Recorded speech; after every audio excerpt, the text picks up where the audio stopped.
Fife Audio Classics presents Northanger Abbey, written by Jane Austen, with additional commentary written by Benjamin Fife, narrated by Benjamin Fife.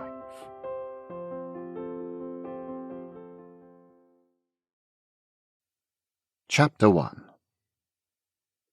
No one who had ever seen Catherine Morland in her infancy would have supposed her born to be an heroine. Her situation in life, the character of her father and mother, her own person and disposition, were all equally against her.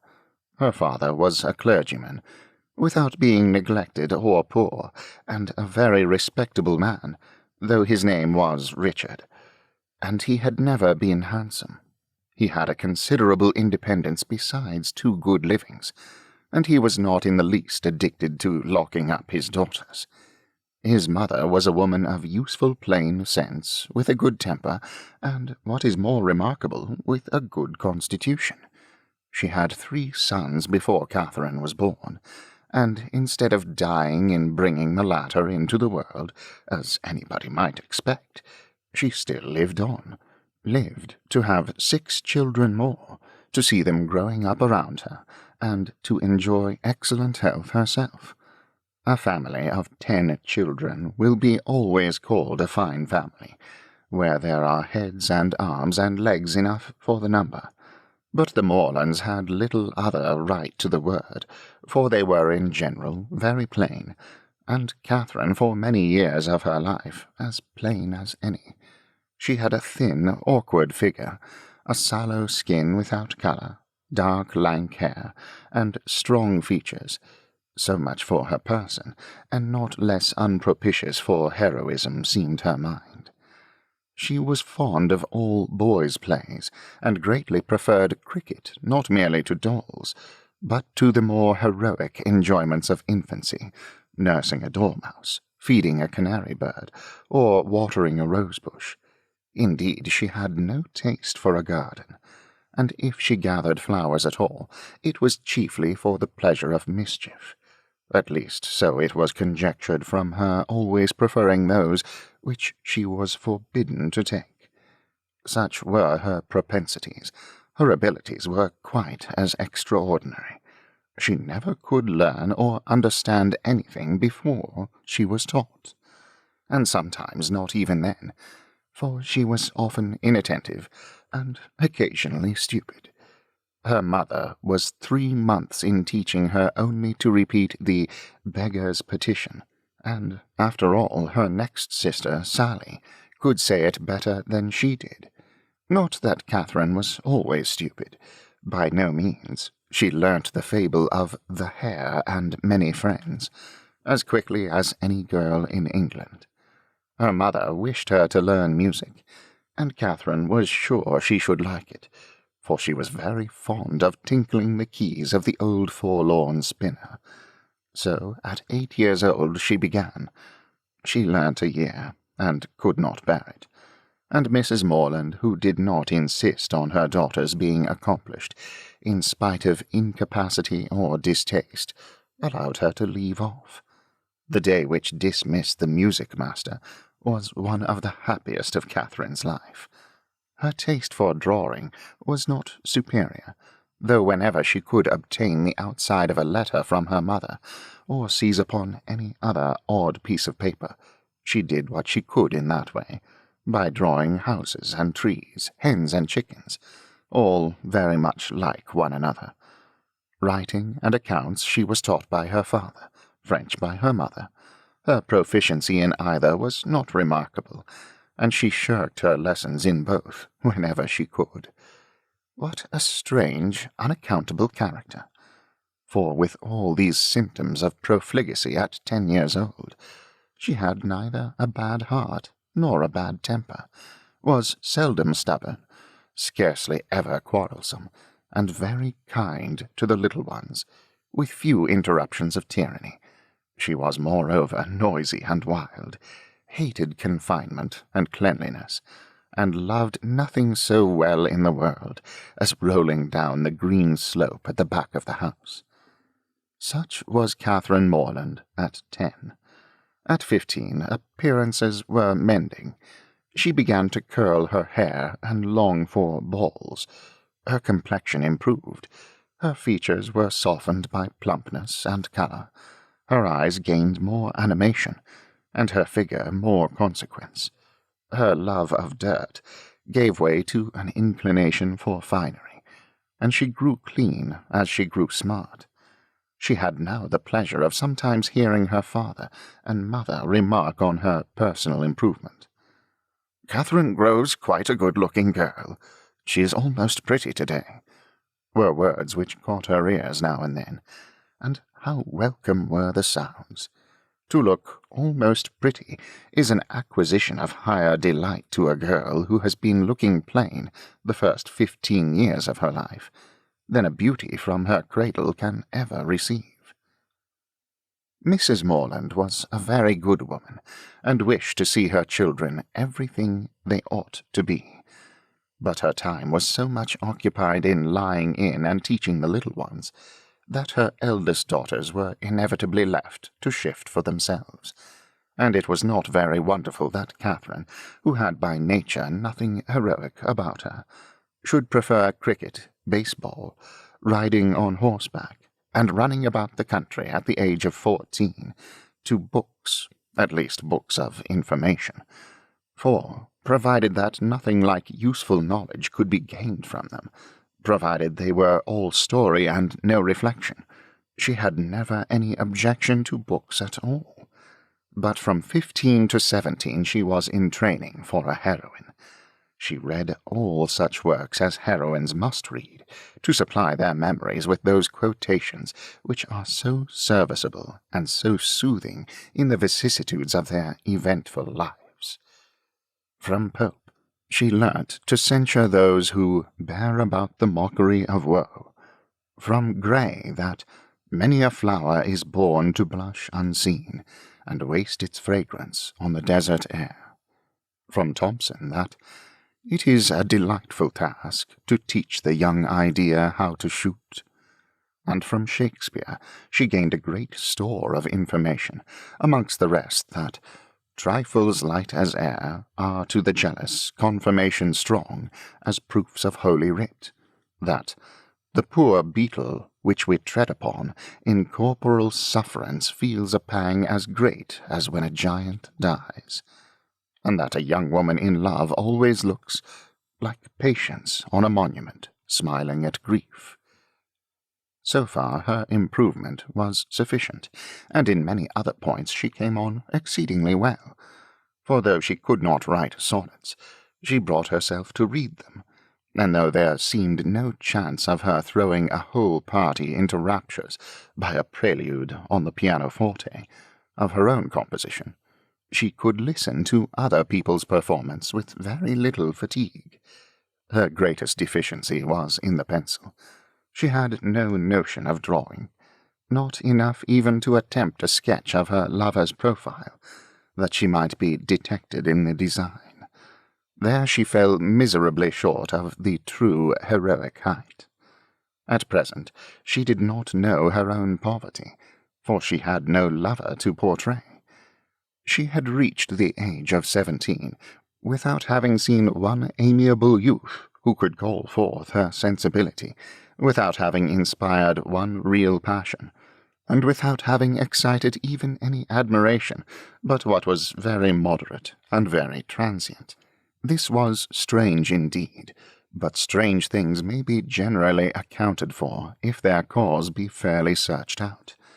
There was not one lord in the neighbourhood, no, not even a baronet. There was not one family among their acquaintance who had reared and supported a boy accidentally found at their door, not one young man whose origin was unknown. Her father had no ward, and the squire of the parish no children. But when a young lady is to be a heroine, the perverseness of 40 surrounding families cannot prevent her. Something must and will happen to throw a hero in her way. Mr. Allen, who owned the chief of the property about Fullerton, the village in Wiltshire where the Morlands lived, was ordered to Bath for the benefit of a gouty constitution, and his lady, a good-humoured woman, fond of Miss Morland, and probably aware that if adventures will not befall a young lady in her own village, she must seek them abroad, invited her to go with them. Mr. and Mrs. Morland were all compliance, and Catherine all happiness. Chapter 2.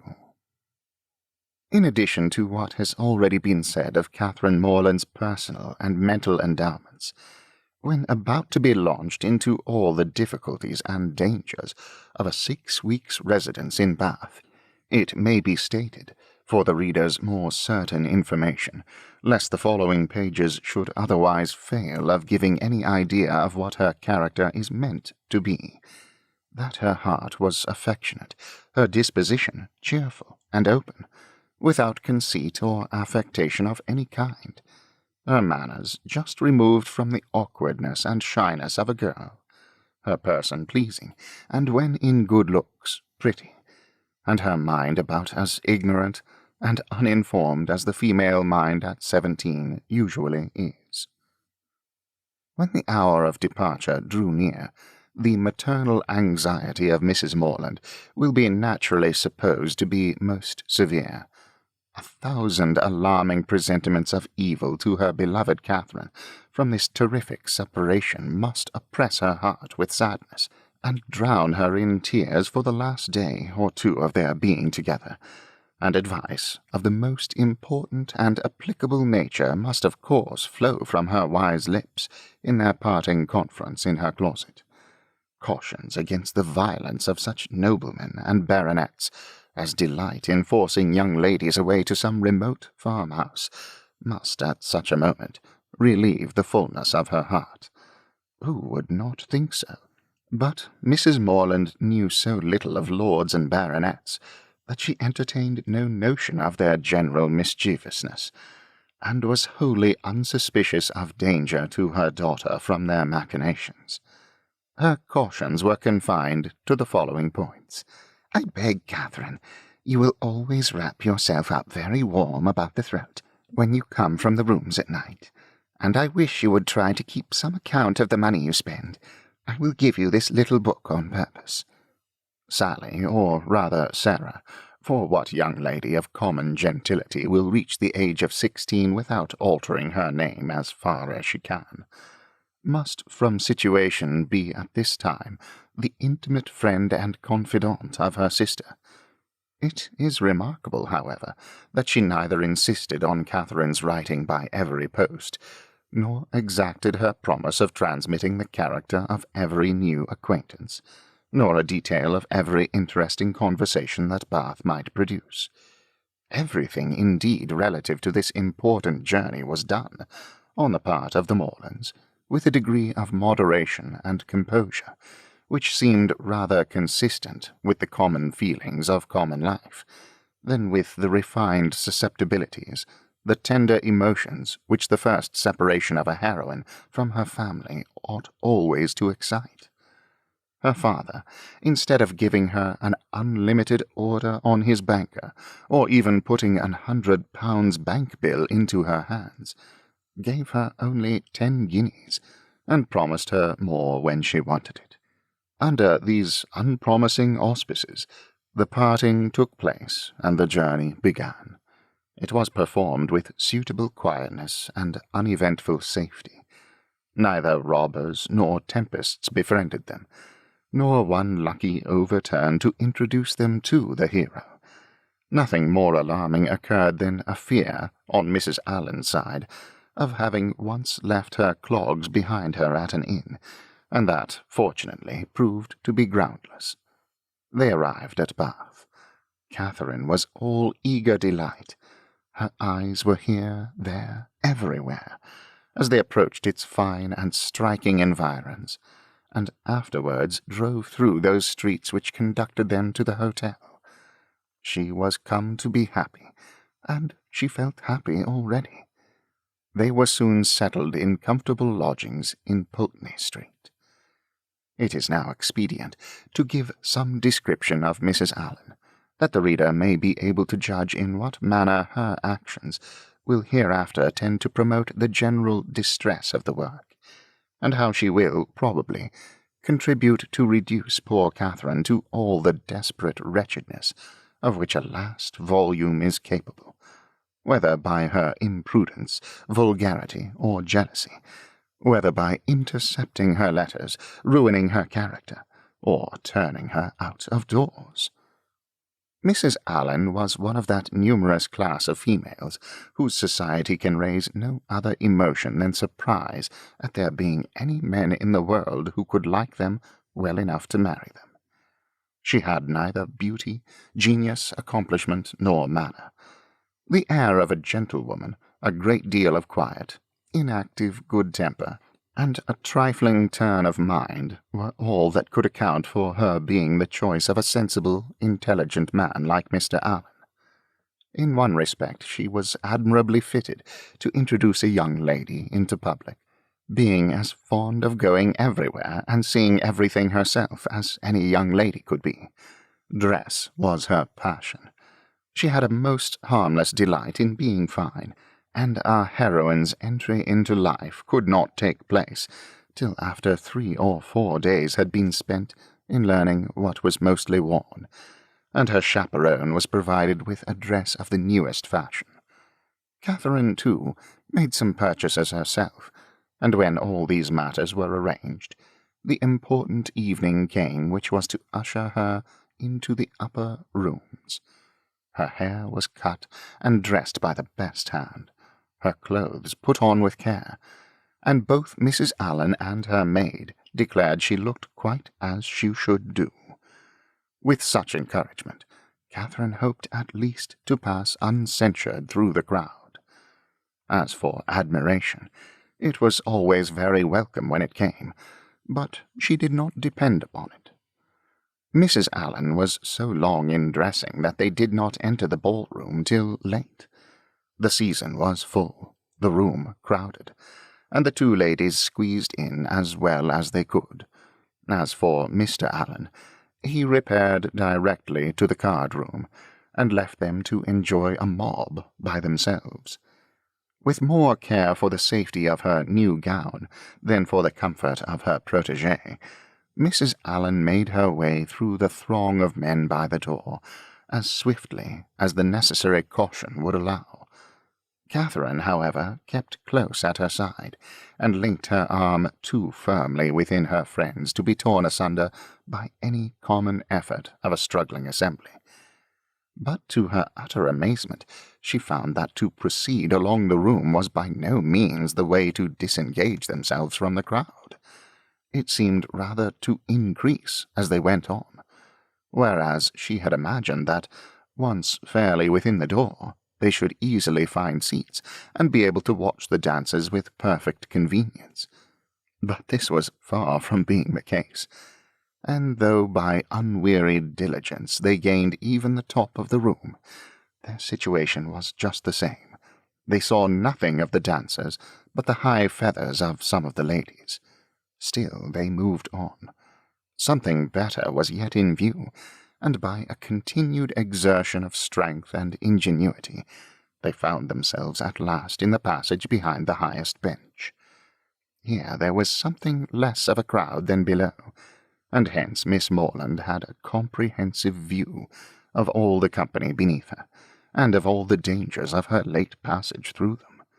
It was a splendid night, and she began, for the first time that evening, to feel herself at a ball. She longed to dance, but she had not an acquaintance in the room. Mrs. Allen did all that she could do in such a case, by saying very placidly every now and then, "I wish you could dance, my dear. I wish you could get a partner." For some time her young friend felt obliged to her for these wishes, but they were repeated so often, and proved so totally ineffectual, that Catherine grew tired at last, and would thank her no more. They were not long able, however, to enjoy the repose of the eminence they had so laboriously gained. Everybody was shortly in motion for tea, and they must squeeze out like the rest. Catherine began to feel something of disappointment. She was tired of being continually pressed against by people, the generality of whose faces possessed nothing to interest, and with all of whom she was so wholly unacquainted that she could not relieve the irksomeness of imprisonment by the exchange of a syllable with any of her fellow captives. And when at last arrived in the tea-room, she felt yet more the awkwardness of having no party to join, no acquaintance to claim, no gentleman to assist them. They saw nothing of Mr. Allen, and after looking about them in vain for a more eligible situation, were obliged to sit down at the end of a table, at which a large party were already placed, without having anything to do there, or anybody to speak to, except each other.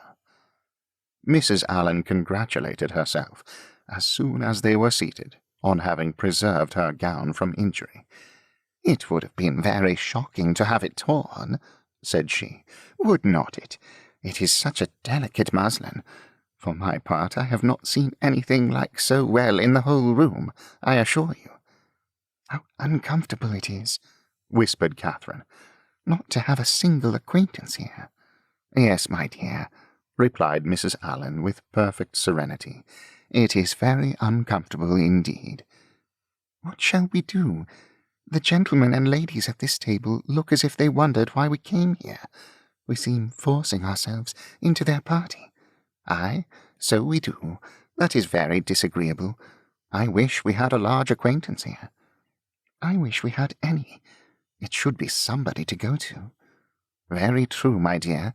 And if we knew anybody, we would join them directly. The Skinners were here last year. I wish they were here now." "Had not we better go away as it is? Here are no tea-things for us, you see." "No more there are, indeed. How very provoking. But I think we had better sit still, for one gets so tumbled in such a crowd. How is my head, my dear? Somebody gave me a push that has hurt it, I'm afraid." "No, indeed. It looks very nice. But, dear Mrs. Allen, are you sure there is nobody you know in all this multitude of people? I think you must know somebody." "I don't, upon my word. I wish I did. I wish I had a large acquaintance here with all my heart, and then I should get you a partner. I should be so glad to have you dance. There goes a strange-looking woman. What an odd gown she has got on. How old-fashioned it is. Look at the back." After some time they received an offer of tea from one of their neighbours. It was thankfully accepted, and this introduced a light conversation with the gentleman who offered it, which was the only time that anybody spoke to them during the evening, till they were discovered and joined by Mr. Allen when the dance was over. "Well, Miss Morland," said he directly, "I hope you have had an agreeable ball." "Very agreeable indeed," she replied, vainly endeavouring to hide a great yawn. "I wish she had been able to dance," said his wife. "I wish we could have got a partner for her. I have been saying how glad I should be if the Skinners were here this winter, instead of last, or if the Parrys had come, as they talked of once. She might have danced with George Parry. I am so sorry she has not had a partner." "We shall do better another evening, I hope," was Mr. Allen's consolation. The company began to disperse when the dancing was over, enough to leave space for the remainder to walk about in some comfort, and now was the time for a heroine, who had not yet played a very distinguished part in the events of the evening, to be noticed and admired. Every 5 minutes, by removing some of the crowd, gave greater openings for her charms. She was now seen by many young men who had not been near her before. Not one, however, started with rapturous wonder on beholding her. No whisper of eager inquiry ran around the room, nor was she once called a divinity by anybody. Yet Catherine was in very good looks, and had the company only seen her 3 years before, they would now have thought her exceedingly handsome. She was looked at, however, and with some admiration. In her own hearing, 2 gentlemen pronounced her to be a pretty girl. Such words had their due effect. She immediately thought the evening pleasanter than she had found it before. Her humble vanity was contented. She felt more obliged to the 2 young men for this simple phrase than a true quality heroine would have been for 15 sonnets in celebration of her charms, and went to her chair in good humour with everybody, and perfectly satisfied with her share of public attention. Chapter 3. Every morning now brought its regular duties. Shops were to be visited, some new part of the town to be looked at, and the pump-room to be attended, where they paraded up and down for an hour, looking at everybody and speaking to no one. The wish of a numerous acquaintance in Bath was still uppermost with Mrs. Allen, and she repeated it after every fresh proof, which every morning brought, of her knowing nobody at all. They made their appearance in the lower rooms, and here fortune was more favourable to our heroine. The master of the ceremonies introduced to her a very gentlemanlike young man as a partner. His name was Tilney. He seemed to be about 4 or 5 and 20. He was rather tall, had a pleasing countenance, a very intelligent and lively eye, and, if not quite handsome, was very near it.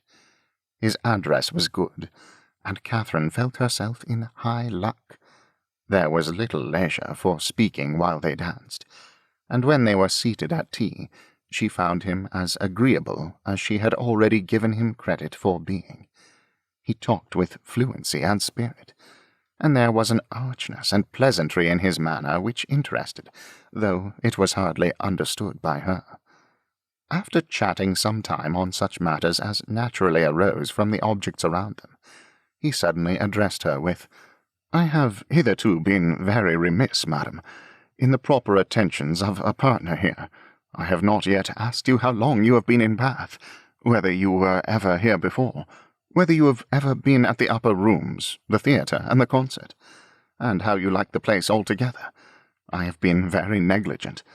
But are you now at leisure to satisfy me in these particulars? If you are, I will begin directly." "You need not give yourself that trouble, sir." "No trouble, I assure you, madam." Then, forming his features into a set smile, and affectedly softening his voice, he added with a simpering air, "Have you been long in Bath, madam?" "About a week, sir," replied Catherine, trying not to laugh. "Really?" with affected astonishment. "Why should you be surprised, sir?" "Why, indeed," said he in his natural tone. "But some emotion must appear to be raised by your reply, and surprise is more easily assumed, and not less reasonable than any other. Now, let us go on. Were you never here before, madame?" "Never, sir." "Indeed.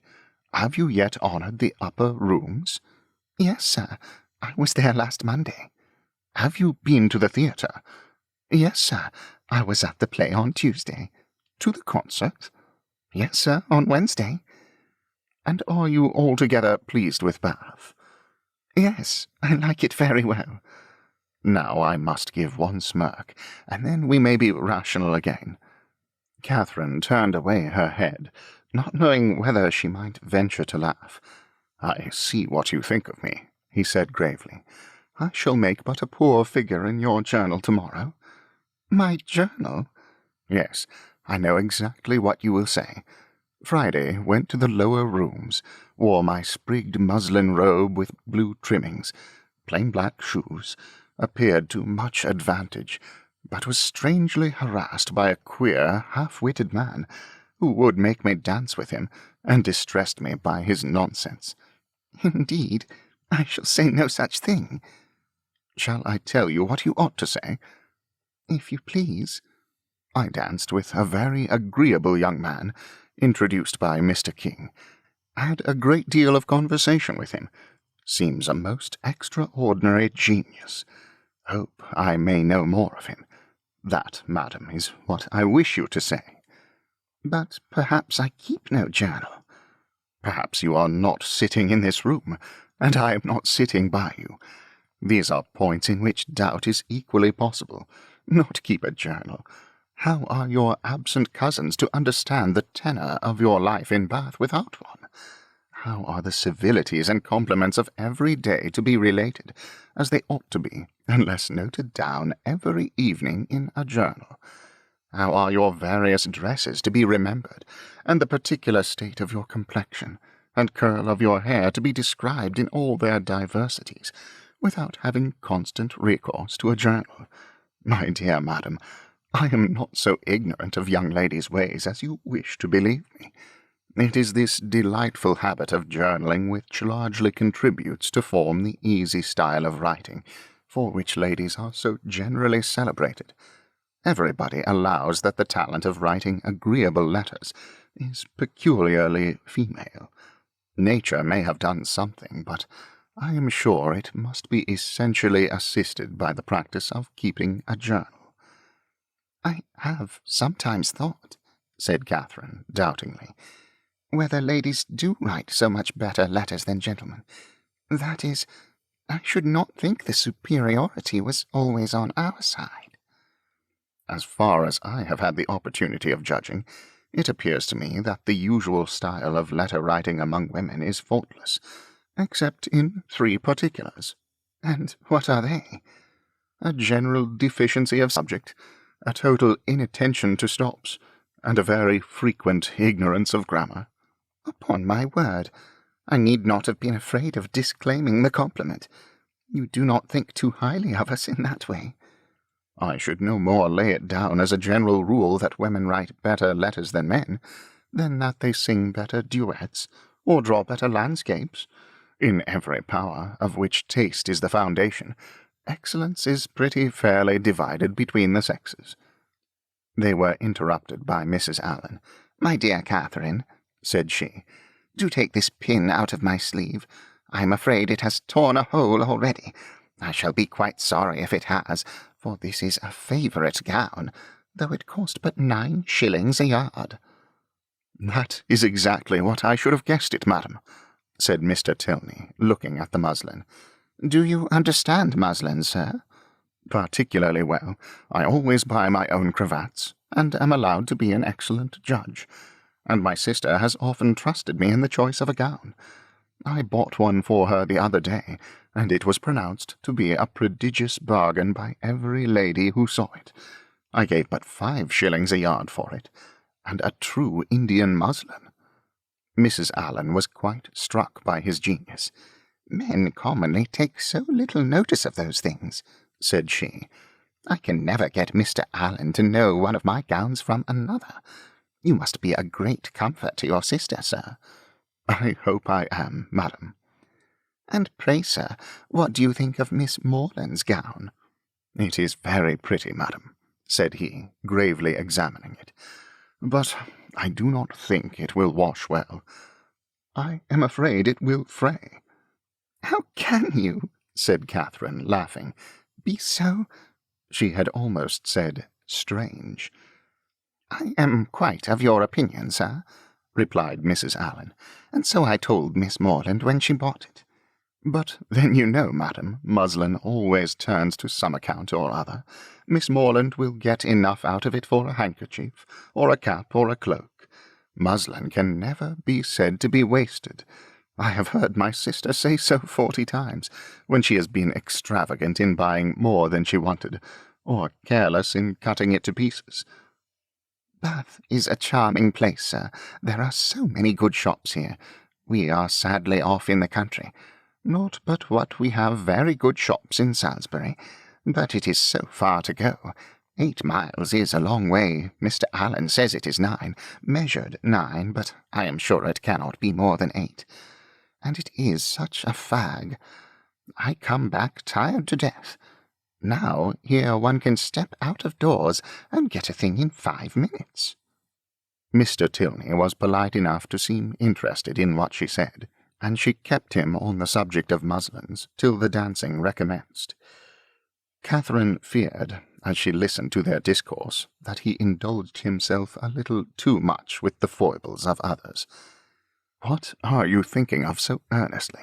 said he, as they walked back to the ballroom. "Not of your partner, I hope, for by that shake of the head your meditations are not satisfactory." Catherine coloured and said, "I was not thinking of anything." "That is artful and deep, to be sure, but I had rather be told at once that you will not tell me." "Well, then, I will not." "Thank you, for now we shall soon be acquainted, as I am authorized to tease you on this subject whenever we meet, and nothing in the world advances intimacy so much." They danced again, and when the assembly closed, parted, on the ladies' side at least, with a strong inclination for continuing the acquaintance.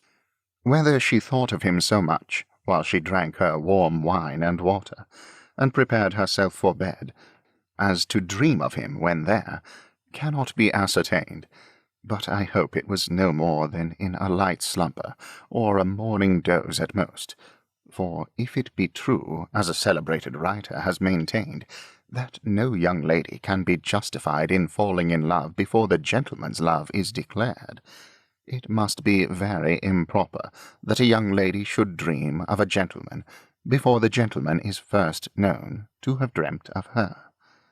How proper Mr. Tilney might be as a dreamer or a lover had not yet perhaps entered Mr. Allen's head, but that he was not objectionable as a common acquaintance for his young charge he was on inquiry satisfied, for he had early in the evening taken pains to know who her partner was, and had been assured of Mr. Tilney's being a clergyman, and of a very respectable family in Gloucestershire. Chapter 4. With more than usual eagerness did Catherine hasten to the pump-room the next day, secure within herself of seeing Mr. Tilney there before the morning were over, and ready to meet him with a smile. But no smile was demanded. Mr. Tilney did not appear. Every creature in Bath, except himself, was to be seen in the room at different periods of the fashionable hours. Crowds of people were every moment passing in and out, up the steps and down, people whom nobody cared about, and nobody wanted to see, and he only was absent. "What a delightful place Bath is," said Mrs. Allen, as they sat down near the great clock, after parading the room till they were tired.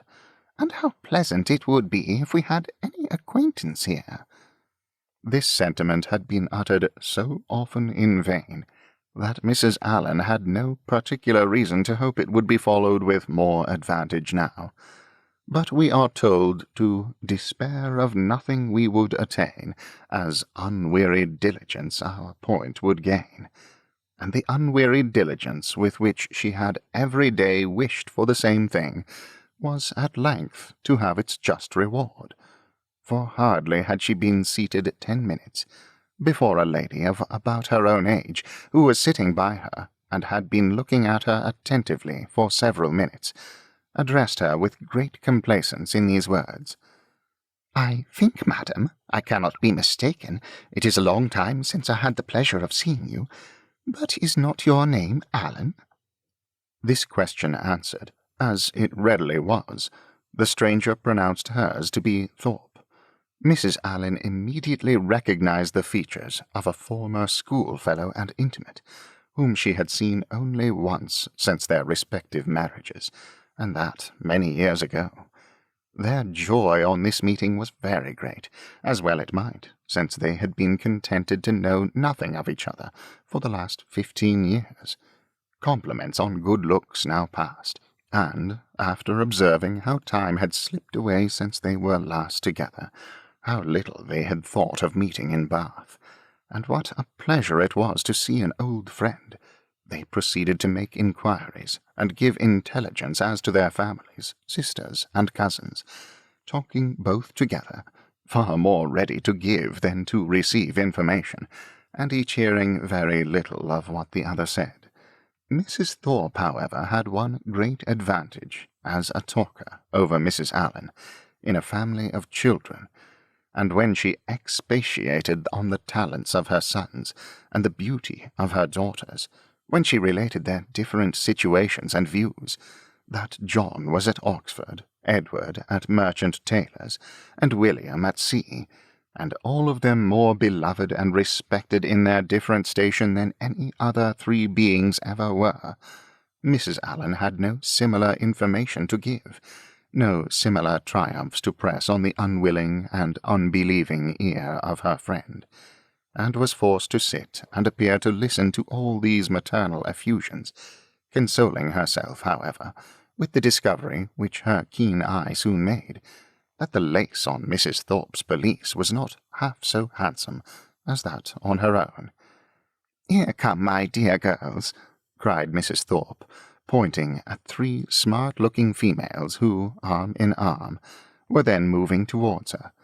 "My dear Mrs. Allen, I long to introduce them. They will be so delighted to see you. The tallest is Isabella, my eldest. Is not she a fine young woman? The others are very much admired too, but I believe Isabella is the handsomest." The Miss Thorpes were introduced, and Miss Morland, who had been for a short time forgotten, was introduced likewise. The name seemed to strike them all, and after speaking to her with great civility, the eldest young lady observed aloud to the rest, "How excessively like her brother, Miss Morland is." "The very picture of him, indeed," cried the mother, and "I should have known her anywhere for his sister," was repeated by them all 2 or 3 times over. For a moment Catherine was surprised, but Mrs. Thorpe and her daughters had scarcely begun the history of their acquaintance with Mr. James Morland, before she remembered that her eldest brother had lately formed an intimacy with a young man of his own college, of the name of Thorpe, and that he had spent the last week of the Christmas vacation with his family, near London. The whole being explained, many obliging things were said by the Miss Thorpes of their wish of being better acquainted with her, of being considered as already friends, through the friendship of their brothers, etc., which Catherine heard with pleasure, and answered with all the pretty expressions she could command, and as the first proof of amity, she was soon invited to accept an arm of the eldest Miss Thorpe, and take a turn with her about the room. Catherine was delighted with this extension of her Bath acquaintance, and almost forgot Mr. Tilney while she talked to Miss Thorpe. Friendship is certainly the finest balm for the pangs of disappointed love. Their conversation turned upon those subjects of which the free discussion has generally much to do in perfecting a sudden intimacy between two young ladies, such as dress, balls, flirtations, and quizzes. Miss Thorpe, however, being 4 years older than Miss Morland, and at least 4 years better informed, had a very decided advantage in discussing such points. She could compare the balls of Bath with those of Tunbridge, its fashions with the fashions of London, could rectify the opinions of her new friend in many articles of tasteful attire, could discover a flirtation between any gentleman and lady who only smiled on each other, and point out a quiz through the thickness of a crowd.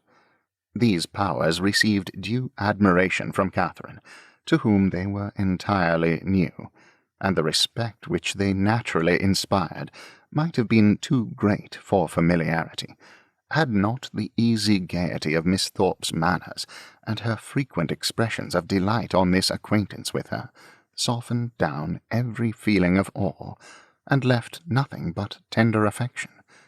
Their increasing attachment was not to be satisfied with 6 turns in the pump-room, but required, when they all quitted it together, that Miss Thorpe should accompany Miss Morland to the very door of Mr. Allen's house, and that they should there part with a most affectionate and lengthened shake of hands, after learning to their mutual relief that they should see each other across the theatre at night, and say their prayers in the same chapel the next morning.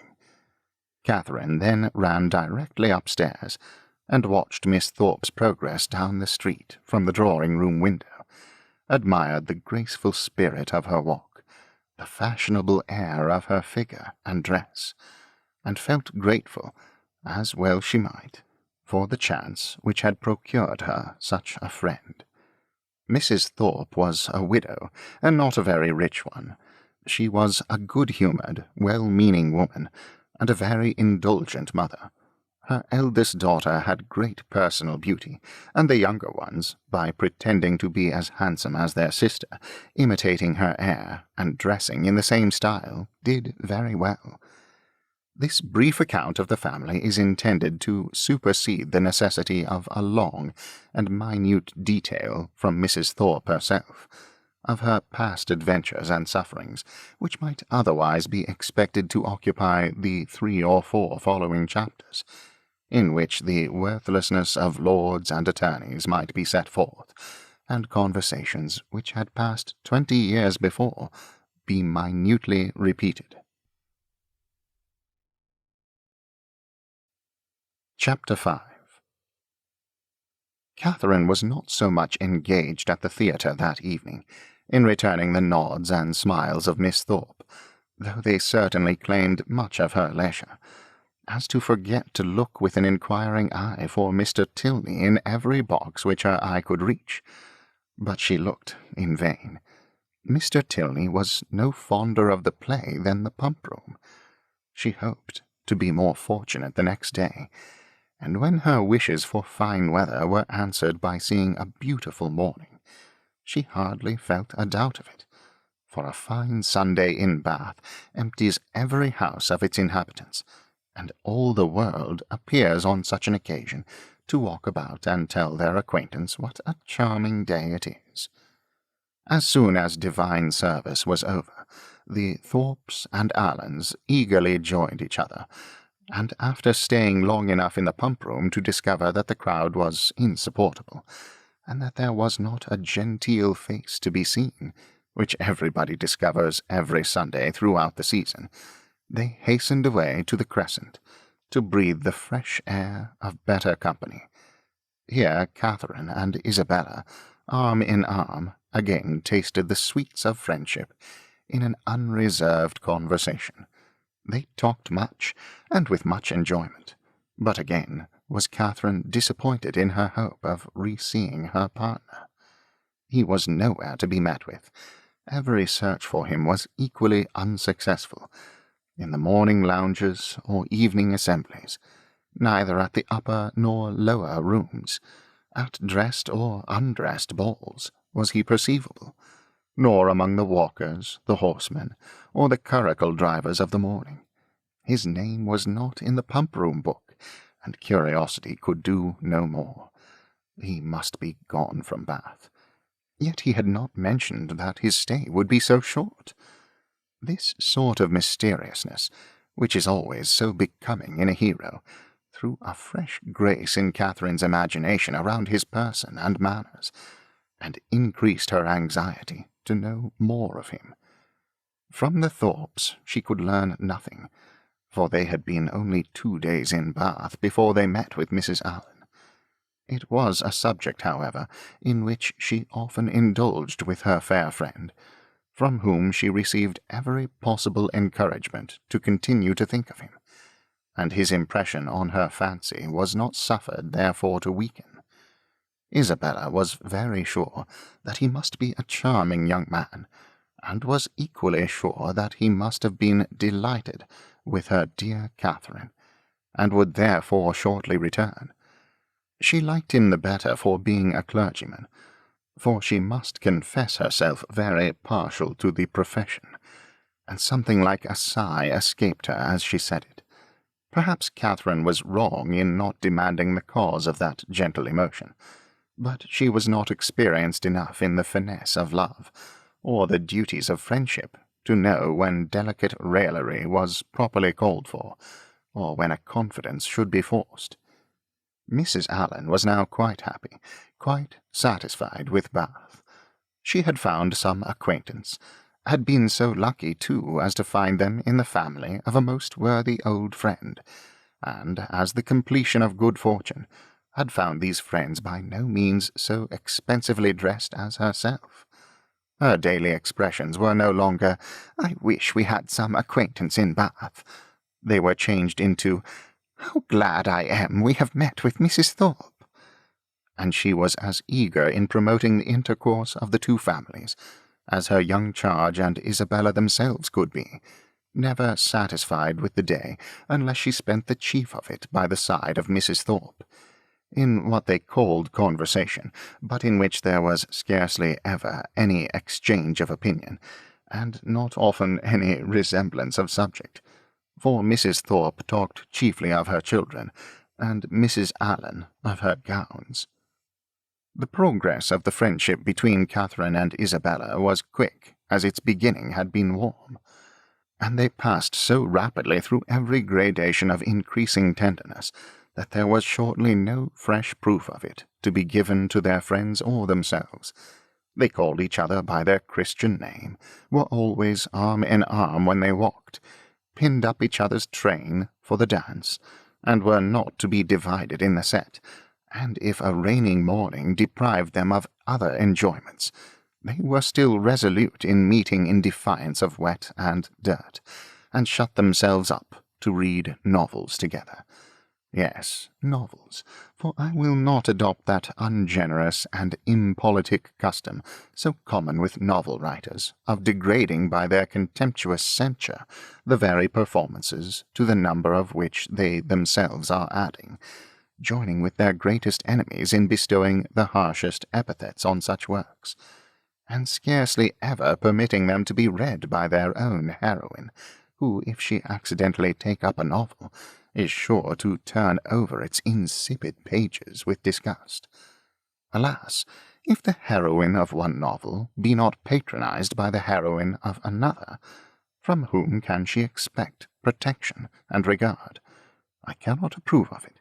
Let us leave it to the reviewers to abuse such effusions of fancy at their leisure, and over every new novel to talk in threadbare strains of the trash with which the press now groans. Let us not desert one another. We are an injured body.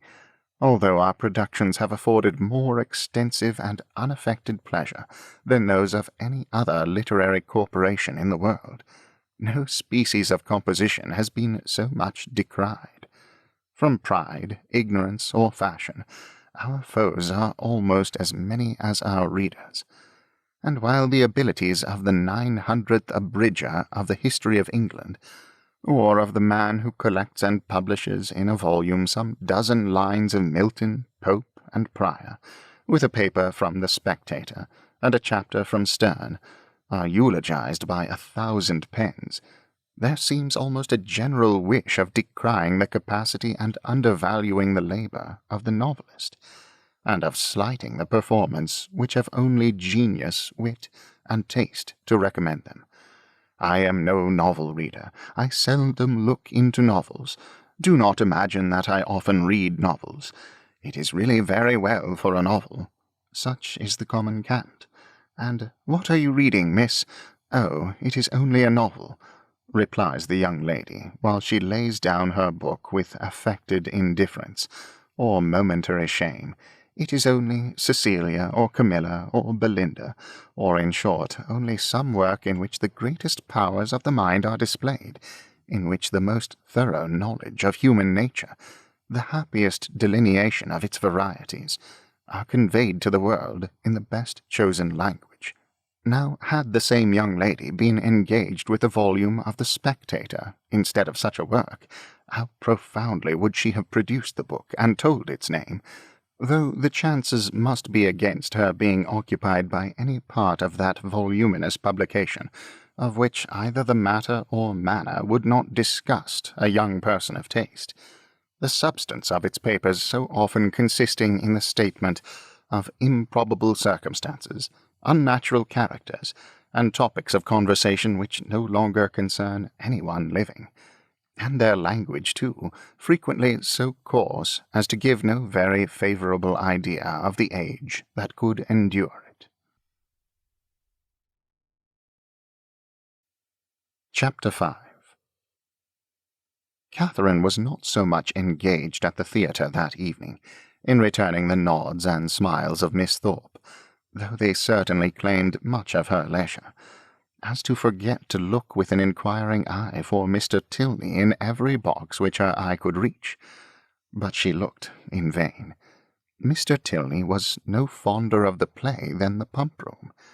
She hoped to be more fortunate the next day, and when her wishes for fine weather were answered by seeing a beautiful morning, she hardly felt a doubt of it, for a fine Sunday in Bath empties every house of its inhabitants, and all the world appears on such an occasion to walk about and tell their acquaintance what a charming day it is. As soon as divine service was over, the Thorpes and Allens eagerly joined each other, and after staying long enough in the pump-room to discover that the crowd was insupportable, and that there was not a genteel face to be seen, which everybody discovers every Sunday throughout the season, they hastened away to the Crescent, to breathe the fresh air of better company. Here Catherine and Isabella, arm in arm, again tasted the sweets of friendship in an unreserved conversation. They talked much, and with much enjoyment, but again was Catherine disappointed in her hope of re-seeing her partner. He was nowhere to be met with. Every search for him was equally unsuccessful, in the morning lounges or evening assemblies, neither at the upper nor lower rooms, at dressed or undressed balls, was he perceivable, nor among the walkers, the horsemen, or the curricle drivers of the morning. His name was not in the pump-room book, and curiosity could do no more. He must be gone from Bath. Yet he had not mentioned that his stay would be so short. This sort of mysteriousness, which is always so becoming in a hero, threw a fresh grace in Catherine's imagination around his person and manners, and increased her anxiety to know more of him. From the Thorpes she could learn nothing, for they had been only 2 days in Bath before they met with Mrs. Allen. It was a subject, however, in which she often indulged with her fair friend, from whom she received every possible encouragement to continue to think of him, and his impression on her fancy was not suffered therefore to weaken. Isabella was very sure that he must be a charming young man, and was equally sure that he must have been delighted with her dear Catherine, and would therefore shortly return. She liked him the better for being a clergyman, for she must confess herself very partial to the profession, and something like a sigh escaped her as she said it. Perhaps Catherine was wrong in not demanding the cause of that gentle emotion, but she was not experienced enough in the finesse of love, or the duties of friendship, to know when delicate raillery was properly called for, or when a confidence should be forced. Mrs. Allen was now quite happy, quite satisfied with Bath. She had found some acquaintance, had been so lucky, too, as to find them in the family of a most worthy old friend, and, as the completion of good fortune, had found these friends by no means so expensively dressed as herself. Her daily expressions were no longer, "I wish we had some acquaintance in Bath." They were changed into, "How glad I am we have met with Mrs. Thorpe."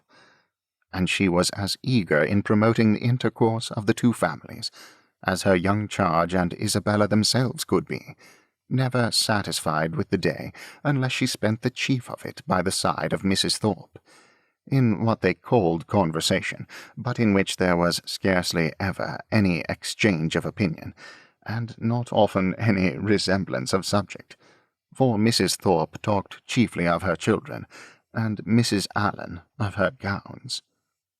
The progress of the friendship between Catherine and Isabella was quick, as its beginning had been warm, and they passed so rapidly through every gradation of increasing tenderness that there was shortly no fresh proof of it to be given to their friends or themselves. They called each other by their Christian name, were always arm in arm when they walked, pinned up each other's train for the dance, and were not to be divided in the set, and if a raining morning deprived them of other enjoyments, they were still resolute in meeting in defiance of wet and dirt, and shut themselves up to read novels together.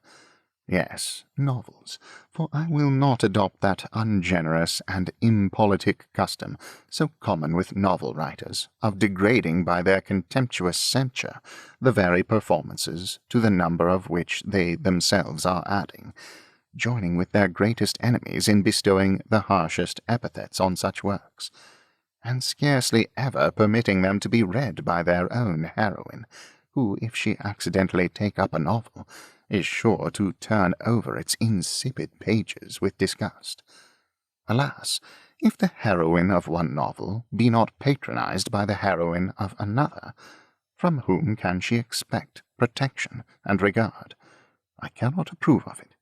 Let us leave it to the reviewers to abuse such effusions of fancy at their leisure, and over every new novel to talk in threadbare strains of the trash with which the press now groans. Let us not desert one another. We are an injured body. Although our productions have afforded more extensive and unaffected pleasure than those of any other literary corporation in the world, no species of composition has been so much decried. From pride, ignorance, or fashion, our foes are almost as many as our readers. And while the abilities of the 900th abridger of the history of England, or of the man who collects and publishes in a volume some dozen lines of Milton, Pope, and Prior, with a paper from the Spectator and a chapter from Sterne, are eulogized by 1,000 pens, there seems almost a general wish of decrying the capacity and undervaluing the labor of the novelist, and of slighting the performance which have only genius, wit, and taste to recommend them. I am no novel reader. I seldom look into novels. Do not imagine that I often read novels. It is really very well for a novel. Such is the common cant. And what are you reading, miss?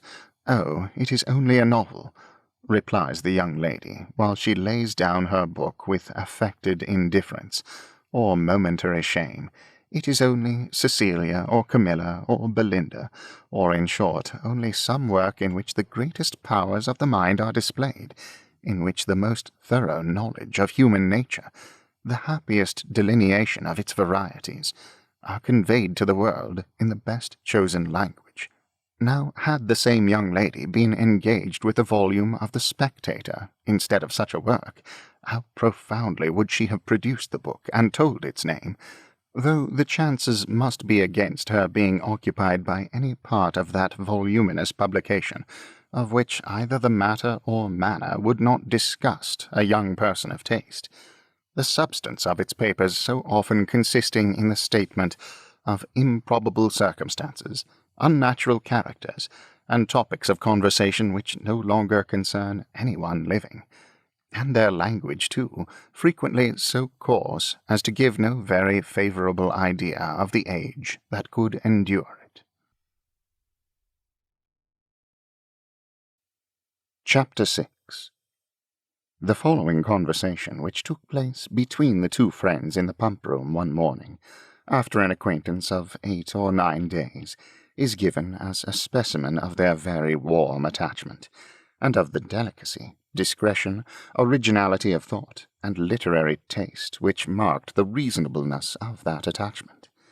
They met by appointment, and as Isabella had arrived nearly 5 minutes before her friend, her first address naturally was, "My dearest creature, what can have made you so late? I have been waiting for you at least this age." "Have you indeed? I am very sorry for it, but really I thought I was in very good time. It is but just 1. I hope you have not been here long?" "Oh, these 10 ages at least. I am sure I have been here this half hour.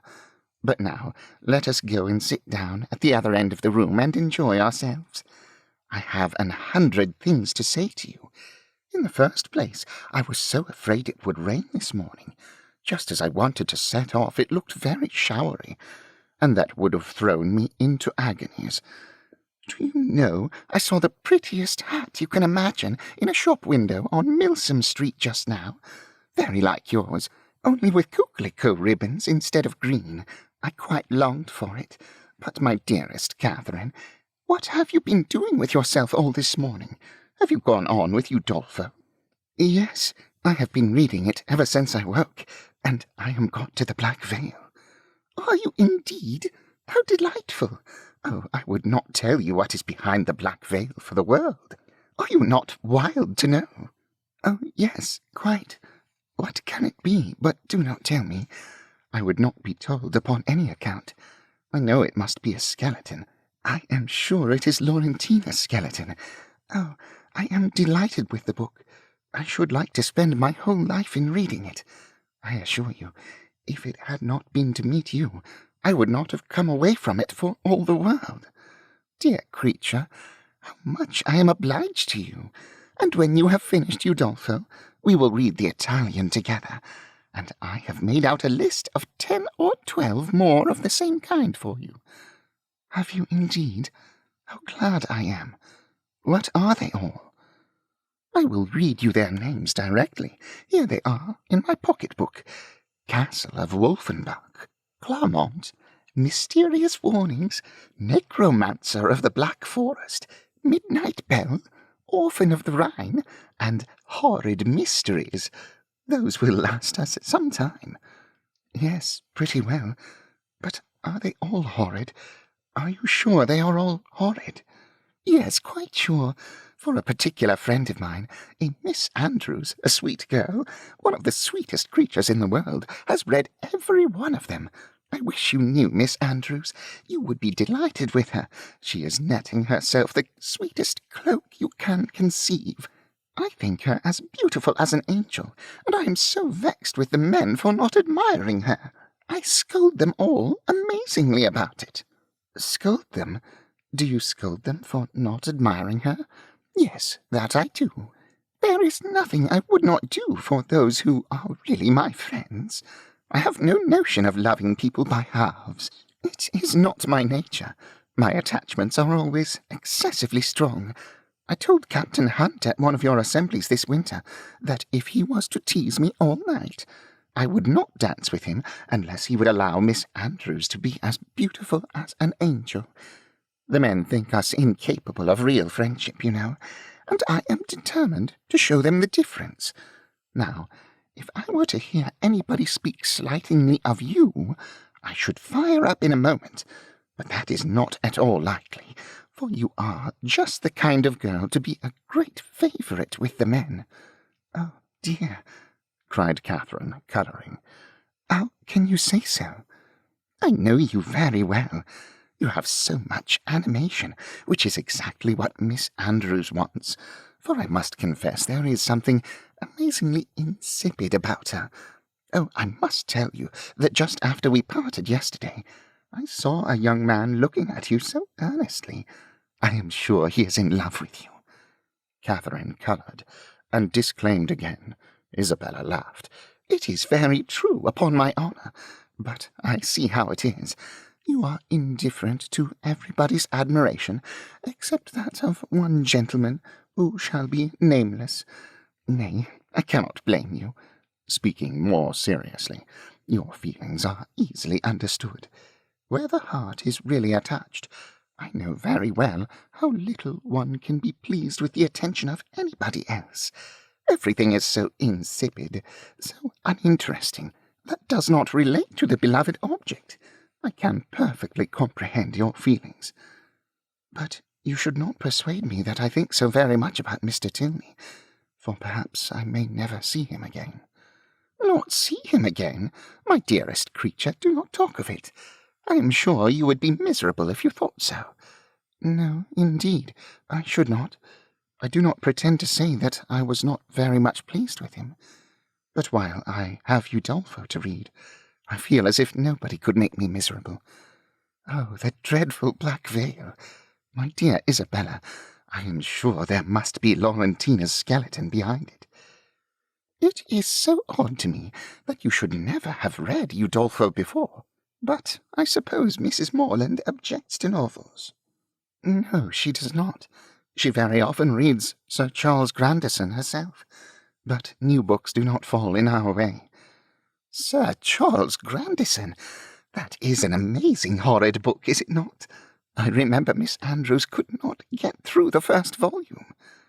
It is not like Udolpho at all, but yet I think it is very entertaining. Do you indeed? You surprise me. I thought it had not been readable. But, my dearest Catherine, have you settled what to wear on your head tonight? I am determined at all events to be dressed exactly like you.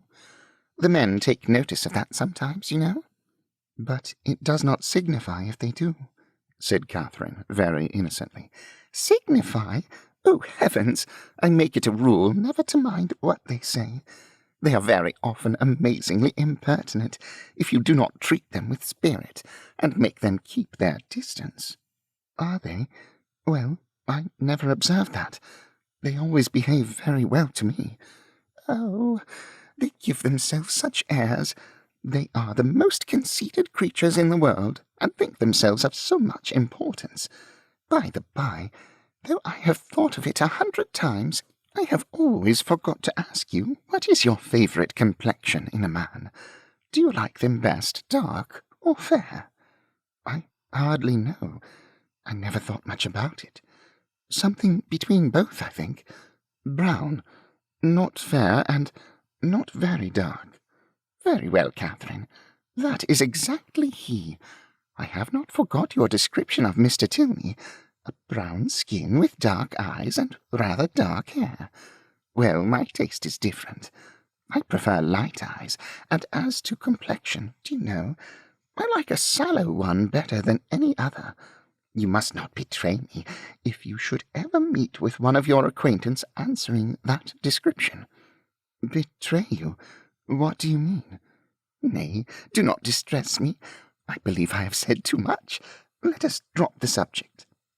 Catherine, in some amazement, complied, and after remaining a few moments silent, was on the point of reverting to what interested her at that time more than anything else in the world, Laurentina's skeleton, when her friend prevented her by saying, For heaven's sake, let us move away from this end of the room. Do you know, there are 2 odious young men who have been staring at me this half-hour. They really put me quite out of countenance. Let us go and look at the arrivals. They will hardly follow us there. Away they walked to the book, and while Isabella examined the names, it was Catherine's employment to watch the proceedings of these alarming young men. They are not coming this way, are they? I hope they are not so impertinent as to follow us. Pray let me know if they are coming. I am determined I will not look up. In a few moments Catherine, with unaffected pleasure, assured her that she need not be longer uneasy, as the gentlemen had just left the pump-room. And which way are they gone? Said Isabella, turning hastily around. One was a very good-looking young man. They went towards the churchyard. Well, I am amazingly glad I have got rid of them. And now, what say you to going to Edgar's building with me, and looking at my new hat? You said you should like to see it. Catherine readily agreed. Only, she added, perhaps we may overtake the 2 young men. Oh, never mind that. If we make haste, we shall pass them by presently, and I am dying to show you my hat. But if we only wait a few minutes, there will be no danger of our seeing them at all. I shall not pay them any such compliment, I assure you. I have no notion of treating men with such respect. That is the way to spoil them. Catherine had nothing to oppose against such reasoning, and therefore, to show the independence of Miss Thorpe, and her resolution of humbling the sex, they set off immediately, as fast as they could walk, in pursuit of the 2 young men. Chapter 7. Half a minute conducted them through the pump-yard to the archway opposite Union Passage, but here they were stopped. Everybody acquainted with Bath may remember the difficulties of crossing Cheap Street at this point.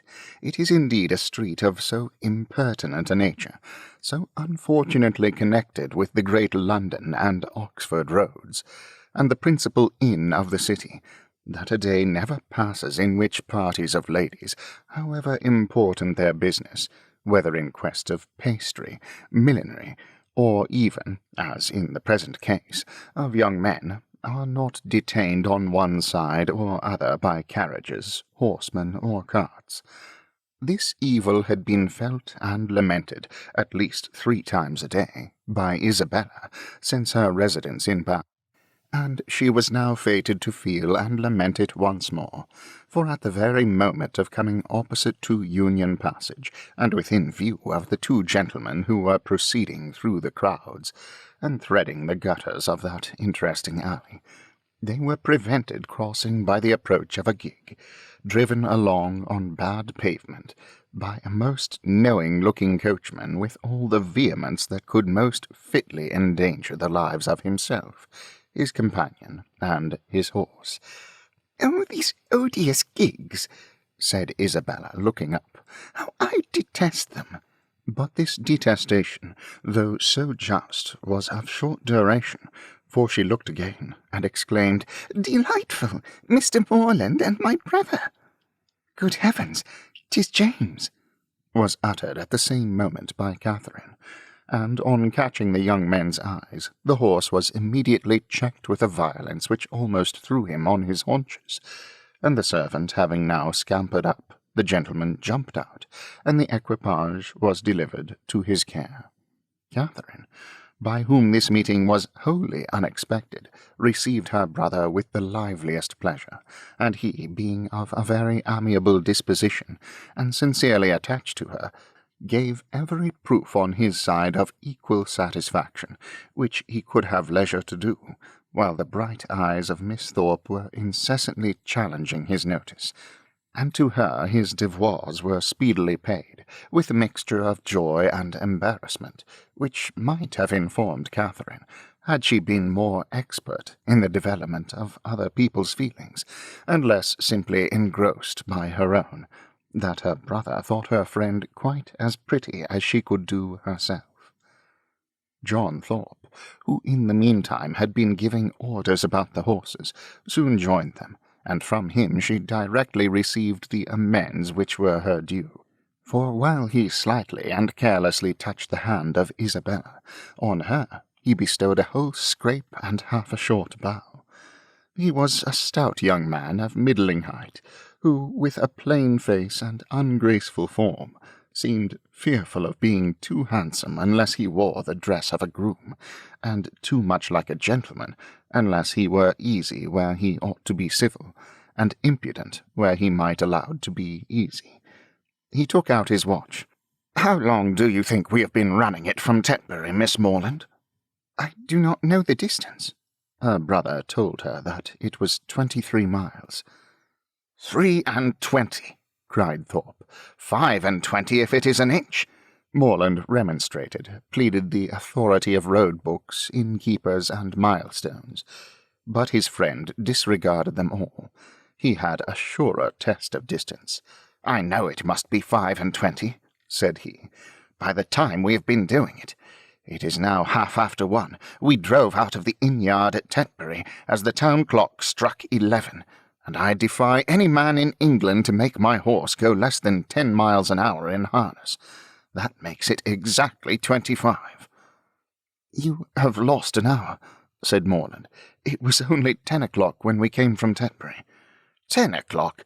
It was 11, upon my soul. I counted every stroke. This brother of yours would persuade me out of my senses, Miss Morland. But do look at my horse. Did you ever see an animal so made for speed in your life?" The servant had just mounted the carriage and was driving off. "Such true blood. 3 hours and a half indeed, coming only 23 miles. Look at that creature, and suppose it possible if you can. He does look very hot, to be sure." "Hot? He had not turned a hair till we came to Walcot Church. But look at his forehand. Look at his loins. Only see how he moves. That horse cannot go less than 10 miles an hour. Tie his legs and he will get on. What do you think of my gig, Miss Morland? A neat one, is it not? Well hung, town-built. I have not had it a month. It was built for a Christchurch man, a friend of mine, a very good sort of fellow. He ran it a few weeks till I believe it was convenient to have done with it. I happened just then to be looking out for some light thing of the kind, though I had pretty well determined on a curricle too. But I chanced to meet him on Magdalen Bridge, as he was driving into Oxford last term. "Oh, Chief," said he, "do you happen to want such a little thing as this? It is a capital one of the kind, but I am cursed tired of it." "Oh, damn," said I am your man. What do you ask? And how much do you think he did, Miss Morland? I am sure I cannot guess at all. Curricle hung, you see. Seat, trunk, sword case, splashing board, lamps, silver moulding, all you see complete. The ironwork as good as new or better. He asked 50 guineas. I closed with him directly, threw down the money, and the carriage was mine. And I am sure, said Catherine, I know so little of such things that I cannot judge whether it was cheap or dear. Neither one nor t'other. I might have got it for less, I dare say, but I hate haggling, and poor Freeman wanted cash. That was very good-natured of you, said Catherine, quite pleased. Oh, damn it! When one has the means of doing a kind of thing by a friend, I hate to be pitiful. An inquiry now took place into the intended movements of the young ladies, and on finding whither they were going, it was decided that the gentlemen should accompany them to Edgar's buildings, and pay their respects to Mrs. Thorpe. James and Isabella led the way, and so well satisfied was the latter with her lot, so contentedly was she endeavouring to ensure a pleasant walk, to him who brought the double recommendation of being her brother's friend and her friend's brother. So pure and uncoquettish were her feelings, that, though they overtook and passed the two offending young men in Milsom Street, she was so far from seeking to attract their notice, that she looked back at them only 3 times. John Thorpe kept of course with Catherine, and after a few minutes' silence renewed the conversation about his gig. You will find, however, Miss Morland, it would be reckoned a cheap thing by some people, for I might have sold it for 10 guineas more the next day. Jackson of Oriel bid me 60 at once. Morland was with me at this time. Yes, said Morland, who overheard this, but you forget that your horse was included. My horse? Oh, damn it! I would not sell my horse for 100. Are you fond of an open carriage, Miss Morland? Yes, very. I have hardly ever an opportunity of being in one, but I am particularly fond of it. I am glad of it. I will drive you out in mine every day. Thank you, said Catherine, in some distress, from a doubt of the propriety of accepting such an offer. I will drive you up Lansdowne Hill tomorrow. Thank you, but will not your horse want rest? Rest? He has only come 23 miles today. All nonsense. Nothing ruins horses so much as rest. Nothing knocks them up so soon. No, no, I shall exercise mine at an average of 4 hours every day while I am here. Shall you indeed? Said Catherine very seriously. That will be 40 miles every day. 40? Aye, 50 for what I care. Well, I will drive you up Lansdowne tomorrow. Mind, I am engaged. How delightful that will be! Cried Isabella, turning round. My dearest Catherine, I quite envy you, but I am afraid, brother, you will not have room for a third. A third, indeed? No, no. I did not come to Bath to drive my sisters about. That would be a good joke, faith. Morland must take care of you. This brought on a dialogue of civilities between the other two, but Catherine heard neither the particulars nor the result. Her companion's discourse now sunk from its hitherto animated pitch to nothing more than a short decisive sentence of praise or condemnation on the face of every woman they met, and Catherine, after listening and agreeing as long as she could, with all the civility and deference of the youthful female mind, fearful of hazarding an opinion of its own in opposition to that of a self-assured man, especially where the beauty of her own sex is concerned, ventured at length to vary the subject by a question which had been long uppermost in her thoughts. It was, "Have you ever read Udolpho, Mr. Thorpe?" "Udolpho? Oh, Lord, not I. I never read novels. I have something else to do." Catherine, humbled and ashamed, was going to apologize for her question, but he prevented her by saying, "Novels are so full of nonsense and stuff. There has not been a tolerably decent one come out since Tom Jones, except The Monk. I read that the other day. But as for all the others, they are the stupidest things in creation." "I think you must like Udolpho, if you were to read it. It is so very interesting." "Not I, Faith. No, if I read any, it shall be Mrs. Radcliffe's. Her novels are amusing enough. They are worth reading. Some fun and nature in them." "Udolpho was written by Mrs. Radcliffe," said Catherine with some hesitation, from the fear of mortifying him. "No, sure, was it? Aye, I remember, so it was. I was thinking of that other stupid book, written by that woman they make such a fuss about, she who married the French emigrant." "I suppose you mean Camilla?" "Yes, that's the book. Such unnatural stuff. An old man playing at seesaw. I took up the first volume once and looked it over, but soon found it would not do. Indeed, I guessed what sort of stuff it must be before I saw it. As soon as I heard she had married an emigrant, I was sure I should never be able to get through it." "I have never read it." "You had no loss, I assure you. It is the horridest nonsense you can imagine. There is nothing in the world in it but an old man's playing at seesaw and learning Latin. Upon my soul there is not." This critique, the justness of which was unfortunately lost on poor Catherine, brought them to the door of Mrs. Thorpe's lodgings, and the feelings of the discerning and unprejudiced reader of Camilla gave way to the feelings of the dutiful and affectionate son, as they met Mrs. Thorpe, who had descried them from above in the passage. "Ah, mother, how do you do?" said he, giving her a hearty shake of the hand. "Where did you get that quiz of a hat? It makes you look like an old witch. Here is Morland and I come to stay a few days with you, so you must look out for a couple of good beds somewhere near." And this address seemed to satisfy all the fondest wishes of the mother's heart, for she received him with the most delighted and exulting affectation. On his 2 younger sisters he then bestowed an equal portion of his fraternal tenderness, for he asked each of them how they did, and observed that they both looked very ugly.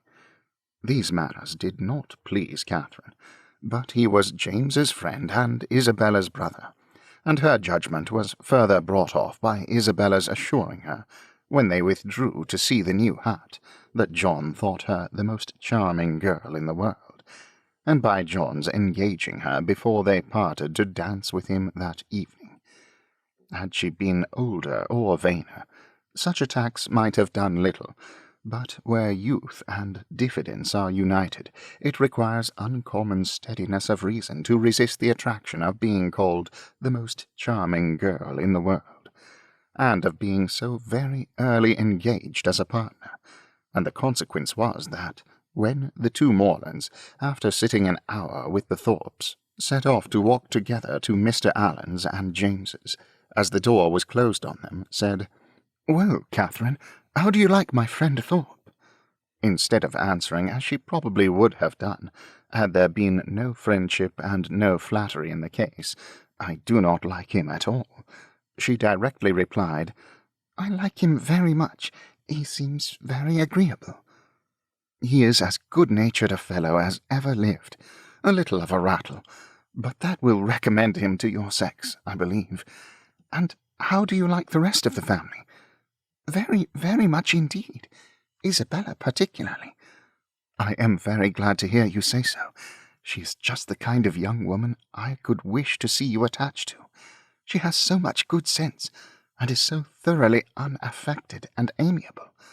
I always wanted you to know her, and she seems very fond of you. She said the highest things in your praise that could possibly be, and the praise of such a girl as Miss Thorpe, even you, Catherine, taking her hand with affection, may be proud of. Indeed, I am, she replied. I love her exceedingly, and am delighted to find that you like her too. You hardly mentioned anything of her when you wrote to me after your visit there. Because I thought I should soon see you myself. I hope you will be a great deal together while you are in Bath. She is a most amiable girl, such a superior understanding. How fond all the family are of her. She is evidently the general favourite. And how much she must be admired in such a place as this, is not she? Yes, very much indeed, I fancy. Mr. Allen thinks her the prettiest girl in Bath. I dare say he does, and I do not know any man who is a better judge of beauty than Mr. Allen. I need not ask you whether you are happy here, my dear Catherine, with such a companion and friend as Isabella Thorpe. It would be impossible for you to be otherwise, and the Allens, I am sure, are very kind to you? Yes, very kind. I never was so happy before, and now you are come, it will be more delightful than ever.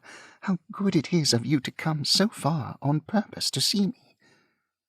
James accepted this tribute of gratitude, and qualified his conscience for accepting it too by saying with perfect sincerity, Indeed, Catherine, I love you dearly. Inquiries and communications concerning brothers and sisters, the situation of some, the growth of the rest, and other family matters now passed between them, and continued with only one small digression on James's part, in praise of Miss Thorpe, till they reached Pulteney Street, where he was welcomed with great kindness by Mr. and Mrs. Allen, invited by the former to dine with them, and summoned by the latter to guess the price and weigh the merits of a new muff and tippet. A pre-engagement in Edgar's Buildings prevented his accepting the invitation of one friend, and obliged him to hurry away as soon as he had satisfied the demands of the other.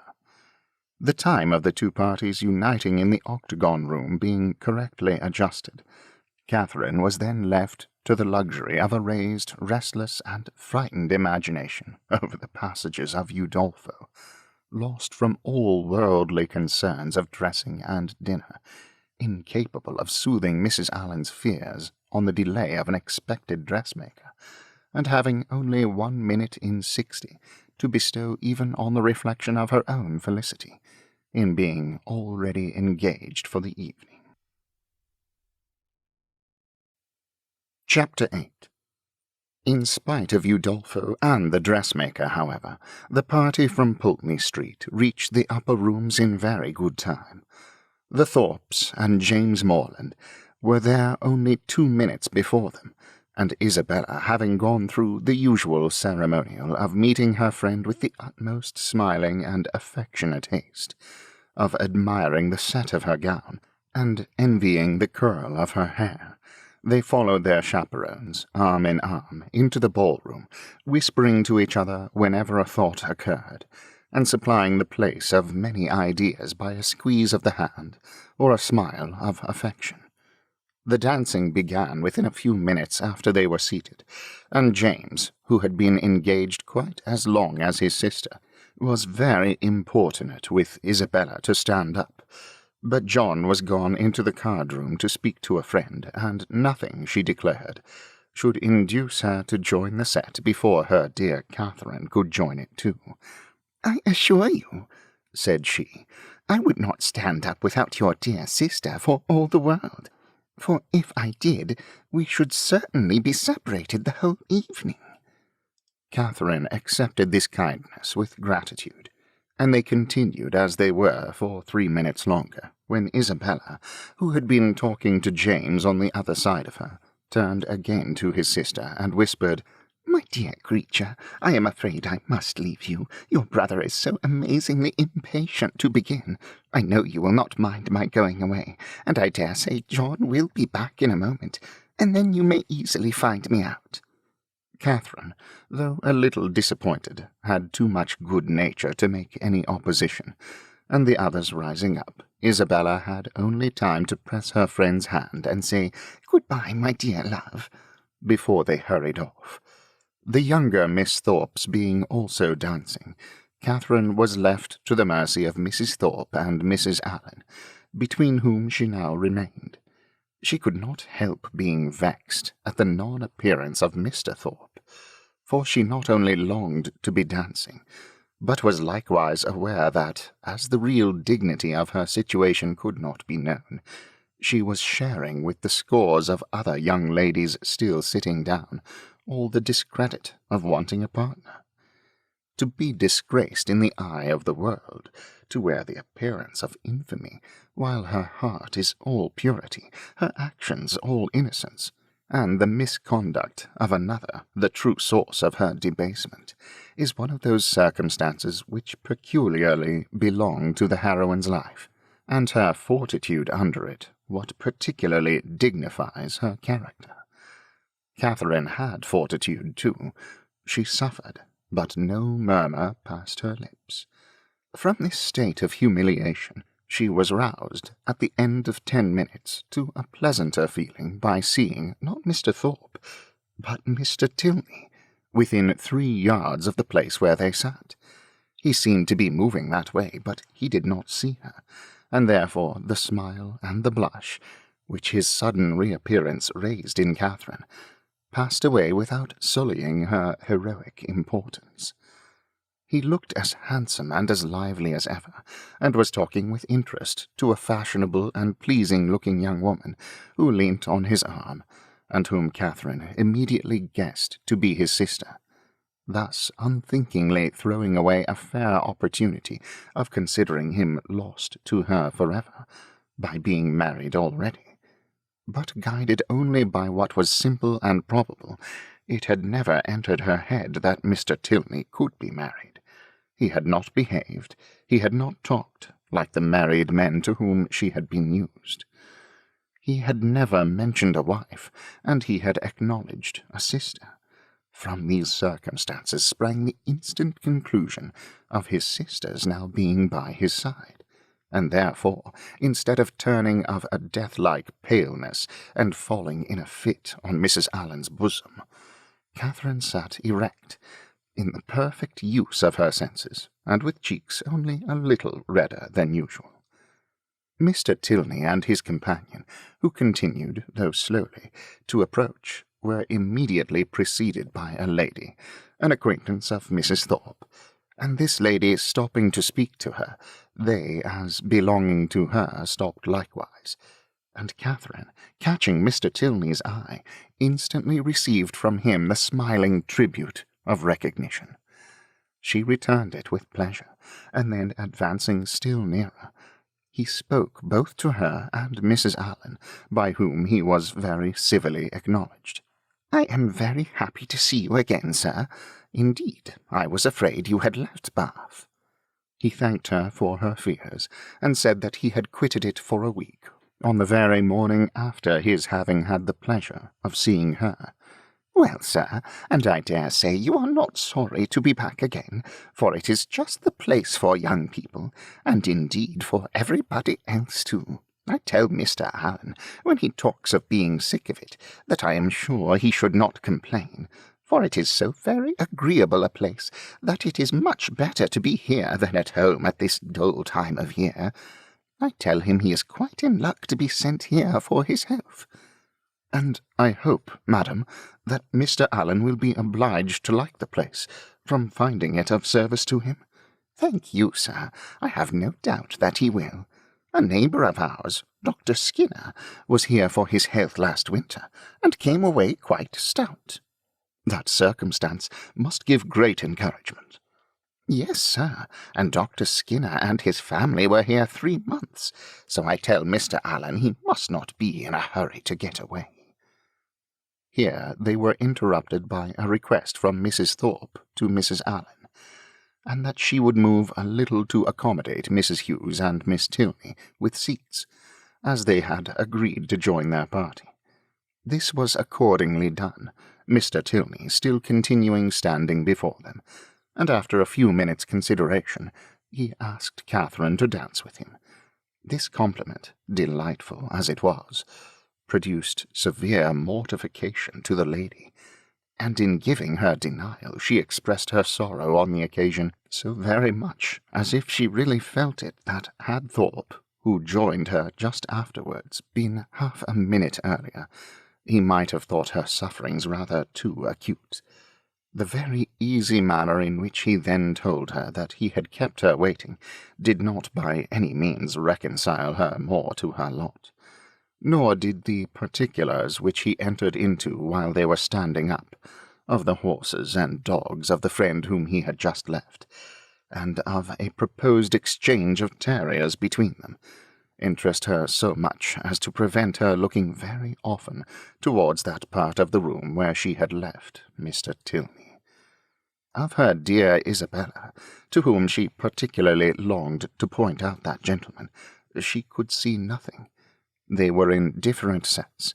She was separated from all her party, and away from all her acquaintance. One mortification succeeded another, and from the whole she deduced this useful lesson, that to go previously engaged to a ball does not necessarily increase either the dignity or enjoyment of a young lady.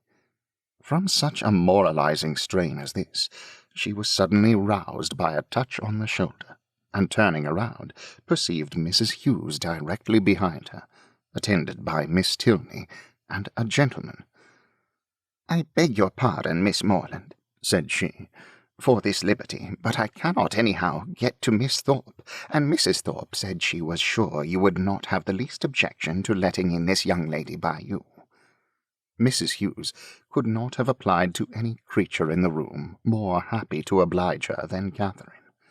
The young ladies were introduced to each other, Miss Tilney expressing a proper sense of such goodness, Miss Morland with the real delicacy of a generous mind making light of the obligation, and Mrs. Hughes, satisfied with having so respectably settled her young charge, returned to her party. Miss Tilney had a good figure, a pretty face, and a very agreeable countenance, and her air, though it had not all the decided pretension, the resolute stylishness of Miss Thorpe's, had more real elegance. Her manners showed good sense and good breeding.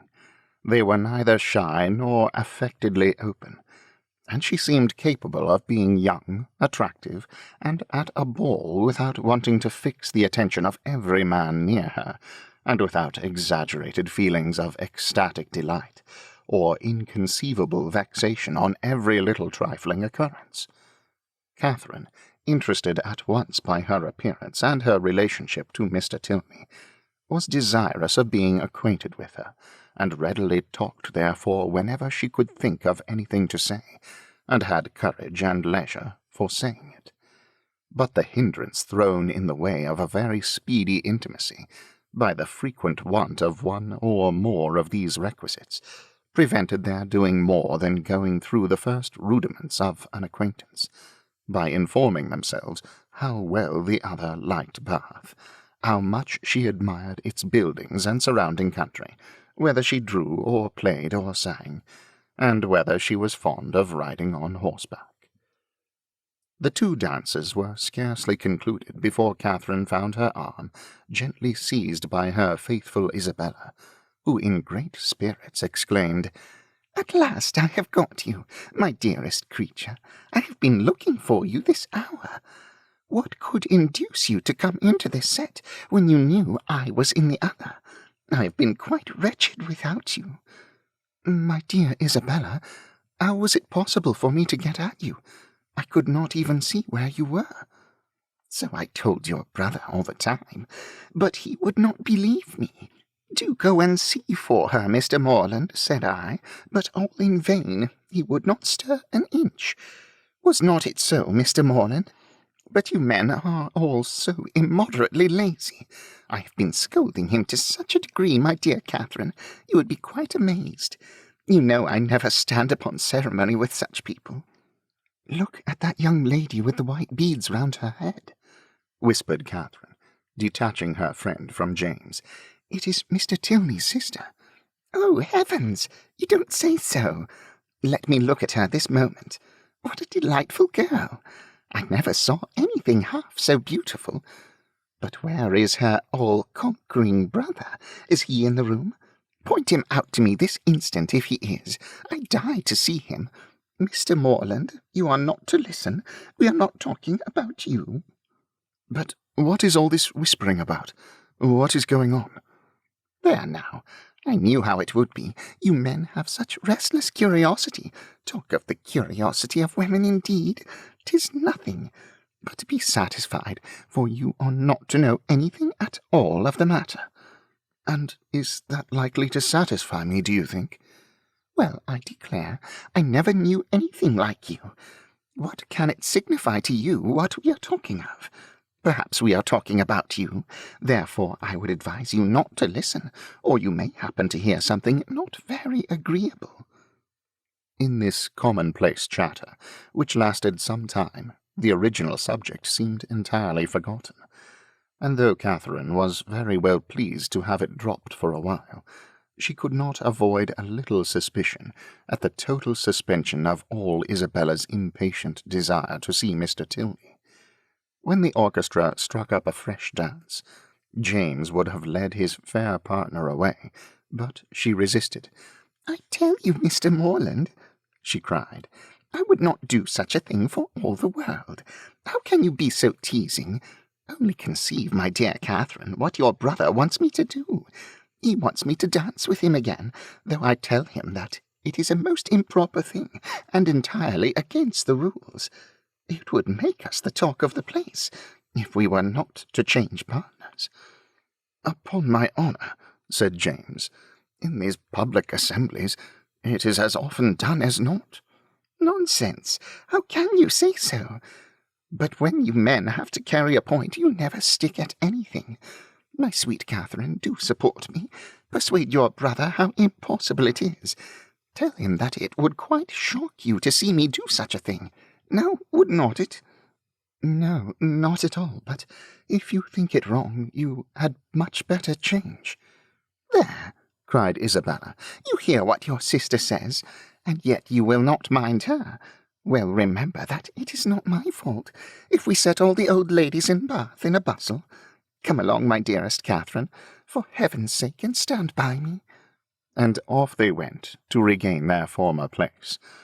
John Thorpe, in the meanwhile, had walked away, and Catherine, ever willing to give Mr. Tilney an opportunity of repeating the agreeable request, which had already flattered her once, made her way to Mrs. Allen and Mrs. Thorpe as fast as she could, in the hope of finding him still with them, a hope which, when it proved to be fruitless, she felt to have been highly unreasonable. "Well, my dear," said Mrs. Thorpe, impatient for praise of her son, "I hope you have had an agreeable partner." "Very agreeable, madam." "I am glad of it. John has charming spirits, has not he?" "Did you meet Mr. Tilney, my dear?" said Mrs. Allen. "No. Where is he?" "He was just with us now, and said he was so tired of lounging about that he was resolved to go and dance. So I thought perhaps he would ask you if he met with you." "Where can he be?" said Catherine, looking around, but she had not looked round long before she saw him leading a young lady to the dance. "Ah, he has got a partner. I wish he had asked you," said Mrs. Allen, and after a short silence she added, "He is a very agreeable young man." "Indeed he is, Mrs. Allen," said Mrs. Thorpe, smiling complacently. "I must say it, though I am his mother, that there is not a more agreeable young man in the world." This inapplicable answer might have been too much for the comprehension of many, but it did not puzzle Mrs. Allen, for after only a moment's consideration she said, in a whisper to Catherine, "I dare say she thought I was speaking of her son." Catherine was disappointed and vexed. She seemed to have missed by so little the very object she had in view, and this persuasion did not incline her to a very gracious reply, when John Thorpe came up to her soon afterwards and said, "Well, Miss Morland, I suppose you and I are to stand up and jig it together again?" "Oh, no. I am much obliged to you. Our 2 dances are over, and besides, I am tired, and do not mean to dance any more." "Do not you? Then let us walk about and quiz people. Come along with me, and I will show you the 4 greatest quizzers in the room, my 2 younger sisters and their partners. I have been laughing at them this half-hour." Again Catherine excused herself, and at last he walked off to quiz his sisters by himself. The rest of the evening she found very dull. Mr. Tilney was drawn away from their party at tea, to attend that of his partner. Miss Tilney, though belonging to it, did not sit near her, and James and Isabella were so much engaged in conversing together that the latter had no leisure to bestow more on her friend than one smile, one squeeze, and one "Dearest Catherine." Chapter 9. The progress of Catherine's unhappiness from the events of the evening was as follows. It appeared first in a general dissatisfaction with everybody about her, while she remained in the rooms, which speedily brought on considerable weariness and a violent desire to go home. This, on arriving in Pulteney Street, took the direction of extraordinary hunger, and when that was appeased, changed into an earnest longing to be in bed. Such was the extreme point of her distress. For when there she immediately fell into a sound sleep, which lasted 9 hours, and from which she awoke perfectly revived, in excellent spirits, with fresh hopes and fresh schemes. The first wish of her heart was to improve her acquaintance with Miss Tilney, and almost her first resolution to seek her for that purpose in the pump-room at noon. In the pump-room, one so newly arrived in Bath must be met with, and that building she had already found so favourable for the discovery of female excellence, and the completion of female intimacy, so admirably adapted for secret discourses and unlimited confidence, that she was most reasonably encouraged to expect another friend from within its walls. Her plan for the morning thus settled, she sat quietly down to her book after breakfast, resolving to remain in the same place and the same employment till the clock struck 1, and from habitude very little incommoded by the remarks and ejaculations of Mrs. Allen, whose vacancy of mind and incapacity for thinking were such, that as she never talked a great deal, so she could never be entirely silent, and therefore, while she sat at her work, if she lost her needle or broke her thread, if she heard a carriage in the street, or saw a speck upon her gown, she must observe it aloud, whether there were anyone at leisure to answer her or not. At about 12:30, a remarkably loud rap drew her in haste to the window, and scarcely had she time to inform Catherine of there being 2 open carriages at the door.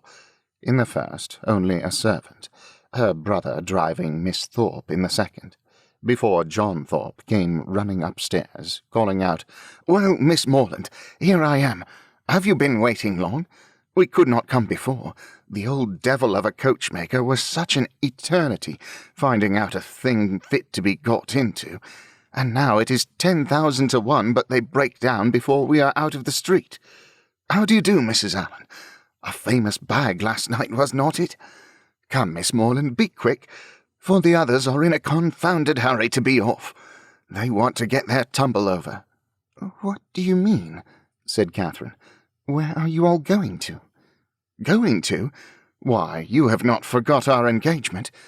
Did not we agree together to take a drive this morning? What a head you have! We are going up Claverton Down." "Something was said about it, I remember," said Catherine, looking at Mrs. Allen for her opinion.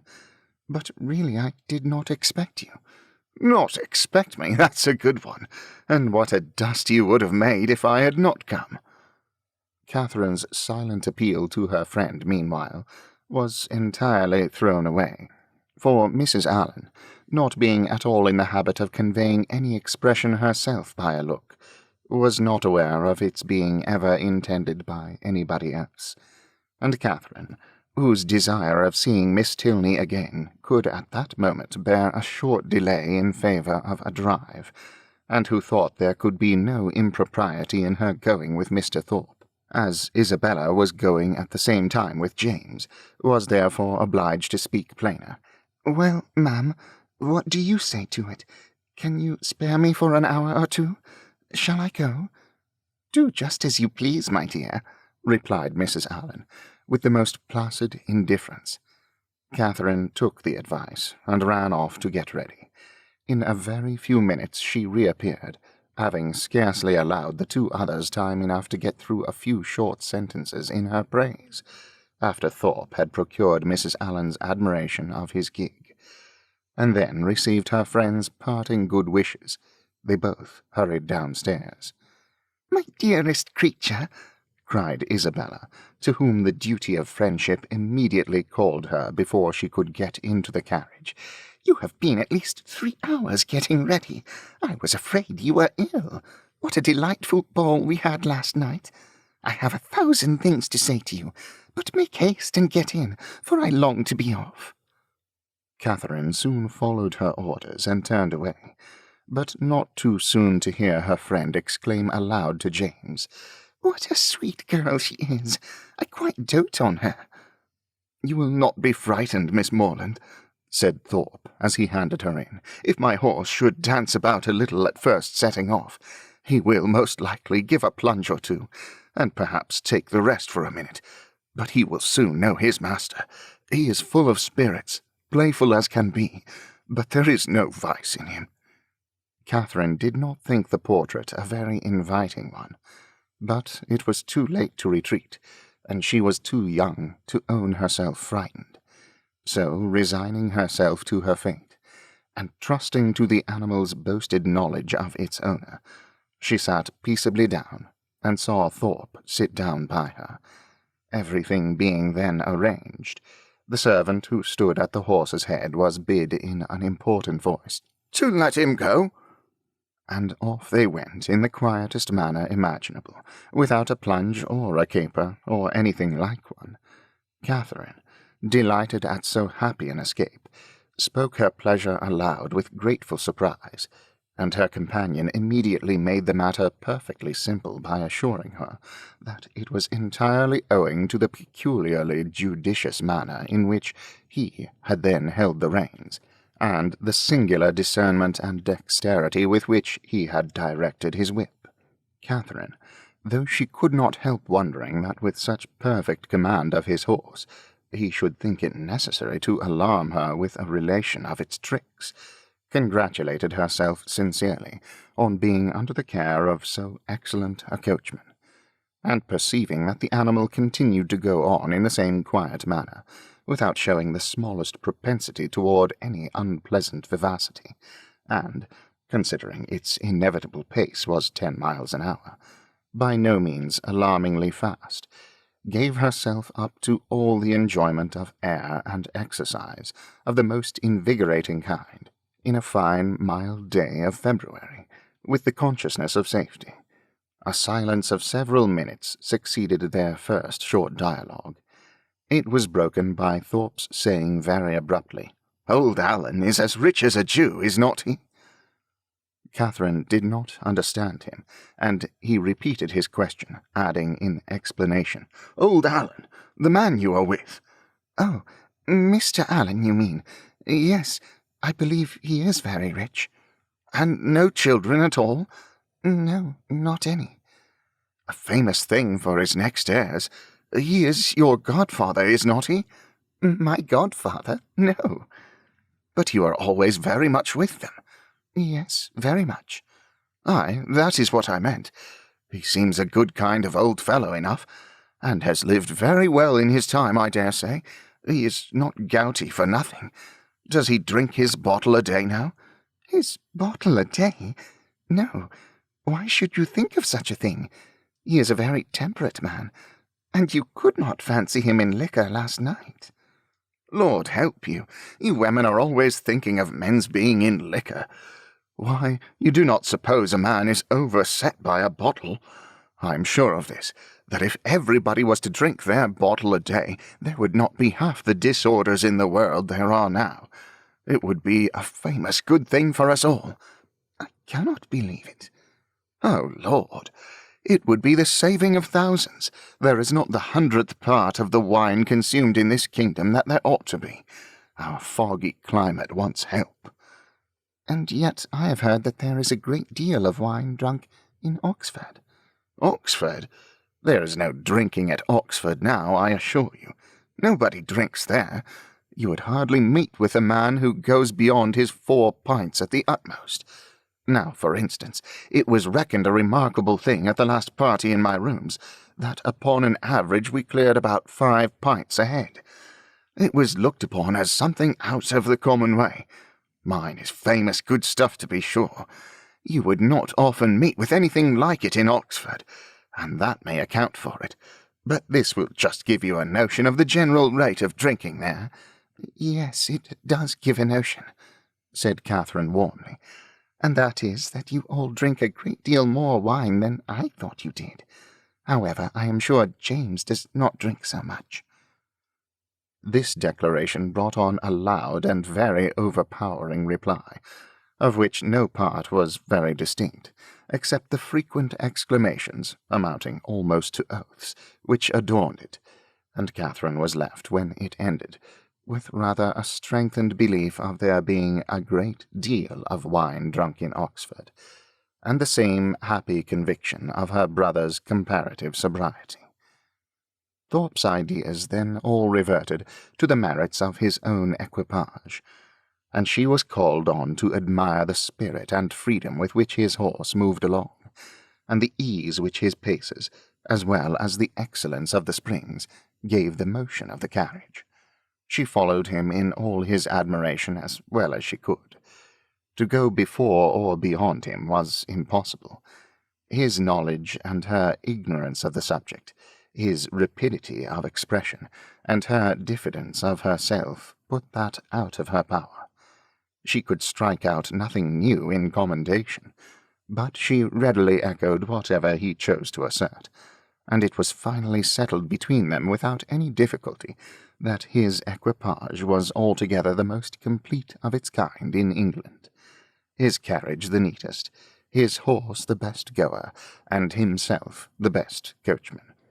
"You do not really think, Mr. Thorpe," said Catherine, venturing after some time to consider the matter as entirely decided, and to offer some little variation on the subject, "that James's gig will break down?" "Break down? Oh, Lord! Did you ever see such a little titipy thing in your life? There is not a sound piece of iron about it. The wheels have been fairly worn out these 10 last years, and as for the body, upon my soul you might shake it to pieces yourself with a touch. It is the most devilish little rickety business I ever beheld. Thank God, we have got a better. I would not be bound to go 2 miles in it for £50,000. "Good heavens!" cried Catherine, quite frightened. "Then pray let us turn back. They will certainly meet with an accident if we go on. Do let us turn back, Mr. Thorpe. Stop and speak to my brother, and tell him how very unsafe it is." "Unsafe? Oh, Lord! What is there in that? They will only get a roll if it does break down, and there is plenty of dirt. It will be excellent falling. Oh, curse it, the carriage is safe enough, if a man knows how to drive it. A thing of that sort in good hands will last above 20 years, after it is fairly worn out. Lord bless you, I would undertake for £5 to drive it to York and back again without losing a nail." Catherine listened with astonishment. She knew not how to reconcile 2 such very different accounts of the same thing, for she had not been brought up to understand the propensities of a rattle, nor to know how many idle assertions and impudent falsehoods the excess of vanity will lead. Her own family were plain, matter-of-fact people, who seldom aimed at wit of any kind, her father, at the utmost, being contented with a pun, and her mother with a proverb. They were not in the habit, therefore, of telling lies to increase their importance, or of asserting at one moment what they would contradict the next. She reflected on the affair for some time, in much perplexity, and was more than once on the point of requesting from Mr. Thorpe a clearer insight into his real opinion on the subject. But she checked herself, because it appeared to her that he did not excel in giving those clearer insights, in making those things plain which he had before made ambiguous, and, joining to this, the consideration that he would not really suffer his sister and his friend to be exposed to a danger from which he might easily preserve them, she concluded at last that he must know the carriage to be in fact perfectly safe, and therefore would alarm herself no longer. By him the whole matter seemed entirely forgotten, and all the rest of his conversation, or rather talk, began and ended with himself and his own concerns. He told her of horses which he had bought for a trifle and sold for incredible sums, of racing matches in which his judgment had infallibly foretold the winner, of shooting parties in which he had killed more birds, though without having one good shot, than all his companions together, and described to her some famous day's sport with the foxhounds, in which his foresight and skill in directing the dogs had repaired the mistakes of the most experienced huntsman, and in which the boldness of his riding, though it had never endangered his own life for a moment, had been constantly leading others into difficulties, which he calmly concluded had broken the necks of many. Little as Catherine was in the habit of judging for herself, and unfixed as were her general notions of what men ought to be, she could not entirely repress a doubt, while she bore with the effusions of his endless conceit, of his being altogether completely agreeable. It was a bold surmise, for he was Isabella's brother, and she had been assured by James that his manners would recommend him to all her sex.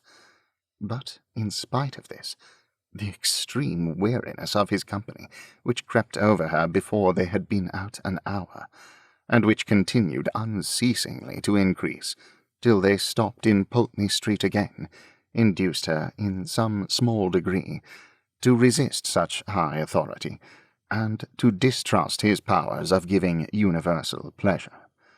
When they arrived at Mrs. Allen's door, the astonishment of Isabella was hardly to be expressed, on finding that it was too late in the day for them to attend her friend into the house. "Past 3 o'clock!" It was inconceivable, incredible, impossible, and she would neither believe her own watch, nor her brother's, nor the servants'. She would believe no assurance of it founded on reason or reality, till Morland produced his watch, and ascertained the fact, to have doubted a moment longer than would have been equally inconceivable, incredible, and impossible, and she could only protest over and over again that no 2 hours and a half had ever gone off so swiftly before, as Catherine was called on to confirm. Catherine could not tell a falsehood even to please Isabella, but the latter was spared the misery of her friend's dissenting voice by not waiting for her answer. Her own feelings entirely engrossed her. Her wretchedness was most acute on finding herself obliged to go directly home. It was ages since she had had a moment's conversation with her dearest Catherine, and though she had such thousands of things to say to her, it appeared as if they were never to be together again. So, with sniffles of most exquisite misery, and the laughing eye of utter despondency, she bade her friend adieu, and went on. Catherine found Mrs. Allen just returned from all the busy idleness of the morning, and was immediately greeted with, "Well, my dear, here you are," a truth which she had no greater inclination than power to dispute. "And I hope you have had a pleasant airing." "Yes, ma'am, I thank you. We could not have had a nicer day." "So Mrs. Thorpe said. She was vastly pleased at your all going." "You have seen Mrs. Thorpe, then?" "Yes, I went to the pump room as soon as you were gone, and there I met her, and we had a great deal of talk together. She says there was hardly any veal to be got at market this morning. It is so uncommonly scarce. Did you see anybody else of our acquaintance? Yes. We agreed to take a turn in the Crescent, and there we met Mrs. Hughes and Mr. and Miss Tilney walking with her. Did you indeed? And did they speak to you? Yes. We walked along the Crescent together for half an hour. They seem very agreeable people. Miss Tilney was in a very pretty spotted muslin, and I fancy, by what I can learn, that she always dresses very handsomely. Mrs. Hughes talked to me a great deal about the family. And what did she tell you of them? Oh, a vast deal indeed. She hardly talked of anything else. Did she tell you what part of Gloucestershire they come from? Yes, she did, but I cannot recollect now. But they are very good kind of people, and very rich. Mrs. Tilney was a Miss Drummond, and she and Mrs. Hughes were schoolfellows. And Miss Drummond had a very large fortune, and when she married, her father gave her £20,000, and 500 to buy wedding clothes. Mrs. Hughes saw all the clothes after they came from the warehouse. And are Mr. and Mrs. Tilney in Bath? Yes, I fancy they are, but I'm not quite certain. Upon recollection, however, I have a notion they are both dead. At least the mother is. Yes, I am sure Mrs. Tilney is dead, because Mrs. Hughes told me there was a very beautiful set of pearls that Mr. Drummond gave his daughter on her wedding day, and that Miss Tilney has got now, for they were put by for her when her mother died. And is Mr. Tilney, my partner, the only son? I cannot be quite positive about that, my dear. I have some idea he is, but, however, he is a very fine young man, Mrs. Hughes says, and likely to do very well. Catherine inquired no further, and she had heard enough to feel that Mrs. Allen had no real intelligence to give, and that she was most particularly unfortunate herself in having missed such a meeting with both brother and sister. Could she have foreseen such a circumstance, nothing should have persuaded her to go out with the others, and as it was, she could only lament her ill luck, and think over what she had lost, till it was clear to her that the drive had by no means been very pleasant, and that John Thorpe himself was quite disagreeable. Chapter 10. The Allens, Thorpes, and Morlands all met in the evening at the theatre, and as Catherine and Isabella sat together, there was then an opportunity for the latter to utter some few of the many thousand things which had been collecting within her for communication in the immeasurable length of time which had divided them. "Oh, heavens, my beloved Catherine, have I got you at last?" was her address on Catherine's entering the box and sitting by her. "Now, Mr. Morland," for he was close to her on the other side, "I shall not speak another word to you all the rest of the evening, so I charge you not to expect it. My sweetest Catherine, how have you been this long age? But I need not ask you, for you look delightfully. You really have done your hair in a more heavenly style than ever.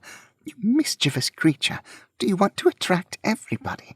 I assure you my brother is quite in love with you already. And as for Mr. Tilney, but that is a settled thing. Even your modesty cannot doubt his attachment now. His coming back to Bath makes it too plain. Oh, what would not I give to see him? I really am quite wild with impatience. My mother says he is the most delightful young man in the world. She saw him this morning, you know. You must introduce him to me. Is he in the house? Look about, for heaven's sake. I assure you, I can hardly exist till I see him." "No," said Catherine. "He is not here. I cannot see him anywhere." "Oh, horrid! Am I never to be acquainted with him? How do you like my gown? I think it does not look amiss. The sleeves were entirely my own thought. Do you know I get so immoderately sick of Bath? Your brother and I were agreeing this morning that, though it is vastly well to be here for a few weeks, we would not live here for millions. We soon found out that our tastes were exactly alike in preferring the country to every other place. Really, our opinions were so exactly the same it was quite ridiculous. There was not a single point in which we differed. I would not have had you by for the world. You are such a sly thing. I am sure you would have made some droll remark or other about it. No, indeed I should not. Oh, yes, you would indeed. I know you better than you know yourself. You would have told us that we seemed born for each other, or some nonsense of that kind, which would have distressed me beyond conception. My cheeks would have been as red as your roses. I would not have had you by for the world. Indeed, you do me injustice. I would not have made so improper a remark upon any account, and besides, I am sure it would never have entered my head. Isabella smiled incredulously, and talked the rest of the evening to James. Catherine's resolution of endeavouring to meet Miss Tilney again continued in full force the next morning, and till the usual moment of going to the pump-room she felt some alarm from the dread of a second prevention. But nothing of that kind occurred. No visitors appeared to delay them, and they all three set off in good time for the pump-room, where the ordinary course of events and conversation took place. Mr. Allen, after drinking his glass of water, joined some gentlemen to talk over the politics of the day and compare the accounts of their newspapers, and the ladies walked about together, noticing every new face and almost every new bonnet in the room. The female part of the Thorpe family, attended by James Morland, appeared among the crowd in less than a quarter of an hour, and Catherine immediately took her usual place by the side of her friend. James, who was now in constant attendance, maintained a similar position, and separating themselves from the rest of their party, they walked in that manner for some time, till Catherine began to doubt the happiness of a situation which, confining her entirely to her friend and brother, gave her very little share in the notice of either. They were always engaged in some sentimental discussion or lively dispute, but their sentiment was conveyed in such whispering voices, and their vivacity attended with so much laughter, that though Catherine's supporting opinion was not unfrequently called for by one or the other, she was never able to give any, from not having heard a word of the subject. At length, however, she was empowered to disengage herself from her friend by the avowed necessity of speaking to Miss Tilney, whom she most joyfully saw just entering the room with Mrs. Hughes, and whom she instantly joined, with a firmer determination to be acquainted than she might have had courage to command, had she not been urged by the disappointment of the day before. Miss Tilney met her with great civility, returned her advances with equal good-will, and they continued talking together as long as both parties remained in the room, and though in all probability not an observation was made, nor an expression used by either which had not been made and used some thousands of times before, under that roof, in every Bath season, yet the merit of their being spoken with simplicity and truth, and without personal conceit, might be something uncommon. "How well your brother dances!" was an artless exclamation of Catherine's towards the close of their conversation, which at once surprised and amused her companion. "Henry," she replied with a smile. "Yes, he does dance very well. He must have thought it very odd to hear me say I was engaged the other evening when he saw me sitting down. But I really had been engaged the whole day to Mr. Thorpe." Miss Tilney could only bow. "You cannot think," added Catherine after a moment's silence, "how surprised I was to see him again. I felt so sure of his being quite gone away. When Henry had the pleasure of seeing you before, he was in Bath but for a couple of days. He came only to engage lodgings for us. That never occurred to me, and of course, not seeing him anywhere, I thought he must be gone. Was not the young lady he danced with on Monday a Miss Smith?" "Yes, an acquaintance of Mrs. Hughes." "I dare say she was very glad to dance. Do you think her pretty?" "Not very." "He never comes to the pump-room, I suppose?" "Yes, sometimes, but he has rid out this morning with my father." Mrs. Hughes now joined them, and asked Miss Tilney if she was ready to go. "I hope I shall have the pleasure of seeing you again soon?" said Catherine. "Shall you be at the cotillion ball tomorrow?" "Perhaps yes, I think we certainly shall." "I am glad of it, for we shall be there." This civility was duly returned, and they parted, on Miss Tilney's side with some knowledge of her new acquaintance's feelings, and on Catherine's without the smallest consciousness of having explained them. She went home very happy. The morning had answered all her hopes, and the evening of the following day was now the object of expectation, the future good. What gown and what headdress she should wear on the occasion became her chief concern. She cannot be justified in it. Dress is at all times a frivolous distinction, and excessive solicitude about it often destroys its own aim. Catherine knew all this very well. Her great-aunt had read her a lecture on the subject only the Christmas before, and yet she lay awake 10 minutes on Wednesday night, debating between her spotted and her tambored muslin, and nothing but the shortness of the time prevented her buying a new one for the evening. This would have been an error in judgment, great though not uncommon, from which one of the other sex rather than her own, a brother rather than a great-aunt, might have warned her, for man only can be aware of the insensibility of man towards a new gown. It would be mortifying to the feelings of many ladies, could they be made to understand how little the heart of man is affected by what is costly or new in their attire, how little it is biased by the texture of their muslin, and how unsusceptible of peculiar tenderness towards the spotted, the sprigged, the mull, or the jaconet.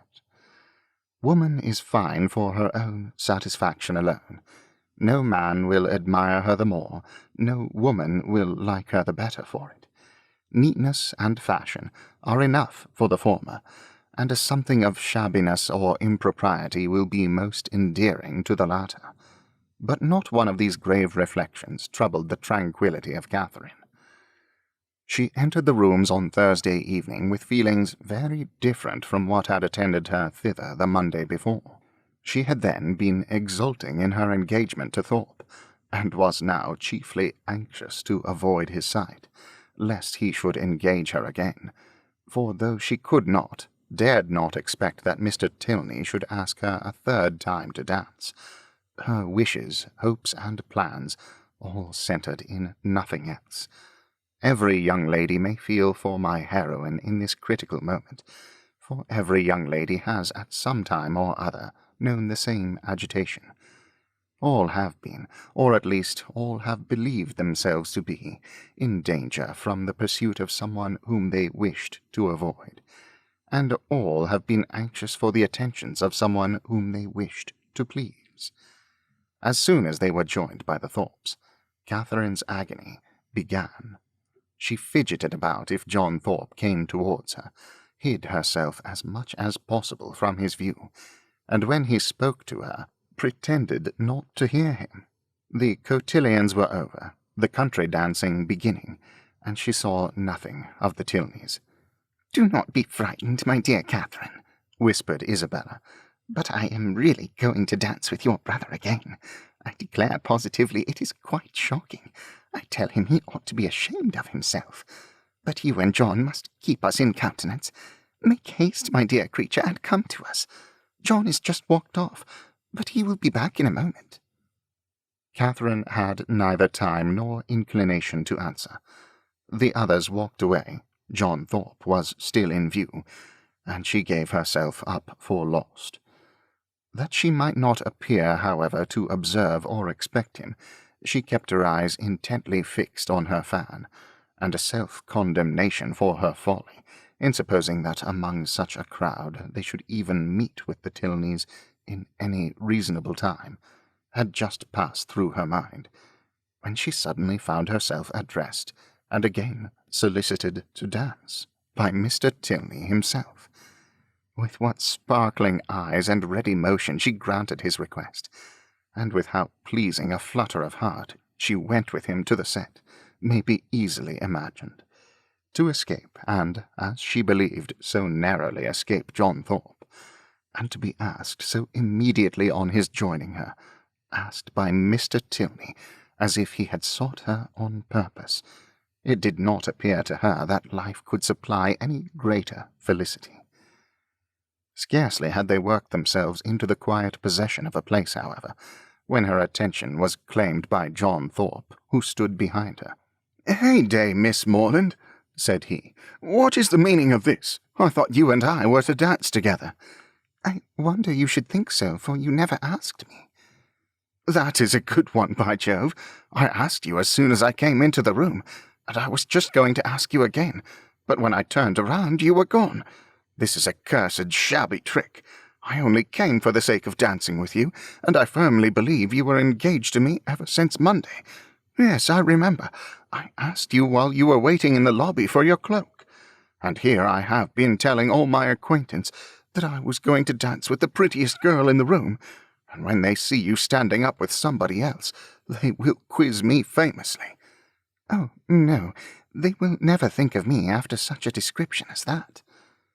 "By heavens, if they do not, I will kick them out of the room for blockheads. What chap have you there?" Catherine satisfied his curiosity. "Tilney," he repeated. I do not know him. A good figure of a man, well put together. Does he want a horse? Here is a friend of mine, Sam Fletcher, has got one to sell that would suit anybody. A famous clever animal for the road, only 40 guineas. I had 50 minds to buy it myself, for it is one of my maxims always to buy a good horse when I meet with one. But it would not answer my purpose. It would not do for the field. I would give any money for a real good hunter. I have 3 now, the best that ever were backed. I would not take 800 guineas for them. Fletcher and I mean to get a house in Leicester against the next season. It is so damn uncomfortable living at an inn."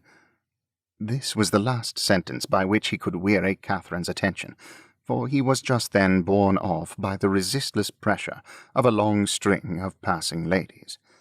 Her partner now drew near and said, "That gentleman would have put me out of patience had he stayed with you half a minute longer. He has no business to withdraw the attention of my partner from me.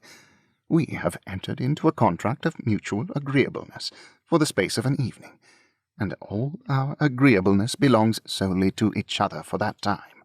Nobody can fasten themselves on the notice of one without injuring the rights of the other. I consider a country dance as an emblem of marriage. Fidelity and complaisance are the principal duties of both, and those men who do not choose to dance or marry themselves have no business with the partners or wives of their neighbours." "But they are such very different things." "That you think they cannot be compared together?" "To be sure not. People that marry can never part, but must go and keep house together. People that dance only stand opposite each other in a long room for half an hour." "And such is your definition of matrimony and dancing. Taken in that light, certainly, their resemblance is not striking, but I think I could place them in such a view. You will allow that in both, man has the advantage of choice, woman only the power of refusal, that in both it is an engagement between man and woman, formed for the advantage of each, and that when once entered into, they belong exclusively to each other till the moment of its dissolution. That is their duty, each to endeavour to give the other no cause for wishing that he or she had bestowed themselves elsewhere, and their best interest to keep their own imaginations from wandering towards the perfections of their neighbours, or fancying that they should have been better off with anyone else. You will allow all this?" "Yes, to be sure, as you stated. All this sounds very well, but still they are so very different. I cannot look upon them at all in the same light, nor think the same duties belong to them." "In one respect, there is certainly a difference.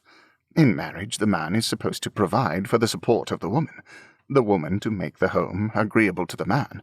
He is to purvey, and she is to smile. But in dancing, their duties are exactly changed. The agreeableness, the compliance are expected from him, while she furnishes the fan and the lavender water. That, I suppose, was the difference of duties which struck you, as rendering the conditions incapable of comparison."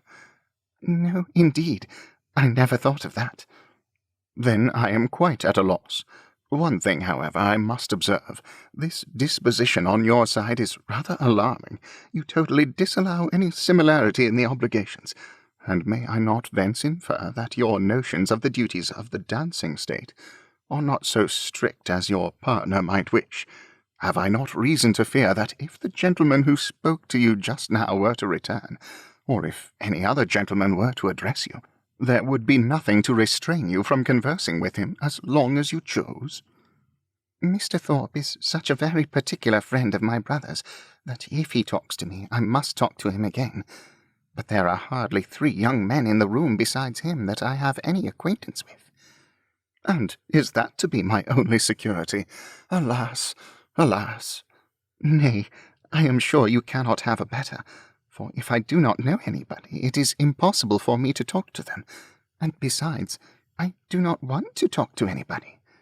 Now you have given me a security worth having, and I shall proceed with courage. Do you find Bath as agreeable as when I had the honour of making the inquiry before? Yes, quite. More so indeed. More so? Take care, or you will forget to be tired of it at the proper time. You ought to be tired at the end of 6 weeks. I do not think I should be tired if I were to stay here 6 months. Bath, compared with London, has little variety, and so everybody finds out every year. For 6 weeks I allow Bath is pleasant enough, but beyond that, it is the most tiresome place in the world. You would be told so by people of all descriptions, who come regularly every winter, lengthen their 6 weeks into 10 or 12, and go away at last because they can afford to stay no longer. Well, other people must judge for themselves, and those who go to London may think nothing of Bath. But I, who live in a small retired village in the country, can never find greater sameness in such a place as this than in my own home. For here are a variety of amusements, a variety of things to be seen and done all day long, which I can know nothing of there. You are not fond of the country? Yes, I am. I have always lived there, and always been very happy. But certainly there is much more sameness in country life than in a Bath life. One day in the country is exactly like another. But then you spend your time so much more rationally in the country. Do I? Do you not? I do not believe there is much difference. Here you are in pursuit only of amusement all day long. And so I am at home, only I do not find so much of it. I walk about here, and so I do there, but here I see a variety of people in every street, and there I can only go and call on Mrs. Allen. Mr. Tilney was very much amused. Only go and call on Mrs. Allen, he repeated. What a picture of intellectual poverty! However, when you sink into this abyss again, you will have more to say. You will be able to talk of Bath, and of all that you did here. Oh, yes. I shall never be in want of something to talk of again to Mrs. Allen, or anybody else. I really believe I shall always be talking of Bath when I am at home again. I do like it so very much. If I could have but Papa and Mamma, and the rest of them here, I suppose I should be too happy. James's coming, my eldest brother, is quite delightful, and especially as it turns out that the very family we are just got so intimate with are his intimate friends already. Oh, who can ever be tired of Bath? Not those who bring such fresh feelings of every sort to it as you do. But papas and mammas and brothers and intimate friends are a good deal gone by to most of the frequenters of Bath, and the honest relish of balls and plays and everyday sights is past with them. Here their conversation closed, the demands of the dance becoming now too importunate for a divided attention. Soon after their reaching the bottom of the set, Catherine perceived herself to be earnestly regarded by a gentleman who stood among the lookers-on, immediately behind her partner. He was a very handsome man, of a commanding aspect, past the bloom but not past the vigour of life, and with his eye still directed towards her, she saw him presently address Mr. Tilney in a familiar whisper. confused by his notice, and blushing from the fear of its being excited by something wrong in her appearance. She turned away her head.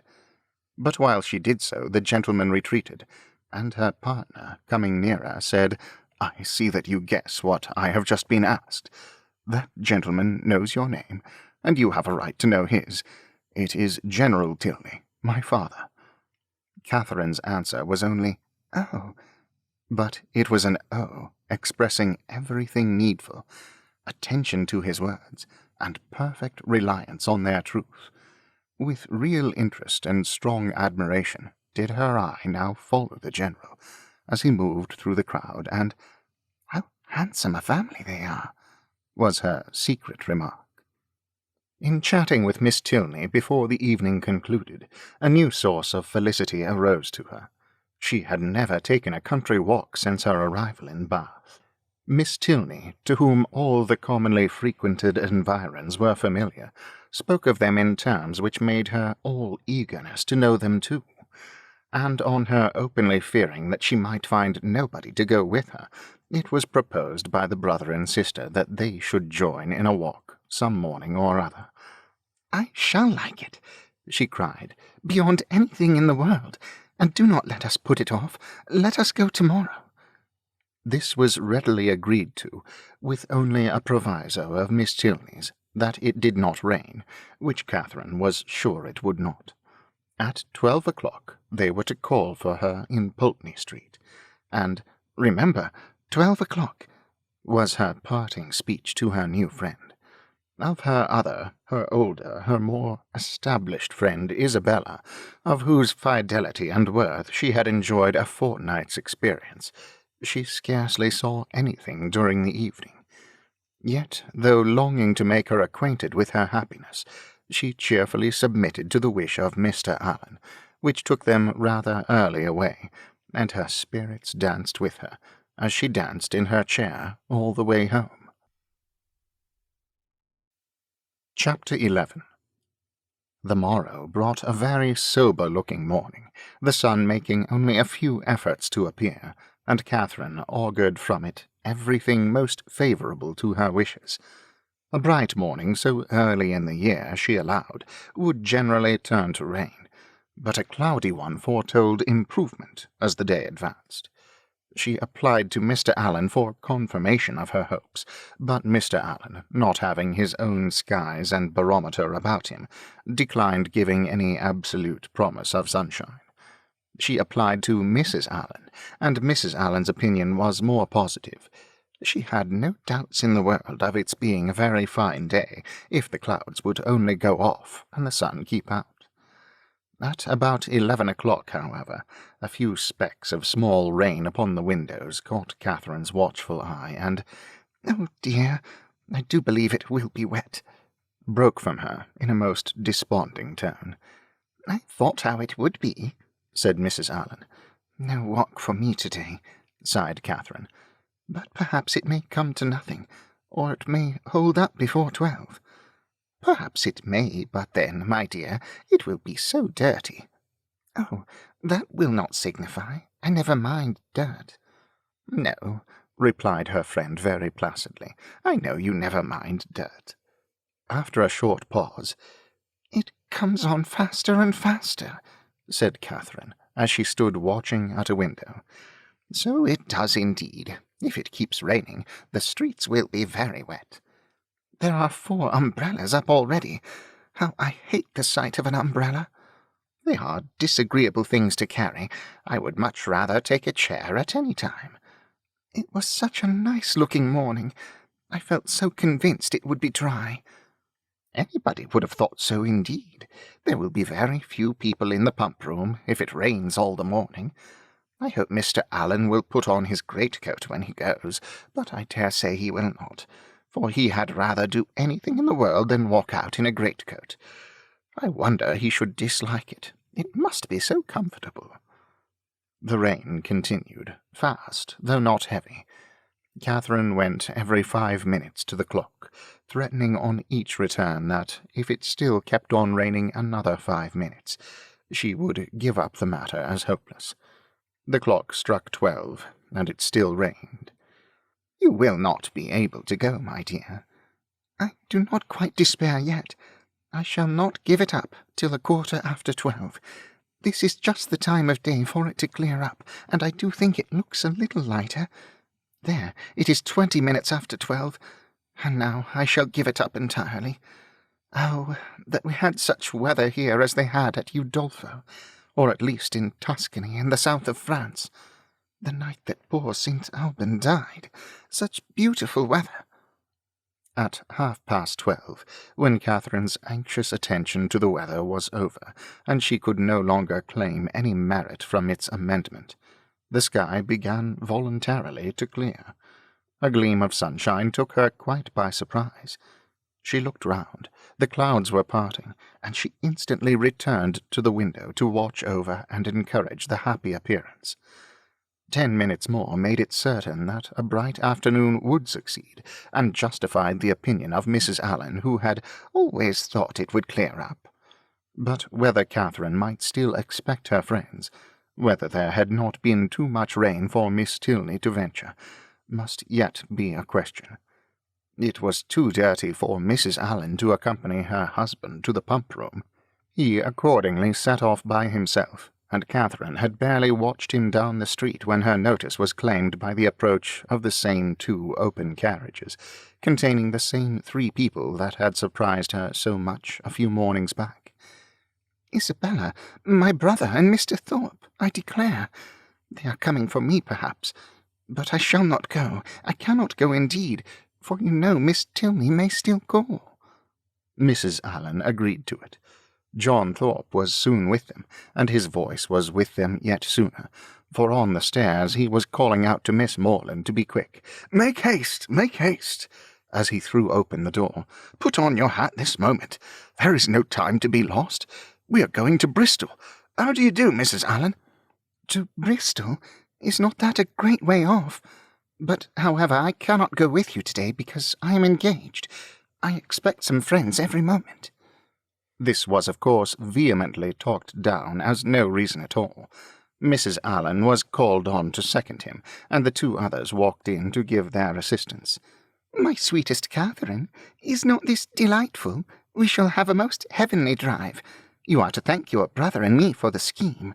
It darted into our heads at breakfast time, I verily believe at the same instant, and we should have been off 2 hours ago if it had not been for this detestable rain. But it does not signify. The nights are moonlight, and we shall do delightfully. Oh, I am in such ecstasies at the thought of a little country air and quiet. So much better than going to the lower rooms. We shall drive directly to Clifton and dine there, and as soon as dinner is over, if there is time for it, go on to King's Weston." "I doubt our being able to do so much," said Morland. "You croaking fellow," cried Thorpe. "We shall be able to do 10 times more. King's Weston, aye, and Blaise Castle too, and anything else we can hear of. But here is your sister says she will not go." "Blaise Castle?" cried Catherine. "What is that?" "The finest place in England, worth going 50 miles at any time to see." "What? Is it really a castle? An old castle?" "The oldest in the kingdom." "But it is like one reads of." "Exactly, the very same." "But now really, are there towers and long galleries?" "By dozens." "Then I should like to see it, but I cannot go." "Not go, my beloved creature, what do you mean?" "I cannot go because," looking down as she spoke, fearful of Isabella's smile, "I expect Miss Tilney and her brother to call on me to take a country walk. They promised to come at 12, only it rained. But now, as it is so fine, I dare say they will be here soon." "Not they, indeed," cried Thorpe, "for as we turned into Broad Street I saw them. Does he not drive a phaeton with bright chestnuts?" "I do not know, indeed." "Yes, I know he does. I saw him. You are talking of the man you danced with last night, are not you?" "Yes." "Well, I saw him, at that moment, turn up the Lansdowne Road, driving a smart-looking girl." "Did you, indeed?" "Did, upon my soul. Knew him again directly, and he seemed to have got some very pretty cattle, too." "It is very odd, but I suppose they thought it would be too dirty for a walk." "And well they might, for I never saw so much dirt in my life. Walk? You could no more walk than you could fly. It has not been so dirty the whole winter. It is ankle-deep everywhere." Isabella corroborated it. "My dearest Catherine, you cannot form an idea of the dirt. Come, you must go. You cannot refuse going now. I should like to see the castle, but may we go all over it? May we go up every staircase and into every suite of rooms? Yes, yes, every hole and corner. But then, if they should only be gone out for an hour till it is drier, and call by and by. Make yourself easy. There is no danger of that, for I heard Tilney hallooing to a man who was just passing by on horseback, that they were going as far as Wick Rocks. Then I will. Shall I go, Mrs. Allen? Just as you please, my dear." "Mrs. Allen, you must persuade her to go," was the general cry. Mrs. Allen was not inattentive to it.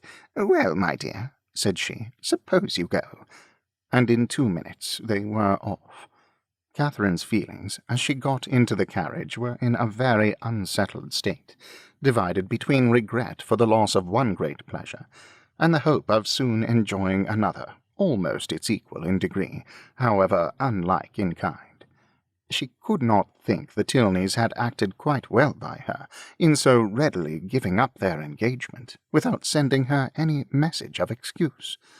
It was now but an hour later than the time fixed on for the beginning of their walk, and in spite of what she had heard of the prodigious accumulation of dirt in the course of that hour, she could not, from her own observation, help thinking that they might have gone with very little inconvenience. To feel herself slighted by them was very painful.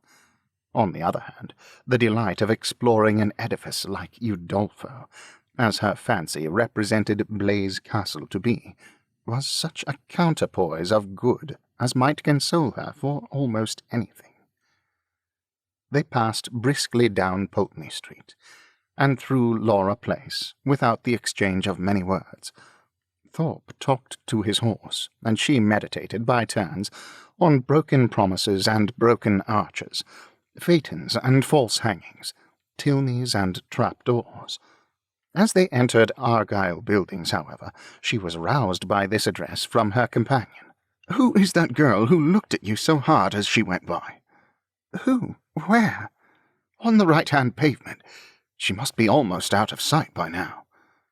Catherine looked around and saw Miss Tilney leaning on her brother's arm, walking slowly down the street.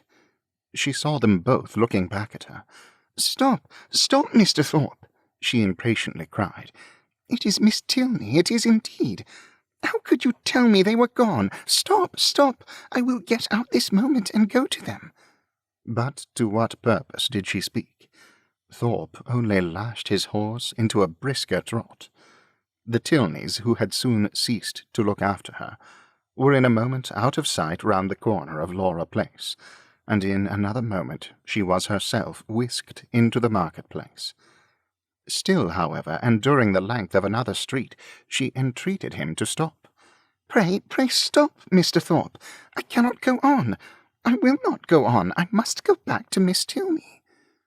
But Mr. Thorpe only laughed, smacked his whip, encouraged his horse, made odd noises, and drove on, and Catherine, angry and vexed as she was, having no power of getting away, was obliged to give up the point and submit. Her reproaches, however, were not spared. "How could you deceive me so, Mr. Thorpe? How could you say that you saw them driving up the Lansdowne Road? I would not have had it happen so for the world. They must think it so strange, so rude of me, to go by them too without saying a word. You do not know how vexed I am. I shall have no pleasure at Clifton, nor in anything else. I had rather, 10,000 times rather, get out now and walk back to them. How could you say you saw them driving out in a phaeton?" Thorpe defended himself very stoutly, declared he had never seen two men so much alike in his life, and would hardly give up the point of its having been Tilney himself. Their drive, even when this subject was over, was not likely to be very agreeable. Catherine's complacence was no longer what it had been in their former airing. She listened reluctantly, and her replies were short. Blaise Castle remained her only comfort. Towards that she still looked at intervals with pleasure, though rather than be disappointed of the promised walk, and especially rather than be thought ill of by the Tilneys, she would willingly have given up all the happiness which its walls could supply, the happiness of a progress through a long suite of lofty rooms, exhibiting the remains of magnificent furniture, though now for many years deserted, the happiness of being stopped in their way along narrow, winding vaults, by a low grated door, or even of having their lamp, their only lamp, extinguished by a sudden gust of wind, and of being left in total darkness. In the meanwhile, they proceeded on their journey without any mischance, and were within view of the town of Kinsam, when a halloo from Morland, who was behind them, made his friend pull up, to know what was the matter. The others then came close enough for conversation, and Morland said, "We had better go back, Thorpe. It is too late to go on today. Your sister thinks so as well as I. We've been exactly an hour coming from Pulteney Street. Very little more than 7 miles, and I suppose we have at least 8 more to go. It will never do. We set out a great deal too late. We had much better put it off till another day and turn round." "It is all one to me," replied Thorpe rather angrily, and instantly turning his horse, they were on their way back to Bath. "If your brother had not got such a damn beast to drive," said he soon afterwards, "we might have done it very well. My horse would have trotted to Clifton within the hour, if left to himself, and I have almost broke my arm with pulling him to that cursed broke-winded jade's pace. Morland is a fool for not keeping a horse and gig of his own." "No, he is not," said Catherine warmly, "for I am sure he could not afford it." "And why cannot he afford it?" "Because he has not money enough." "And whose fault is that?" "Nobody's that I know of." Thorpe then said something in the loud, incoherent way to which he had often recourse, about its being a damn thing to be miserly, and that if people who rolled in money could not afford things, he did not know who could, which Catherine did not even endeavour to understand. Disappointed of what was to have been the consolation for her first disappointment, she was less and less disposed either to be agreeable herself, or to find her companion so, and they returned to Pulteney Street without her speaking 20 words. As she entered the house, the footman told her that a gentleman and lady had called and inquired for her a few minutes after her setting off, that, when he told them she was gone out with Mr. Thorpe, the lady had asked whether any message had been left for her, and on his saying no, had felt for a card, but said she had none about her, and went away. Pondering over these heart-rending tidings, Catherine walked slowly upstairs. At the head of them she was met by Mr. Allen, who, on hearing the reason of their speedy return, said, "I am glad your brother had so much sense. I am glad you are come back. It was a strange, wild scheme." They all spent the evening together at Thorpe's. Catherine was disturbed and out of spirits, but Isabella seemed to find a pool of commerce, in the fate of which she shared, by private partnership with Morland, a very good equivalent for the quiet and country air of an inn at Clifton.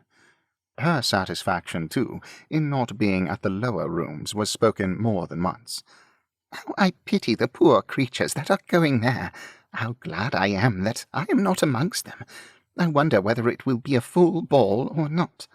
They have not begun dancing yet. I would not be there for all the world. It is so delightful to have an evening now and then to oneself. I dare say it will not be a very good ball. I know the Mitchells will not be there. I'm sure I pity everybody that is. But I dare say, Mr. Morland, you long to be at it, do not you? I am sure you do. Well, pray do not let anybody here be a restraint on you. I dare say we could do very well without you, but you men think yourselves of such consequence." Catherine could almost have accused Isabella of being wanting in tenderness towards herself and her sorrows. So very little did they appear to dwell on her mind, and so very inadequate was the comfort she offered. "Do not be so dull, my dearest creature," she whispered. "You will quite break my heart. It was amazingly shocking, to be sure, but the Tilneys were entirely to blame. Why were not they more punctual? It was dirty indeed, but what did that signify? I am sure John and I should not have minded it. I never mind going through anything where a friend is concerned. That is my disposition, and John is just the same. He has amazing strong feelings. Good heavens, what a delightful hand you have got! Kings, I vow. I was never so happy in my life. I would 50 times rather you should have them than myself." And now I may dismiss my heroine to the sleepless couch, which is the true heroine's portion, to a pillow strewed with thorns and wet with tears, and lucky may she think herself if she get another good night's rest in the course of the next 3 months. Chapter 12. "Mrs. Allen," said Catherine the next morning, "will there be any harm in my calling on Miss Tilney today? I shall not be easy till I have explained everything." "Go by all means, my dear. Only put on a white gown. Miss Tilney always wears white." Catherine cheerfully complied, and being properly equipped, was more impatient than ever to be at the pump-room, that she might inform herself of General Tilney's lodgings, for though she believed they were in Milsom Street, she was not certain of the house, and Mrs. Allen's wavering convictions only made it more doubtful. To Milsom Street she was directed, and having made herself perfect in the number, hastened away with eager steps and a beating heart to pay her visit, explain her conduct, and be forgiven, tripping lightly through the churchyard and resolutely turning away her eyes, that she might not be obliged to see her beloved Isabella and her dear family, who, she had reason to believe, were in a shop hard by. She reached the house without any impediment, looked at the number, knocked at the door, and inquired for Miss Tilney. The man believed Miss Tilney to be at home, but was not quite certain. Would she be pleased to send up her name? She gave her card. In a few minutes the servant returned, and with a look which did not quite confirm his words, said he had been mistaken, for that Miss Tilney was walked out. Catherine, with a blush of mortification, left the house. She felt almost persuaded that Miss Tilney was at home, and too much offended to admit her, and as she retired down the street could not withhold one glance at the drawing-room windows, in expectation of seeing her there, but no one appeared at them. At the bottom of the street, however, she looked back again, and then, not at a window, but issuing from the door, she saw Miss Tilney herself. She was followed by a gentleman whom Catherine believed to be her father, and they turned up towards Edgar's buildings. Catherine, in deep mortification, proceeded on her way. She could almost be angry herself at such angry incivility, but she checked the resentful sensation. She remembered her own ignorance.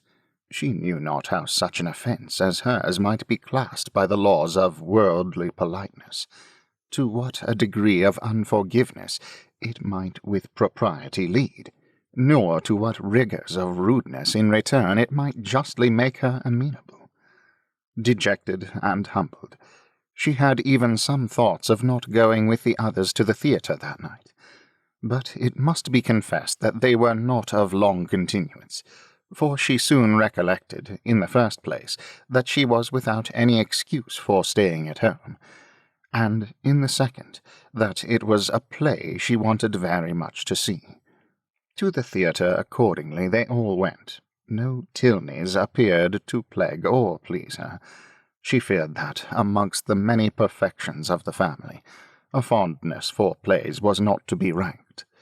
But perhaps it was because they habituated to the finer performances of the London stage, which she knew, on Isabella's authority, rendered everything else of the kind quite horrid.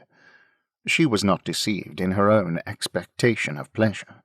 The comedy so well suspended her care that no one, observing her during the first 4 acts, would have supposed she had any wretchedness about her. On the beginning of the 5th, however, the sudden view of Mr. Henry Tilney and his father joining a party in the opposite box recalled her to anxiety and distress. The stage could no longer excite genuine merriment, no longer keep her whole attention. Every other look upon an average was directed towards the opposite box, and for the space of 2 entire scenes did she thus watch Henry Tilney, without being once able to catch his eye. No longer could he be suspected of indifference for a play. His notice was never withdrawn from the stage during 2 whole scenes. At length, however, he did look towards her, and he bowed. But such a bow! No smile, no continued observance attended it.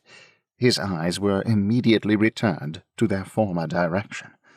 Catherine was restlessly miserable. She could almost have run to the box in which he sat, and forced him to hear her explanation. Feelings rather natural than heroic possessed her.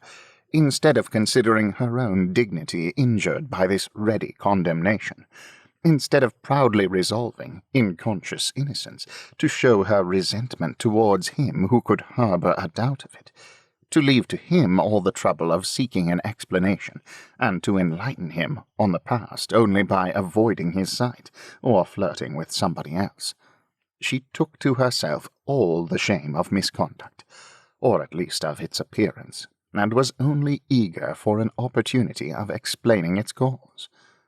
The play concluded, the curtain fell. Henry Tilney was no longer to be seen where he had hitherto sat, but his father remained, and perhaps he might be now coming round to their box. She was right. In a few minutes he appeared, and making his way through the then thinning rows, spoke with like calmness to Mrs. Allen and her friend. Not with such calmness was he answered by the latter. "Oh, Mr. Tilney, I have been quite wild to speak to you and make my apologies. You must have thought me so rude, but indeed it was not my own fault, was it, Mrs. Allen? Did not they tell me that Mr. Tilney and his sister were gone out in a phaeton together? And then what could I do? But I had 10,000 times rather have been with you. Now had not I, Mrs. Allen?" "My dear, you tumble my gown," was Mrs. Allen's reply. Her assurance, however, standing sole as it did, was not thrown away. It brought a more cordial, more natural smile into his countenance, and he replied in a tone which retained only a little affected reserve. "We were much obliged to you, at any rate, for wishing us a pleasant walk, after our passing you in Argyle Street. You were so kind as to look back on purpose."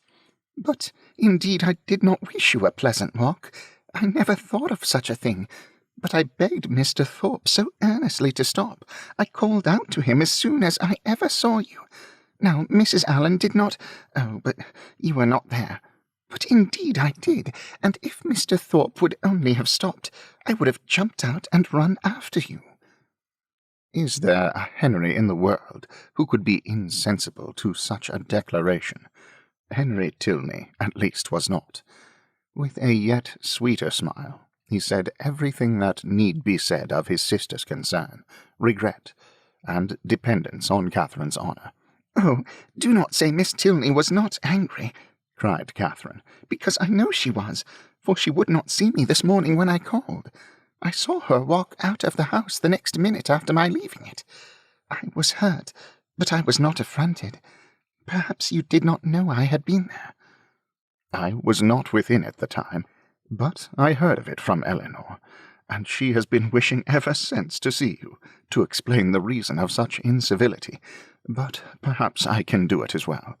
It was nothing more than that my father— they were just preparing to walk out, and he being hurried for time, and not caring to have it put off, made a point of her being denied. That was all, I do assure you. She was very much vexed. and meant to make her apology as soon as possible. Catherine's mind was greatly eased by this information, yet a something of solicitude remained, from which sprang the following question, thoroughly artless in itself, though rather distressing to the gentleman. "But, Mr. Tilney, why were you less generous than your sister? If she felt such confidence in my good intentions, and could suppose it to be only a mistake, why should you be so ready to take offence?" "Me? I take offence?"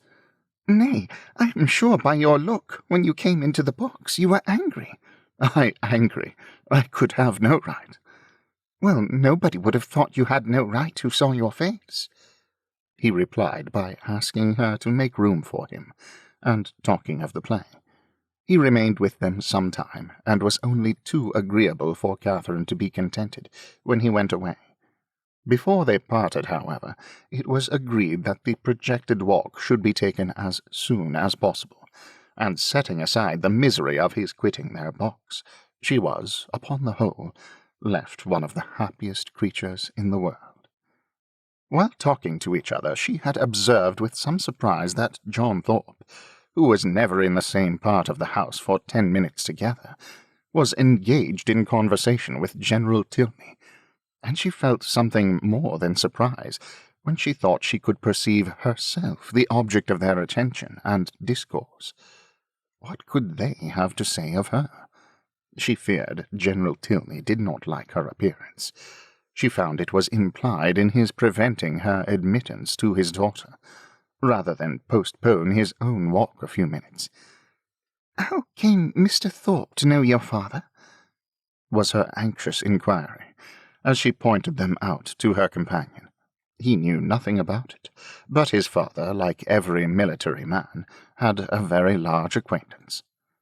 When the entertainment was over, Thorpe came to assist them in getting out. Catherine was the immediate object of his gallantry, and while they waited in the lobby for a chair, he prevented the inquiry which had travelled from her heart almost to the tip of her tongue, by asking, in a consequential manner, whether she had seen him talking with General Tilney. "He is a fine old fellow, upon my soul, stout, active, looks as young as his son. I have a great regard for him, I assure you. A gentleman-like, good sort of fellow as ever lived." "But how came you to know him?"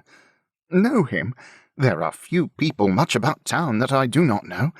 I have met him forever at the Bedford, and I knew his face again today the moment he came into the billiard-room. One of the best players we have, by the by, and we had a little touch together, though I was almost afraid of him at first. The odds were 5-4 against me, and if I had not made one of the cleanest strokes that perhaps ever was made in this world, I took his ball exactly, but I could not make you understand it without a table. However, I did beat him. A very fine fellow, as rich as a Jew. I should like to dine with him. I dare say he gives famous dinners. But what do you think we have been talking of? You? Yes, by heavens, and the General thinks you the finest girl in Bath." "Oh, nonsense! How can you say so?" "And what do you think I said?" lowering his voice. "Well done, General," said I. "I am quite of your mind." Here Catherine, who was much less gratified by his admiration than by General Tilney's, was not sorry to be called away by Mr. Allen.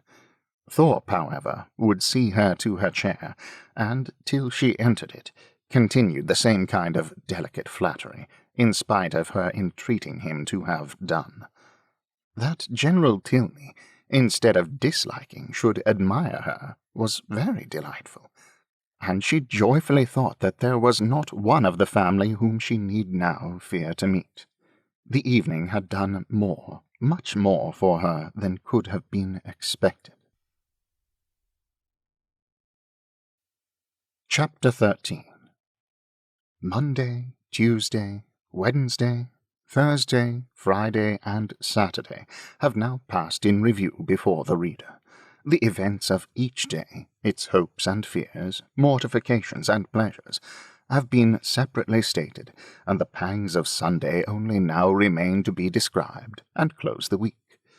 The Clifton scheme had been deferred, not relinquished, and on the afternoon's crescent of this day it was brought forward again. In a private consultation between Isabella and James, the former of whom had particularly set her heart upon going, and the latter no anxiously placed his upon pleasing her, it was agreed that, provided the weather were fair, the party should take place on the following morning, and they were to set off very early, in order to be at home in good time. The affair thus determined, and Thorpe's approbation secured, Catherine only remained to be apprised of it. She had left them for a few minutes to speak to Miss Tilney. In that interval the plan was completed, and as soon as she came again, her agreement was demanded. But instead of the gay acquiescence expected by Isabella, Catherine looked grave, was very sorry, but could not go. The engagement which ought to have kept her from joining in the former attempt would make it impossible for her to accompany them now. She had that moment settled with Miss Tilney to take their proposed walk tomorrow. It was quite determined, and she would not, upon any account, retract. But that she must and should retract was instantly the eager cry of both the Thorpes. They must go to Clifton tomorrow. They would not go without her. It would be nothing to put off a mere walk for one day longer, and they would not hear of a refusal. Catherine was distressed, but not subdued. "Do not urge me, Isabella. I am engaged to Miss Tilney. I cannot go." This availed nothing. The same arguments assailed her again. She must go, she should go, and they would not hear of a refusal. "It would be so easy to tell Miss Tilney that you had just been reminded of a prior engagement, and must only beg to put off the walk till Tuesday." "No, it would not be easy. I could not do it. There has been no prior engagement." But Isabella became only more and more urgent, calling on her in the most affectionate manner, addressing her by the most endearing names. She was sure her dearest, sweetest Catherine would not seriously refuse such a trifling request to a friend who loved her so dearly. She knew her beloved Catherine to have so feeling a heart, so sweet a temper, to be so easily persuaded by those she loved. But all in vain. Catherine felt herself to be in the right, and though pained by such tender, such flattering supplication, could not allow it to influence her. Isabella then tried another method. She reproached her with having more affection for Miss Tilney, though she had known her so little a while, than for her best and oldest friends, with being grown cold and indifferent, in short, towards herself. "I cannot help being jealous, Catherine, when I see myself slighted for strangers, I who love you so excessively. When once my affections are placed, it is not in the power of anything to change them. But I believe my feelings are stronger than anybody's. I am sure they are too strong for my own peace, and to see myself supplanted in your friendship by strangers does cut me to the quick, I own. These Tilneys seem to swallow up everything else." Catherine thought this reproach equally strange and unkind. Was it the part of a friend thus to expose her feelings to the notice of others? Isabella appeared to her ungenerous and selfish, regardless of everything but her own gratification. These painful ideas crossed her mind, though she said nothing. Isabella, in the meanwhile, had applied her handkerchief to her eyes, and Morland, miserable at such a sight, could not help saying, "Nay, Catherine, I think you cannot stand out any longer. The sacrifice is not much, and to oblige such a friend, I shall think you quite unkind if you still refuse." This was the first time of her brother's openly siding against her, and anxious to avoid his displeasure, she proposed a compromise. If they would only put off their scheme till Tuesday, which they might easily do, as it depended only on themselves, she could go with them, and everybody might then be satisfied. But "No, no, no," was the immediate answer. That could not be, for Thorpe did not know that he might not go to town on Tuesday. Catherine was sorry, but could do no more, and a short silence ensued, which was broken by Isabella, who, in a voice of cold resentment, said, "Very well, then there is an end of the party. If Catherine does not go, I cannot. I cannot be the only woman. I would not, upon any account in the world, do so improper a thing." "Catherine, you must go," said James.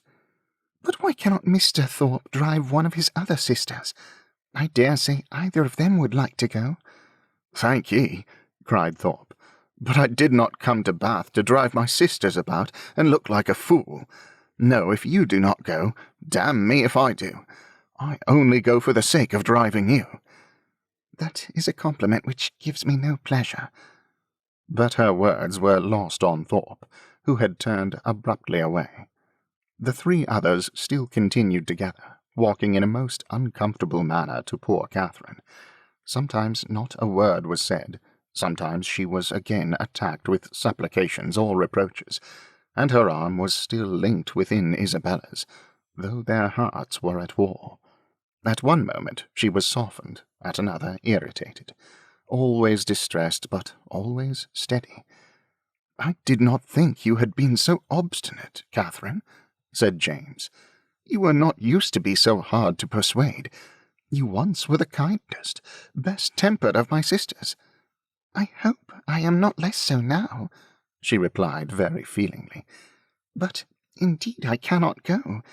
If I am wrong, I am doing what I believe to be right." "I suspect," said Isabella in a low voice, "there is no great struggle." Catherine's heart swelled. She drew away her arm, and Isabella made no opposition. Thus passed a long 10 minutes, till they were again joined by Thorpe, who, coming to them with a gayer look, said, "Well, I have settled the matter, and now we may all go tomorrow with a safe conscience. I have been to Miss Tilney, and made your excuses." "You have not!" cried Catherine. "I have, upon my soul, left her this moment. Told her you had sent me to say that, having just recollected a prior engagement of going to Clifton with us tomorrow, you could not have the pleasure of walking with her till Tuesday. She said, very well, Tuesday was just as convenient to her, so there is an end of all our difficulties. A pretty good thought of mine, hey?" Isabella's countenance was once more all smiles and good humour, and James too looked happy again. "A most heavenly thought indeed. Now, my sweet Catherine, all our distresses are over. You are honourably acquitted, and we shall have a most delightful party." "This will not do," said Catherine.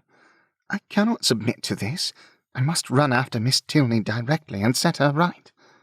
Isabella, however, caught hold of one hand, Thorpe of the other, and remonstrances poured in from all three. Even James was quite angry. When everything was settled, when Miss Tilney herself said that Tuesday would suit her as well, it was quite ridiculous, quite absurd, to make any further objection. "I do not care. Mr. Thorpe had no business to invent any such message. If I had thought it right to put it off, I could have spoken to Miss Tilney myself. This is only doing it in a ruder way. And how do I know that Mr. Thorpe has? He may be mistaken again, perhaps.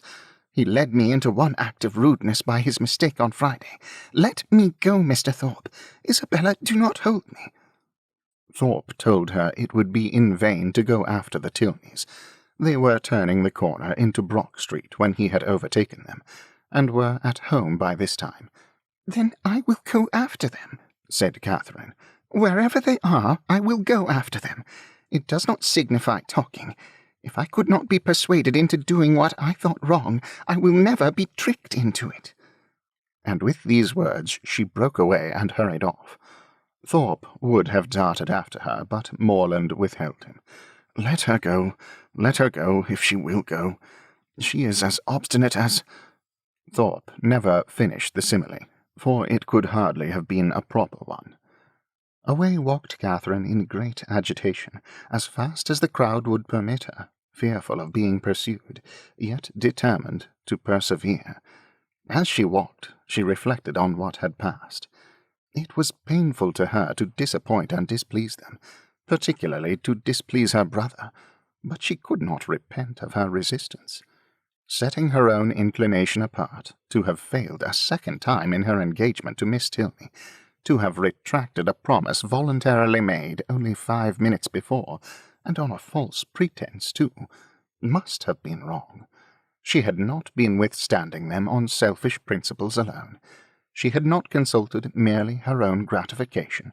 That might have been ensured in some degree by the excursion itself, by seeing Blaise Castle. No, she had attended to what was due to others, and to her own character in their opinion. Her conviction of being right, however, was not enough to restore her composure. Till she had spoken to Miss Tilney she could not be at ease, and quickening her pace when she got clear of the crescent, she almost ran over the remaining ground till she gained the top of Milsom Street. So rapid had been her movements that, in spite of the Tilneys' advantage in the outset, they were but just turning into their lodgings as she came within view of them, and the servant still remaining at the open door, she used only the ceremony of saying that she must speak with Miss Tilney that moment, and hurrying by him, proceeded upstairs. Then, opening the first door before her, which happened to be the right, she immediately found herself in the drawing-room with General Tilney, his son and daughter.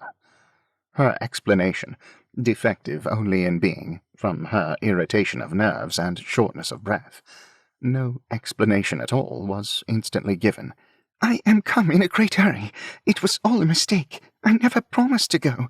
I told them from the first I could not go. I ran away in a great hurry to explain it. I did not care what you thought of me. I would not stay for the servant." The business, however, though not perfectly elucidated by this speech, soon ceased to be a puzzle. Catherine found that John Thorpe had given the message, and Miss Tilney had no scruple in owning herself greatly surprised by it. But whether her brother had still exceeded her in resentment, Catherine, though she instinctively addressed herself as much to one as to the other in her vindication, had no means of knowing.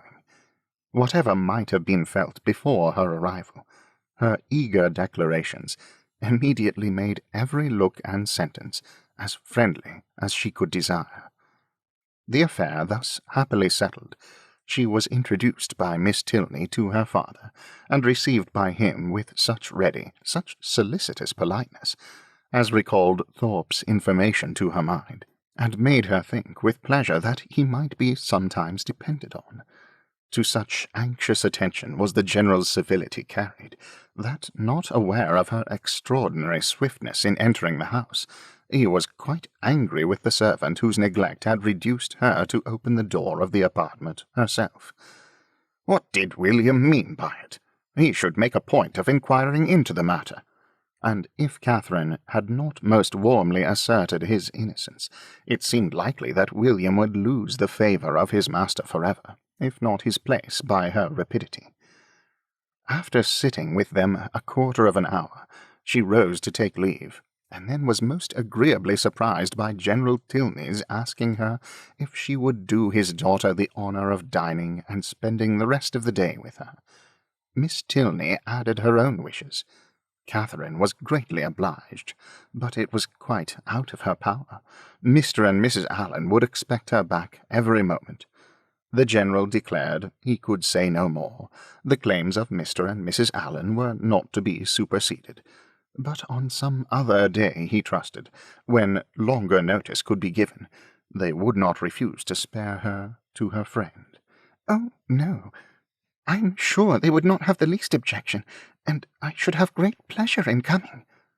The General attended her himself to the street door, saying everything gallant as they went downstairs, admiring the elasticity of her walk, which corresponded exactly with the spirit of her dancing, and making her one of the most graceful bows she had ever beheld when they parted. Catherine, delighted by all that had passed, proceeded gaily to Pulteney Street, walking, as she concluded, with great elasticity, though she had never thought of it before. She reached home without seeing anything more of the offended party, and now that she had been triumphant throughout, had carried her point, and was secure of her walk, she began, as the flutter of her spirits subsided, to doubt whether she had been perfectly right. A sacrifice was always noble, and if she had given way to their entreaties, she should have been spared the distressing idea of a friend displeased, a brother angry, and a scheme of great happiness to both destroyed, perhaps through her means. To ease her mind, and ascertain by the opinion of an unprejudiced person what her own conduct had really been, she took occasion to mention before Mr. Allen the half-settled scheme of her brother and the Thorpes for the following day. Mr. Allen caught at it directly. "Well," said he, "and do you think of going too?" "No, I had just engaged myself to walk with Miss Tilney before they told me of it, and therefore you know I could not go with them, could I?" "No, certainly not, and I am glad you do not think of it. These schemes are not at all the thing, young men and women driving about the country in open carriages. Now and then it is very well, but going to inns and public places together, it is not right, and I wonder Mrs. Thorpe should allow it. I am glad you do not think of going. I am sure Mrs. Morland would not be pleased. Mrs. Allen, are you not of my way of thinking? Do you not think these kinds of projects objectionable?" "Yes, very much so indeed. Open carriages are nasty things. A clean gown is not 5 minutes' wear in them. You are getting splashed in and getting out, and the wind takes your hair and your bonnet in every direction. I hate an open carriage myself." "I know you do, but that is not the question. Do not you think it has an odd appearance if young ladies are frequently driven about in them by young men to whom they are not even related?" "Yes, my dear, a very odd appearance indeed. I cannot bear to see it." "Dear madam," cried Catherine, "then why did not you tell me so before? I'm sure if I had known it to be improper, I would not have gone with Mr. Thorpe at all. But I always hoped you would tell me, if you thought I was doing wrong." "And so I should, my dear, you may depend upon it, for as I told Mrs. Morland at parting, I would always do the best for you in my power, but one must not be over-particular. Young people will be young people, as your good mother says herself. You know I wanted you, when we first came, not to buy that sprigged muslin, but you would. Young people do not like to be always thwarted." "But this was something of real consequence, and I do not think you would have found me hard to persuade."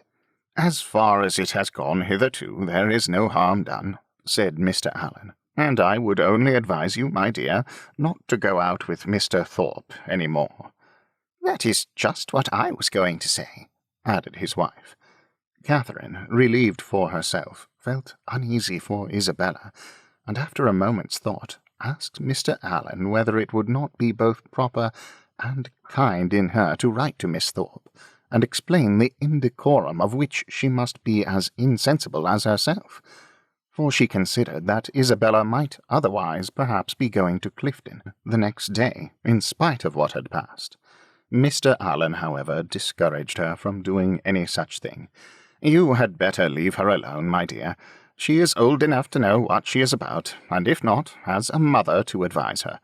Mrs. Thorpe is too indulgent beyond a doubt, but, however, you had better not interfere. She and your brother choose to go, and you will only be getting ill will."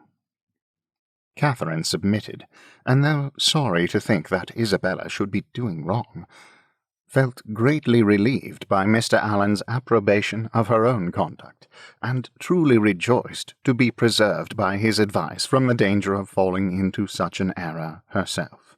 Her escape from being one of the party to Clifton was now an escape indeed, for what would the Tilneys have thought of her if she had broken her promise to them in order to do what was wrong in itself, if she had been guilty of one breach of propriety, only to enable her to be guilty of another. Chapter 14. The next morning was fair, and Catherine almost expected another attack from the assembled party. With Mr. Allen to support her, she felt no dread of the event, but she would gladly be spared a contest where victory itself was painful, and was heartily rejoiced therefore at neither seeing nor hearing any of them. The Tilneys called for her at the appointed time, and no new difficulty arising, no sudden recollection, no unexpected summons, no impertinent intrusion to disconcert their measures, my heroine was most unnaturally able to fulfil her engagement, though it was made with the hero himself. They determined on walking around Beechen Cliff, that noble hill whose beautiful verdure and hanging coppice render it so striking an object from almost every opening in Bath. "I never look at it," said Catherine, as they walked along the side of the river, "without thinking of the south of France." "Have you been abroad, then?" said Henry, a little surprised. "Oh, no. I only mean what I have read about it. It always puts me in mind of the country that Emily and her father travelled through, in the mysteries of Udolpho. But you never read novels, I dare say." "Why not?" "Because they are not clever enough for you. Gentlemen read better books." "The person, be it gentleman or lady, who has not pleasure in a good novel, must be intolerably stupid. I have read all Mrs. Radcliffe's works, and most of them with great pleasure. The Mysteries of Udolpho, when I had once begun it, I could not lay down again. I remember finishing it in 2 days, my hair standing on end the whole time." "Yes," added Miss Tilney, "and I remember that you undertook to read it aloud to me, and that when I was called away for only 5 minutes to answer a note, instead of waiting for me, you took the volume into the Hermitage Walk, and I was obliged to stay till you had finished it." "Thank you, Eleanor. A most honourable testimony. You see, Miss Morland, the injustice of your suspicions. Here was I, in my eagerness to get on, refusing to wait only 5 minutes for my sister, breaking the promise I had made of reading it aloud, and keeping her in suspense at a most interesting part, by running away with the volume, which, you are to observe, was her own, particularly her own. I am proud when I reflect on it, and I think it must establish me in your good opinion." "I am very glad to hear it indeed, and now I shall never be ashamed of liking Udolpho myself. But I really thought before, young men despised novels amazingly." "It is amazingly. It may well suggest amazement if they do, for they read nearly as many as women. I myself have read hundreds and hundreds. Do not imagine that you can cope with me in a knowledge of Julius or Louisa's. If we proceed to particulars and engage in the never-ceasing inquiry of 'Have you read this?' and 'Have you read that?' I shall soon leave you as far behind me as— what shall I say? I want an appropriate simile. As far as your friend Emily herself left poor Valancourt, when she went with her aunt into Italy. Consider how many years I have had the start of you. I had entered on my studies at Oxford, while you were a good little girl working your sampler at home." "Not very good, I am afraid. But now, really, do not you think Udolpho the nicest book in the world?" "The nicest, by which I suppose you mean the neatest. That must depend upon the binding." "Henry," said Miss Tilney, "you are very impertinent. Miss Morland, he is treating you exactly as he does his sister. He is forever finding fault with me for some incorrectness of language. And now he is taking the same liberty with you. The word nicest, as you used it, does not suit him, and you had better change it as soon as you can, or we shall be overpowered with Johnson and Blair all the rest of the way." "I am sure," cried Catherine, "I did not mean to say anything wrong. But it is a nice book, and why should not I call it so?" "Very true," said Henry, "and this is a very nice day, and we are taking a very nice walk, and you are 2 very nice young ladies. Oh, it is a very nice word indeed. It does for everything. Originally, perhaps, it was applied only to express neatness, propriety, delicacy, or refinement. People were nice in their dress, in their sentiments, or their choice. But now every commendation on every subject is comprised in that one word." "While, in fact," cried his sister. "It ought only to be applied to you, without any commendation at all. You are more nice than wise. Come, Miss Morland, let us leave him to meditate over our faults in the utmost propriety of diction, while we praise Udolpho in whatever terms we like best. It is a most interesting work. You are fond of that kind of reading?" "To say the truth, I do not much like any other." "Indeed." "That is, I can read poetry and plays, and things of that sort, and do not dislike travels. But history, real solemn history, I cannot be interested in. Can you?" "Yes, I am fond of history." "I wish I were too. I read it a little as a duty, but it tells me nothing that does not either vex or weary me. The quarrels of popes and kings, with wars or pestilences in every page, the men all so good for nothing, and hardly any women at all. It is very tiresome, and yet I often think it odd that it should be so dull, for a great deal of it must be invention. The speeches that are put into the heroes' mouths, their thoughts and designs, the chief of all this must be invention, and invention is what delights me in other books." "Historians, you think," said Miss Tilney, "are not happy in their flights of fancy. They display imagination without raising interest. I am fond of history, and am very well contented to take the false with the true. In the principal facts, they have sources of intelligence in former histories and records, which may be as much depended on, I conclude, as anything that does not actually pass under one's own observation. And as for the little embellishments you speak of, they are embellishments, and I like them as such. If a speech be well drawn up, I read it with pleasure, by whomsoever it may be made, and probably with much greater if the production of Mr. Hume or Mr. Robertson, than if the genuine words of Caractacus, Agricola, or Alfred the Great." "You are fond of history, and so are Mr. Allen and my father. I have 2 brothers who do not dislike it. So many instances within my small circle of friends is remarkable. At this rate, I shall not pity the writers of history any longer. If people like to read their books, it is all very well, but to be at so much trouble in filling great volumes, which, as I used to think, nobody would willingly ever look into, to be labouring only for the torment of little boys and girls, always struck me as a hard fate, and though I know it is all very right and necessary, I have often wondered at the person's courage that could sit down on purpose to do it." "That little boys and girls should be tormented," said Henry, "is what no one at all acquainted with human nature in a civilized state can deny. But in behalf of our most distinguished historians, I must observe that they might well be offended at being supposed to have no higher aim, and that by their method and style they are perfectly well qualified to torment readers of the most advanced reason and mature time of life. I use the verb to torment, as I observed to be your own method, instead of to instruct, supposing them to now be admitted as synonymous." "You think me foolish to call instruction a torment.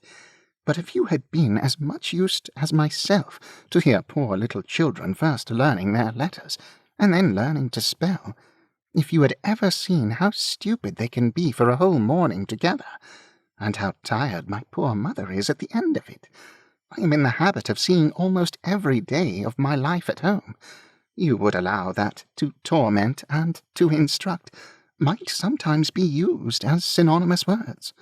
"Very probably. But historians are not accountable for the difficulty of learning to read, and even you yourself, who do not altogether seem particularly friendly to very severe, very intense application, may perhaps be brought to acknowledge that it is very well worth while to be tormented for 2 or 3 years of one's life, for the sake of being able to read all the rest of it. Consider, if reading had not been taught, Mrs. Radcliffe would have written in vain, or perhaps might not have written at all." Catherine assented, and a very warm panegyric from her on that lady's merits closed the subject. The Tilneys were soon engaged in another on which she had nothing to say. They were viewing the country with the eyes of persons accustomed to drawing, and decided on its capability of being formed into pictures, with all the eagerness of real taste. Here Catherine was quite lost. She knew nothing of drawing, nothing of taste, and she listened to them with an attention which brought her little profit, for they talked in phrases which conveyed scarcely any idea to her. The little which she could understand, however, appeared to contradict the very few notions she had entertained on the matter before. It seemed as if a good view were no longer to be taken from the top of an high hill, and that a clear blue sky was no longer a proof of a fine day. She was heartily ashamed of her ignorance, a misplaced shame.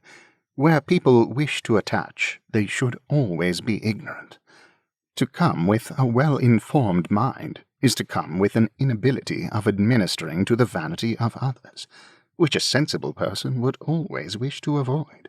A woman especially, if she have the misfortune of knowing anything, should conceal it as well as she can. The advantages of natural folly in a beautiful girl have been already set forth by the capital pen of a sister author, and to her treatment of the subject I will only add, in justice to men, that though to the larger and more trifling part of the sex, imbecility in females is a great enhancement of their personal charms, there is a portion of them too reasonable and too well informed themselves to desire anything more in a woman than ignorance. But Catherine did not know her own advantages, did not know that a good-looking girl, with an affectionate heart and a very ignorant mind, cannot fail of attracting a clever young man, unless circumstances are particularly untoward.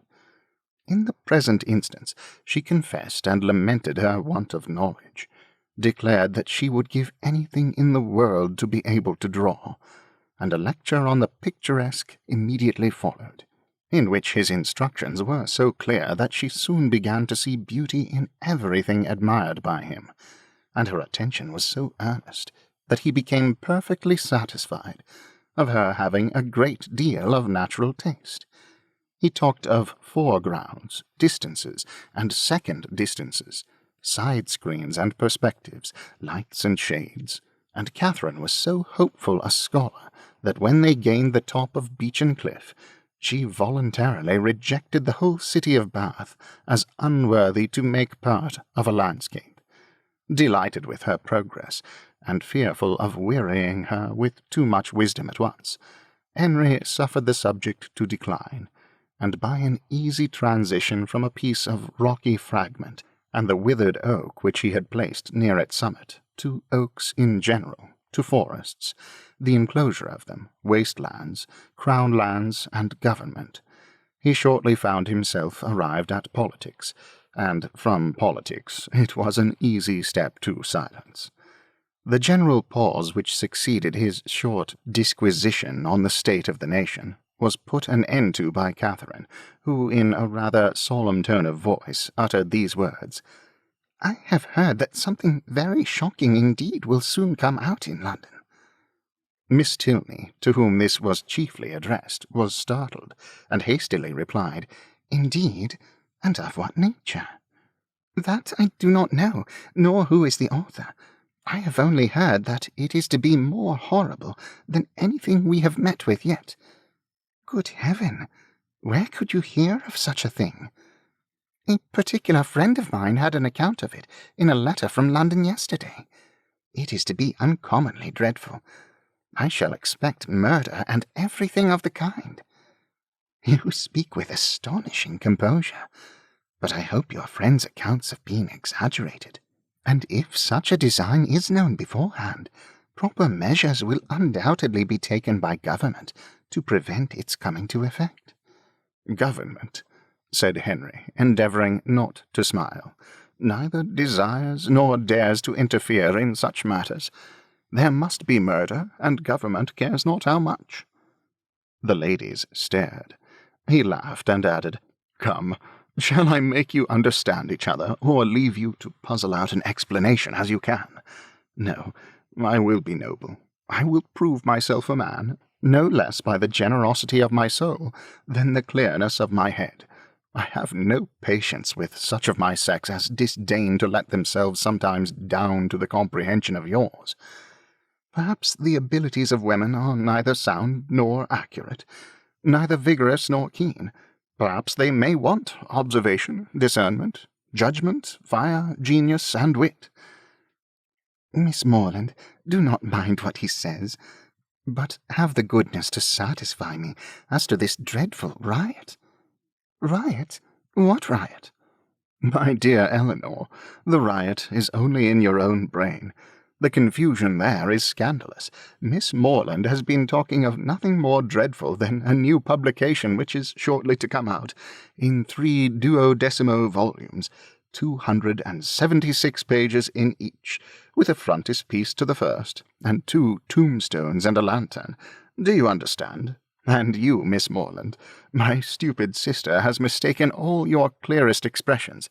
You talked of expected horrors in London, and instead of instantly conceiving, as any rational creature would have done, that such words could relate only to a circulating library, she immediately pictured to herself a mob of 3,000 men assembling in St. George's Fields, the Bank attacked, the Tower threatened, the streets of London flowing with blood, a detachment of the 12th Light Dragoons, the hopes of the nation, called up from Northampton to quell the insurgents, and the gallant Captain Frederick Tilney, in the moment of charging at the head of his troop, knocked off his horse by a brickbat from an upper window.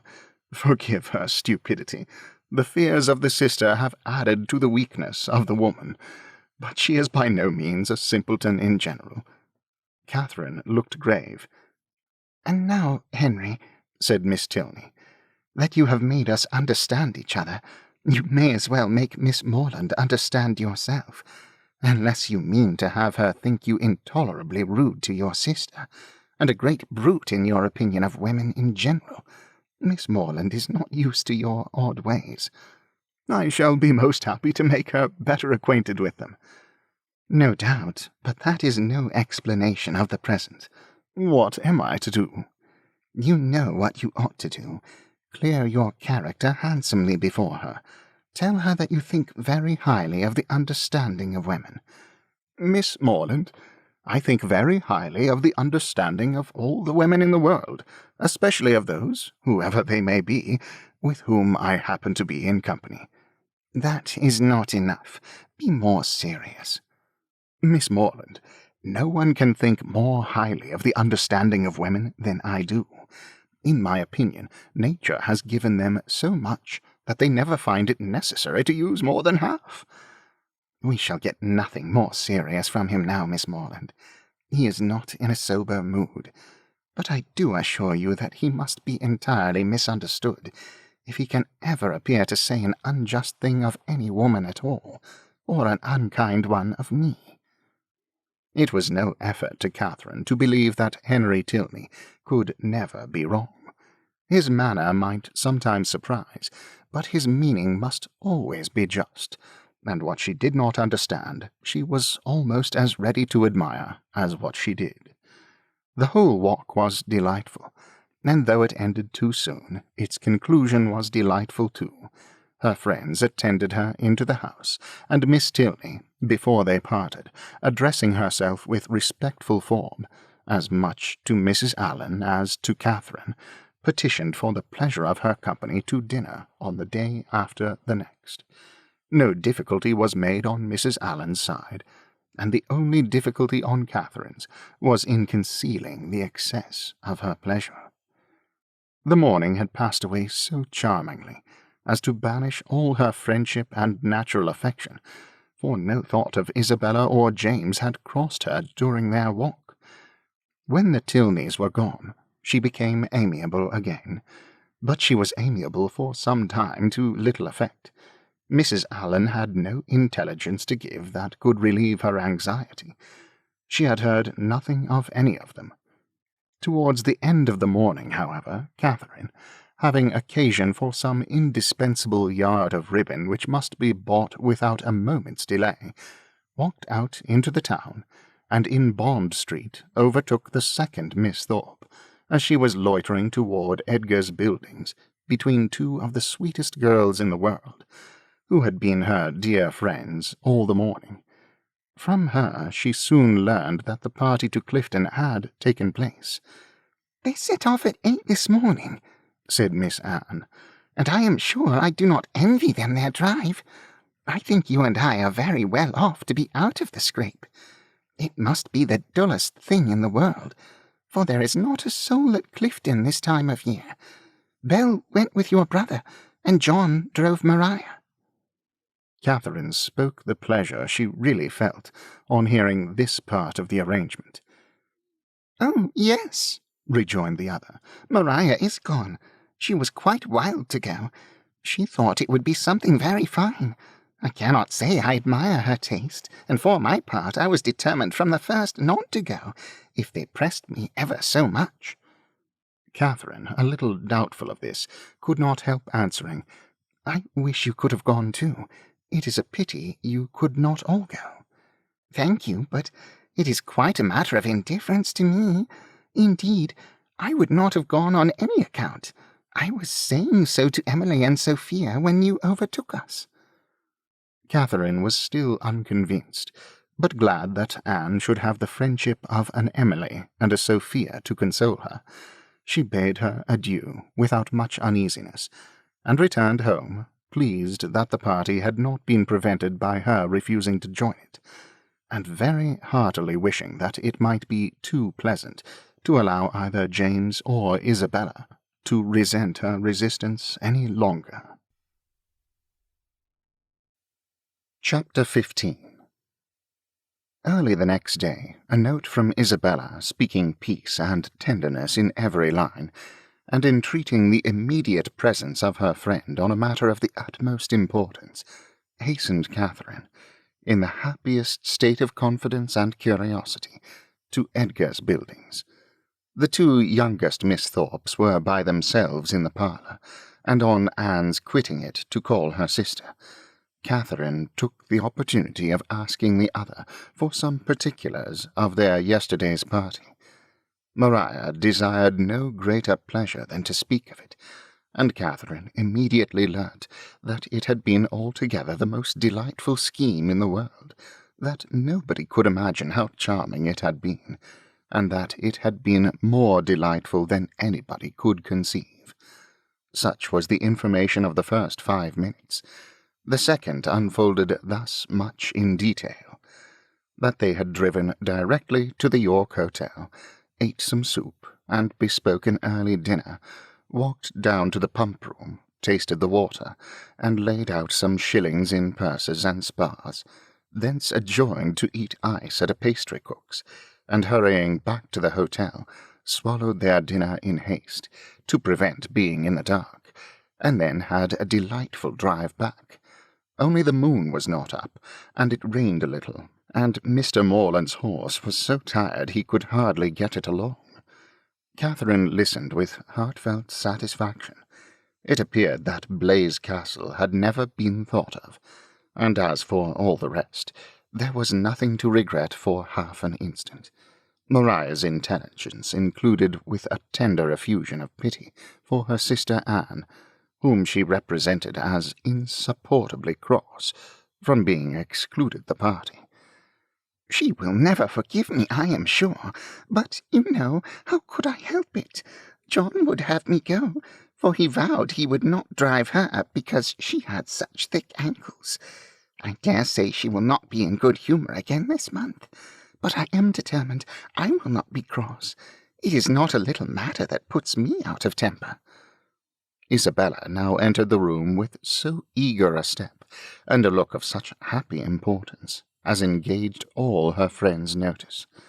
Maria was without ceremony sent away, and Isabella, embracing Catherine, thus began: "Yes, my dear Catherine, it is so indeed. Your penetration has not deceived you. Oh, that arch eye of yours, it sees through everything." Catherine replied only by a look of wondering ignorance. "Nay, my beloved sweetest friend," continued the other, "compose yourself. I am amazingly agitated, as you perceive. Let us sit down and talk in comfort. Well, and so you guessed it the moment you had my note. Sly creature! Oh, my dear Catherine, you alone who know my heart can judge of my present happiness. Your brother is the most charming of men. I only wish I were more worthy of him.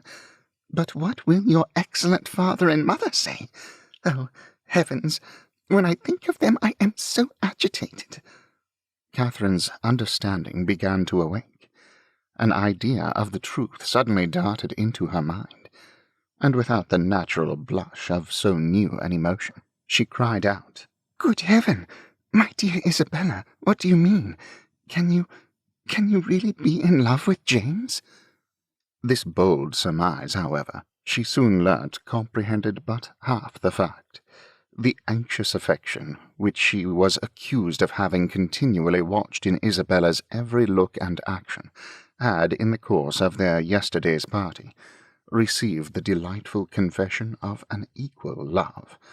Her heart and faith were alike engaged to James. Never had Catherine listened to anything so full of interest, wonder, and joy. Her brother and her friend engaged. New to such circumstances, the importance of it appeared unspeakably great, and she contemplated it as one of those grand events of which the ordinary course of life can hardly afford a return. The strength of her feelings she could not express. The nature of them, however, contented her friend. The happiness of having such a sister was their first effusion, and the fair ladies mingled in embraces and tears of joy. Delighted, however, as Catherine sincerely did in the prospect of the connection, it must be acknowledged that Isabella far surpassed her in tender anticipations. "You will be so infinitely dearer to me, my Catherine, than either Anne or Maria. I feel that I shall be so much more attached to my dear Morland's family than to my own." This was a pitch of friendship beyond Catherine. "You are so like your dear brother," continued Isabella, "that I quite doted on you the first moment I saw you. But so it always is with me. The first moment settles everything. The first day that Morland came to us last Christmas, the very first moment I beheld him, my heart was irrecoverably gone. I remember I wore my yellow gown, with my hair done up in braids, and when I came into the drawing-room, and John introduced him, I thought I never saw anybody so handsome before." Here Catherine secretly acknowledged the power of love, for though exceedingly fond of her brother, and partial to all his endowments, she had never in her life thought him handsome. "I remember, too, Miss Andrews drank tea with us that evening, and wore her puce-coloured sarcenet, and she looked so heavenly that I thought your brother must certainly fall in love with her. I could not sleep a wink all right for thinking of it. Oh, Catherine, the many sleepless nights I have had on your brother's account! I would not have you suffer half what I have done. I am grown wretchedly thin, I know, but I will not pain you by describing my anxiety. You have seen enough of it. I feel that I have betrayed myself perpetually, so unguarded in speaking of my partiality for the church. But my secret I was always sure would be safe with you." Catherine felt that nothing could have been safer, but ashamed of an ignorance little expected, she dared no longer contest the point, nor refuse to have been as full of arch penetration and affectionate sympathy as Isabella chose to consider her. Her brother, she found, was preparing to set off with all speed to Fullerton, to make known his situation and ask consent, and here was a source of some real agitation to the mind of Isabella.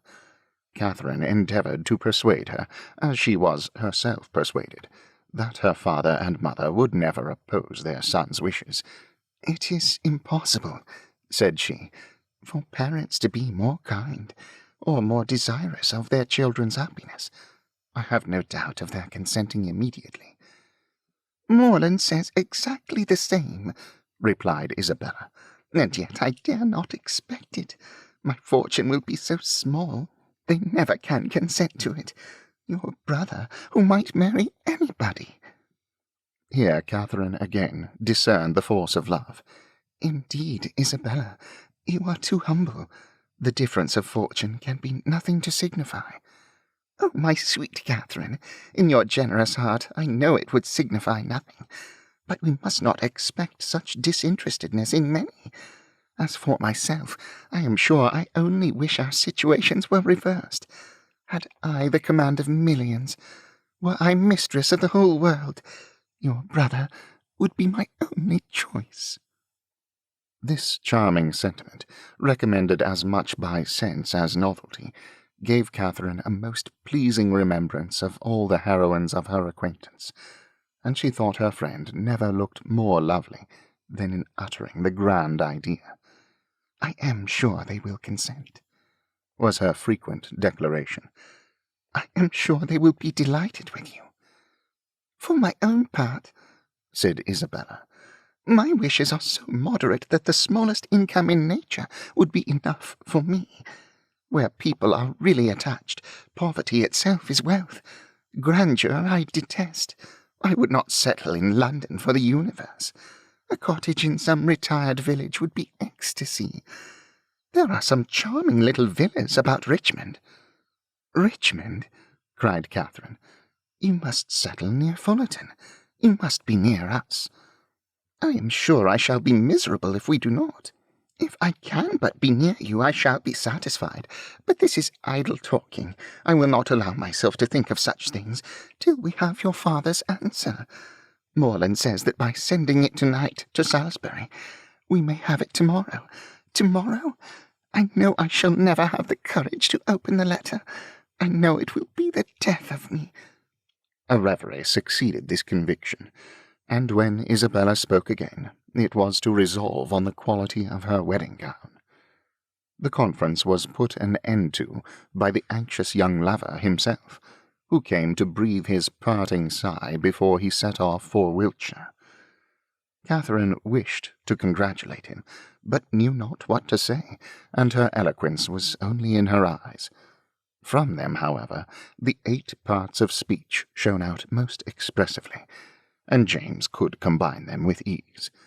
Impatient for the realization of all that he hoped at home, his adieus were not long, and they would have been yet shorter, had he not been frequently detained by the urgent entreaties of his fair one that he would go. Twice he was called almost from the door by her eagerness to have him gone. "Indeed, Morland, I must drive you away. Consider how far you have to ride. I cannot bear to see you linger so. For heaven's sake, waste no more time. There, go, go. I insist on it." The two friends, with hearts now more united than ever, were inseparable for the day, and in schemes of sisterly happiness the hours flew along. Mrs. Thorpe and her son, who were acquainted with everything, and who seemed only to want Mr. Morland's consent, to consider Isabella's engagement as the most fortunate circumstance imaginable for their family, were allowed to join their counsels, and add their quota of significant looks and mysterious expressions, to fill up the measure of curiosity to be raised in the unprivileged younger sisters. To Catherine's simple feelings, this odd sort of reserve seemed neither kindly meant nor consistently supported, and its unkindness she would hardly have forborne pointing out, had its inconsistency been less their friend. But Anne and Maria soon set their heart at ease by the sagacity of their "I know what," and the evening was spent in a sort of war of wit, a display of family ingenuity, on one side in the mystery of an affected secret, on the other of undefined discovery, all equally acute. Catherine was with her friend again the next day, endeavouring to support her spirits and while away the many tedious hours before the delivery of the letters, a needful exertion, for as the time of reasonable expectation drew near, Isabella became more and more desponding, and before the letter arrived had worked herself into a state of real distress. But when it did come, where could distress be found? "I have had no difficulty in gaining the consent of my kind parents," and am promised that everything in their power shall be done to forward my happiness," were the first 3 lines, and in one moment all was joyful security. The brightest glow was instantly spread over Isabella's features. All care and anxiety seemed removed. Her spirits became almost too high for control, and she called herself without scruple the happiest of mortals. Mrs. Thorpe, with tears of joy, embraced her daughter, her son, her visitor, and could have embraced half the inhabitants of Bath with satisfaction. Her heart was overflowing with tenderness.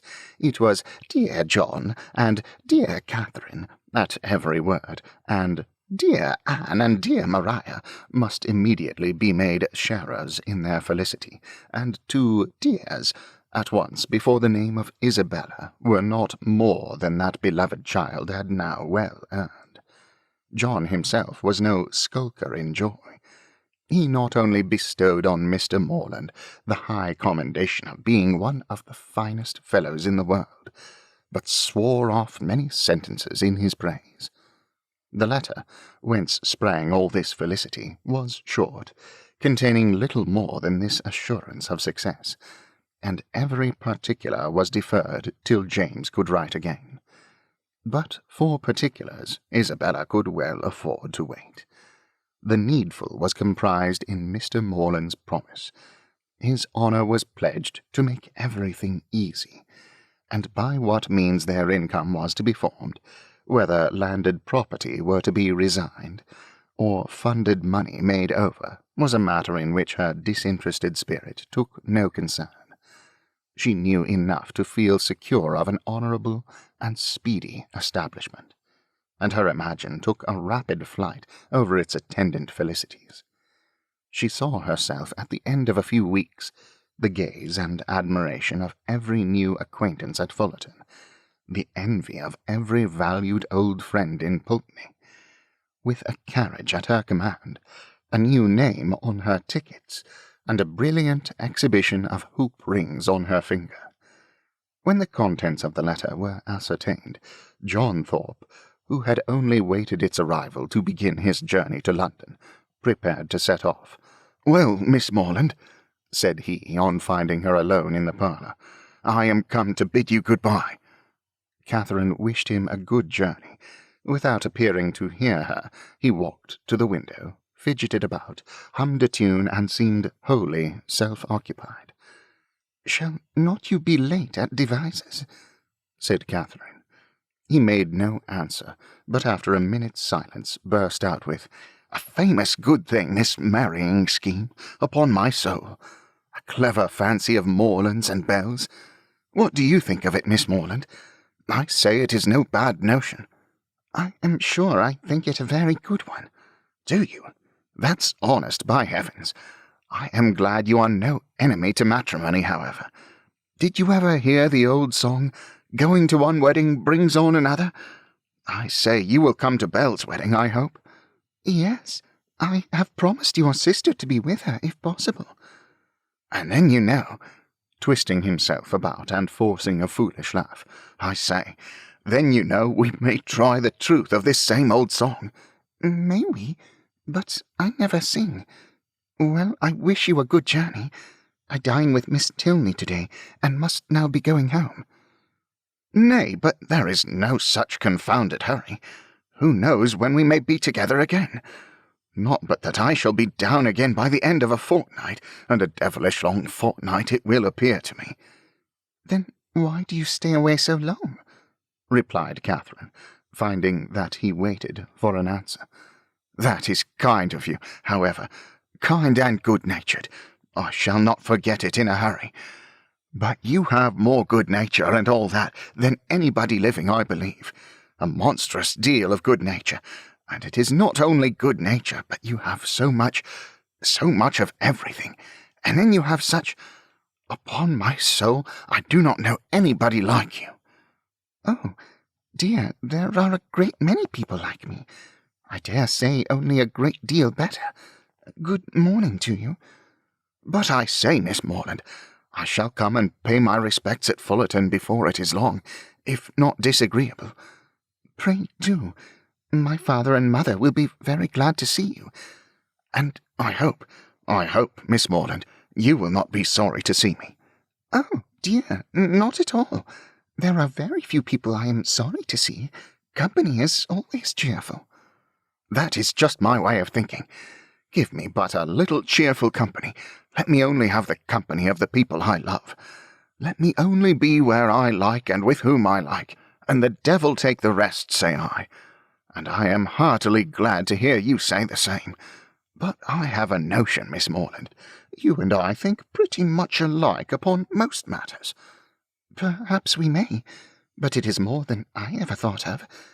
And as to most matters, to say the truth, there are not many that I know my own mind about. By Jove, no more do I. It is not my way to bother my brains with what does not concern me. My notion of things is simple enough. Let me only have the girl I like, say I, with a comfortable house over my head, and what care I for all the rest? Fortune is nothing. I'm sure of a good income of my own, and if she had not a penny, why, so much the better. Very true. I think like you there. If there is a good fortune on one side, there can be no occasion for any on the other, no matter which has it, so that there is enough. I hate the idea of one great fortune looking out for another, and to marry for money I think the wickedest thing in existence. Good day. We shall be very glad to see you at Fullerton, whenever it is convenient. And away she went. It was not in the power of all his gallantry to detain her longer. With such news to communicate, and such a visit to prepare for, her departure was not to be delayed by anything in his nature to urge, and she hurried away, leaving him to the undivided consciousness of his own happy address, and her explicit encouragement.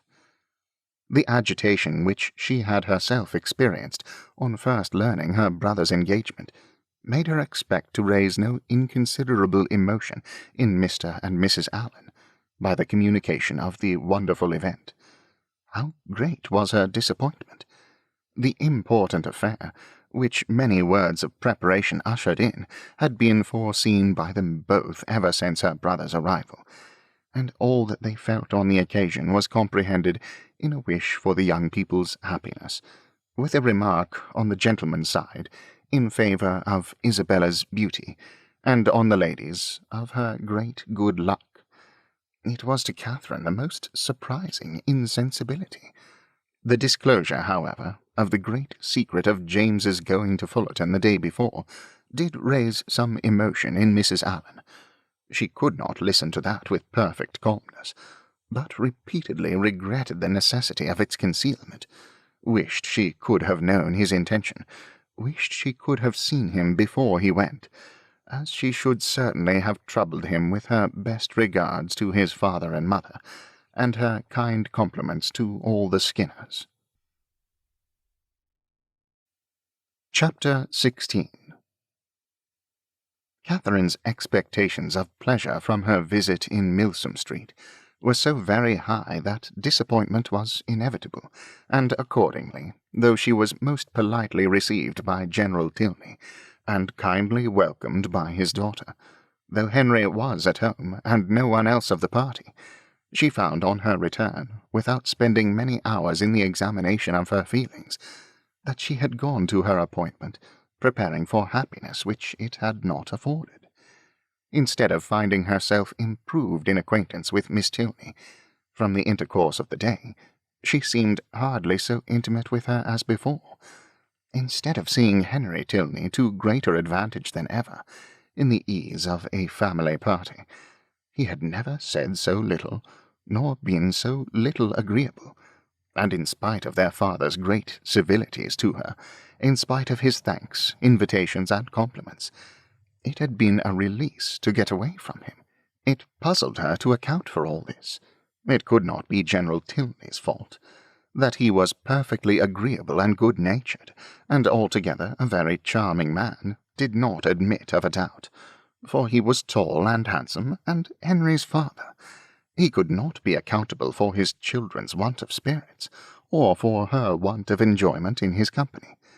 The former she hoped at last might have been accidental, and the latter she could only attribute to her own stupidity. Isabella, on hearing the particulars of the visit, gave a different explanation. "It was all pride. Pride. Insufferable haughtiness and pride." She had long suspected the family to be very high, and this made it certain. Such insolence of behaviour as Miss Tilney's she had never heard of in her life. Not to do the honours of her house with common good breeding. To behave to her guest with such superciliousness. Hardly even to speak with her. "But it was not so bad as that, Isabella. There was no superciliousness. She was very civil. Oh, don't defend her. And then the brother, he who has appeared so attached to you. Good heavens! Well, some people's feelings are incomprehensible. And so he hardly looked once at you the whole day?" "I do not say so, but he did not seem in good spirits." "How contemptible! Of all things in the world, inconstancy is my aversion. Let me entreat you never to think of him again, my dear Catherine. Indeed, he is unworthy of you." "Unworthy? I do not suppose he ever thinks of me." "That is exactly what I say. He never thinks of you. Such fickleness! Oh, how different to your brother and to mine! I really believe John has the most constant heart." "But as for General Tilney, I assure you it would be impossible for anybody to behave to me with greater civility and attention. It seemed to be his only care to entertain and make me happy." "Oh, I know no harm of him. I do not suspect him of pride. I believe he is a very gentlemanlike man. John thinks very well of him, and John's judgment—" "Well, I shall see how they behave to me this evening. We shall meet them at the rooms." "And must I go?" "Do you not intend it? I thought it was all settled." "Nay, since you make such a point of it, I can refuse you nothing. But do not insist upon my being very agreeable, for my heart, you know, will be some 40 miles off. And as for dancing, do not question it, I beg. That is quite out of the question. Charles Hodges will plague me to death, I dare say, but I shall cut him very short. 10 to 1, but he guesses the reason, and that is exactly what I want to avoid, so I shall insist on his keeping his conjecture to himself." Isabella's opinion of the Tilneys did not influence her friend. She was sure there had been no insolence in the manners either of brother or sister, and she did not credit there being any pride in their hearts. The evening rewarded her confidence. She was met by one with the same kindness, and by the other with the same attention as heretofore. Miss Tilney took pains to be near her, and Henry asked her to dance. Having heard the day before in Milsom Street that their elder brother, Captain Tilney, was expected almost every hour, she was at no loss for the name of a very fashionable-looking, handsome young man whom she had never seen before, and who now evidently belonged to their party. She looked at him with great admiration, and even supposed it possible that some people might think him handsomer than his brother, though in her eyes his air was more assuming, and his countenance less prepossessing. His taste and manners were beyond a doubt decidedly inferior, for within her hearing he not only protested against every thought of dancing himself, but even laughed openly at Henry for finding it possible. From the latter circumstance it may be presumed that, whatever might be our heroine's opinion of him, his admiration of her was not of a very dangerous kind, not likely to produce animosities between brothers, nor persecutions to the lady. He cannot be the instigator of the 3 villains in horsemen's greatcoats, by whom she will hereafter be forced into a travelling chaise and four, which will drive off with incredible speed. Catherine, meanwhile, undisturbed by presentiments of such an evil, or of any evil at all, except that of having but a short set to dance down, enjoyed her usual happiness with Henry Tilney, listening with sparkling eyes to everything he said, and in finding him irresistible, becoming so herself. At the end of the first dance, Captain Tilney came towards them again, and, much to Catherine's dissatisfaction, pulled his brother away. They retired whispering together, and though her delicate sensibility did not take immediate alarm, and lay it down as fact that Captain Tilney must have heard some malevolent misrepresentation of her, which he now hastened to communicate with his brother, in the hope of separating them forever, she could not have her partner conveyed from her sight without very uneasy sensations. Her suspense was of full 5 minutes' duration, and she was beginning to think it a very long quarter of an hour, when they both returned, and an explanation was given by Henry's requesting to know if she thought her friend Miss Thorpe would have any objection to dancing, as his brother would be most happy to be introduced to her. Catherine, without hesitation, replied that she was very sure Miss Thorpe did not mean to dance at all. The cruel reply was passed on to the other, and he immediately walked away. "Your brother will not mind it, I know," said she, "because I heard him say before that he hated dancing. But it was very good-natured in him to think of it. I suppose he saw Isabella sitting down, and fancied she might wish for a partner. But he is quite mistaken, for she would not dance upon any account in the world." Henry smiled and said, "Oh, very little trouble it can give you to understand the motive of other people's actions." "Why, what do you mean?" "With you it is not, how is such a one likely to be influenced? What is the inducement most likely to act upon such a person's feelings, age, situation, and probable habits of life considered? But how should I be influenced? What would be my inducement in acting so-and-so?"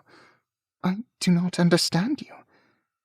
"Then we are on very unequal terms, for I understand you perfectly well." "Me? Yes, I cannot speak well enough to be unintelligible." "Bravo!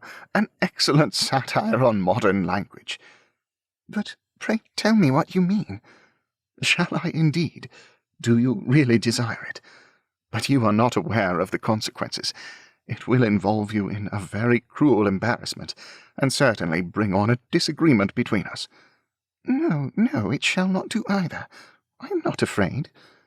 "Well, then, I only meant that your attributing my brother's wish of dancing with Miss Thorpe to good nature alone convinced me of your being superior in good nature yourself to all the rest of the world." Catherine blushed and disclaimed, and the gentleman's predictions were verified. There was a something, however, in his words, which repaid her for the pain of confusion, and that something occupied her mind so much that she drew back for some time, forgetting to speak or to listen, and almost forgetting where she was, till, roused by the voice of Isabella, she looked up and saw her with Captain Tilney, preparing to give them hands across. Isabella shrugged her shoulders and smiled, the only explanation of this extraordinary change which could at that time be given.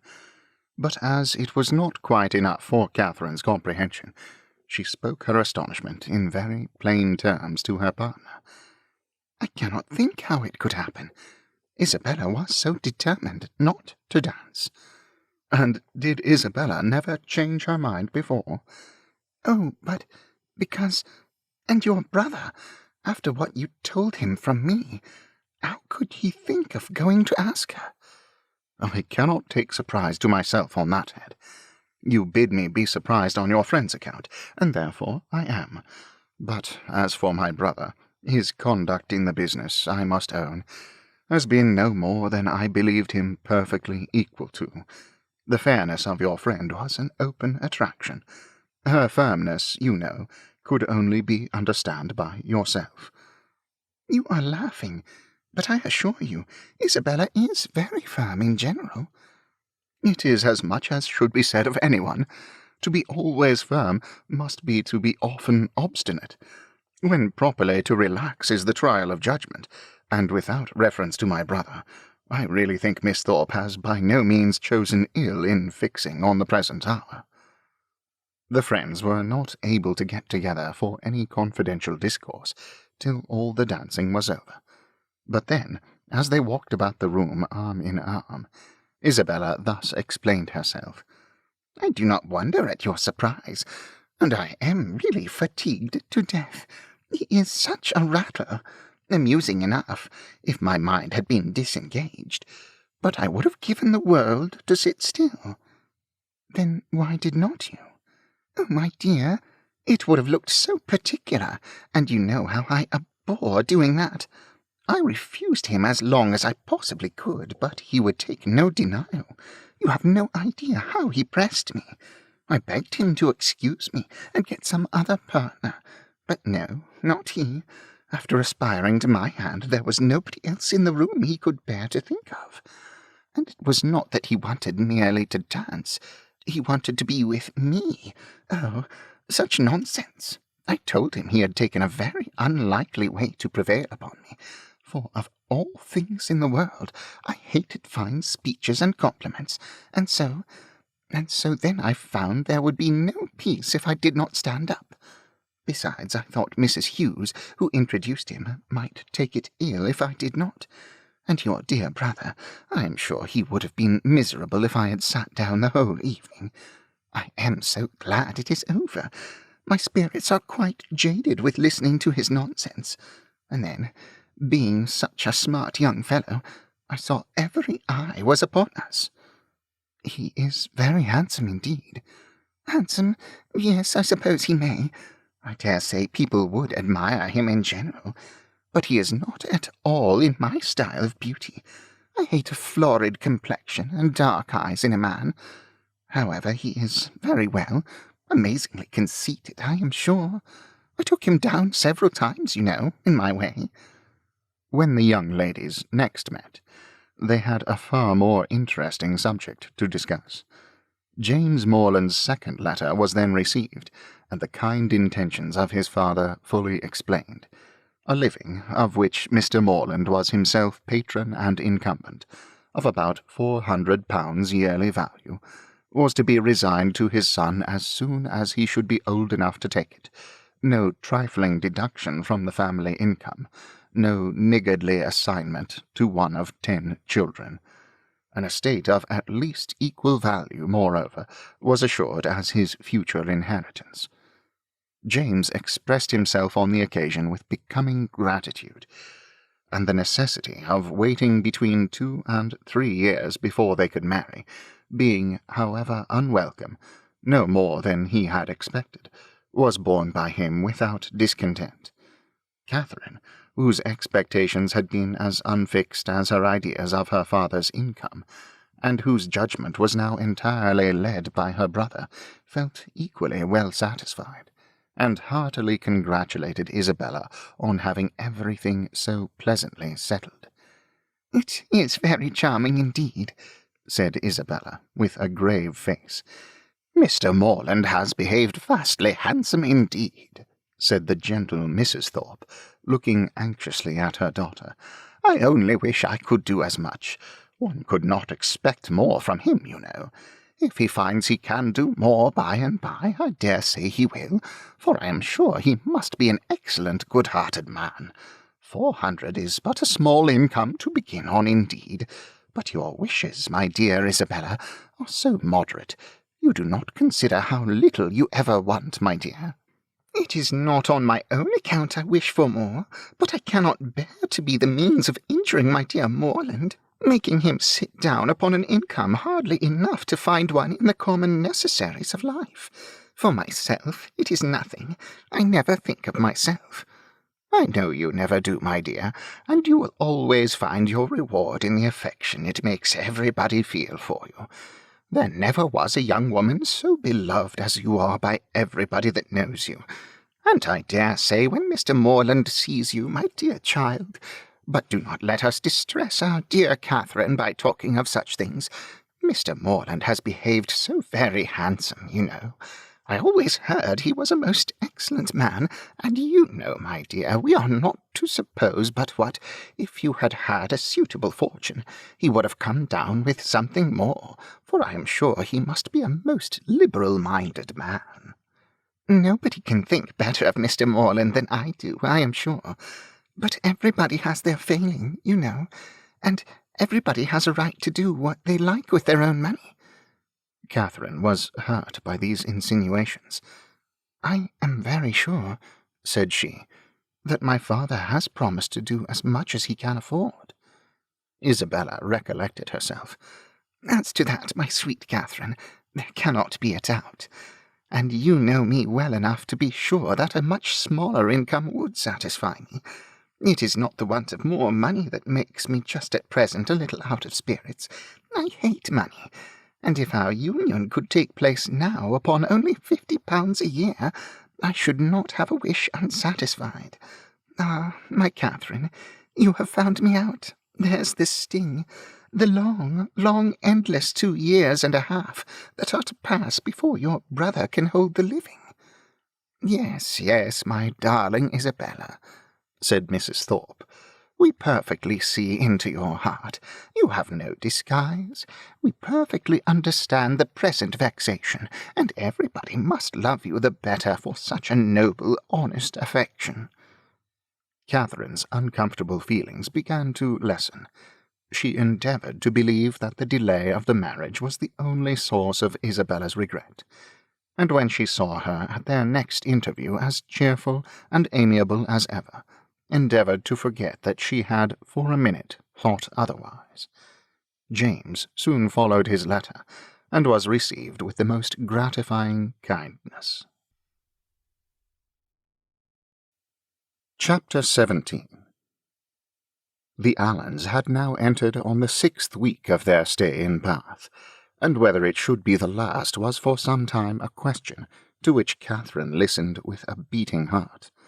To have her acquaintance with the Tilneys end so soon was an evil which nothing could counterbalance. Her whole happiness seemed at stake, while the affair was in suspense, and everything secured when it was determined that the lodgings should be taken for another fortnight. What this additional fortnight was to produce to her beyond the pleasure of sometimes seeing Henry Tilney made but a small part of Catherine's speculation. Once or twice, indeed, since James's engagement, had taught her what could be done. She had got so far as to indulge in a secret, perhaps. But in general the felicity of being with him for the present bounded her views. The present was now comprised in another 3 weeks, and her happiness being certain for that period, the rest of her life was at such a distance as to excite but little interest. In the course of the morning which saw this business arranged, she visited Miss Tilney, and poured forth her joyful feelings. It was doomed to be a day of trial.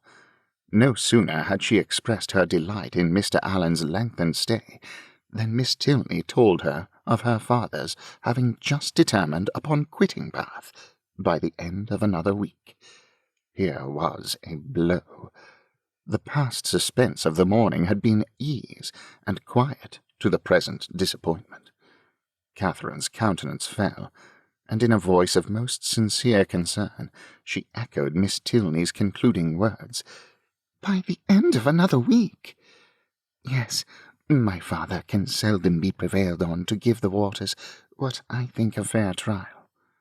He has been disappointed on some friend's arrival, whom he expected to meet here, and he is now is in a hurry to get home." "I am very sorry for it," said Catherine dejectedly.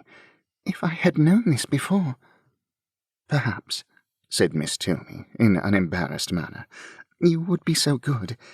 It would make me very happy if—" The entrance of her father put a stop to the civility, which Catherine was beginning to hope might introduce a desire of their corresponding. After addressing her with his usual politeness, he turned to his daughter and said, "Well, Eleanor, may I congratulate you on being successful in your application to your fair friend?" "I was just beginning to make the request, sir, as you came in." "Well, proceed by all means. I know how much your heart is in it. My daughter, Miss Morland," he continued, without leaving his daughter time to speak, "has been forming a very bold wish. We leave Bath, as she has perhaps told you, on Saturday se'nnight. A letter from my steward tells me that my presence is wanted at home, and being disappointed in my hope of seeing the Marquis of Longtown and General Courtenay here, some of my very old friends, there is nothing to detain me longer in Bath. And could we carry our selfish point with you, we should leave it without a single regret.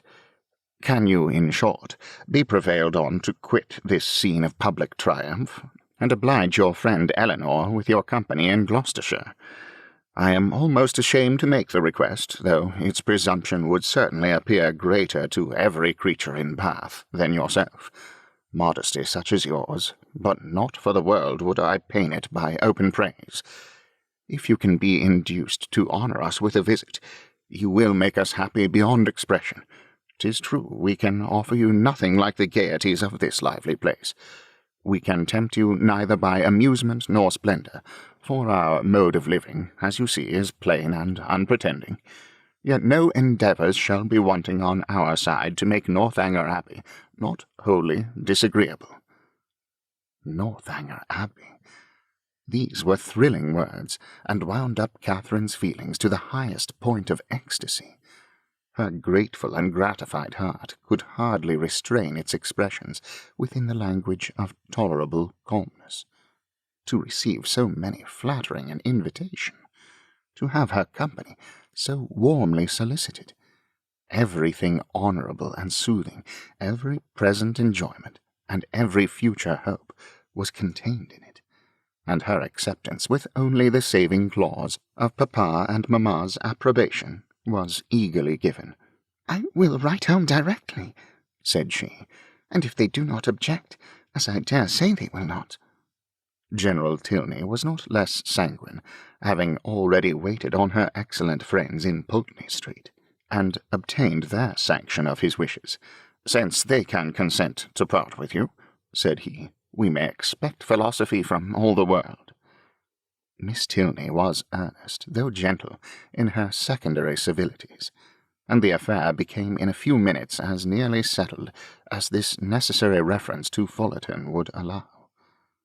The circumstances of the morning had led Catherine's feelings through the varieties of suspense, security, and disappointment, but they were now safely lodged in perfect bliss, and with spirits elated to rapture, with Henry at her heart, and Northanger Abbey on her lips, she hurried home to write her letter, Mr. and Mrs. Morland relying on the discretion of their friends, to whom they had already entrusted their daughter, felt no doubt of the propriety of an acquaintance which had been formed under their eye, and sent therefore by return of post their ready consent to her visit in Gloucestershire.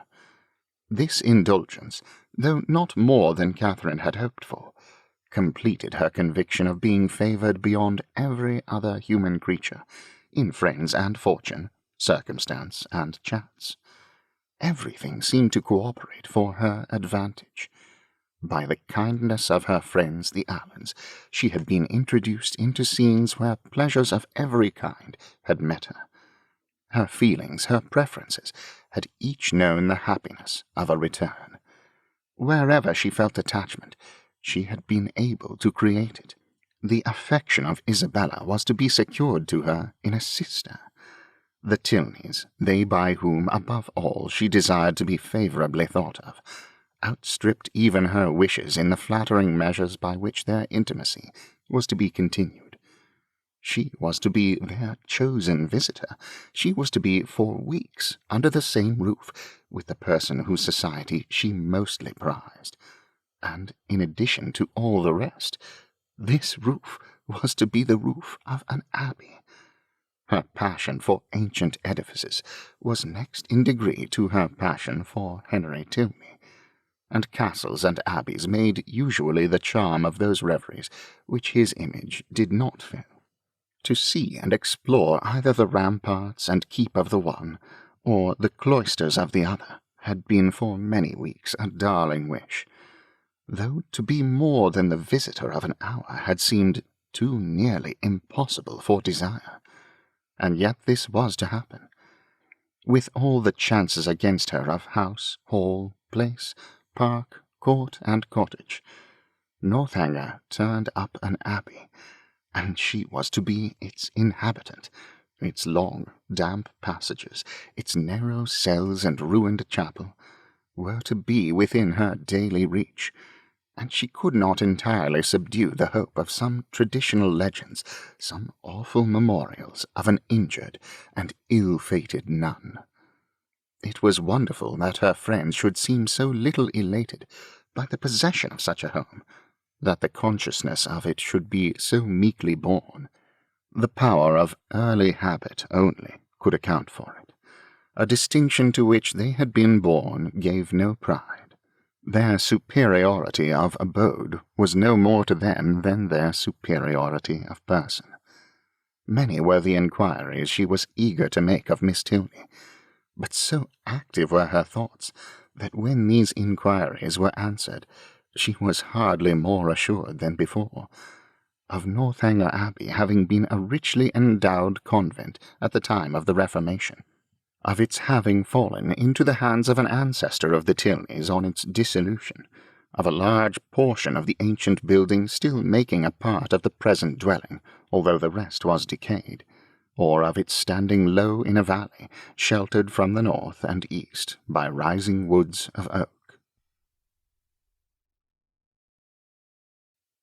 Chapter 18. With a mind thus full of happiness, Catherine was hardly aware that 2 or 3 days had passed away without her seeing Isabella for more than a few minutes together. She began first to be sensible of this, and to sigh for her conversation, as she walked along the pump-room one morning by Mrs. Allen's side, without anything to say or hear, and scarcely had she felt a 5 minutes' longing of friendship, before the object of it appeared, and inviting her to a secret conference, led the way to a seat. "This is my favourite place," said she, as they sat down on a bench between the doors, which commanded a tolerable view of everybody entering at either. "It is so out of the way." Catherine, observing that Isabella's eyes were continually bent towards one door or the other, as in eager expectation, and remembering how often she had been falsely accused of being arch, thought the present a fine opportunity for being really so, and therefore gaily said, "Do not be uneasy, Isabella. James will soon be here." "Pshaw, my dear creature," she replied, "do not think me such a simpleton as to be always wanting to confine him to my elbow. It would be hideous to be always together. We should be the jest of the place. And so you are going to Northanger. I am amazingly glad of it. It is one of the finest old places in England, I understand, and I shall depend upon a most particular description of it. You shall certainly have the best in my power to give. But who are you looking for? Are your sisters coming?" "I am not looking for anybody. One's eyes must be somewhere, and you know what a foolish trick I have of fixing mine when my thoughts are 100 miles off. I am amazingly absent. I believe I am the most absent creature in the world. Tilney says it is always the case with minds of a certain stamp." "But I thought, Isabella, you had something in particular to tell me." "Oh, yes, and so I have. But here is a proof of what I was saying. My poor head, I had quite forgot it. Well, the thing is this. I have just had a letter from John. You can guess the contents." "No, indeed, I cannot." "My sweet love, do not be so abominably affected. What can he write about but yourself? You know he is over head and ears in love with you." "With me, dear Isabella?" "Nay, my sweetest Catherine, this is being quite absurd. Modesty and all that is very well in its way, but really a little common honesty is sometimes quite as becoming. I have no idea of being so overstrained. It is fishing for compliments. His attentions were such as a child must have noticed, and it was but half an hour before he left Bath that you gave him the most positive encouragement. He said so in this letter, says that he as good as made you an offer, and that you received his advances in the kindest way, and now he wants me to urge his suit, and say all manner of pretty things to you. So it is in vain to affect ignorance." Catherine, with all the earnestness of truth, expressed her astonishment at such a charge, protesting her innocence of every thought of Mr. Thorpe's being in love with her, and the consequent impossibility of her having ever intended to encourage him. As to any attentions on his side, I do declare upon my honour, I never was sensible of them for a moment, except just his asking me to dance the first day of his coming. And as to making me an offer, or anything like it, there must be some unaccountable mistake. I could not have misunderstood a thing of that kind, you know. And as I ever wish to be believed, I solemnly protest that not a syllable of such a nature ever passed between us. The last half-hour before he went away, it must be all and completely a mistake, for I did not see him once that whole morning. But that you certainly did, for you spent the whole morning in Edgar's buildings. It was the day your father's consent came, and I am pretty sure that you and John were alone in the parlour some time before you left the house. Are you? Well, if you so say it, it was so. I dare say, but for the life of me I cannot recollect it. I do remember now being with you, and seeing him as well as the rest, but that we were ever alone for 5 minutes. However, it is not worth arguing about, for whatever might pass on his side, you must be convinced by my having no recollection of it, that I never thought nor expected, nor wished for anything of the kind from him. I am excessively concerned that he should have any regard for me. But, indeed, it has been quite unintentional on my side. I never had the smallest idea of it. Pray undeceive him as soon as you can, and tell him I beg his pardon. That is, I do not know what I ought to say, but make him understand what I mean in the properest way. I would not speak disrespectfully of a brother of yours, Isabella, I am sure, but you know very well that if I could think of one man more than another, he is not the person. Isabella was silent. My dear friend, you must not be angry with me. I cannot suppose your brother cares so very much about me, and you know, we shall be sisters. Yes, yes, with a blush. There are more ways than one of our being sisters. But where am I wandering to? Well, my dear Catherine, the case seems to be that you are determined against poor John. Is not it so? I certainly cannot return his affection, and as certainly never meant to encourage it. Since that is the case, I am sure I shall not tease you any further. John desired me to speak to you on the subject, and therefore I have. But I confess, as soon as I read his letter, I thought it a very foolish, imprudent business, and not likely to promote the good of either. For what were you to live upon, supposing you came together? You have both of you something, to be sure, but it is not a trifle that will support a family nowadays. And after all that romancers may say, there is no doing without money. I only wonder John could think of it. He could not have received my last. You do acquit me, then, of anything wrong. You are convinced that I never meant to deceive your brother, never suspected him of liking me till this moment? Oh, as to that, answered Isabella laughingly, I do not pretend to determine what your thoughts and designs in the past may have been. All that is best known to yourself. A little harmless flirtation or so will occur, and one is often drawn on to give more encouragement than one wishes to stand by. But you may be assured that I am the last person in the world to judge you severely. All those things should be allowed for in youth and high spirits.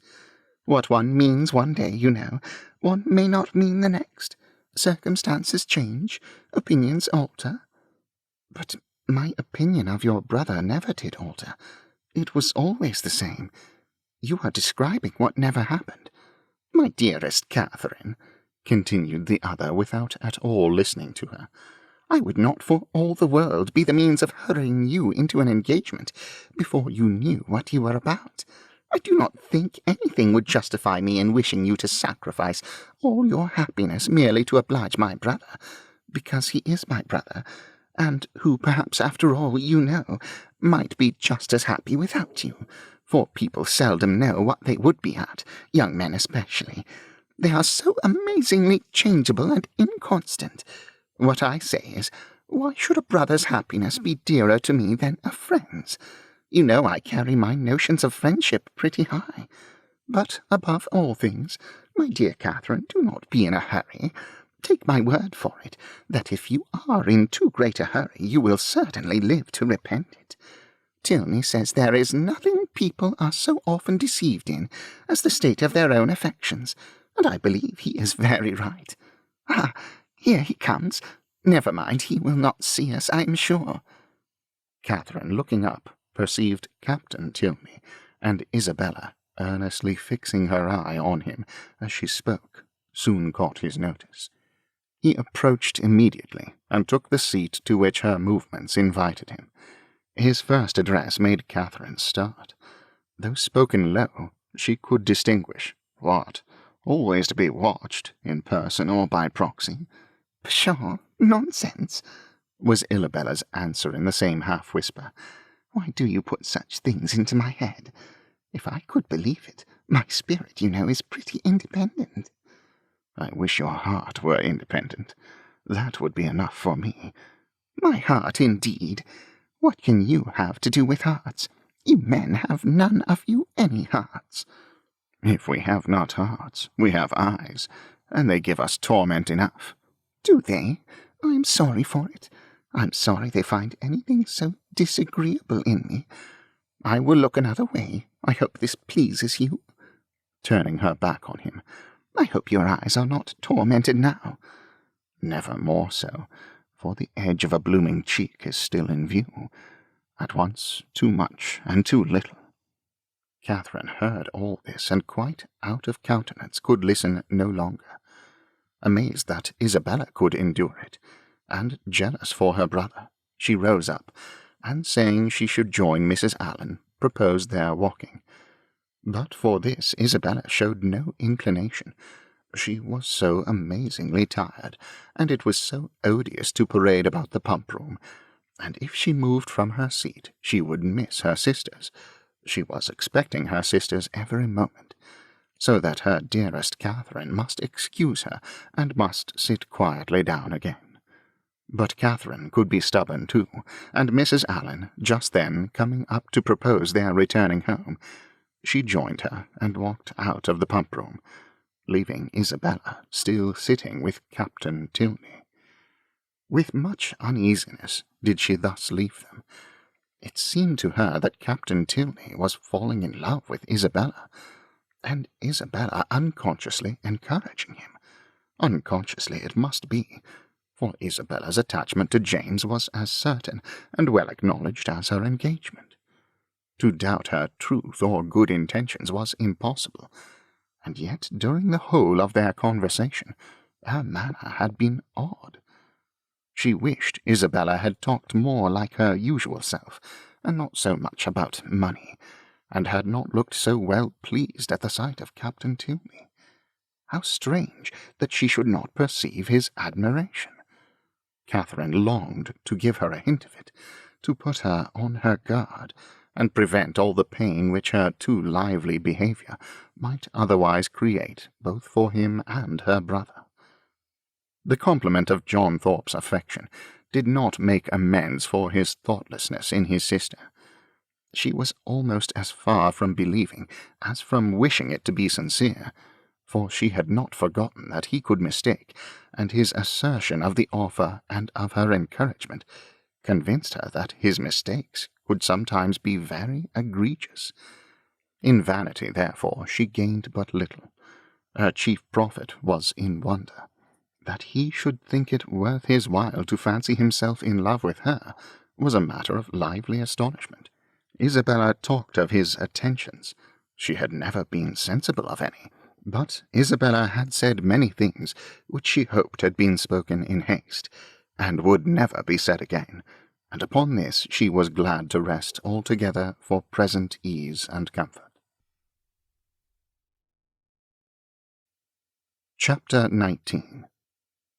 A few days passed away, and Catherine, though not allowing herself to suspect her friend, could not help watching her closely. The result of her observations was not agreeable. Isabella seemed an altered creature. when she saw her, indeed, surrounded only by their immediate friends in Edgar's Buildings or Pulteney Street. Her change of manners was so trifling that, had it gone no farther, it might have passed unnoticed. A something of languid indifference, or of that boasted absence of mind which Catherine had never heard of before, would occasionally come across her. But had nothing worse appeared, that might only have spread a new grace and inspired a warmer interest. But when Catherine saw her in public, admitting Captain Tilney's attentions as readily as they were offered, and allowing him almost an equal share with James in her notice and smiles, the alteration became too positive to be passed over. What could be meant by such unsteady conduct? What her friend could be at was beyond her comprehension. Isabella could not be aware of the pain she was inflicting, but it was a degree of wilful thoughtlessness which Catherine could not but resent. James was the sufferer. She saw him grave and uneasy, and however careless of his present comfort the woman might be who had given him her heart, to her it was always an object. For poor Captain Tilney, too, she was greatly concerned. Though his looks did not please her, his name was a passport to her good-will, and she thought with sincere compassion of his approaching disappointment. For, in spite of what she had believed herself to overhear in the pump-room, his behaviour was so incompatible with a knowledge of Isabella's engagement that she could not, upon reflection, imagine him aware of it. He might be jealous of her brother as a rival, but if more had seemed implied, the fault must have been in her misapprehension. She wished by a gentle remonstrance to remind Isabella of her situation, and make her aware of this double unkindness. But for remonstrance, either opportunity or comprehension was always against her. If able to suggest a hint, Isabella could never understand it. In this distress, the intended departure of the Tilney family became her chief consolation. Their journey into Gloucestershire was to take place within a few days, and Captain Tilney's removal would at least restore peace to every heart but his own. But Captain Tilney had at present no notion of removing. He was not to be of the party to Northanger. He was to continue at Bath. When Catherine knew this, her resolution was directly made. She spoke to Henry Tilney on the subject, regretting his brother's evident partiality for Miss Thorpe, and entreating him to make known her prior engagement. "My brother does know it," was Henry's answer. "Does he? Then why does he stay here?" He made no reply, and was beginning to talk of something else, but she eagerly continued. "Why do you not persuade him to go away? The longer he stays, the worse it will be for him at last. Pray advise him for his own sake, and for everybody's sake, to leave Bath directly. Absence will in time make him comfortable again, but he can have no hope here, and it is only staying to be miserable." Henry smiled and said, "I am sure my brother would not wish to do that." "Then you will persuade him to go away?" "Persuasion is not at command, but, pardon me, if I cannot even endeavour to persuade him. I have myself told him that Miss Thorpe is engaged. He knows what he is about, and must be his own master." "No, he does not know what he is about," cried Catherine. "He does not know the pain he is giving my brother. Not that James has ever told me so, but I am sure he is very uncomfortable." "And are you sure it is my brother's doing?" "Yes, very sure." "Is it my brother's attentions to Miss Thorpe, or Miss Thorpe's admission of them, that gives the pain?" "Is not it the same thing?" "I think Mr. Morland would acknowledge a difference. No man is offended by another man's admiration of the woman he loves. It is the woman only who can make it a torment." Catherine blushed for her friend, and said, "Isabella is wrong, but I am sure she cannot mean to torment, for she is very much attached to my brother. She has been in love with him ever since they first met, and while my father's consent was uncertain, She fretted herself almost into a fever. You know she must be attached to him." "I understand. She is in love with James, and flirts with Frederick." "Oh, no, not flirts. A woman in love with one man cannot flirt with another." "It is probable that she will neither love so well nor flirt so well, as she might do either singly. The gentlemen must each give up a little." After a short pause, Catherine resumed. "Then you do not believe Isabella so very much attached to my brother?" "I can have no opinion on that subject." "But what can your brother mean? If he knows her engagement, what can he mean by his behaviour?" "You are a very close questioner." "Am I? I only ask what I want to be told." "But do you only ask what I can be expected to tell?" "Yes, I think so, for you must know your brother's heart."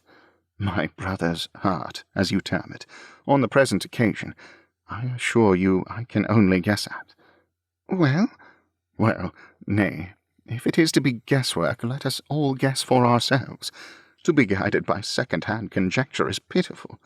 The premises are before you. My brother is a lively and perhaps sometimes a thoughtless young man. He has had about a week's acquaintance with your friend, and he has known her engagement almost as long as he has known her." "Well," said Catherine, after some moments' consideration, "you may be able to guess at your brother's intentions from all this, but I am sure I cannot. But is not your father uncomfortable about it? Does not he want Captain Tilney to go away? Sure, if your father were to speak to him, he would go." "My dear Miss Morland," said Henry, "in this amiable solicitude for your brother's comfort, may you not be a little mistaken? Are you not carried a little too far? Would he thank you, either on his own account or Miss Thorpe's, for supposing that her affection, or at least her good behaviour, is only to be secured by her seeing nothing of Captain Tilney?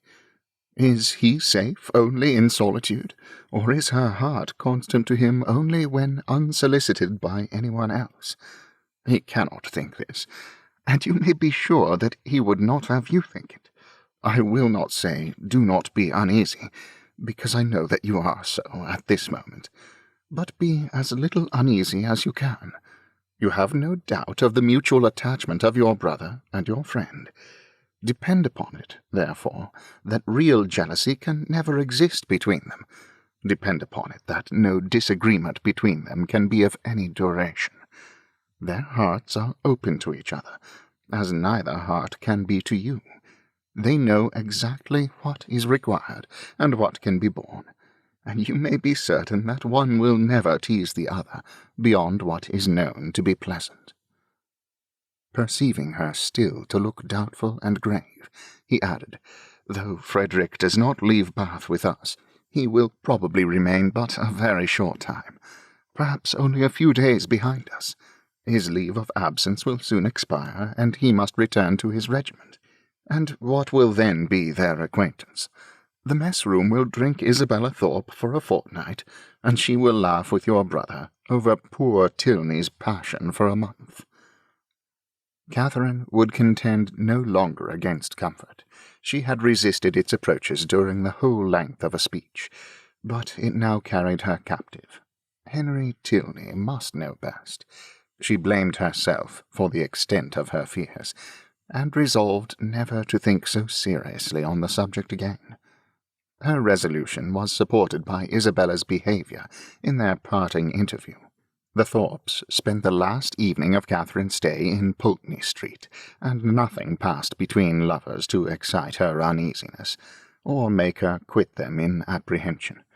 James was in excellent spirits, and Isabella most engagingly placid.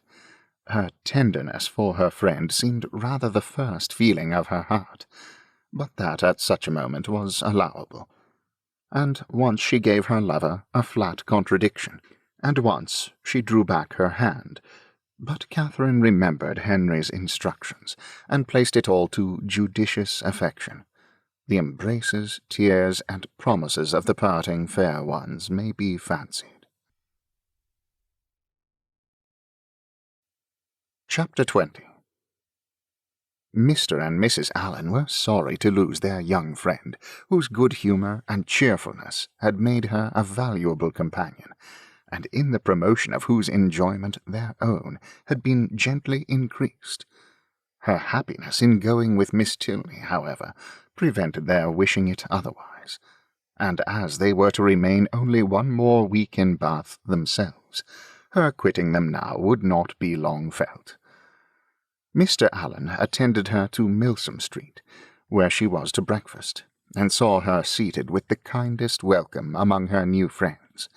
But so great was her agitation in finding herself as one of the family, and so fearful was she of not doing exactly what was right, and of not being able to preserve their good opinion, that in the embarrassment of the first 5 minutes she could almost have wished to return with him to Pulteney Street. Miss Tilney's manners and Henry's smile soon did away some of her unpleasant feelings, but still she was far from being at ease, nor could the incessant attentions of the General himself entirely reassure her. Nay, perverse as it seemed, she doubted whether she might not have felt less, had she been less attended to. His anxiety for her comfort, his continual solicitations that she would eat, and his often expressed fears of her seeing nothing to her taste, though never in her life before had she beheld such variety on a breakfast table, made it impossible for her to forget for a moment that she was a visitor. She felt utterly unworthy of such respect, and knew not how to reply to it. Her tranquillity was not improved by the General's impatience for the appearance of his eldest son, nor by the displeasure he expressed at his laziness when Captain Tilney at last came down. She was quite pained by the severity of his father's reproof, which seemed disproportionate to the offence, and much was her concern increased when she found herself the principal cause of the lecture, and that his tardiness was chiefly resented from being disrespectful to her. This was placing her in a very uncomfortable situation, and she felt great compassion for Captain Tilney, without being able to hope for his goodwill. He listened to his father in silence, and attempted not any defence, which confirmed her in fearing that the inquietude of his mind, on Isabella's account, sounded by keeping him long sleepless, have been the real cause of his rising late. It was the first time of her being decidedly in his company, and she had hoped to be now able to form her opinion of him, but she scarcely heard his voice while his father remained in the room, and even afterwards, so much were his spirits affected, she could distinguish nothing but these words in a whisper to Eleanor: "How glad I shall be when you are all off." The bustle of going was not pleasant. The clock struck 10 while the trunks were carrying down, and the General had fixed to be out of Milsom Street by that hour. His greatcoat, instead of being brought for him to put on directly, was spread out in the curricle in which he was to accompany his son. The middle seat of the chaise was not drawn out, though there were 3 people to go in it, and his daughter's maid had so crowded it with parcels that Miss Morland would not have room to sit, and so much was he influenced by this apprehension when he handed her in, that she had some difficulty in saving her own new writing-desk from being thrown out into the street. At last, however, the door was closed upon the 3 females, and they set off at the sober pace in which the handsome, highly fed 4 horses of a gentleman usually perform a journey of 30 miles. Such was the distance of Northanger from Bath, to be now divided into 2 equal stages. Catherine's spirits revived as they drove from the door, for with Miss Tilney she felt no restraint, and with the interest of a road entirely new to her, of an abbey before and a curricle behind, she caught the last view of Bath without any regret, and met with every milestone before she expected it. The tediousness of a 2 hours' wait at Petty France, in which there was nothing to be done but to eat without being hungry, and loiter about without anything to see, next followed, and her admiration of the style in which they travelled, of the fashionable chaise and four, postilions handsomely liveried, rising so regularly in their stirrups, and numerous outriders properly mounted, sunk a little under this consequent inconvenience. Had their party been perfectly agreeable, the delay would have been nothing, but General Tilney, though so charming a man, seemed always a check upon his children's spirits, and scarcely anything was said but by himself, the observation of which, with his discontent at whatever the inn afforded, and his angry impatience at the waiters, made Catherine grow every moment more in awe of him, and appeared to lengthen the 2 hours into 4. At last, however, the order of release was given, and much was Catherine then surprised by the General's proposal of her taking his place in his son's curricle for the rest of the journey. "The day is fine, and I am anxious for you seeing as much of the country as possible." The remembrance of Mr. Allen's opinion respecting young men's open carriages made her blush at the mention of such a plan, and her first thought was to decline it. But her second was of greater deference for General Tilney's judgment.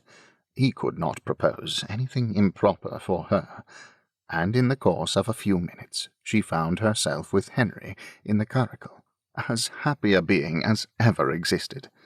A very short trial convinced her that a curricle was the prettiest equipage in the world. The chaise and four wheeled off with some grandeur, to be sure, but it was a heavy and troublesome business, and she could not easily forget its having stopped 2 hours at Petty France.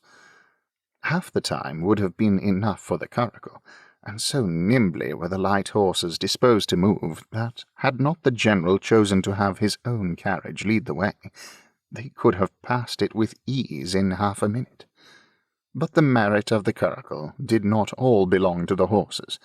Henry drove so well, so quietly, without making any disturbance, without parading to her, or swearing at them, so different from the only gentleman coachman whom it was in her power to compare him with. And then his hat sat so well, and the innumerable capes of his greatcoat looked so becomingly important. To be driven by him, next to being dancing with him, was certainly the greatest happiness in the world, in addition to every other delight. She had now that of listening to her own praise, of being thanked at least, on his sister's account, for her kindness in thus becoming her visitor, of hearing it ranked as real friendship, and described as creating real gratitude. His sister, he said, was uncomfortably circumstanced. She had no female companion, and in the frequent absence of her father, was sometimes without any companion at all. "But how can that be?" said Catherine. "Are not you with her?" "Northanger is not more than half my home. I have an establishment at my own house in Woodston, which is nearly 20 miles from my father's, and some of my time is necessarily spent there." "How sorry you must be for that." "I am always sorry to leave Eleanor." "Yes, but besides your affection for her, you must be so fond of the Abbey. After being used to such a home as the Abbey, an ordinary parsonage house must be very disagreeable." He smiled and said, "You have formed a very favourable idea of the Abbey." "To be sure I have. Is not it a fine old place, just like what one reads about?" "And are you prepared to encounter all the horrors that a building such as what one reads about may produce? Have you a stout heart, nerves fit for sliding panels and tapestry?" "Oh, yes. I do not think I should be easily frightened, because there would be so many people in the house, and besides, it has never been uninhabited and left deserted for years, and then the family comes back to it unawares, without giving any notice, as generally happens." "No, certainly. We shall not have to explore our way into a hall dimly lighted by the expiring embers of a wood fire. nor be obliged to spread our beds on the floor of a room without windows, doors, or furniture. But you must be aware that when a young lady is, by whatever means, introduced into a dwelling of this kind, she is always lodged apart from the rest of the family. While they snugly repair to their own end of the house, she is formally conducted by Dorothy, the ancient housekeeper, up a different staircase, and along many gloomy passages, into an apartment never used since some cousin or kin died in it about 20 years before. Can you stand such ceremony as this? Will not your mind misgive you when you find yourself in this gloomy chamber, too lofty and extensive for you, with only the feeble rays of a single lamp to take in its size, its walls hung with tapestry exhibiting figures as large as life, and the bed of dark green stuff or purple velvet, presenting even a funereal appearance? Will not your heart sink within you? Oh, but this will not happen to me, I am sure. How fearfully will you examine the furniture of your apartment, and what will you discern? Not tables, toilettes, wardrobes, or drawers, but on one side perhaps the remains of a broken lute, on the other a ponderous chest which no efforts can open, and over the fireplace the portrait of some handsome warrior, whose features will so incomprehensibly strike you that you will not be able to withdraw your eyes from it. Dorothy, meanwhile, no less struck by your appearance, gazes on you in great agitation, and drops a few unintelligible hints. To raise your spirits, moreover, she gives you reason to suppose that the part of the abbey you inhabit is undoubtedly haunted, and informs you that you will not have a single domestic within call. With this parting cordial, she curtsies off. You listen to the sound of her receding footsteps as long as the last echo can reach you, and when, with fainting spirits, you attempt to fasten your door, you discover, with increased alarm, that it has no lock. Oh, Mr. Tilney, how frightful! This is just like a book. But it cannot really happen to me. I am sure your housekeeper is not really Dorothy. Well, what then? Nothing further to alarm perhaps may occur in the first night. After surmounting your unconquerable horror of the bed, you will retire to rest, and get a few hours' unquiet slumber. But on the second, or at farthest the third night after your arrival, you will probably have a violent storm. Peals of thunder so loud as to seem to shake the edifice to its foundation will roll down the neighbouring mountains, and during the frightful gusts of wind which accompany it, you will probably think you discern, for your lamp is not extinguished, one part of the hanging more violently agitated than the rest. Unable, of course, to repress your curiosity in so favourable a moment for indulging it, you will instantly arise, and throwing your dressing-gown around you, proceed to examine this mystery. After a very short search, you will discover a division in the tapestry so artfully constructed as to defy the minutest inspection, and, on opening it, a door will immediately appear, which door, being only secured by massy bars and a padlock, you will, after a few efforts, succeed in opening, and, with your lamp in your hand, will pass through it into a small vaulted room. No, indeed, I should be too much frightened to do any such thing. What? Not when Dorothy has given you to understand that there is a secret, subterraneous communication between your apartment and the chapel of St. Anthony, scarcely 2 miles off? Could you shrink from so simple an adventure? No, no, you will proceed into this small vaulted room, and through this into several others, without perceiving anything very remarkable in either. In one, perhaps, there may be a dagger, in another a few drops of blood, and in the third the remains of some instrument of torture. But there being nothing in all this out of the common way, and your lamp being nearly exhausted, you will return towards your own apartment, In repassing through the small vaulted room, however, your eyes will be attracted towards a large, old-fashioned cabinet of ebony and gold, which, though narrowly examining the furniture before, you had passed unnoticed.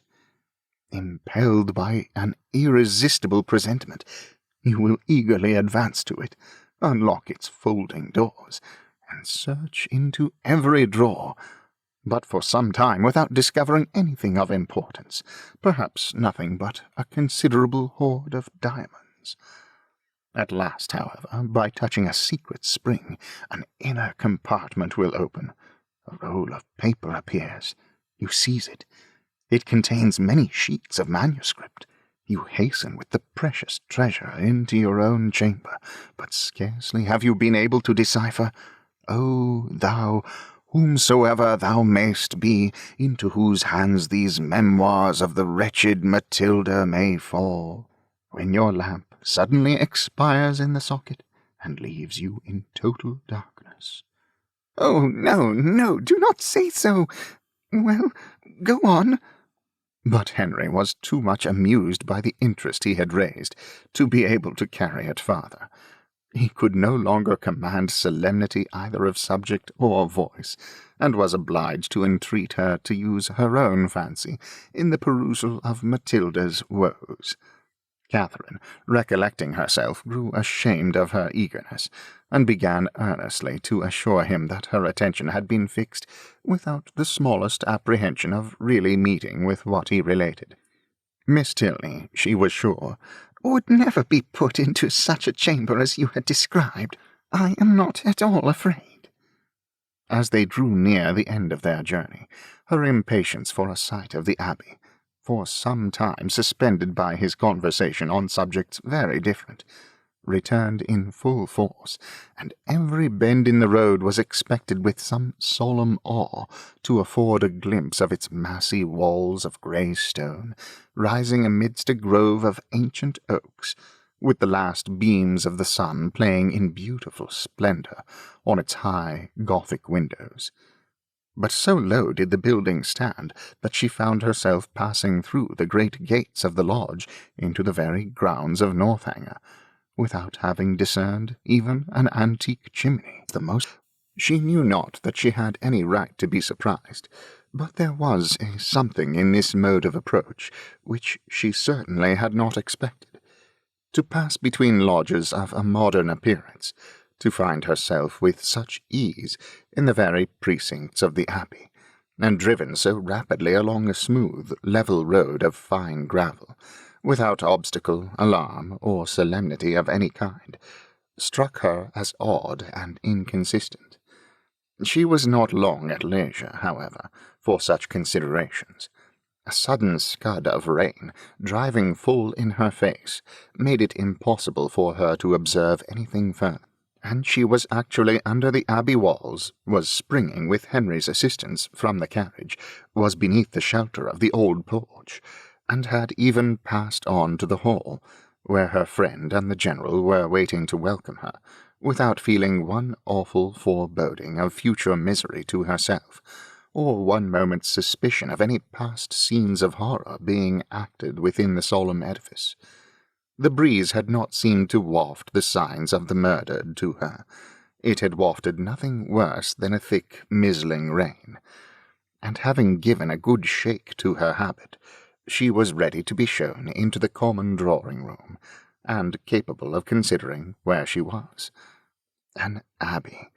Yes, it was delightful to be really in an abbey, but she doubted, as she looked round the room, whether anything within her observation would have given her the consciousness.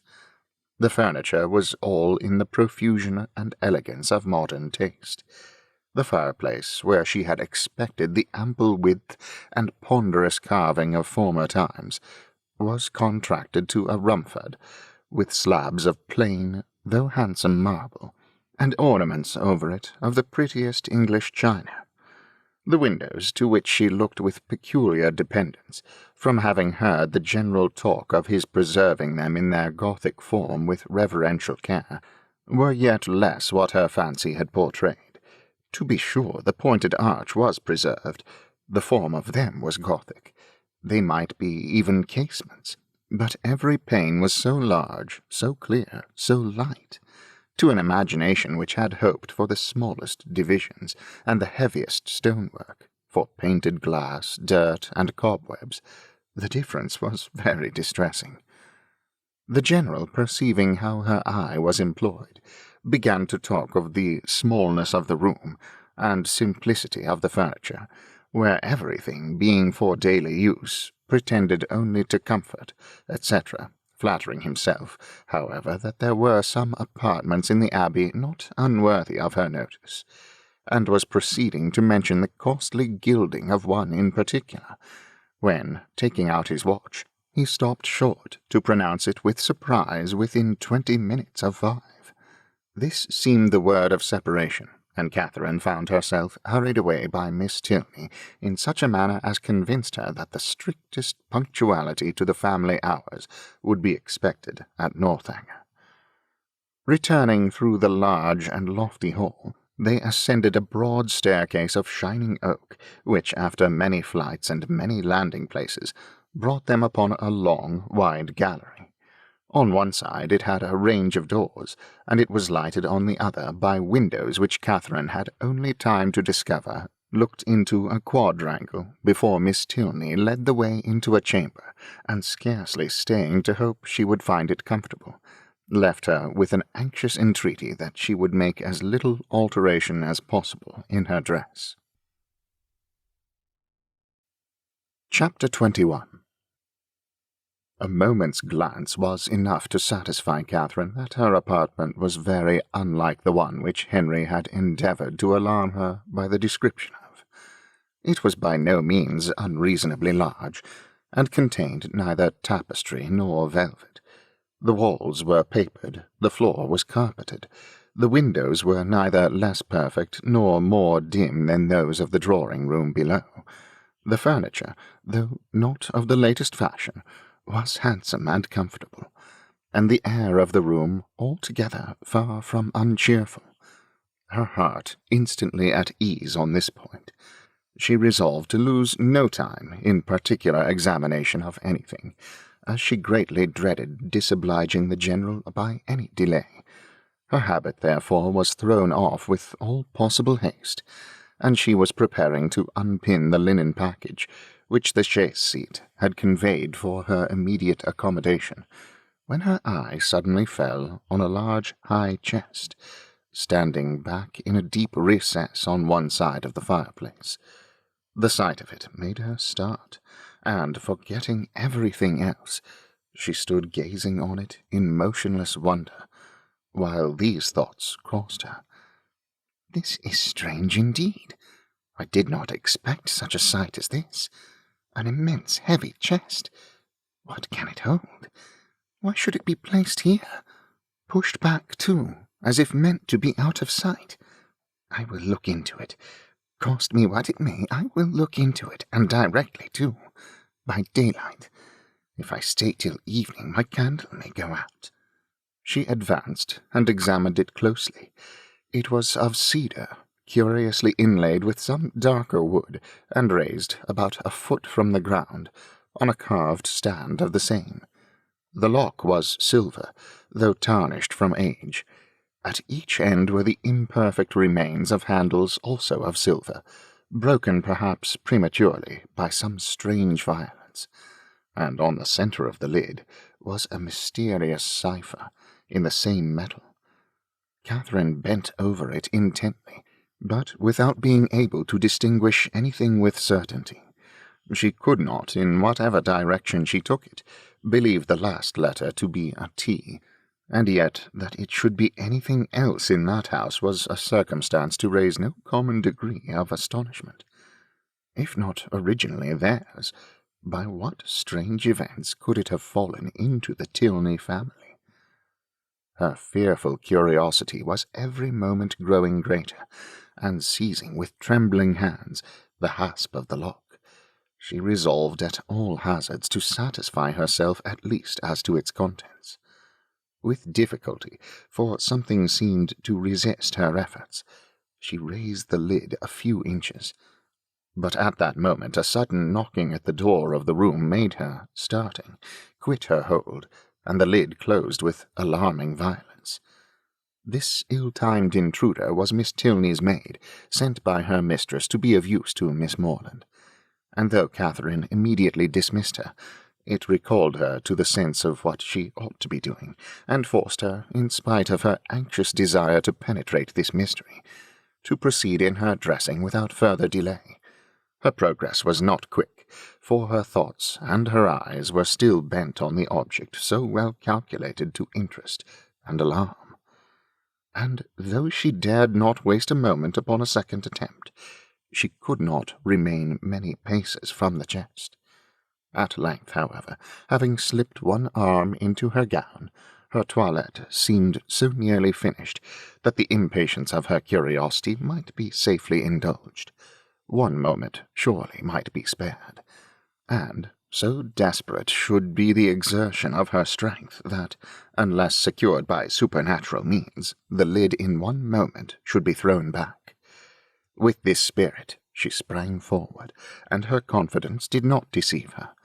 Her resolute effort threw back the lid, and gave to her astonished eyes the view of white cotton counterpane, properly folded, reposing at one end of the chest in undisputed possession. She was gazing on it with the first blush of surprise, when Miss Tilney, anxious for her friends being ready, entered the room, and, to the rising shame of having harboured for some minutes an absurd expectation, was then added the shame of being caught in so idle a search. "That is a curious old chest, is it not?" said Miss Tilney, as Catherine hastily closed it, and turned away to the glass. "It is impossible to say how many generations it has been here. How it came to be first put in this room I know not, but I have not had it moved because I thought it might be sometimes of use in holding hats and bonnets. The worst of it is that its weight makes it difficult to open. In that corner, however, it is at least out of the way." Catherine had no leisure for speech, being at once blushing, tying her gown, and forming wise resolutions with the most violent dispatch. Miss Tilney gently hinted her fear of being late, and in half a minute they ran downstairs together, in an alarm not wholly unfounded, for General Tilney was pacing the drawing-room, his watch in his hand, and having, on the very instant of their entering, pulled the bell with violence, ordered, "Dinner to be on table directly." Catherine trembled at the emphasis with which he spoke, and sat pale and breathless, in a most humble mood, concerned for his children, and detesting old chests. And the General, recovering his politeness as he looked at her, spent the rest of his time in scolding his daughter for foolishly hurrying her fair friend, who was absolutely out of breath from haste, when there was not the least occasion for hurry in the world. But Catherine could not at all get over the double distress of having involved her friend in a lecture, and been a great simpleton herself, till they were happily seated at the dinner-table, when the General's complacent smiles, and a good appetite of her own, restored her to peace. The dining-parlour was a noble room, suitable in its dimensions to a much larger drawing-room than the one in common use, and fitted up in a style of luxury and expense which was almost lost on the unpractised eye of Catherine, who saw little more than its spaciousness and the number of their attendants. Of the former she spoke aloud her admiration, and the General, with a very gracious countenance, acknowledged that it was by no means an ill-sized room, and further confessed that, though as careless on such subjects as most people, he did look upon a tolerably large eating-room as one of the necessaries of life. He supposed, however, that you must have been used to much better-sized apartments at Mr. Allen's. "No, indeed," was Catherine's honest assurance. "Mr. Allen's dining-parlour was not more than half as large." And she had never seen so large a room as this in her life. The General's good humour increased. Why, as he had such rooms, he thought it would be simple not to make use of them, but upon his honour he believed there might be more comfort in rooms of only half their size. Mr. Allen's house, he was sure, must be exactly the true size for rational happiness. The evening passed without any further disturbance, and in the occasional absence of General Tilney, with much positive cheerfulness. It was only in his presence that Catherine felt the smallest fatigue from her journey, and even then, even in moments of languor or restraint, a sense of general happiness preponderated, and she could think of her friends in Bath without one wish of being with them. The night was stormy. The wind had been rising at intervals the whole afternoon, and by the time the party broke up, it blew and rained violently. Catherine, as she crossed the hall, listened to the tempest with sensations of awe, and when she heard it rage round the corner of the ancient building and close with sudden fury a distant door, felt for the first time that she was really in an abbey. Yes, these were characteristic sounds. They brought to her recollection a countless variety of dreadful situations and horrid scenes, which such buildings had witnessed, and such storms ushered in, and most heartily did she rejoice in the happier circumstances attending her entrance within walls so solemn. She had nothing to dread from midnight assassins or drunken gallants. Henry had certainly been only in jest in what he had told her that morning. In a house so furnished and so guarded, she could have nothing to explore or to suffer, and might go to her bedroom as securely as if it had been her own chamber at Fullerton. Thus wisely fortifying her mind, as she proceeded upstairs she was enabled, especially on perceiving that Miss Tilney slept only 2 doors from her, to enter her room with a tolerably stout heart, and her spirits were immediately assisted by the cheerful blaze of a wood fire. "How much better is this," said she, as she walked to the fender. "How much better to find a fire ready lit, than to have to wait shivering in the cold till all the family are in bed, as so many poor girls have been obliged to do, and then to have a faithful old servant frightening one by coming in with a faggot. How glad I am that Northanger is what it is. If it had been like some other places, I do not know that in such a night as this I could have answered for my courage. But now, to be sure, there is nothing to alarm one." She looked round the room. The window curtains seemed in motion. It could be nothing but the violence of the wind penetrating through the divisions of the shutters, and she stepped boldly forward, carelessly humming a tune, to assure herself of its being so, peeped courageously behind each curtain, saw nothing on either low window seat to scare her, and on placing a hand against the shutter, felt the strongest conviction of the wind's force.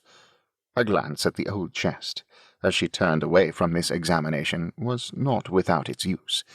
She scorned the causeless fears of an idle fancy, and began with a most happy indifference to prepare herself for bed.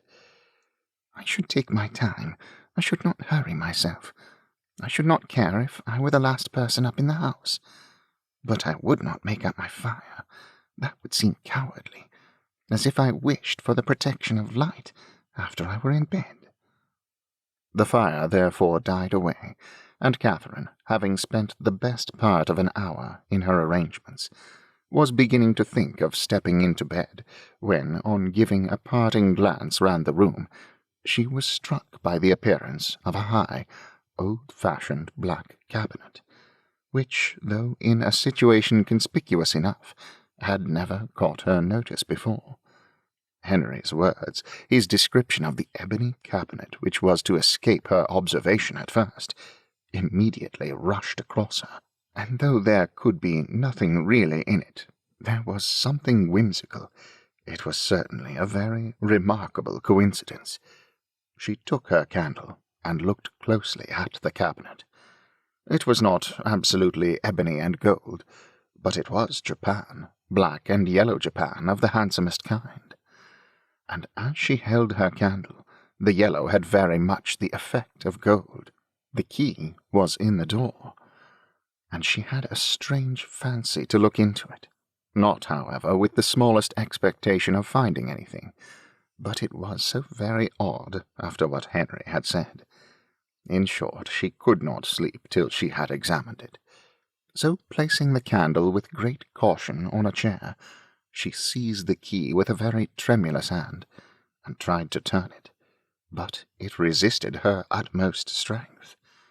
Alarmed, but not discouraged, she tried it another way. A bolt flew, and she believed herself successful. But how strangely mysterious! The door was still unmovable. She paused a moment in breathless wonder. The wind roared down the chimney, the rain beat in torrents against the windows, and everything seemed to speak the awfulness of her situation. To retire to bed, however, unsatisfied on such a point, would be vain, since sleep must be impossible with the consciousness of a cabinet so mysteriously closed in her immediate vicinity. Again, therefore, she applied herself to the key, and after moving it in every possible way for some instants, with the determined celerity of hope's last effort, the door suddenly yielded to her hand. Her heart leaped with exultation at such a victory, and having thrown open each folding door, the second being secured only by bolts of less wonderful construction than the lock, though in that her eye could not discern anything unusual, a double range of small drawers appeared in view, with some larger drawers above and below them, and in the centre a small door, closed also, with a lock and key, secured in all probability a cavity of importance. Catherine's heart beat quick, but her courage did not fail her. With a cheek flushed by hope, and an eye straining with curiosity, her fingers grasped the handle of a drawer and drew it forth. It was entirely empty. With less alarm and greater eagerness, she seized a second, a third, a fourth. Each was equally empty. Not one was left unsearched, and in not one was anything found. Well read in the art of concealing a treasure, the possibility of false linings to the drawers did not escape her, and she felt round each with anxious acuteness in vain. The place in the middle alone remained now unexplored, and though she had never from the first had the smallest idea of finding anything in any part of the cabinet, and was not in the least disappointed at her ill success thus far, it would be foolish not to examine it thoroughly while she was about it. It was some time, however, before she could unfasten the door, the same difficulty occurring in the management of this inner lock as of the outer. But at length it did open, and not vain as hitherto was her search. Her eyes directly fell on a roll of paper pushed back into the furthest part of the cavity, apparently for concealment, and her feelings at that moment were indescribable. Her heart fluttered, her knees trembled, and her cheeks grew pale. She seized with an unsteady hand the precious manuscript, for half a glance sufficed to ascertain written characters, and while she acknowledged with awful sensations this striking exemplification of what Henry had foretold, resolved instantly to peruse every line before she attempted to rest. The dimness of the light her candle emitted made her turn to it with alarm, but there was no danger of its sudden extinction. It had yet some hours to burn, and that she might not have any great difficulty in distinguishing the writing than what its ancient date might occasion, she hastily snuffed it. Alas, it was snuffed and extinguished in one. A lamp could not have expired with more awful effect. Catherine for a few moments was motionless with horror. It was done completely. Not a remnant of light in the wick could give hope to the rekindling breath. Darkness impenetrable and immovable filled the room. A violent gust of wind, rising with sudden fury, added fresh horror to the moment. Catherine trembled from head to foot. In the pause which succeeded, a sound like receding footsteps and the closing of a distant door struck on her affrighted ear. Human nature could support no more. A cold sweat stood out on her forehead. The manuscript fell from her hand, and groping her way to the bed, she jumped hastily in, and sought some suspension of agony by creeping far underneath the clothes. To close her eyes in sleep that night, she felt must be entirely out of the question. With a curiosity so justly awakened, and feelings in every way so agitated, repose must be absolutely impossible.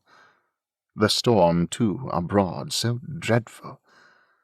She had not been used to feel alarm from wind, but now every blast seemed fraught with awful intelligence. The manuscript, so wonderfully found, so wonderfully accomplishing the morning's prediction, how was it to be accounted for? What could it contain? To whom could it relate? By what means could it have been so long concealed? And how singularly strange that it should fall to her lot to discover it. Till she had made herself mistress of its contents, however, she could have neither repose nor comfort, and with the sun's first rays she was determined to peruse it. But many were the tedious hours which must yet intervene. She shuddered, tossed about in her bed, and envied every quiet sleeper. The storm still raged, and various were the noises, more terrific even than the wind, which struck at intervals on her startled ear. The very curtains of her bed seemed at one moment in motion, and at another the lock of her door was agitated, as if by the attempt of somebody to enter. Hollow murmurs seemed to creep along the gallery, and more than once her blood was chilled by the sound of distant moans. Hour after hour passed away, and the wearied Catherine had heard 3 proclaimed by all the clocks in the house before the tempest subsided, or she unknowingly fell fast asleep. Chapter 22. The housemaid's folding back her window shutters at 8 o'clock the next day was the sound which first roused Catherine, and she opened her eyes, wondering that they could ever have been closed on objects of cheerfulness. Her fire was already burning, and a bright morning had succeeded the tempest of the night. Instantaneously, with the consciousness of existence, returned her recollection of the manuscript, and springing from the bed in the very moment of the maid's going away, she eagerly collected every scattered sheet which had burst from the roll on its falling to the ground, and flew back to enjoy the luxury of their perusal on her pillow.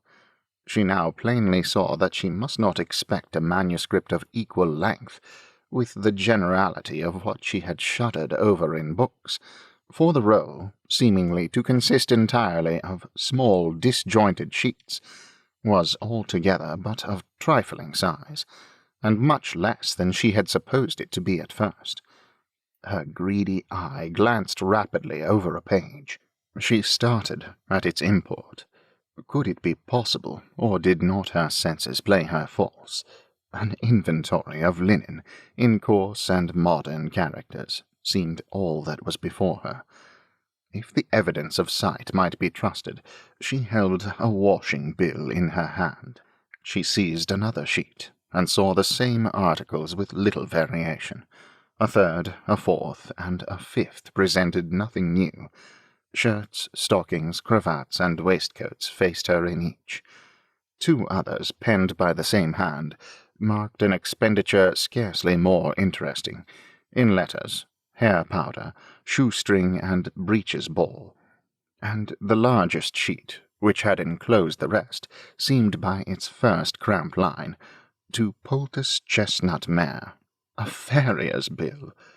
Such was the collection of papers, left perhaps, as she could then suppose, by the negligence of a servant in the place whence she had taken them, which had filled her with expectation and alarm, and robbed her of half her night's rest. She felt humbled to the dust. Could not the adventure of the chest have taught her wisdom? A corner of it, catching her eye as she lay, seemed to rise up in judgment against her. Nothing could now be clearer than the absurdity of her recent fancies. To suppose that a manuscript of many generations back could have remained undiscoverable in a room such as that, so modern, so habitable, or that she should be the first to possess the skill of unlocking a cabinet, the key of which was open to all. How could she have so imposed on herself? Heaven forbid that Henry Tilney should ever know her folly. And it was in great measure his own doing, for had not the cabinet appeared so exactly to agree with his description of her adventures, she should never have felt the smallest curiosity about it. This was the only comfort that occurred. Impatient to get rid of those hateful evidences of her folly, those detestable papers then scattered over the bed, she rose directly, and folding them up as nearly as possible in the same shape as before, returned them to the same spot within the cabinet, with a very hearty wish that no untoward accident might ever bring them forward again, to disgrace her even with herself. Why the locks should have been so difficult to open, however, was still something remarkable, for she could now manage them with perfect ease.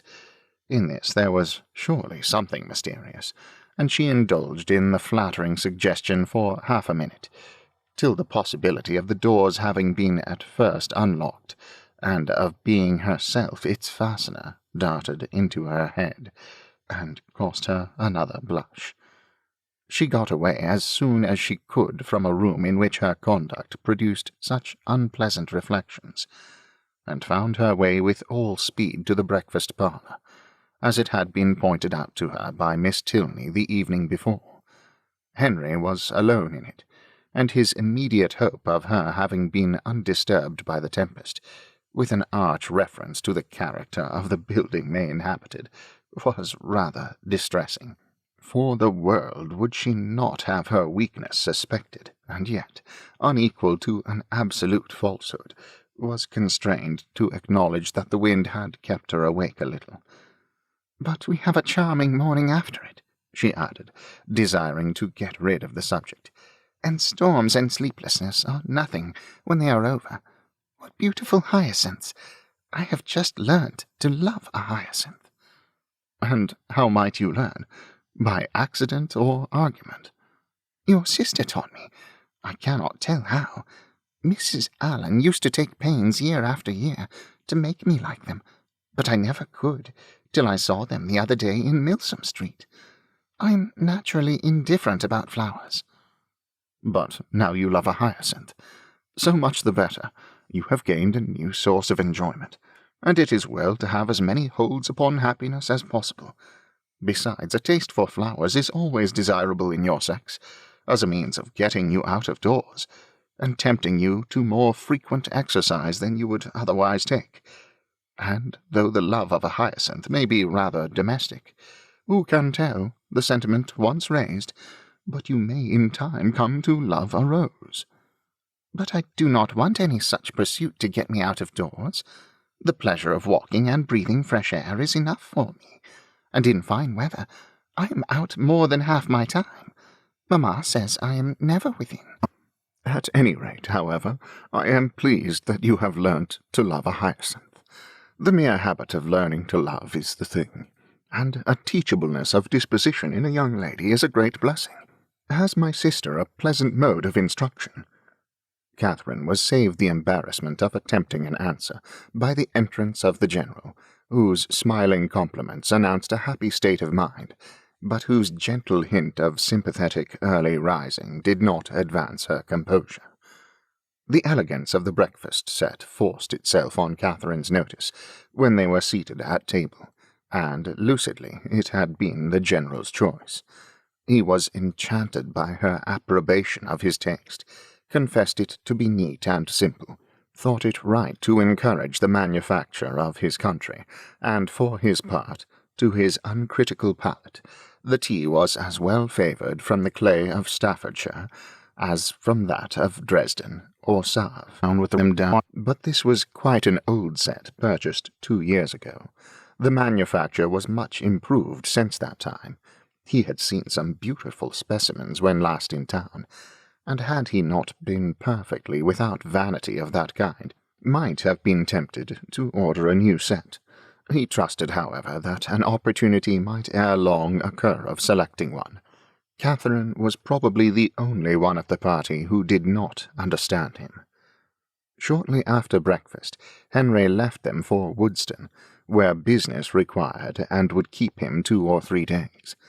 They all attended in the hall to see him mount his horse, and immediately on re-entering the breakfast-room, Catherine walked to a window in the hope of catching another glimpse of his figure.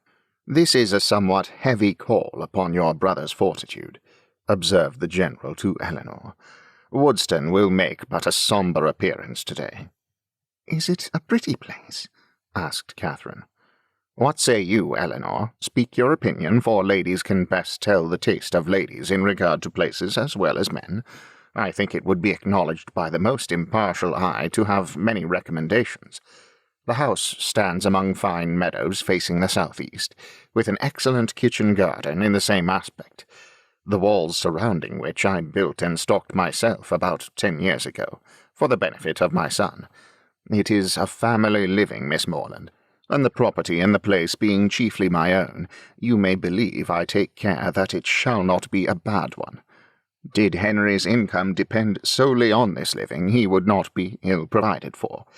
Perhaps it may seem odd that with only 2 younger children, I should think any profession necessary for him, and certainly there are moments when we could all wish him disengaged from every tie of business. But though I may not exactly make converts of you young ladies, I am sure your father, Miss Morland, would agree with me in thinking it expedient to give every young man some employment. The money is nothing, it is not an object, but employment is the thing. Even Frederick, my eldest son, you see, who will perhaps inherit as considerable a landed property as any private man in the county, has his profession." The imposing effect of this last argument was equal to his wishes. The silence of the lady proved it to be unanswerable. Something had been said the evening before of her being shown over the house, and he now offered himself as her conductor. And though Catherine had hoped to explore it accompanied only by his daughter, it was a proposal of too much happiness in itself, under any circumstances, not to be gladly accepted, for she had been already 18 hours in the Abbey, and had seen only a few of its rooms. The netting-box, just leisurely drawn forth, was closed with joyful haste, and she was ready to attend him in a moment. And when they had gone over the house, he promised himself, moreover, the pleasure of accompanying her into the shrubberies and garden. She curtsied her acquiescence. "But perhaps it might be more agreeable to you to make those your first object. The weather was at present favourable, and at this time of year the uncertainty was very great of its continuing so. Which would you prefer?" "I am equally at your service." Which did his daughter think would most accord with her fair friend's wishes? But he thought he could discern. Yes, he certainly read in Miss Morland's eyes a judicious desire of making use of the present smiling weather. But when did she judge amiss? The Abbey would be always safe and dry. He yielded implicitly, and would fetch his hat and attend them in a moment. He left the room, and Catherine, with a disappointed, anxious face, began to speak of her unwillingness that he should be taking them out of doors against his own inclination, under a mistaken idea of pleasing her, but she was stopped by Miss Tilney's saying, with a little confusion, "I believe it will be wisest to take the morning while it is so fine, and do not be uneasy on my father's account. He always walks out at this time of day." Catherine did not exactly know how this was to be understood. Why was Miss Tilney embarrassed? Could there be any unwillingness on the general's side to show her over the Abbey? The proposal was his own, and was not it odd that he should always take his walk so early? Neither her father nor Mr. Allen did so. It was certainly very provoking. She was all impatience to see the house, and had scarcely any curiosity about the grounds. If Henry had been with them, indeed. But now she should not know what was picturesque when she saw it. Such were her thoughts, but she kept them to herself, and put on her bonnet in patient discontent. She was struck, however, beyond her expectation by the grandeur of the Abbey, as she saw it for the first time from the lawn. The whole building enclosed a large court, and 2 sides of the quadrangle, rich in Gothic ornaments, stood forward for admiration. The remainder was shut off by knolls of old trees, of luxuriant plantations, and the steep woody hills rising behind to give it shelter were beautiful even in the leafless month of March. Catherine had seen nothing to compare with it, and her feelings of delight were so strong that without waiting for any better authority, she boldly burst forth in wonder and praise. The general listened with assenting gratitude, and it seemed as if his own estimation of Northanger had waited unfixed till that hour.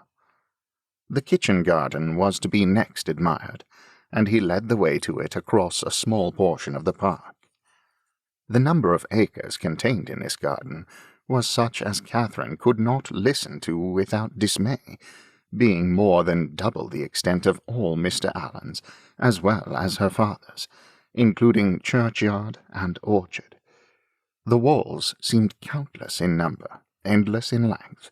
A village of hothouses seemed to arise among them, and a whole parish to be at work within the enclosure.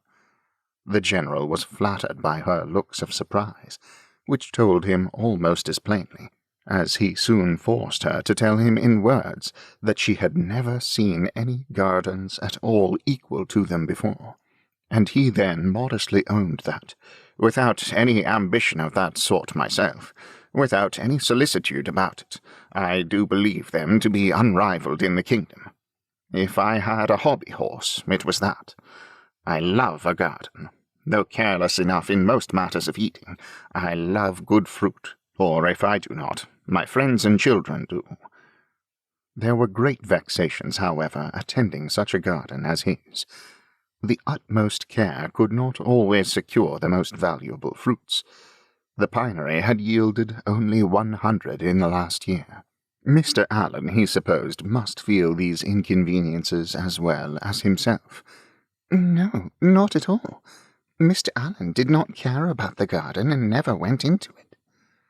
With a triumphant smile of self-satisfaction, the general wished he could do the same, for he never entered his without being vexed in some way or other by its falling short of his plan.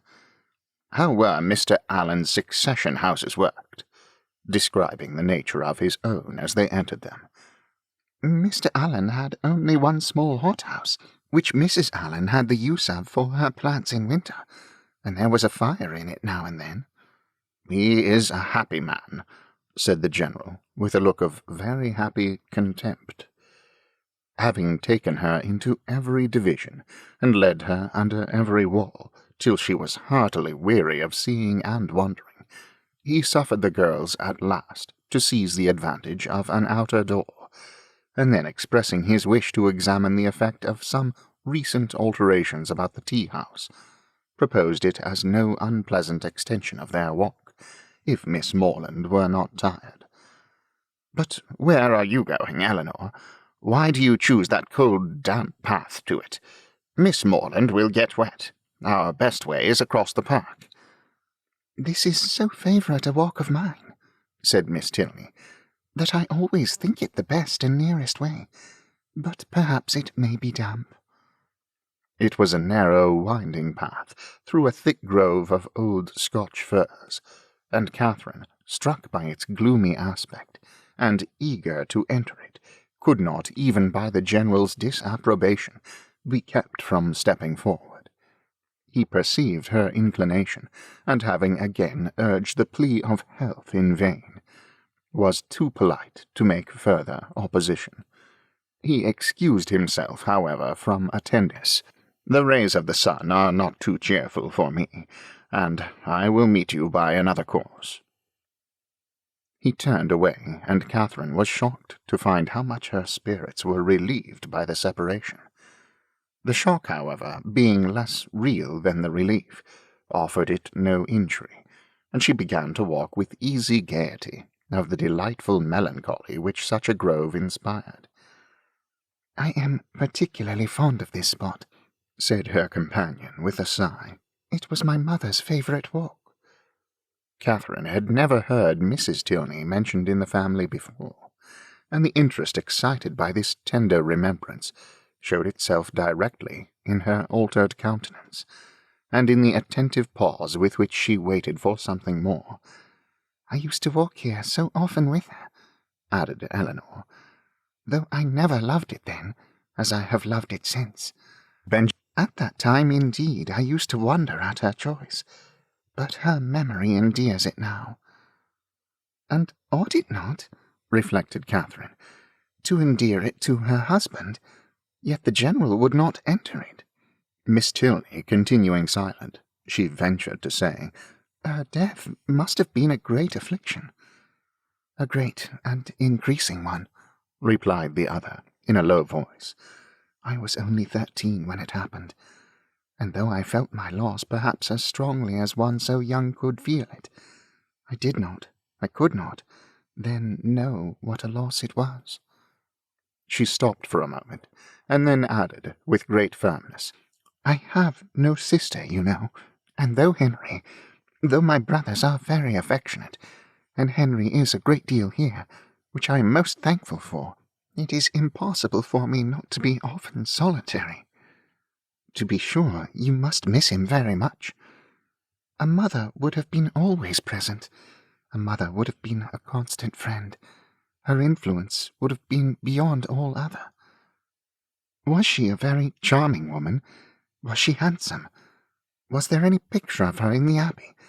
And why had she been so partial to that grove? Was it from dejection of spirits?" were questions now eagerly poured forth.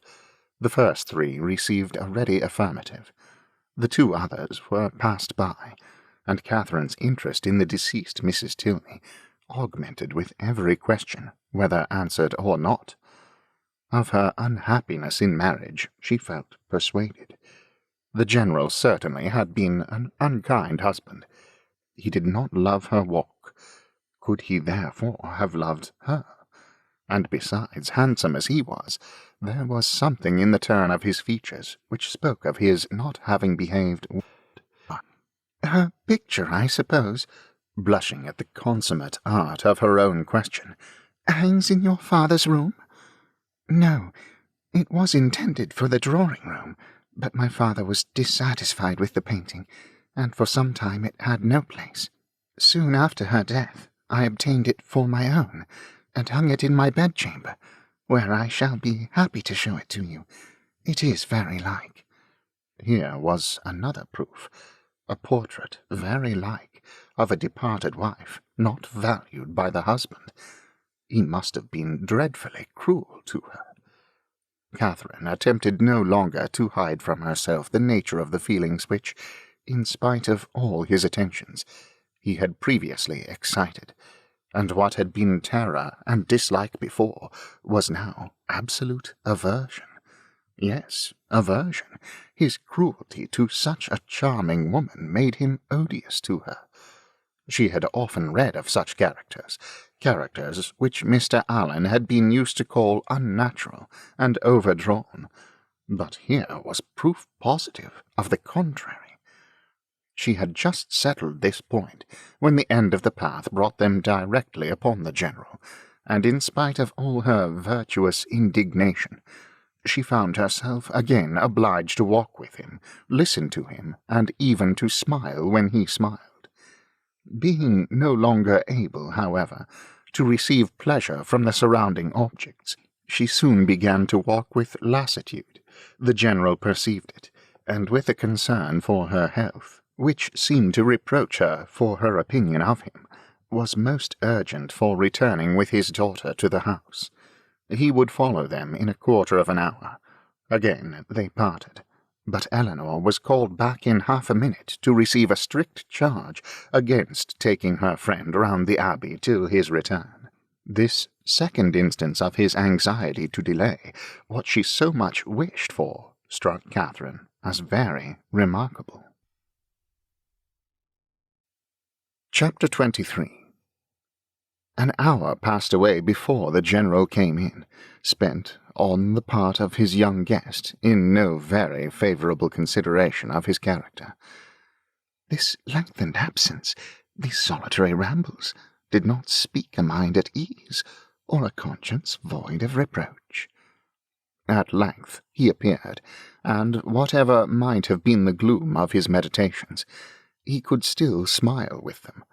Miss Tilney, understanding in part her friend's curiosity to see the house, soon revived the subject, and her father being, contrary to Catherine's expectations, unprovided with any pretence for further delay, beyond that of stopping 5 minutes to order refreshments to be in the room by their return, was at last ready to escort them.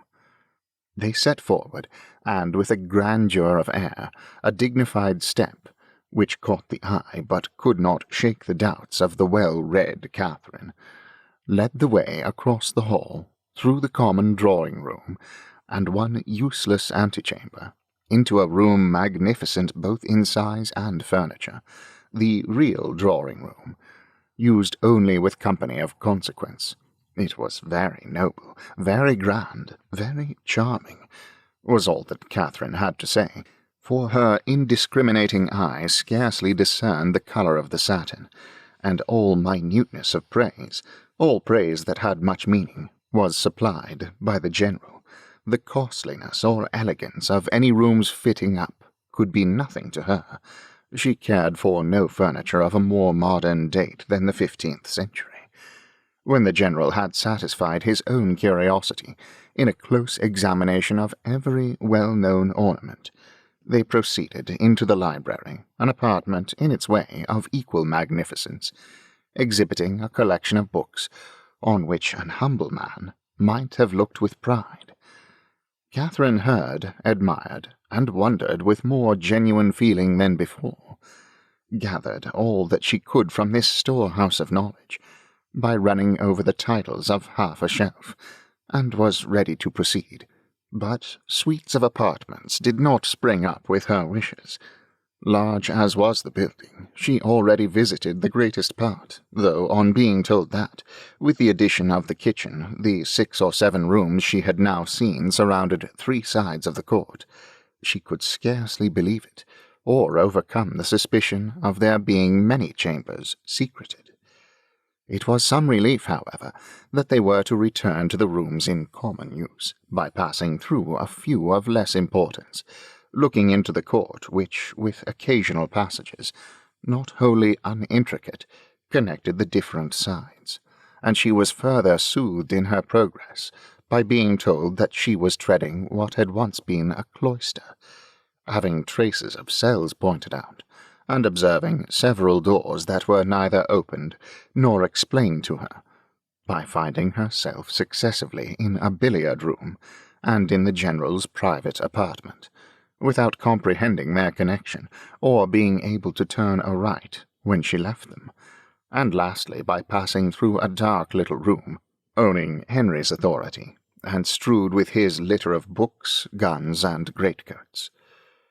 From the dining-room, of which, though already seen, and always to be seen at 5 o'clock, the General could not forego the pleasure of pacing out the length, for the more certain information of Miss Morland, as to what she neither doubted nor cared for, they proceeded by quick communication to the kitchen, the ancient kitchen of the convent, rich in the massy walls and smoke of former days, and in the stoves and hot closets of the present.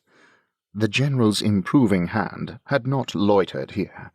Every modern invention to facilitate the labour of the cooks had been adopted within this, their spacious theatre, and when the genius of others had failed, his own had often produced the perfection wanted. His endowments of this spot alone might at any time have placed him high among the benefactors of the convent. With the walls of the kitchen ended all the antiquity of the abbey, the fourth side of the quadrangle having, on account of its decaying state, been removed by the general's father, and the present erected in its place. All that was venerable ceased here. The new building was not only new, but declared itself to be so, intended only for offices, and enclosed behind by stable yards. No uniformity of architecture had been thought necessary. Catherine could have raved at the hand which had swept away what must have been beyond the value of all the rest, for the purposes of mere domestic economy, and would willingly have been spared the mortification of a walk through scenes so fallen, had the general allowed it. But if he had a vanity, it was in the arrangement of his offices, and as he was convinced that, to a mind like Miss Morland's, a view of the accommodations and comforts by which the labours of her inferiors were softened must always be gratifying, he should make no apology for leading her on. They took a slight survey of all, and Catherine was impressed, beyond her expectation, by their multiplicity and their convenience. The purposes for which a few shapeless pantries and comfortless scullery were deemed sufficient at Fullerton were here carried on in appropriate divisions, commodious and roomy. The number of servants continually appearing did not strike her less than the number of the officers. Wherever they went, some patterned girl stopped to curtsy, or some footman in dishabille sneaked off. Yet this was an abbey. How inexpressibly different in these domestic arrangements from such as she had read about, from abbeys and castles in which, though certainly larger than Northanger, all the dirty work of the house was to be done by 2 pair of female hands at the utmost. How they could get through it all had often amazed Mrs. Allen, and when Catherine saw what was necessary here, she began to be amazed herself. They returned to the hall, that the chief staircase might be ascended, and the beauty of its wood and ornaments of rich carving might be pointed out. Having gained the top, they turned in an opposite direction from the gallery in which her room lay, and shortly entered one on the same plan, but superior in length and breadth. She was here shown successively into 3 large bedchambers, with their dressing-rooms, most completely and handsomely fitted up.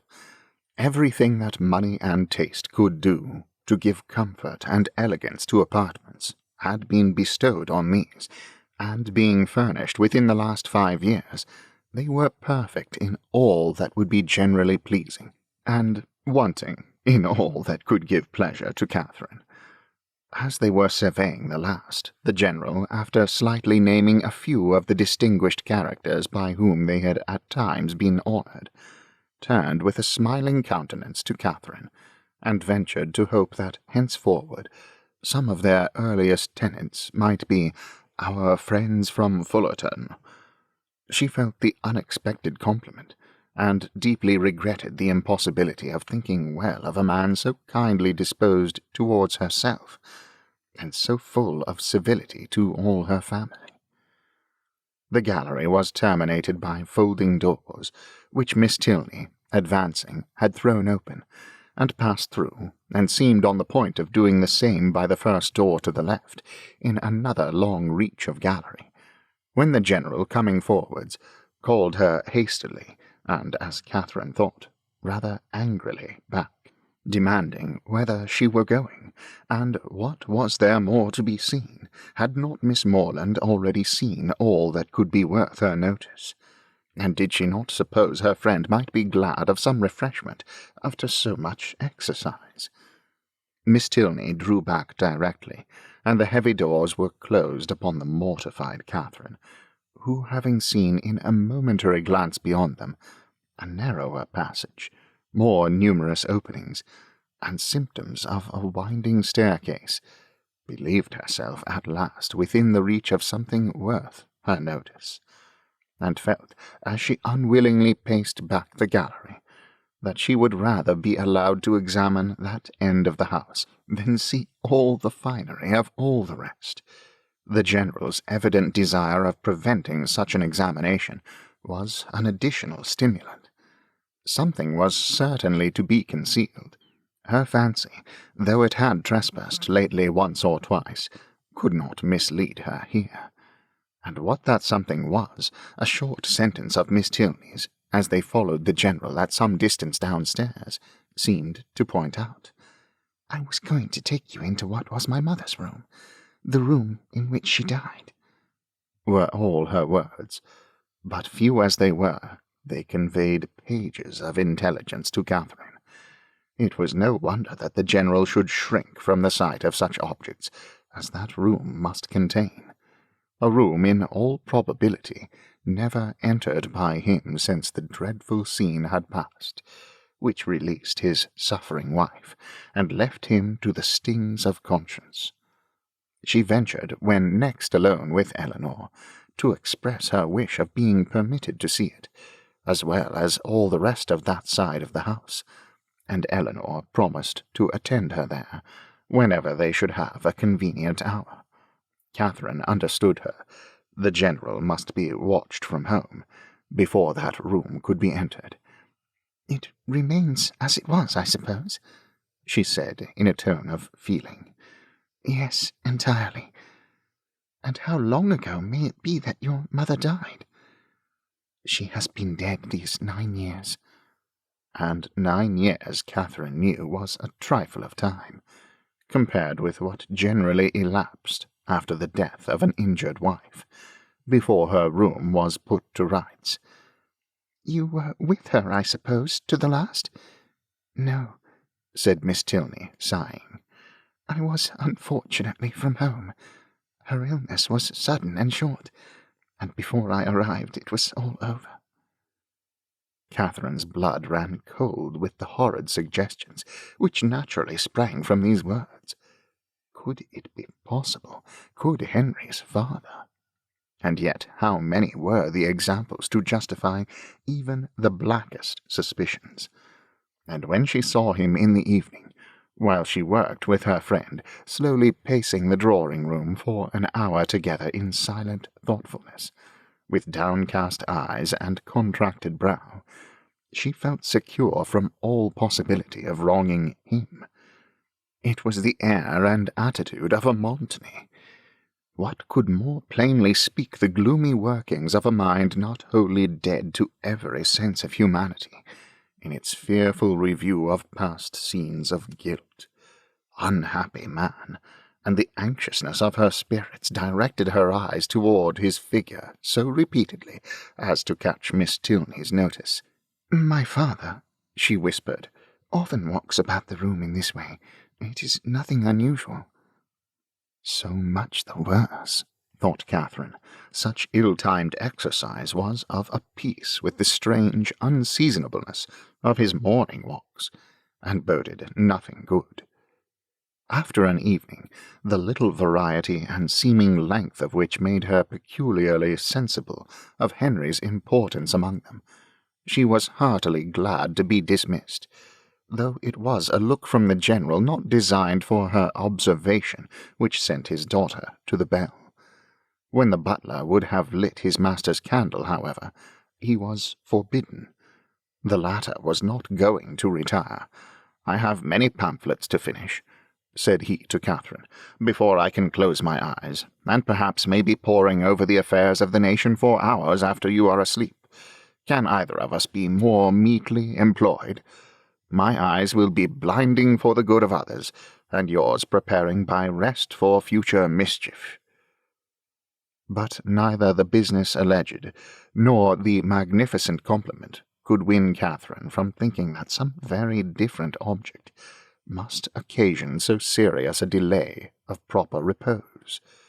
To be kept up for hours, after the family were in bed, by stupid pamphlets was not very likely.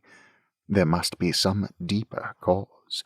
Something was to be done which could be done only while the household slept, and the probability that Mrs. Tilney yet lived, shut up for causes unknown, and receiving from the pitiless hands of her husband a nightly supply of coarse food, was the conclusion which necessarily followed. Shocking as was the idea, it was at least better than a death unfairly hastened, as in the natural course of things she must ere long be released.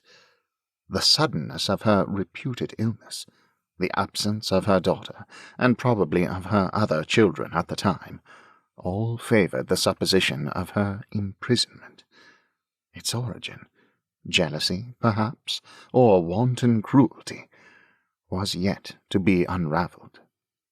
In revolving these matters while she undressed, it suddenly struck her as not unlikely that she might that morning have passed near the very spot of this unfortunate woman's confinement, might have been within a few paces of the cell in which she languished out her days. For what part of the abbey could be more fitted for the purpose than that which yet bore the traces of monastic division? In the high arched passage, paved with stone, which already she had trodden with peculiar awe, she well remembered the doors of which the general had given no account. To what might not those doors lead? In support of the plausibility of this conjecture, it further occurred to her that the forbidden gallery, in which lay the apartments of the unfortunate Mrs. Tilney, must be, as certainly as her memory could guide her, exactly over this suspected range of cells, and the staircase by the side of those apartments of which she had caught a transient glimpse, communicating by some secret means with those cells, might well have favoured the barbarous proceedings of her husband. Down that staircase she had perhaps been conveyed in a state of well-prepared insensibility. Catherine sometimes started at the boldness of her own surmises, and sometimes hoped or feared that she had gone too far, but they were supported by such appearances as made their dismissal impossible. The side of the quadrangle in which she supposed the guilty seemed to be acting, being, according to her belief, just opposite her own, it struck her that, if judiciously watched, some rays of light from the general's lamp might glimmer through the lower windows as he passed to the prison of his wife, and twice before she stepped into bed she stole gently from her room to the corresponding window in the gallery, to see if it appeared. But all abroad was dark, and it must yet be too early. The various ascending noises convinced her that the servants must still be up. Till midnight she supposed it would be in vain to watch. But then, when the clock had struck 12, and all was quiet, she would, if not quite appalled by darkness, steal out and look once more. The clock struck 12, and Catherine had been half an hour asleep. Chapter 24.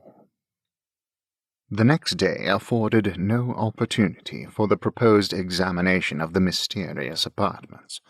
It was Sunday, and the whole time between morning and afternoon service was required by the general in exercise abroad, or eating cold meat at home.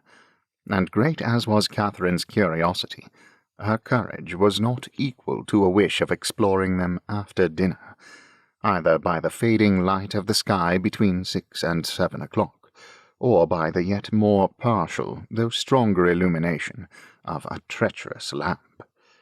The day was unmarked, therefore, by anything to interest her imagination, beyond the sight of a very elegant monument to the memory of Mrs. Tilney, which immediately fronted the family pew. By that her eye was instantly caught and long retained, and the perusal of the highly strained epitaph, in which every virtue was ascribed to her by the inconsolable husband, who must have been in some way or other her destroyer, affected her even to tears.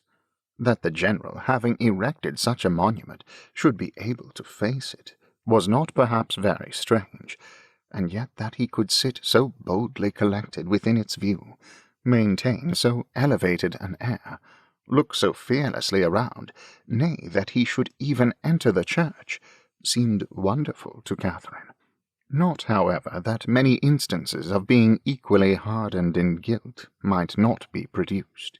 She could remember dozens who had persevered in every possible vice, going on from crime to crime, murdering whomsoever they chose, without any feeling of humanity or remorse, till a violent death or a religious retirement closed their black career. The erection of the monument itself could not in the smallest degree affect her doubts of Mrs. Tilney's actual decease. Were she even to descend into the family vault, where her ashes were supposed to slumber, were she to behold the coffin in which they were said to be enclosed, what could it avail in such a case? Catherine had read too much not to be perfectly aware of the ease with which a waxen figure might be introduced, and a supposititious funeral carried on. The succeeding mornings promised something was better. The General's early walk, ill-timed as it was in every other view, was favourable here, and when she knew him to be out of the house, she directly proposed to Miss Tilney the accomplishment of her promise. Eleanor was ready to oblige her, and Catherine reminding her as they went of another promise, their first visit in consequence to the portrait in her bedchamber. It represented a very lovely woman, with a mild and pensive countenance, justifying so far the expectations of its new observer, but they were not in every respect answered, for Catherine had depended upon meeting with features, hair, complexion, that should be the very counterpart, the very image, if not of Henry's, of Eleanor's, the only portraits in which she had been in the habit of thinking, bearing always an equal resemblance of mother and child. A face once taken was taken for generations, but here she was obliged to look and consider and study for a likeness. She contemplated it, however, in spite of this drawback, with much emotion, and, but for a yet stronger interest, would have left it unwillingly. Her agitation as they entered the great gallery was too much for any endeavour at discourse. She could only look at her companion. Eleanor's countenance was dejected, yet sedate, and its composure spoke her inured to all the gloomy objects to which they were advancing. Again she passed through the folding doors. Again her hand was upon the important lock, and Catherine, hardly able to breathe, was turning to close the former with fearful caution, when the figure, the dreaded figure of the General himself at the further end of the gallery, stood before her. The name of Eleanor, at the same moment, in his loudest tone, resounded through the building, giving to his daughter the first intimation of his presence, and to Catherine terror upon terror. An attempt at concealment had been her first instinctive movement on perceiving him, and yet she could scarcely hope to have escaped his eye, and when her friend, who with an apologizing look darted hastily by her, had joined and disappeared with him, she ran for safety to her own room, and, locking herself in, believed that she should never have the courage to go down again. She remained there at least an hour, in the greatest agitation, deeply commiserating the state of her poor friend, and expecting a summons herself from the angry General to attend him in his own apartment. No summons, however, arrived, and at last, on seeing a carriage drive up to the Abbey, she was emboldened to descend and meet him under the protection of visitors. The breakfast-room was gay with company, and she was named to them by the General as the friend of his daughter, in a complimentary style which so well concealed his resentful ire as to make her feel secure at least of life for the present. And Eleanor, with a command of countenance which did honour to her concern for his character, taking an early occasion of saying to her, "My father only wanted me to answer a note," she began to hope that she had either been unseen by the General, or that from some consideration of policy she should be allowed to suppose herself so. Upon this trust she dared still to remain in his presence, after the company left them, and nothing occurred to disturb it. In the course of this morning's reflections, she came to a resolution of making her next attempt on the forbidden door alone. It would be much better in every respect that Eleanor should know nothing of the matter. To involve her in the danger of a second detection, to court her into an apartment which must wring her heart, could not be the office of a friend. The General's utmost anger could not be to herself what it might be to a daughter, and besides, she thought the examination itself would be more satisfactory if made without any companion. It would be impossible to explain to Eleanor the suspicions from which the other had, in all likelihood, been hitherto happily exempt, nor could she, therefore, in her presence, search for those proofs of the General's cruelty, which, however they might yet have escaped discovery, she felt confident of somewhere drawing forth, in the shape of some fragmented journal, continued to the last grasp. Of the way to the apartment she was now perfectly mistress, and as she wished to get it over before Henry's return, who was expected on the morrow, there was no time to be lost. The day was bright, her courage high. At 4 o'clock the sun was now 2 hours above the horizon, and it would be only her retiring to dress half an hour earlier than usual. It was done, and Catherine found herself alone in the gallery before the clocks had ceased to strike. It was no time for thought. She hurried on, slipped with the least possible noise through the folding doors, and without stopping to look or breathe, rushed forward to the one in question. The lock yielded to her hand, and luckily with no sullen sound that could alarm a human being. On tiptoe she entered.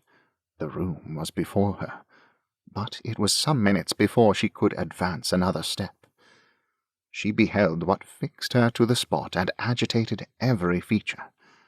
She saw a large, well-proportioned apartment, a handsome dimity bed, arranged as unoccupied with an housemaid's care, a bright bath stove, mahogany wardrobes, and neatly painted chairs, on which the warm beams of a western sun gaily poured through 2 sash windows.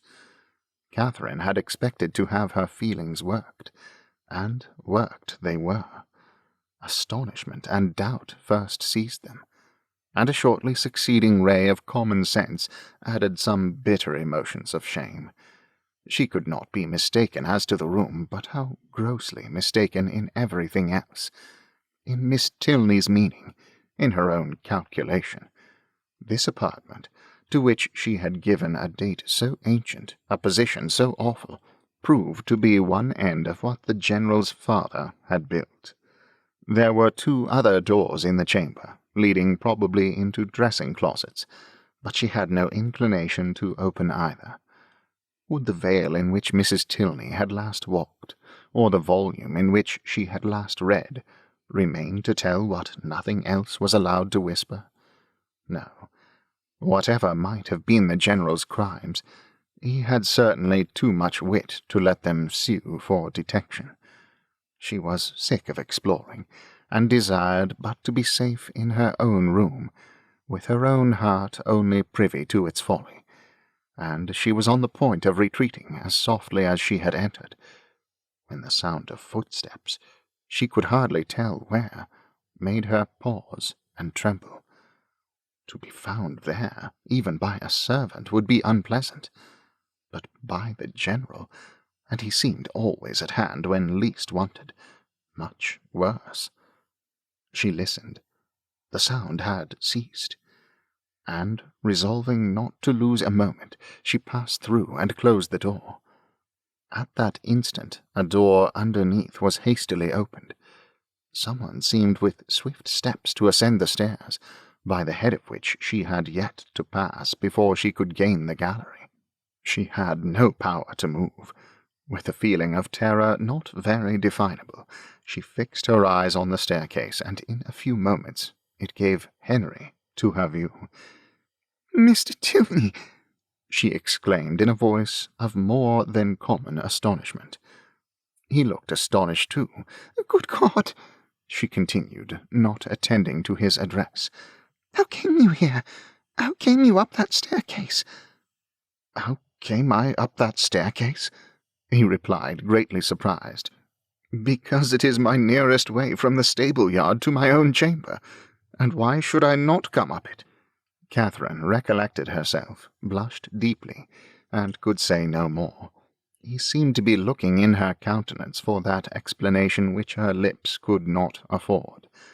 She moved on towards the gallery. "And may I not, in my turn," said he, as he pushed back the folding doors, "ask how you came here? This passage is at least as extraordinary a road from the breakfast-parlour to your apartment as that staircase can be from the stables to mine." "I have been," said Catherine, looking down, "to see your mother's room." "My mother's room? Is there anything extraordinary to be seen there?" "No, nothing at all. I thought you did not mean to come back till tomorrow." "I did not expect to be able to return sooner, when I went away, but 3 hours ago I had the pleasure of finding nothing to detain me. You look pale. I am afraid I alarmed you by running so fast up those stairs. Perhaps you did not know. You are not aware of their leading from the offices in common use?"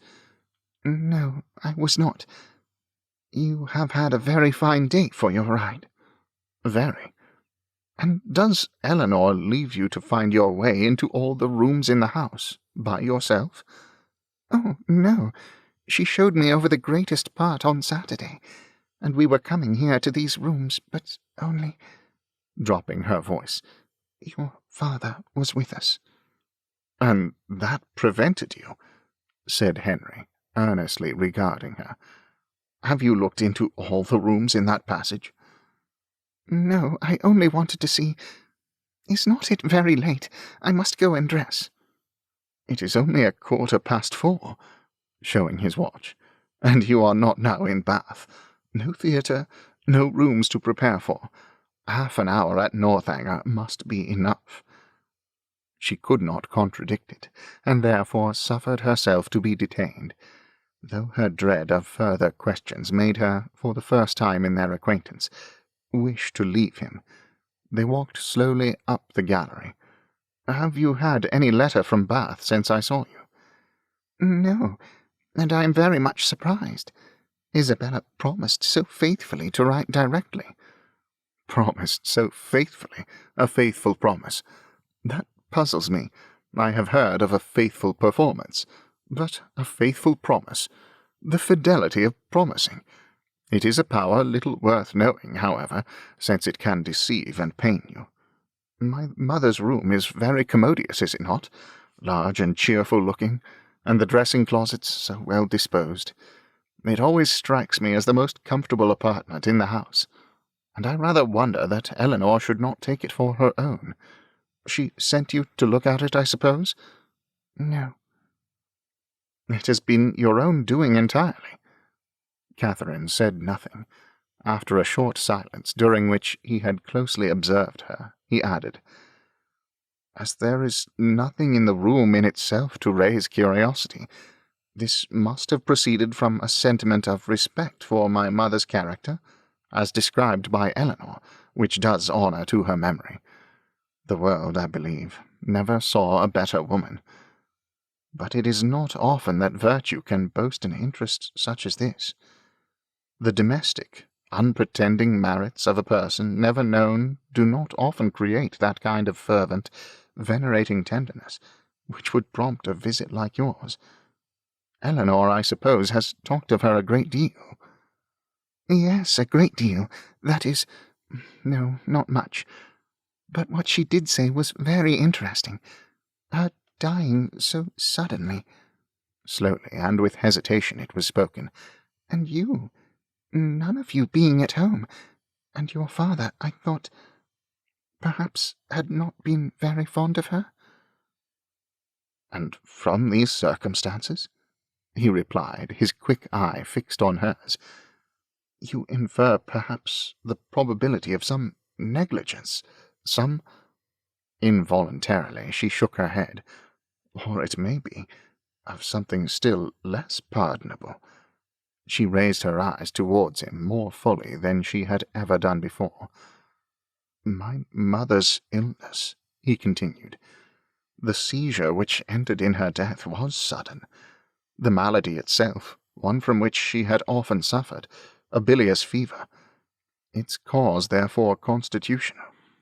On the third day, in short, as soon as she could be prevailed on, a physician attended her, a very respectable man, and one in whom she had always placed great confidence. Upon his opinion of her danger, 2 others were called in the next day, and remained in almost constant attendance for 24 hours. On the 5th day she died.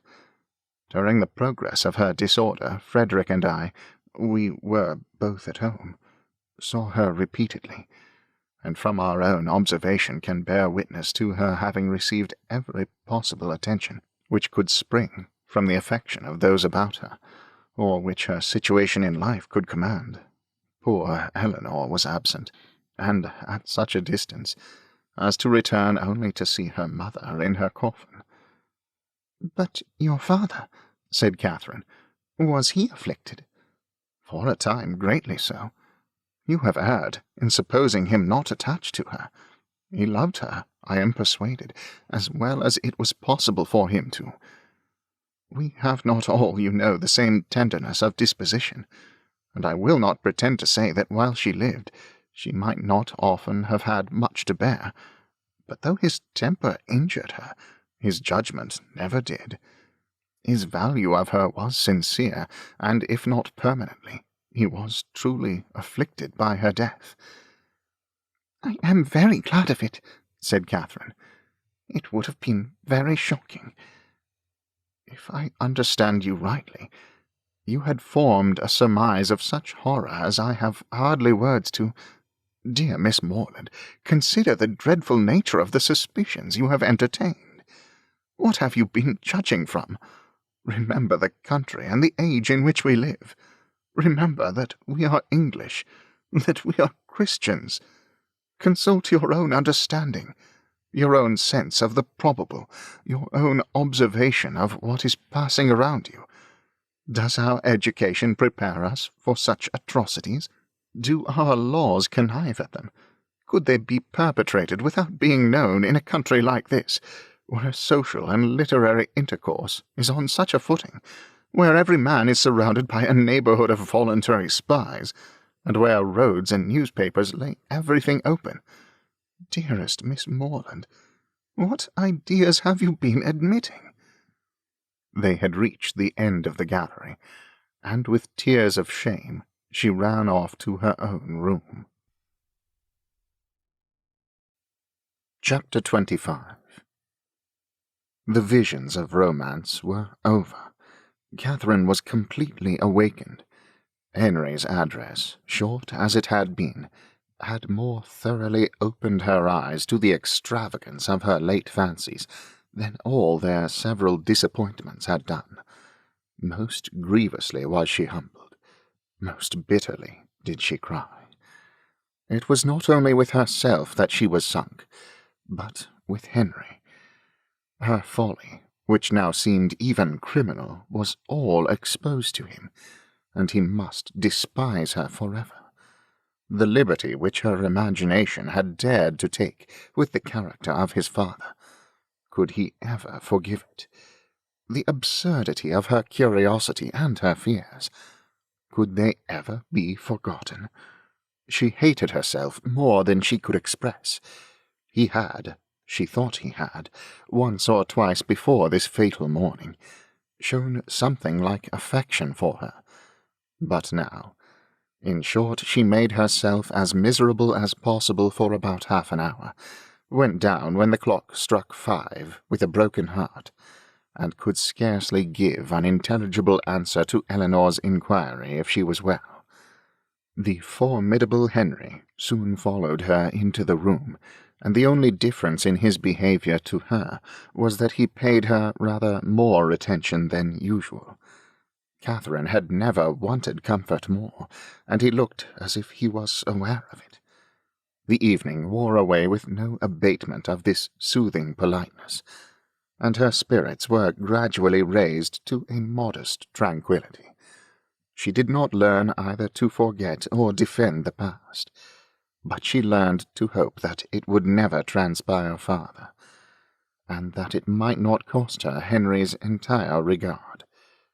Her thoughts being still chiefly fixed on what she had, with such causeless terror, felt and done, nothing could shortly be clearer than that it had been all a voluntary, self-created delusion, each trifling circumstance receiving importance from an imagination resolved on alarm, and everything forced to bend to one purpose by a mind which, before she entered the abbey, had been craving to be frightened. She remembered with what feelings she had prepared for a knowledge of Northanger. She saw that the infatuation had been created, the mischief settled, long before her quitting Bath, and it seemed as if the whole might be traced to the influence of that sort of reading which she had there indulged. Charming as were all Mrs. Radcliffe's works, and charming even as were the works of all her imitators, it was not in them perhaps that human nature, at least in the Midland counties of England, was to be looked for.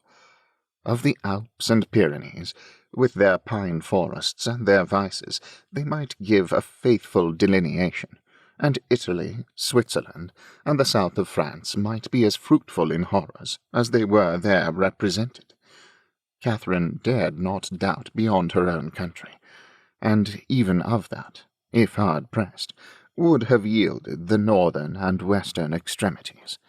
But in the central part of England there was surely some security for the existence even of a wife not beloved, in the laws of the land and the manners of the age. Murder was not tolerated, servants were not slaves, and neither poison nor sleeping potions to be procured, like rhubarb, from every druggist. Among the Alps and Pyrenees, perhaps, there were no mixed characters. There, such as were not as spotless as an angel might have the dispositions of a fiend. But in England it was not so. Among the English, she believed, in their hearts and habits, there was a general, though unequal mixture of good and bad. Upon this conviction she would not be surprised if even in Henry and Eleanor Tilney some slight imperfection might hereafter appear, and upon this conviction she need not fear to acknowledge some actual specks in the character of their father, who, though cleared from the grossly injurious suspicions which she must ever blush to have entertained, she did believe, upon serious consideration, to be not perfectly amiable. Her mind made up on these several points, and her resolution formed of always judging and acting in future with the greatest good sense, she had nothing to do but to forgive herself and be happier than ever, and the lenient hand of time did much for her by sensible gradations in the course of another day. Henry's astonishing generosity and nobleness of conduct, in never alluding in the slightest way to what had passed, was of the greatest assistance to her, and sooner than she could have supposed it possible in the beginning of her distress, her spirits became absolutely comfortable, and capable, as heretofore, of continual improvement by anything he said. There were still some subjects, indeed, under which she believed they must always tremble, the mention of a chest or a cabinet, for instance, and she did not love the sight of Japan in any shape. But even she could allow that an occasional memento of past folly, however painful, might not be without use. The anxieties of common life began soon to succeed to the alarms of romance. Her desire of hearing from Isabella grew every day greater. She was quite impatient to know how the Bath world went on, and how the rooms were attended, and especially was she anxious to be assured of Isabella's having matched some fine netting cotton, on which she had left her intent, and of her continuing on the best terms with James. Her only dependence for information of any kind was on Isabella. James had protested against writing to her till his return to Oxford, and Mrs. Allen had given her no hopes of a letter till she got back to Fullerton. But Isabella had promised and promised again, and when she promised a thing, she was so scrupulous in performing it. This made it so particularly strange. For 9 successive mornings, Catherine wondered over the repetition of a disappointment, which each morning became more severe. But on the 10th, when she entered the breakfast-room, her first object was a letter held out by Henry's willing hand. She thanked him as heartily as if he had written it himself. "'Tis only from James, however." As she looked at the direction, she opened it. It was from Oxford, and to this purpose. "Dear Catherine, though God knows with little inclination for writing, I think it my duty to tell you that everything is at an end between Miss Thorpe and me. I left her and Bath yesterday, never to see either again. I shall not enter into particulars. They would only pain you more. You will soon hear enough from another quarter to know where lies the blame, and I hope will acquit your brother of everything but the folly of too easily thinking his affection returned. Thank God, I am undeceived in time. But it is a heavy blow, after my father's consent had been so kindly given. But no more of this. She has made me miserable forever. Let me soon hear from you, dear Catherine. You are my only friend. Your love I do build upon. I wish your visit at Northanger may be over before Captain Tilney makes his engagement known, or you will be uncomfortably circumstanced. Poor Thorpe is in town. I dread the sight of him. His honest heart would feel so much. I have written to him and my father. Her duplicity hurts me more than all. Till the very last, if I reasoned with her, she declared herself as much attached to me as ever, and laughed at my fears. I am ashamed to think how long I bore with it. But if ever man had reason to believe himself loved, I was that man. I cannot understand even now what she would be at, for there could be no need of my being played off to make her secure of Tilney. We parted at last by mutual consent. Happy for me had we never met. I can never expect to know such another woman. Dearest Catherine, beware how you give your heart. Believe me, etc. Catherine had not read 3 lines before her sudden change of countenance, and short exclamations of sorrowing wonder, declared her to be receiving unpleasant news, and Henry, earnestly watching her through the whole letter, saw plainly that it ended no better than it began. He was prevented, however, from even looking his surprise by his father's entrance. They went to breakfast directly, but Catherine could hardly eat anything. Tears filled her eyes, and even ran down her cheeks as she sat. The letter was one moment in her hand, then in her lap, and then in her pocket, and she looked as if she knew not what she did. The General, between his cocoa and his newspaper, had luckily no leisure for noticing her, but to the other 2 her distress was equally visible. As soon as she dared leave the table, she hurried away to her own room, but the housemaids were busy in it, and she was obliged to come down again. She turned into the drawing-room for privacy, but Henry and Eleanor had likewise retreated thither, and were at that moment deep in consultation about her. She drew back, trying to beg their pardon, but was, with gentle violence, forced to return, and the others withdrew after Eleanor had affectionately expressed a wish of being of use or comfort to her. After half an hour's free indulgence of grief and reflection, Catherine felt equal to encountering her friends, but whether she should make her distress known to them was another consideration. Perhaps, if particularly questioned, she might just give an idea, just distantly hint at it, but not more. To expose a friend, such a friend as Isabella had been to her, and then their own brother so closely concerned in it. She believed she must waive the subject altogether. Henry and Eleanor were by themselves in the breakfast-room, and each, as she entered it, looked at her anxiously. Catherine took her place at the table, and, after a short silence, Eleanor said, "No bad news from Fullerton, I hope? Mr. and Mrs. Morland, your brothers and sisters, I hope they are none of them ill?" "No, I thank you," sighing as she spoke. "They are all very well. My letter was from my brother at Oxford." Nothing further was said for a few minutes, and then, speaking through her tears, she added, "I do not think I shall ever wish for a letter again." "I am sorry," said Henry, closing the book he had just opened. "If I had suspected the letter of containing anything unwelcome, I should have given it with very different feelings." "It contained something worse than anybody could suppose. Poor James is so unhappy. You will soon know why."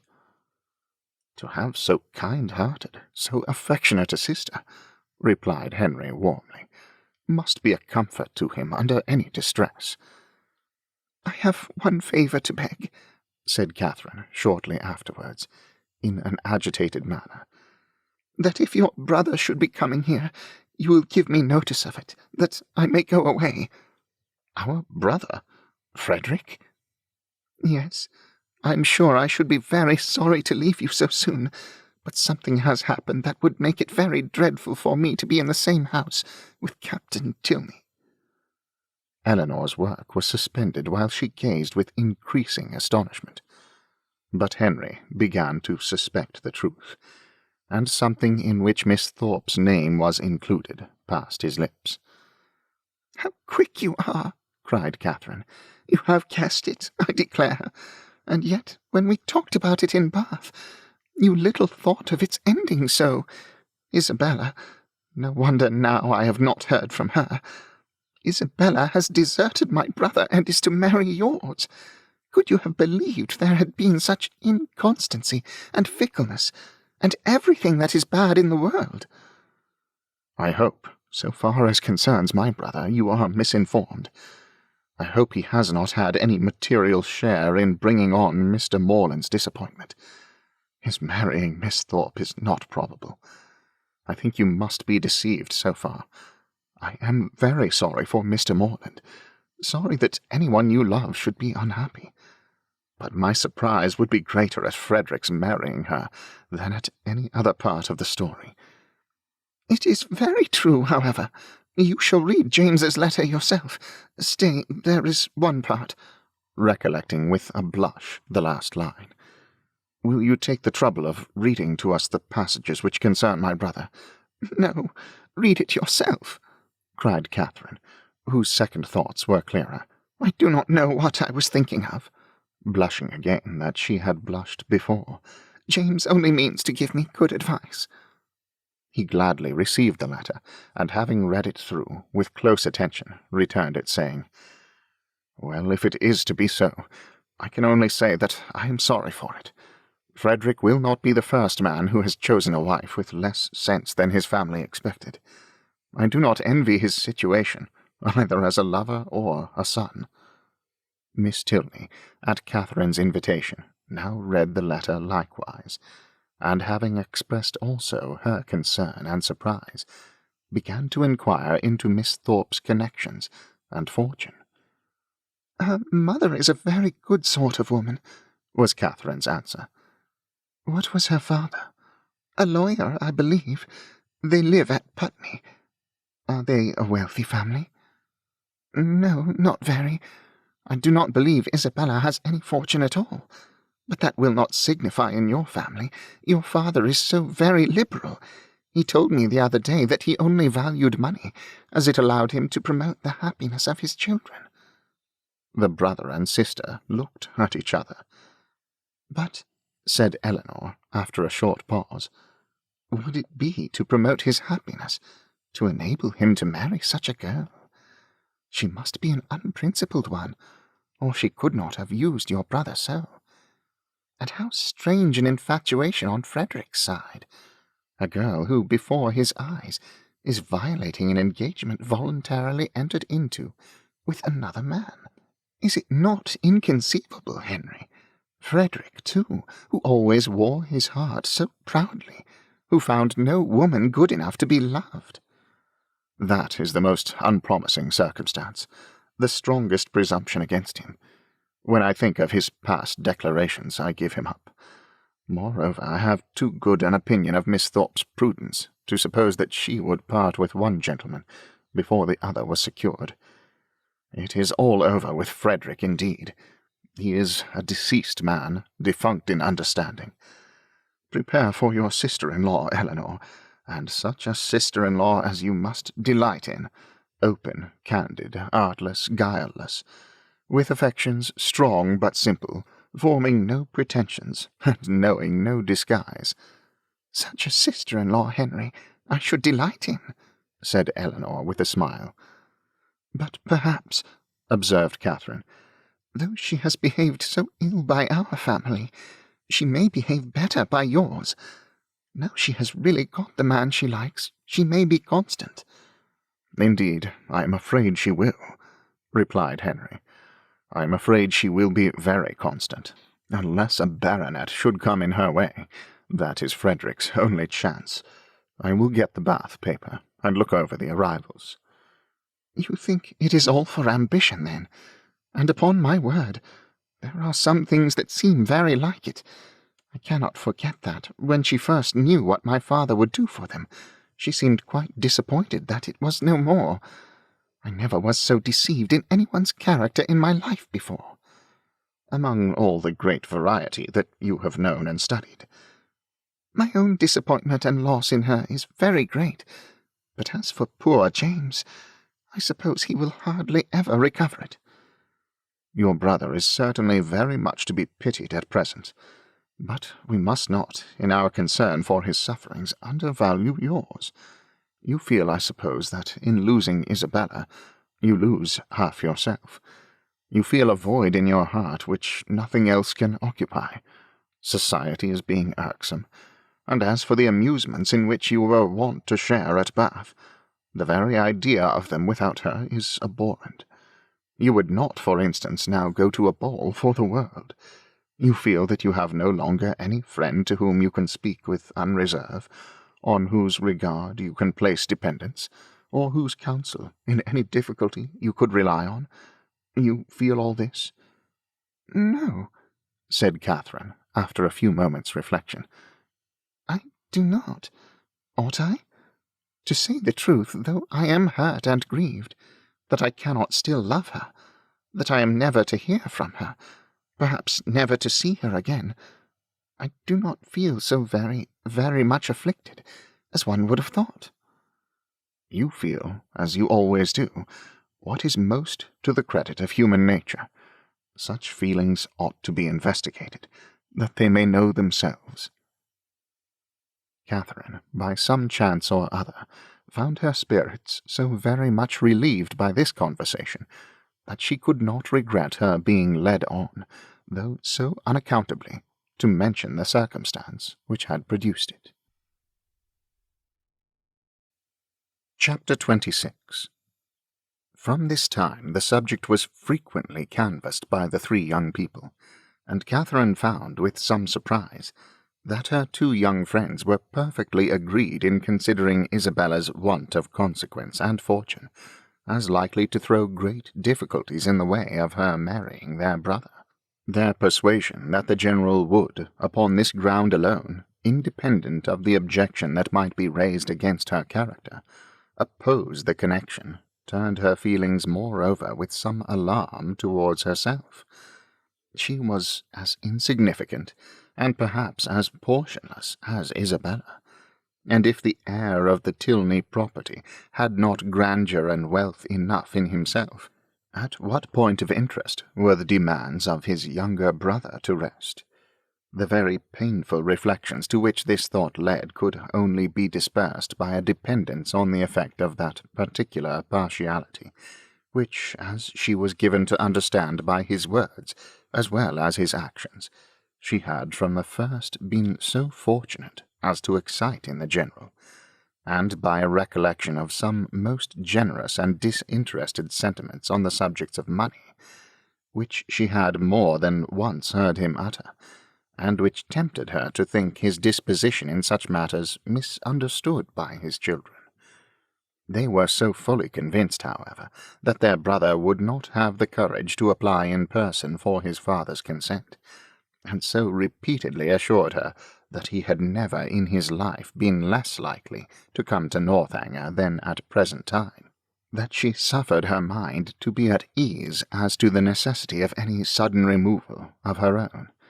But as it was not to be supposed that Captain Tilney, whenever he made his application, would give his father any just idea of Isabella's conduct, it occurred to her as highly expedient that Henry should lay the whole business before him, as it really was, enabling the general by that means to form a cool and impartial opinion, and prepare his objections on a fairer ground than inequality of situations. She proposed it to him accordingly, but he did not catch at the measure so eagerly as she had expected. "No," he said, "my father's hands need not be strengthened, and Frederick's confession of folly need not be forestalled. He must tell his own story." "But he will tell only half of it." "A quarter would be enough." A day or two passed away, and brought no tidings of Captain Tilney. His brother and sister knew not what to think. Sometimes it appeared to them as if his silence would be the natural result of the suspected engagement, and at others it was wholly incompatible with it. The general, meanwhile, though offended every morning by Frederick's remissness in writing, was free from any real anxiety about him, and had no more pressing solicitude than that of making Miss Morland's time at Northanger pass pleasantly. He often expressed his uneasiness on this head, feared the sameness of every day's society and employments would disgust her with the place, wished the Lady Frasers had been in the country, talked every now and then of having a large party to dinner, and once or twice began even to calculate the number of young dancing people in the neighbourhood. But then it was such a dead time of year, no wild fowl, no game, and the Lady Frasers were not in the country, and it all ended, at last, in his telling Henry one morning that when he next went to Woodston, they would take him by surprise there some day or other, and eat their mutton with him. Henry was greatly honoured and very happy, and Catherine was quite delighted with the scheme. "And when do you think, sir, I may look forward to this pleasure? I must be at Woodston on Monday to attend the parish meeting, and shall probably be obliged to stay 2 or 3 days. Well, well, we will take our chance some one of those days. There is no need to fix. You are not to put yourself at all out of your way. Whatever you may happen to have in the house will be enough. I think I can answer for the young ladies making allowance for a bachelor's table. Let me see. Monday will be a busy day with you. We will not come on Monday, and Tuesday will be a busy one with me. I expect my surveyor from Brockham with his report in the morning, and afterwards I cannot in decency fail attending the club. I really could not face my acquaintance if I stayed away now, for as I am known to be in the country, it would be taken exceedingly amiss, and it is a rule with me, Miss Morland, never to give offence to any of my neighbours, if a small sacrifice of time and attention can prevent it. They are a set of very worthy men. They have half a buck from Northanger twice a year, and I dine with them whenever I can. Tuesday, therefore, we may say is out of the question. But on Wednesday, I think, Henry, you may expect us, and we shall be with you early, that we may have time to look about us. 2 hours and 3/4 will carry us to Woodston, I suppose. We shall be in the carriage by 10, so about 1/4 before 1 on Wednesday you may look for us." A ball itself could not have been more welcome to Catherine than this little excursion, so strong was her desire to be acquainted with Woodston, and her heart was still bounding with joy when Henry, about an hour afterwards, came booted and greatcoated into the room where she and Eleanor were sitting, and said, "I am come, young ladies, in a very moralizing strain, to observe that our pleasures in this world are always to be paid for, and that we often purchase them at a great disadvantage, giving ready-moneyed actual happiness for a draught on the future that may be honoured. Witness myself at this present hour, because I am hope for the satisfaction of seeing you at Woodston on Wednesday, which bad weather or 20 other causes may prevent. I must go away directly, 2 days before I intended it." "Go away?" said Catherine, with a very long face. "And why?" "Why? How can you ask the question? Because no time is to be lost in frightening my old housekeeper out of her wits. Because I must go and prepare a dinner for you, to be sure." "Oh, not seriously?" "Aye, and sadly too, for I had much rather stay." "But how can you think of such a thing, after what the General said, when he so particularly desired you not to give yourself any trouble, because anything would do?" Henry only smiled. "I am sure it is quite unnecessary upon your sister's account and mine. You must know it to be so, and the General made such a point of your providing nothing extraordinary. Besides, if he had not said half so much as he did, he has always such an excellent dinner at home, that sitting down to a middling one for one day could not signify." "I wish I could reason like you, for his sake and my own. Good-bye. As tomorrow is Sunday, Eleanor, I shall not return." He went, and it being at any time a much simpler operation to Catherine to doubt her own judgment than Henry's, she was very soon obliged to give him credit for being right, however disagreeable to her his going. But the inexplicability of the General's conduct dwelt much on her thoughts. That he was very particular in his eating, she had, by her own unassisted observation, already discovered. But why he should say one thing so positively, and mean another all the while, was most unaccountable. How were people at that rate to be understood? Who but Henry could have been aware of what his father was at? From Saturday to Wednesday, however, they were now to be without Henry. This was the sad finale of every reflection, and Captain Tilney's letter would certainly come in his absence, and Wednesday, she was very sure, would be wet. The past, present, and future were all equally in gloom. Her brother so unhappy, and her loss in Isabella so great, and Eleanor's spirits always affected by Henry's absence. What was there to interest or amuse her? She was tired of the woods and the shrubberies, always so smooth and so dry, and the Abbey in itself was no more to her now than any other house. The painful remembrance of the folly it had helped to nourish and perfect was the only emotion which could spring from a consideration of the building. What a revolution in her ideas! She who had so longed to be in an abbey. Now there was nothing so charming to her imagination as the unpretending comfort of a well-connected parsonage, something like Fullerton, but better. Fullerton had its faults, but Woodston probably had none. If Wednesday should ever come. It did come, and exactly when it might be reasonably looked for. It came, it was fine, and Catherine trod on air. By 10 o'clock the chaise and four conveyed the two of them from the Abbey, and after an agreeable drive of almost 20 miles, they entered Woodston, a large and populous village, in a situation not unpleasant. Catherine was ashamed to say how pretty she thought it, as the General seemed to think an apology necessary for the flatness of the country and the size of the village.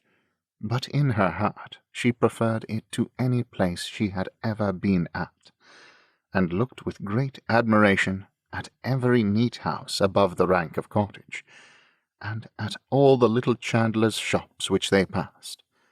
At the further end of the village, and tolerably disengaged from the rest of it, stood the parsonage, a new-built substantial stone house, with its semicircular sweep and green gates. and as they drove up to the door, Henry, with the friends of his solitude, a large Newfoundland puppy, and 2 or 3 terriers, was ready to receive them and make much of them. Catherine's mind was too full, as she entered the house, for her either to observe or to say a great deal, and, till called upon by the General for her opinion of it, she had very little idea of the room in which she was sitting. Upon looking round it, then, she perceived in a moment that it was the most comfortable room in the world, but she was too guarded to say so, and the coldness of her praise disappointed him. "We are not calling it a good house," said he. "We are not comparing it with Fullerton and Northanger. We are considering it as a mere parsonage, small and confined, we allow, but decent perhaps, and habitable, and altogether not inferior to the generality, or in other words, I believe there are few country parsonages in England half so good. It may admit of improvement, however, far be it from me to say otherwise, and anything in reason. A bow thrown out, perhaps, though between ourselves, if there is one thing more than another by my aversion, it is a patched-on bow." Catherine did not hear enough of this speech to understand or be pained by it, and other subjects being studiously brought forward and supported by Henry, at the same time that a tray full of refreshments was introduced by his servant, the General was shortly restored to his complacency, and Catherine to all her usual ease of spirits. The room in question was of a commodious, well-proportioned size, and handsomely fitted up as a dining parlour, and on their quitting it to walk round the grounds, she was shown, first into a smaller apartment, belonging peculiarly to the master of the house, and made unusually tidy on the occasion, and afterwards into what was to be the drawing-room, with the appearance of which, though unfurnished, Catherine was delighted enough even to satisfy the General. It was a prettily shaped room, the windows reaching to the ground, and the view from the pleasant, though only over-green windows, and she expressed her admiration at the moment with all the honest simplicity with which she felt it. "Oh, why do you not fit up this room, Mr. Tilney? What a pity not to have it fitted up! It is the prettiest room I ever saw. It is the prettiest room in the world." "I trust," said the General, with a most satisfied smile, "that it will very speedily be furnished. It waits only for a lady's taste." "Well, if it was my house, I should never sit anywhere else. Oh, what a sweet little cottage there is among the trees! Apple trees, too. It is the prettiest cottage." "You like it. You approve it as an object. It is enough. Henry, remember that Robinson is spoken to about it. The cottage remains." Such a compliment recalled all Catherine's consciousness, and silenced her directly, and though pointedly applied to by the General for her choice of the prevailing colour of the paper and hangings, nothing like an opinion on the subject could be drawn from her. The influence of fresh objects and fresh air, however, was of great use in dissipating these embarrassing associations, and, having reached the ornamental part of the premises, consisting of a walk round 2 sides of a meadow, on which Henry's genius had begun to act about half a year ago, she was sufficiently recovered to think it prettier than any pleasure ground she had ever been in before, though there was not a shrub in it higher than the green bench in the corner. A saunter into other meadows, and through part of the village, with a visit to the stables to examine some improvements, and a charming game of play with a litter of puppies, just able to roll about, brought them to 4 o'clock, when Catherine scarcely thought it could be 3. At 4 they were to dine, and at 6 set off on their return. Never had any day passed so quickly. She could not but observe that the abundance of the dinner did not seem to create the smallest astonishment in the General, nay, that he was even looking at the side-table for cold meat, which was not there. His son and daughter's observations were of a different kind. They had seldom seen him eat so heartily at any table but his own, and never before known him so little disconcerted by the melted butters being oiled. At 6 o'clock, the General having taken his coffee, the carriage again received them, and so gratifying had been the tenor of his conduct throughout the whole visit, so well assured was her mind on the subject of his expectations, that, could she have felt equally confident of the wishes of his son, Catherine would have quitted Woodston with little anxiety as to the how or the when she might return to it. Chapter 27. The next morning brought the following unexpected letter from Isabella. Bath, April. My dearest Catherine, I received your 2 kind letters with the greatest delight, and have 1,000 apologies to make for not answering them sooner. I really am quite ashamed of my idleness, but in this horrid place one can find time for nothing. I have had my pen in hand to begin a letter to you almost every day since you left Bath, but have always been prevented by some silly trifler or other. Pray write to me soon, and direct to my own home. Thank God we leave this vile place tomorrow. Since you went away I have had no pleasure in it. The dust is beyond anything, and everybody one cares for is gone.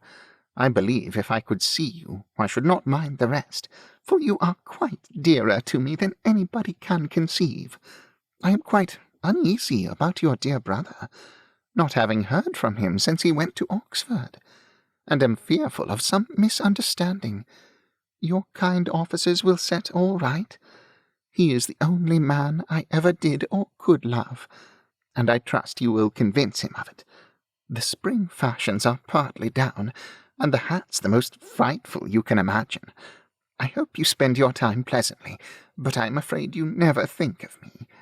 I will not say all that I could of the family you are with, because I would not be ungenerous, or set you against those you esteem, but it is very difficult to know whom to trust, and young men never know their minds 2 days together. I rejoice to say that the young man whom, of all others, I particularly abhor, has left Bath.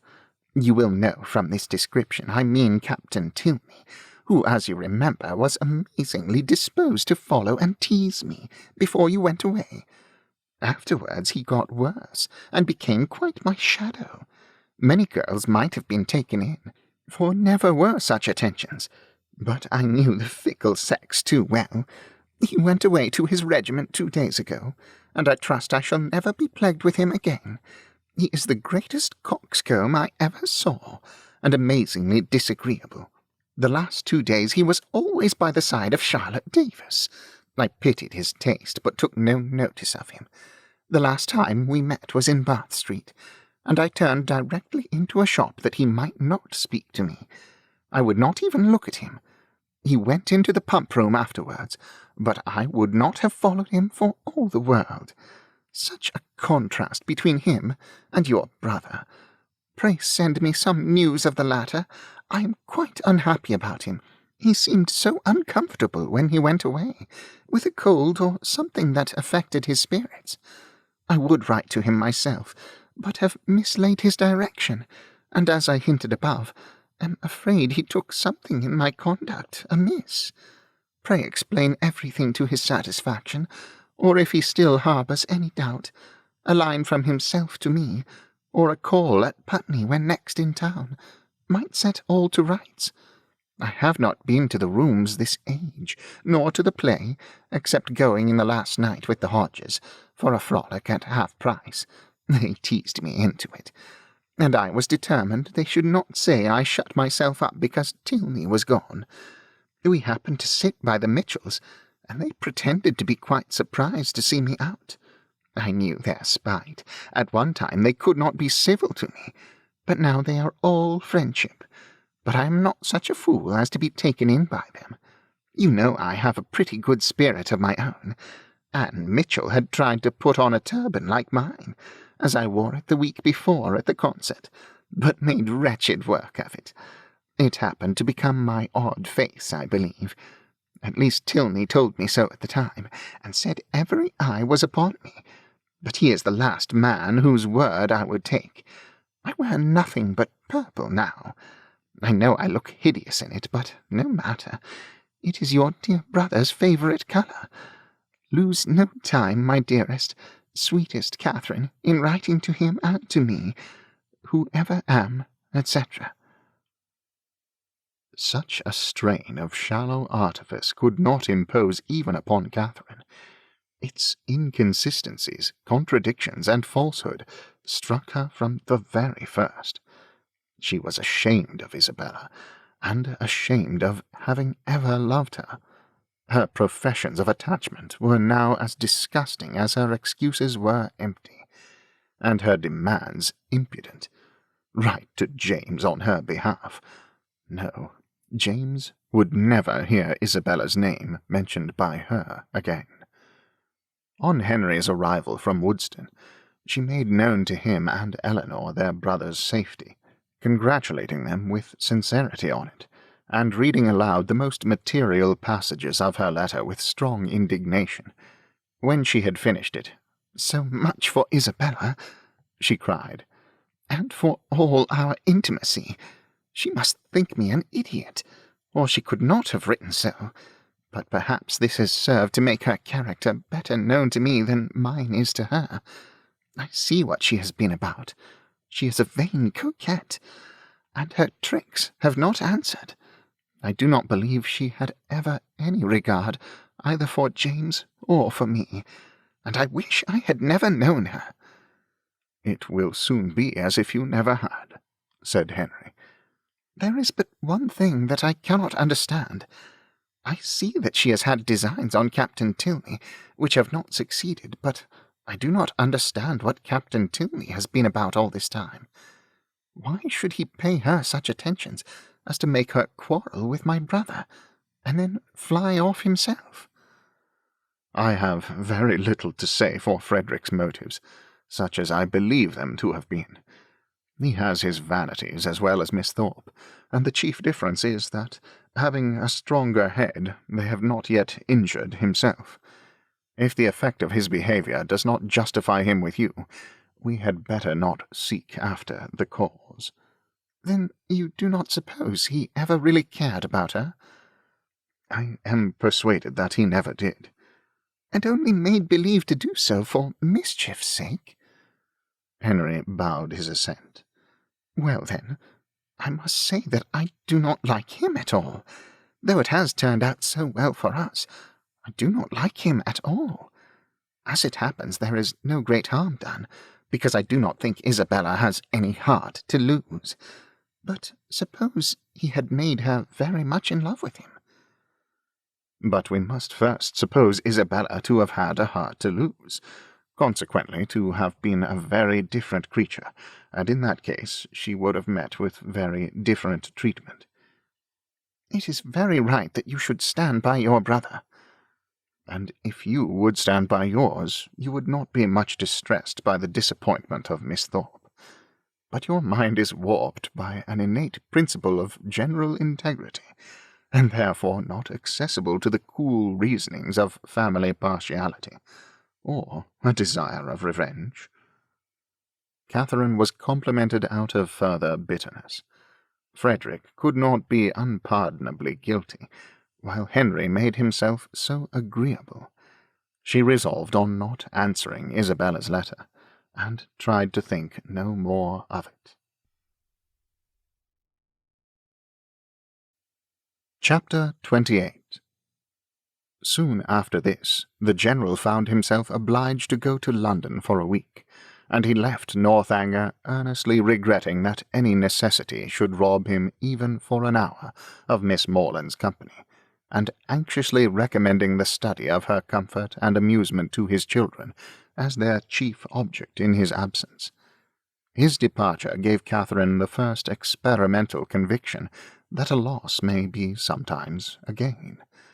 The happiness with which their time now passed, every employment voluntary, every laugh indulged, every meal a scene of ease and good humour, walking where they liked and when they liked, their hours, pleasures, and fatigues at their own command, made her thoroughly sensible of the restraint which the General's presence had imposed, and most thankfully feel their present release from it.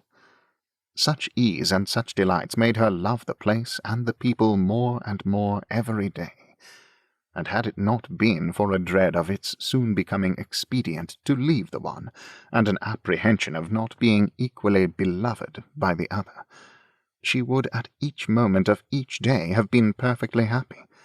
But she was now in the 4th week of her visit. Before the General came home, the 4th week would be turned, and perhaps it might seem an intrusion if she stayed much longer. This was a painful consideration whenever it occurred, and eager to get rid of such a weight on her mind, she very soon resolved to speak to Eleanor about it at once, proposed going away, and be guided in her conduct by the manner in which her proposal might be taken. Aware that if she gave herself much time, she might feel it difficult to bring forward so unpleasant a subject, she took the first opportunity of being suddenly alone with Eleanor, and of Eleanor's being in the middle of a speech about something very different, to start forth her obligation of going away very soon. Eleanor looked and declared herself much concerned. She had hoped for the pleasure of her company for a much longer time, had been misled, perhaps by her wishes, to suppose that a much longer visit had been promised, and could not but think that if Mr. and Mrs. Morland were aware of the pleasure it was to her to have her there, they would be too generous to hasten her return. Catherine explained. "Oh, as to that, Papa and Mamma are in no hurry at all. As long as I am happy, they would always be satisfied." "Then why, might I ask, in such a hurry yourself to leave us?" "Oh, because I have been here so long."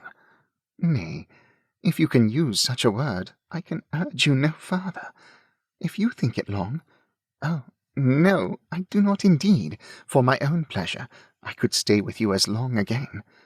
And it was directly settled that, till she had, her leaving them was not even to be thought of.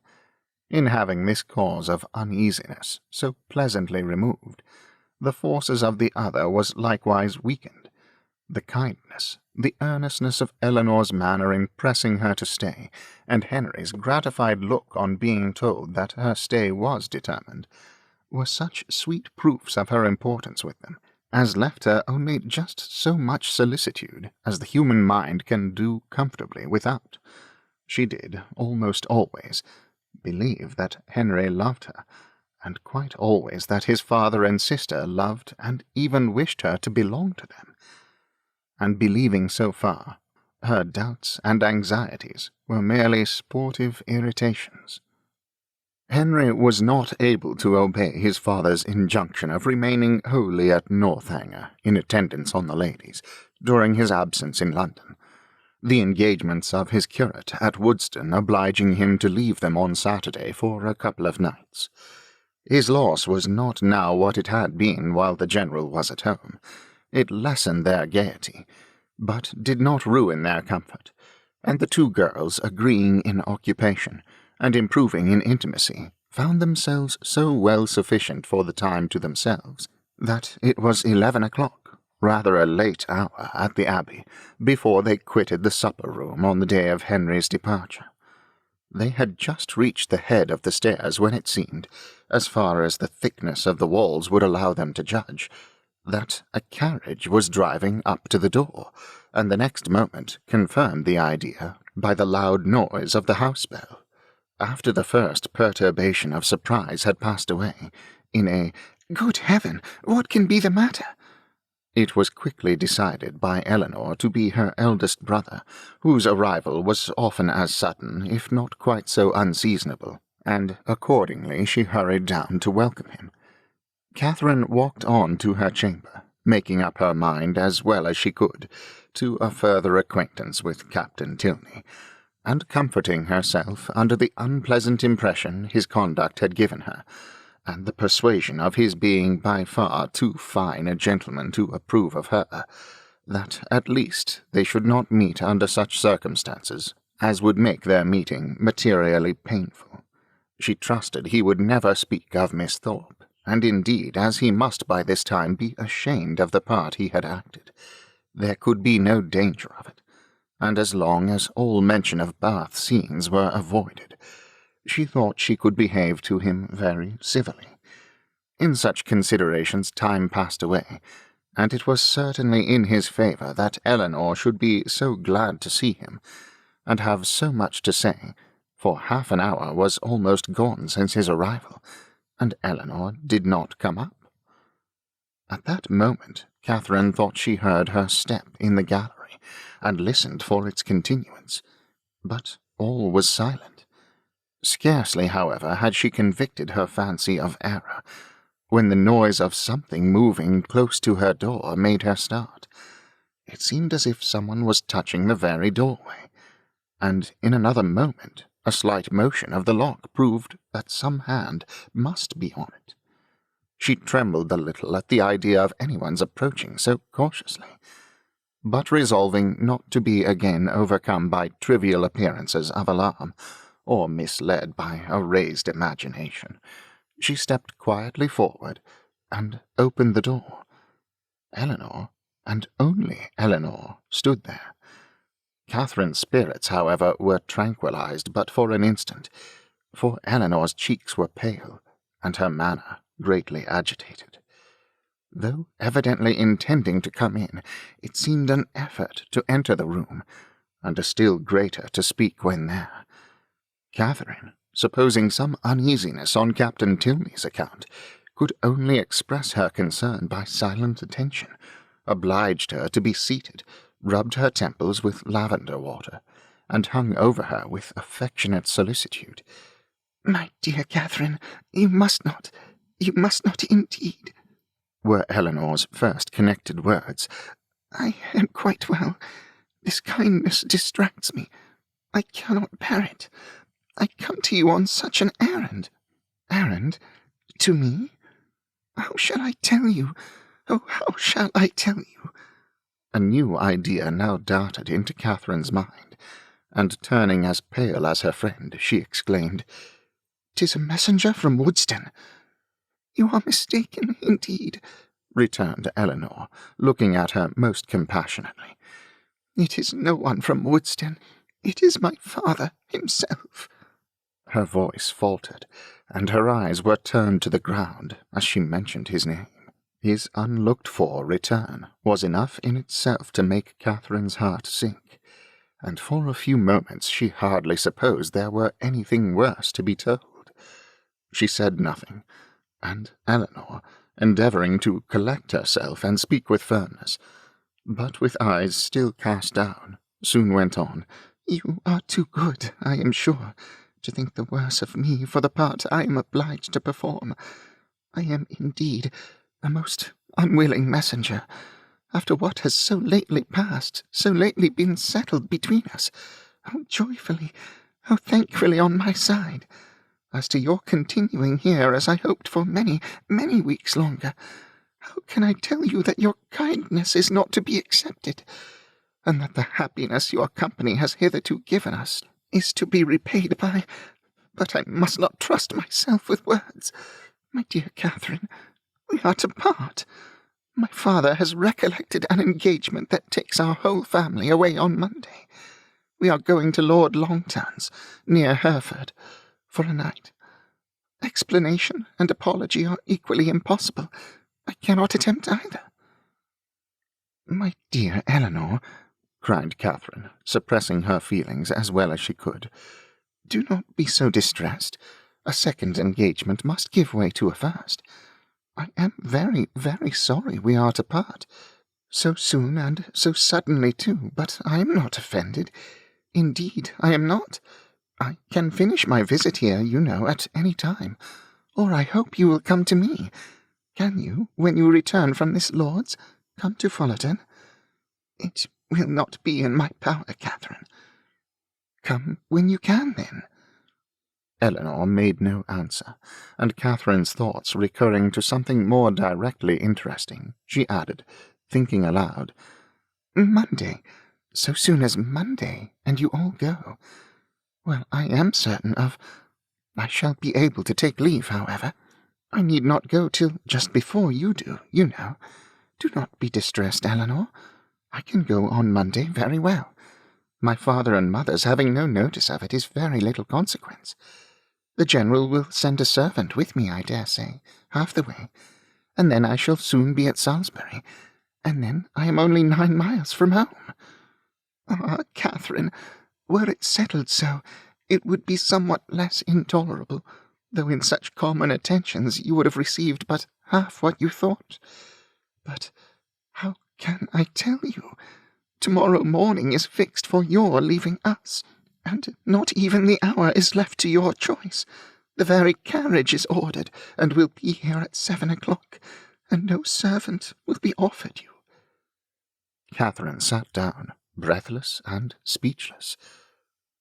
I could hardly believe my senses when I heard it, and no displeasure, no resentment that you can feel at this moment, however justly great, can be more than I myself. But I must not talk of what I felt. Oh, that I could suggest anything in extenuation, good God! What will your father and mother say, after courting you from the protection of real friends to this, almost double distance from your home, to have you driven out of the house, without the considerations even of decent civility? Dear, dear Catherine, in being the bearer of such a message, I seem guilty myself of all its insult. Yet I trust you will acquit me, for you must have been long in this house to see that I am but a nominal mistress of it, that my real power is nothing. Have I offended the General? Said Catherine, in a faltering voice. Alas, for my feelings as a daughter, all that I know, all that I answer for, is that you can have given him no just cause for offence. He certainly is greatly, very greatly discomposed. I have seldom seen him more so. His temper is not happy, and something has now occurred to ruffle it in an uncommon degree. Some disappointment, some vexation, which just at this moment seems important, but which I can hardly suppose you to have any concern in.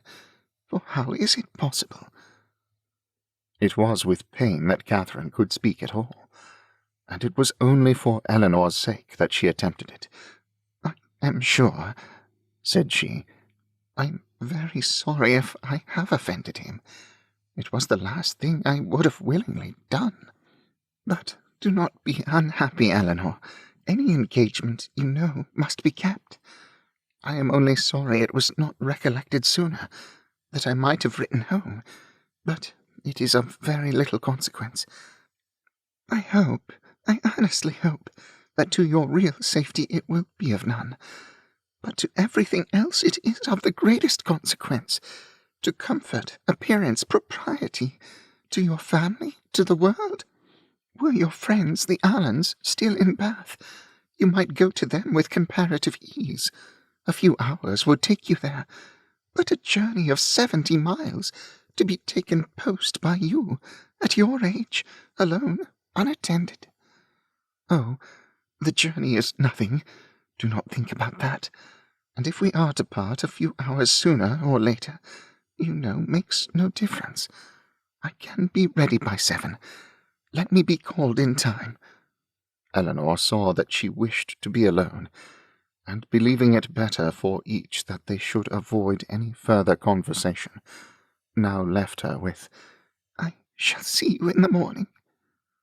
Catherine's swelling heart needed relief. In Eleanor's presence, friendship and pride had equally restrained her tears.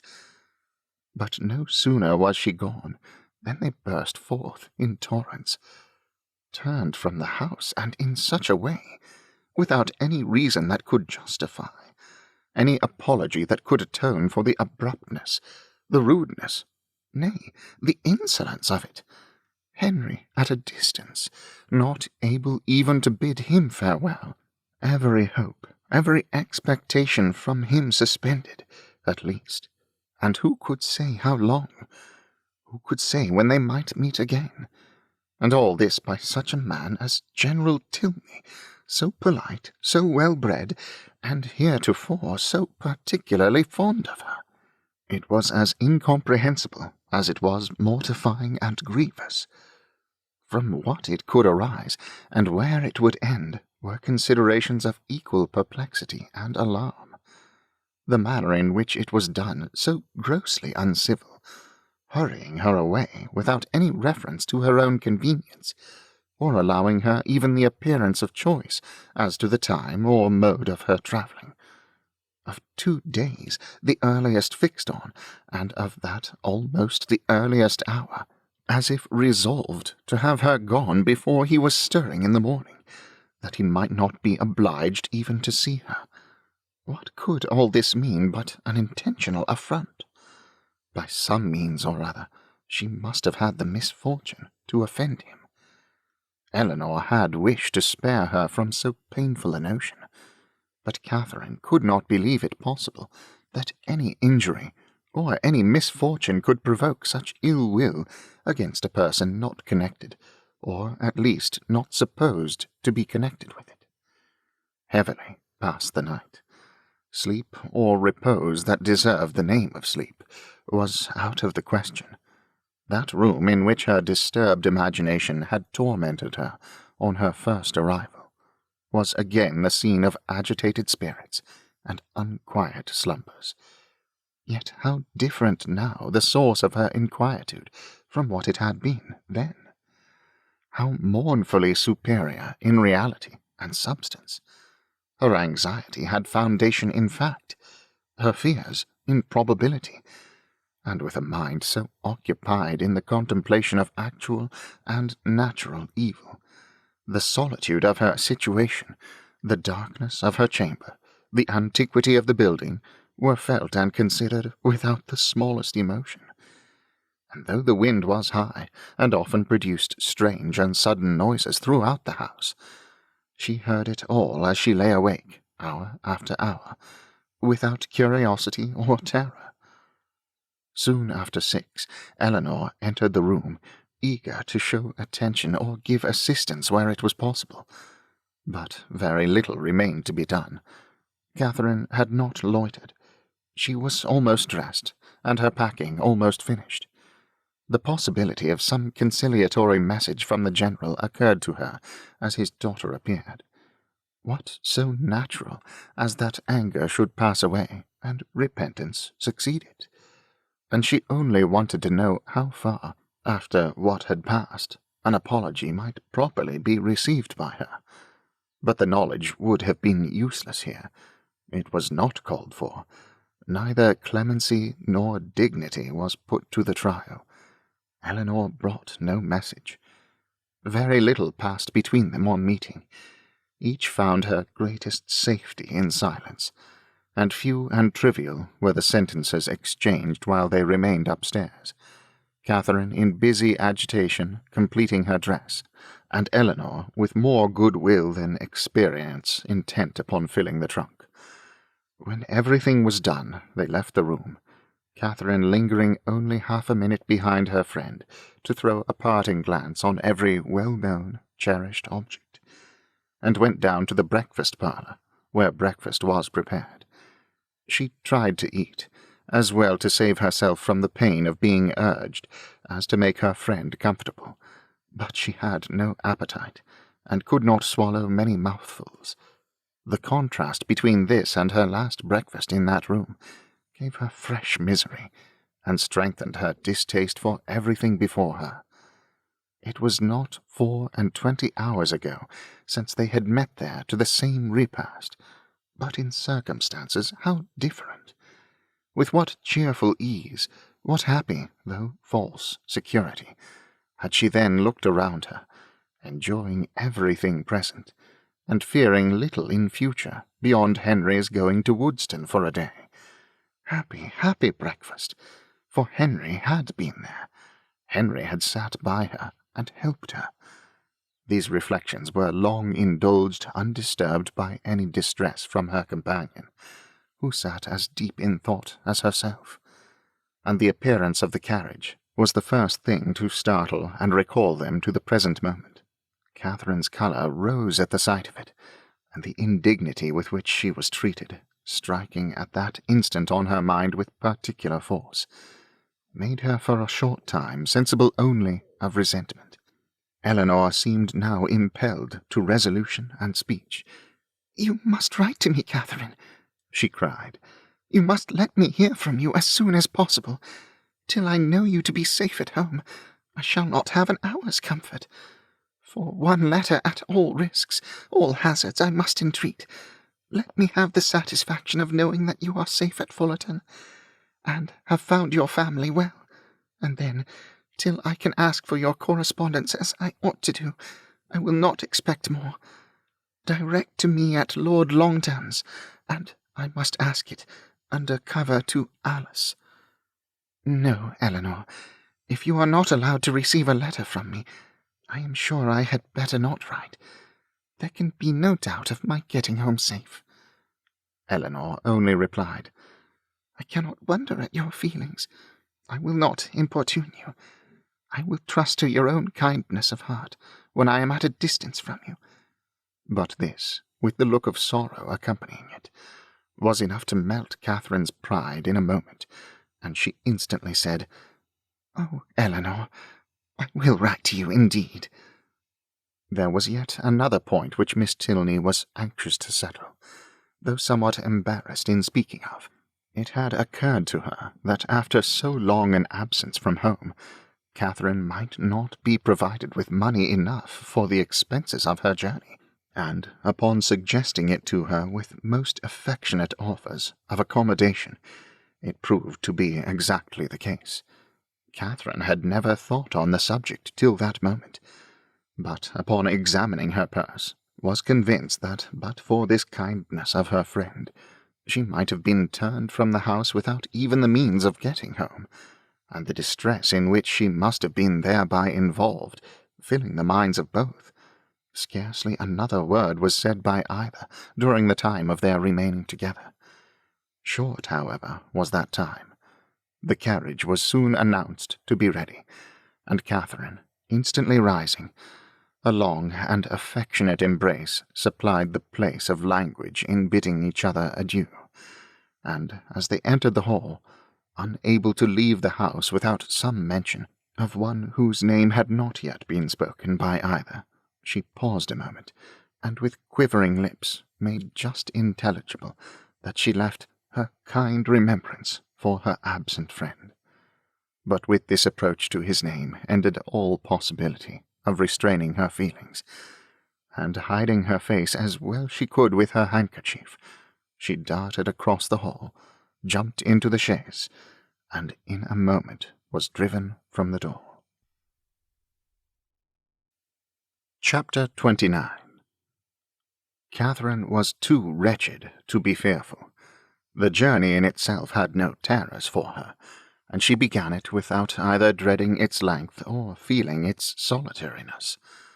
Leaning back in one corner of the carriage, in a violent burst of tears, she was conveyed some miles beyond the walls of the abbey before she raised her head, and the highest point of ground within the park was almost closed from her view, before she was capable of turning her eyes towards it. Unfortunately, the road she now travelled was the same which only 10 days ago she had so happily passed along in going to and from Woodston, and for 14 miles every bitter feeling was rendered more severe by the review of objects on which she had first looked under impressions so different. Every mile, as it brought her nearer Woodston, added to her sufferings, and when within the distance of 5, she passed the turning which led to it, and thought of Henry, so near yet so unconscious. Her grief and agitation were excessive. The day which she had spent at that place had been one of the happiest of her life.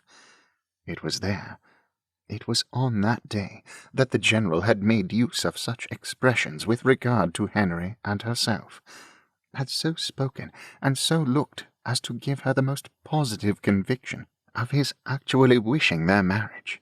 Yes, only 10 days ago had he elated her by his pointed regard, had even confused her by his too significant reference.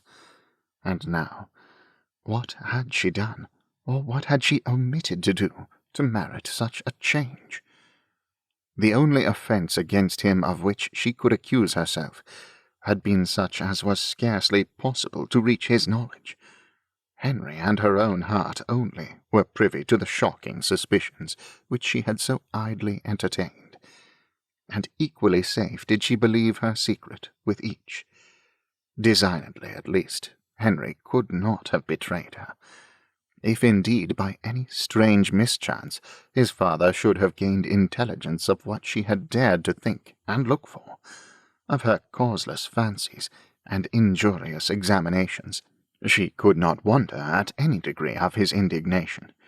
If aware of her having viewed him as a murderer, she could not wonder at his even turning her from his house. But a justification so full of torture to herself, she trusted, would not be in his power. Anxious as were all her conjectures on this point, it was not, however, the one on which she dwelt most. There was a thought yet nearer, a more prevailing, more impetuous concern. How Henry would think and feel and look when he returned on the morrow to Northanger, and heard of her being gone, was a question of force and interest to rise over every other, to be never ceasing, alternately irritating and soothing. It sometimes suggested the dread of his calm acquiescence, and at others was answered by the sweetest confidence in his regret and resentment. To the general, of course, he would not dare to speak, but to Eleanor, what might he not say to Eleanor about her? In this unceasing recurrence of doubts and inquiries, on any one article of which her mind was incapable of more than momentary repose, the hours passed away, and her journey advanced much faster than she looked for. The pressing anxieties of thought, which prevented her from noticing anything before her, when once beyond the neighbourhood of Woodston, saved her at the same time from watching her progress, and though no object on the road could engage a moment's attention, she found no stage of it tedious. From this she was preserved too by another cause, by feeling no eagerness for her journey's conclusion, for to return in such a manner to Fullerton was almost to destroy the pleasure of a meeting with those she loved best, even after an absence such as hers, an 11 weeks' absence. What had she to say that would not humble herself and pain her family, that would not increase her own grief by the confession of it, extend an useless resentment, and perhaps involve the innocent with the guilty in undistinguishing ill will? She could never do justice to Henry and Eleanor's merit. She felt it too strongly for expression, and should a dislike be taken against them, should they be thought of unfavourably on their father's account, it would cut her to the heart. With these feelings, she rather dreaded than sought for the first view of that well-known spire, which would announce her within 20 miles of home. Salisbury she had known to be her point on leaving Northanger, but after the first stage she had been indebted to the postmasters for the names of the places which were then to conduct her to it. So great had been her ignorance of her route. She met with nothing, however, to distress or frighten her.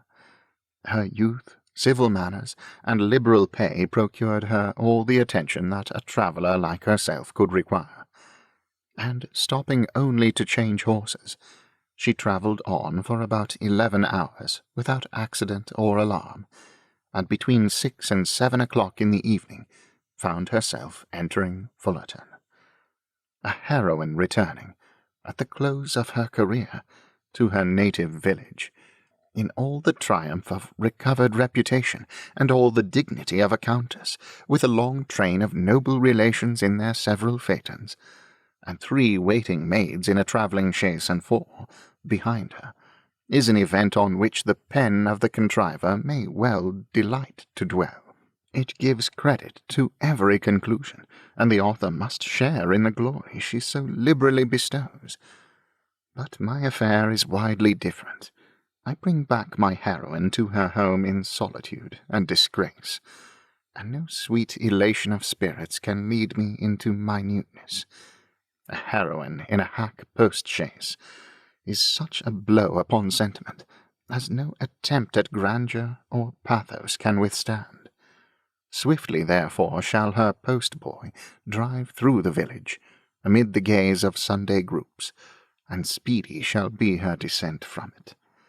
But whatever might be the distress of Catherine's mind, as she thus advanced toward the parsonage, and whatever the humiliation of her biographer in relating it, she was preparing enjoyment of no everyday nature for those to whom she went, first in the appearance of her carriage, and secondly in herself.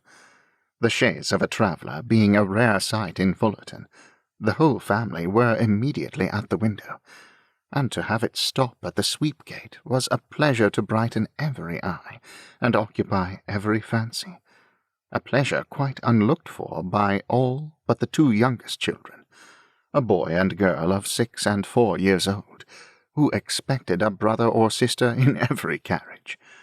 Happy the glance that first distinguished Catherine, happy the voice that proclaimed the discovery. But whether such happiness were the lawful property of George or Harriet could never be exactly understood. Her father, mother, Sarah, George, and Harriet, all assembled at the door to welcome her with affectionate eagerness, was a sight to awaken the best feelings of Catherine's heart, and in the embrace of each, as she stepped from the carriage, she found herself soothed beyond anything that she had believed possible. So surrounded, so caressed, she was even happy. In the joyfulness of family love, everything for a short time was subdued, and the pleasure of seeing her, leaving them at first little leisure for calm curiosity. They were all seated round the tea-table, which Mrs. Morland had hurried for the comfort of the poor traveller, whose pale and jaded looks soon caught her notice, before any inquiry so direct as to demand a positive answer was addressed to her. Reluctantly, and with much hesitation, did she then begin what might perhaps, at the end of half an hour, be termed, by the courtesy of her hearers, an explanation. But scarcely within that time could they at all discover the cause, or collect the particulars of her sudden return. They were far from being an irritable race, far from any quickness in catching or bitterness in resenting affronts. But here, when the whole was unfolded, was an insult not to be overlooked, nor for the first half-hour to be easily pardoned. Without suffering any romantic alarm in the consideration of their daughter's long and lonely journey, Mr. and Mrs. Morland could not but feel that it might have been productive of much unpleasantness to her, that it was what they could never have voluntarily suffered, and that, in forcing her on such a measure, General Tilney had acted neither honourably nor feelingly, neither as a gentleman nor as a parent. Why he had done it, what could have provoked him to such a breach of hospitality, and so suddenly turned all his partial regard for their daughter into actual ill-will, was a matter which they were at least as far from divining as Catherine herself, but it did not oppress them by any means so long. And after a due course of useless conjecture that it was a very strange business, and he must be a very strange man, grew enough for all their indignation and wonder, though Sarah indeed still indulged in the sweets of incomprehensibility, exclaiming and conjecturing with youthful ardour, "My dear, you give yourself a great deal of needless troubles," said her mother at last. "Depend upon it, it is something not at all worth understanding." "I can allow for his wishing Catherine away, when he recollected this engagement," said Sarah, "but why not do it civilly?" "I am sorry for the young people," returned Mrs. Morland. "They must have had a sad time of it. But as for anything else, it is no matter now. Catherine is safe at home, and our comfort does not depend upon General Tilney." Catherine sighed. "Well," continued her philosophic mother, "I am glad I did not know of your journey at the time, but now it is all over. Perhaps there is no great harm done. It is always good for young people to be put upon exerting themselves, and you know, my dear Catherine, you always were a sad little scatter-brained creature. But now you must have been forced to have your wits about you, with so much changing of chaises, and so forth, and I hope it will appear that you have not left anything behind you in any of the pockets." Catherine hoped so too, and tried to feel an interest in her own amendment. But her spirits were quite worn down, and to be silent and alone becoming soon her only wish, she readily agreed to her mother's next counsel of going early to bed. Her parents, seeing nothing in her ill looks and agitation but the natural consequence of mortified feelings, and of the unusual exertion and fatigue of such a journey, parted from her without any doubt of their being soon slept away, and though, when they all met the next morning, her recovery was not equal to their hopes, they were still perfectly unsuspicious of there being any deeper evil. They never once thought of her heart, which, for the parents of a young lady of 17, just returned from her first excursion from home, was odd enough.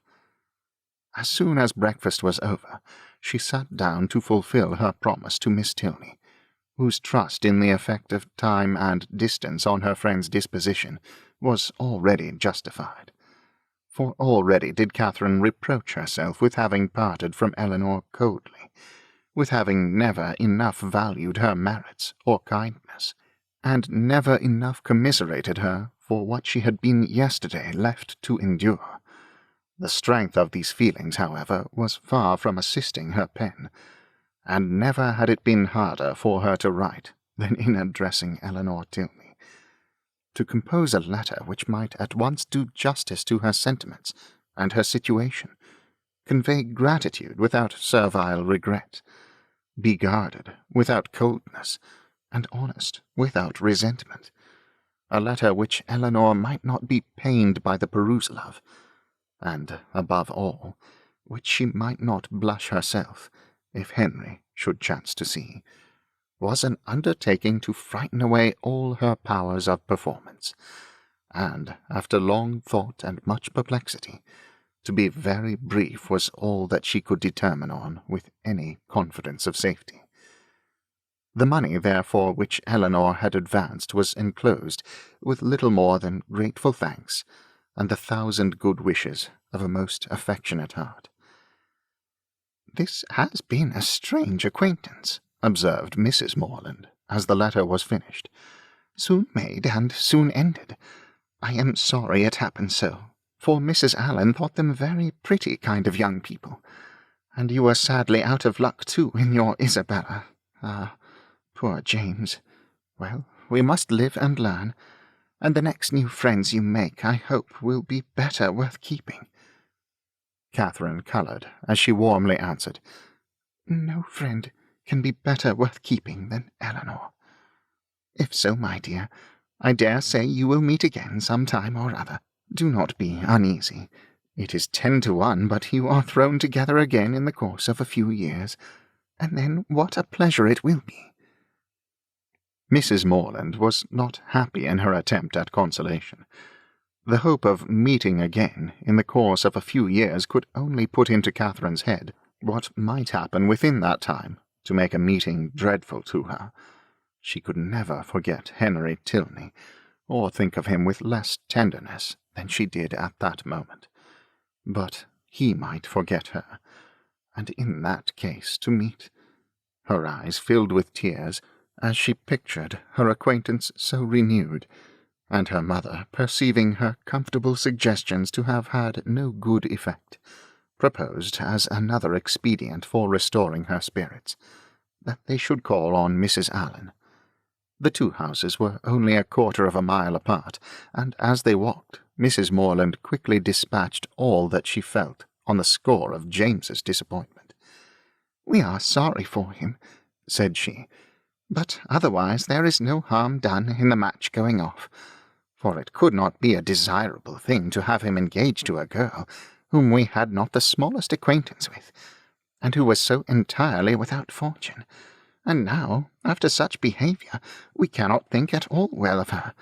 Just at present it comes hard to poor James, but that will not last forever, and I dare say he will be a discreeter man all his life, for the foolishness of his first choice." This was just such a summary view of the affair as Catherine could listen to. Another sentence might have endangered her complacence, and made her reply less rational, for soon were all her thinking powers swallowed up in the reflection of her own change of feelings and spirits, since last she had trodden that well-known road. It was not 3 months ago, wild with joyful expectation, she had run there backwards and forwards some 10 times a day, with an heart light, gay, and independent, looking forward to pleasures untasted and unalloyed, and free from the apprehension of evil, as from the knowledge of it. 3 months ago had seen her all this, and now how altered a being did she return! She was received by the Allens with all the kindness which her unlooked-for appearance, acting on a steady affection, would naturally call forth, and great was their surprise and warm their displeasure on hearing how she had been treated, though Mrs. Morland's account of it was no inflated representation, no studied appeal to their passions. "Catherine took us quite by surprise yesterday evening," said she. "She travelled all the way post by herself, and knew nothing of coming till Saturday night, for General Tilney, from some odd fancy or other, all of a sudden grew tired of having her there, and almost turned her out of the house. Very unfriendly, certainly, and he must be a very odd man, but we are so glad to have her amongst us again, and it is a great comfort to find that she is not a poor helpless creature, but can shift very well for herself." Mr. Allen expressed himself on the occasion with the reasonable resentment of a sensible friend, and Mrs. Allen thought his expressions quite good enough to be immediately made use of again by herself. His wonder, his conjectures, and his explanations became in succession hers, with the addition of this single remark: "I really have not patience with the General," to fill up every accidental pause, and "I have not patience with the General," was uttered twice after Mr. Allen left the room, without any relaxation of anger, or any material digression of thought. A more considerable degree of wandering attended the third repetition, and after completing the fourth, she immediately added, "Only think, my dear, of my having got that frightful great rent in my best Mechlin so charmingly mended before I left Bath, that one can hardly see where it was. I must show it you some day or other. Bath is a nice place, Catherine, after all. I assure you I did not above half like coming away. Mrs. Thorpe's being there was such a comfort to us, was not it? You know, you and I were quite forlorn at first." "Yes, but that did not last long," said Catherine, her eyes brightening at the recollection of what had first given spirit to her existence there. "Very true. We soon met with Mrs. Thorpe, and then we wanted for nothing. My dear, do not you think these silk gloves wear very well? I put them on new the first time of our going to the lower rooms, you know, and I have worn them a great deal since.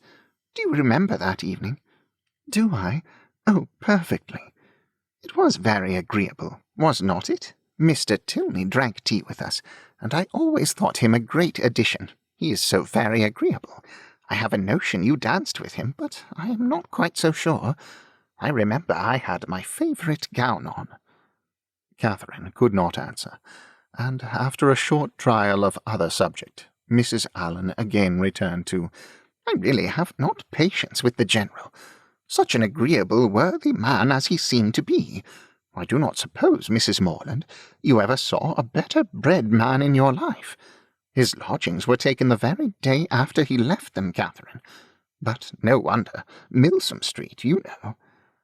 As they walked home again, Mrs. Morland endeavoured to impress on her daughter's mind the happiness of having such steady well-wishers as Mr. and Mrs. Allen, and the very little consideration which the neglect or unkindness of slight acquaintance like the Tilneys ought to have with her, while she could preserve the good opinion and affection of her earliest friends. There was a great deal of good sense in this, but there are some situations of the human mind in which good sense has very little power, and Catherine's feelings contradicted almost every position her mother advanced.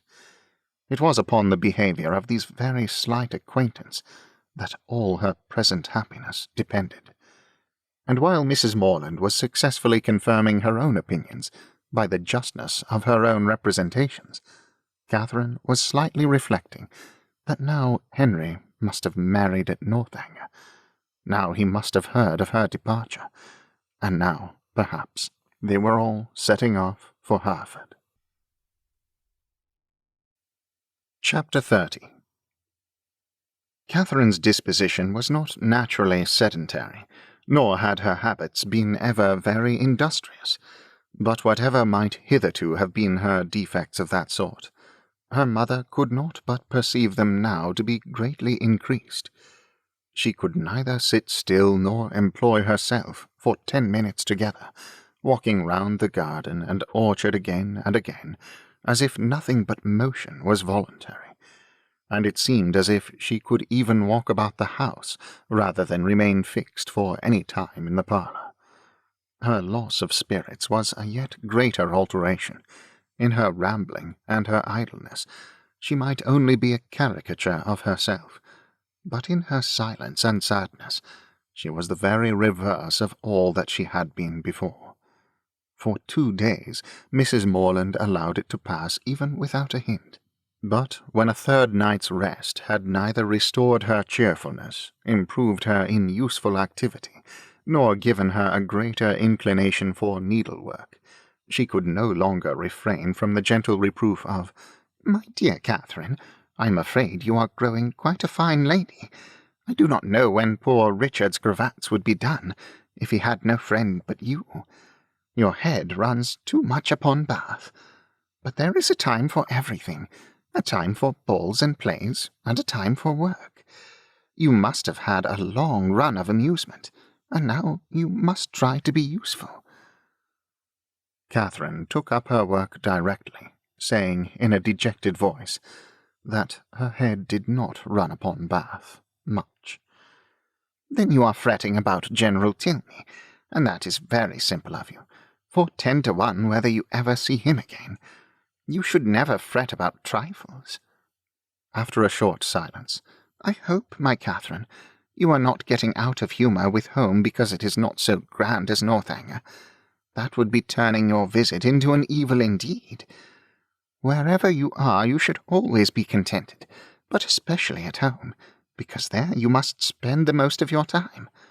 I did not quite like, at breakfast, to hear you talk so much about the French bread at Northanger." "I am sure I do not care about the bread. It is all the same to me what I eat. There is a very clever essay in one of the books upstairs upon much such a subject, about young girls that have been spoiled for home by great acquaintance. The Mirror, I think. I will look it out for you some day or other, because I am sure it will do you good."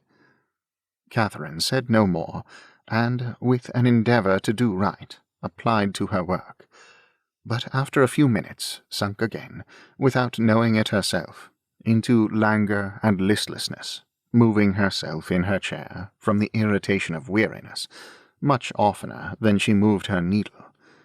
Mrs. Morland watched the progress of this relapse, and seeing in her daughter's absent and dissatisfied look the full proof of that repining spirit to which she had now begun to attribute her want of cheerfulness, hastily left the room to fetch the book in question, anxious to lose no time in attacking so dreadful a malady.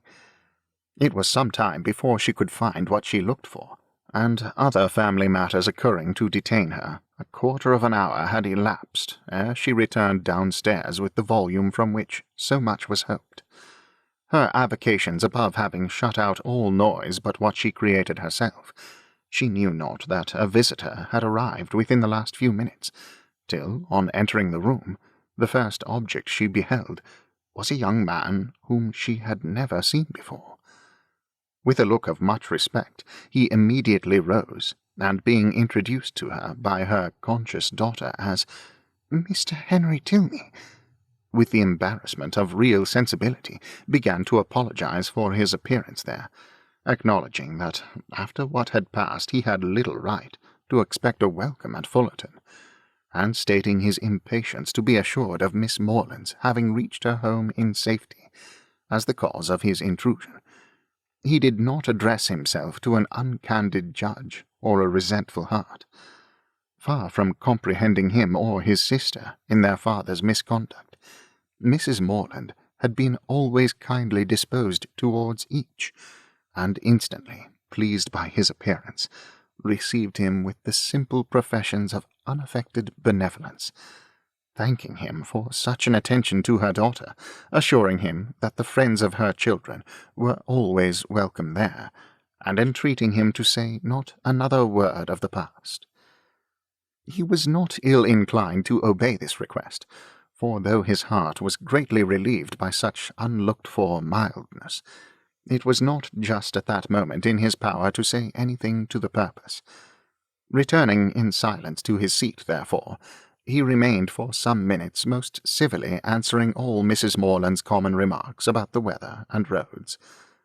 Catherine, meanwhile, the anxious, agitated, happy, feverish Catherine, said not a word, but her glowing cheek and brightened eye made her mother trust that this good-natured visit would at least set her heart at ease for a time, and gladly, therefore, did she lay aside the first volume of The Mirror for a Future Hour. Desirous of Mr. Morland's assistance, as well in giving encouragement as in finding conversation for her guest, whose embarrassment on his father's account she earnestly pitied, Mrs. Morland had very early dispatched one of the children to summon him. But Mr. Morland was from home, and being thus without any support, at the end of a quarter of an hour she had nothing to say. After a couple of minutes' unbroken silence, Henry, turning to Catherine for the first time since her mother's entrance, asked her with sudden alacrity if Mr. and Mrs. Allen were now at Fullerton, and on developing, from amidst all her perplexity of words in reply, the meaning which one short syllable would have given, immediately expressed his intention of paying his respects to them, and, with a rising colour, asked her if she would have the goodness to show him the way. "You may see the house from this window, sir," was information on Sarah's side, which produced only a bow of acknowledgment from the gentleman, and a silencing nod from her mother, for Mrs. Morland, thinking it probable, as a secondary consideration in his wish of waiting on their worthy neighbours, that he might have some explanation to give of his father's behaviour, which it must be more pleasant for him to communicate only to Catherine, would not on any account prevent her accompanying him. They began their walk, and Mrs. Morland was not entirely mistaken in his object in wishing it. Some explanation on his father's account he had to give, but his first purpose was to explain himself, and before they reached Mr. Allen's grounds, he had done it so well that Catherine did not think it could ever be repeated too often. She was assured of his affection, and that heart in return was solicited, which perhaps they pretty equally knew was entirely his own. For though Henry was now sincerely attached to her, though he felt and delighted in all the excellencies of her character, and truly loved her society, I must confess that his affection originated in nothing better than gratitude, or, in other words, that a persuasion of her partiality for him had been the only cause of giving her a serious thought. It is a new circumstance in romance, I acknowledge, and dreadfully derogatory of an heroine's dignity, but if it be as new in common life, the credit of a wild imagination will at least be all my own. A very short visit to Mrs. Allen, in which Henry talked at random, without sense or connection, and Catherine, wrapped in the contemplation of her own unutterable happiness, scarcely opened her lips, dismissed them to the ecstasies of another tete-a-tete, and before it was suffered to close, she was enabled to judge how far he was sanctioned by parental authority in his present application. On his return from Woodston 2 days before, he had been met near the Abbey by his impatient father, hastily informed in angry terms of Miss Morland's departure, and ordered to think of her no more. Such was the permission upon which he had now offered her his hand. The affrighted Catherine, amidst all the terrors of expectation, as she listened to this account, could not but rejoice in the kind caution with which Henry had saved her from the necessity of a conscientious rejection, by engaging her faith before he mentioned the subject. And as he proceeded to give the particulars and explain the motives of his father's conduct, her feelings soon hardened into even a triumphant delight.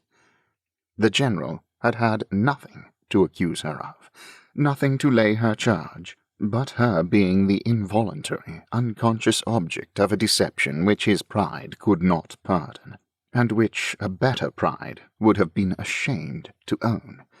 She was guilty only of being less rich than he had supposed her to be.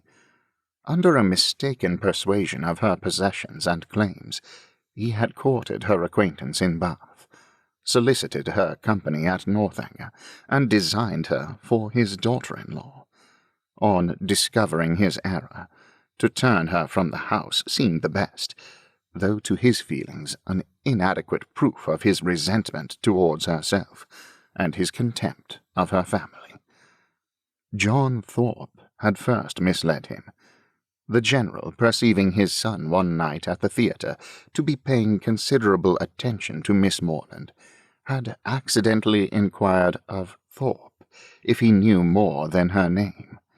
Thorpe, most happy to be on speaking terms with a man of General Tilney's importance, had been joyfully and proudly communicative, and being at that time not only in daily expectation of Morland's engaging Isabella, but likewise pretty well resolved upon marrying Catherine himself, his vanity induced him to represent the family as yet more wealthy than his vanity and avarice had made him believe them. With whomsoever he was, or was likely to be connected, his own consequence always required that theirs should be great, and as his intimacy with any acquaintance grew, so regularly grew their fortune. The expectations of his friend Morland, therefore, from the first overrated, had ever since his introduction to Isabella been gradually increasing, and by merely adding twice as much for the grandeur of the moment, by doubling what he chose to think the amount of Mr. Morland's preferment, trebling his private fortune, bestowing a rich aunt, and sinking half the children, he was able to represent the whole family to the General in a most respectable light.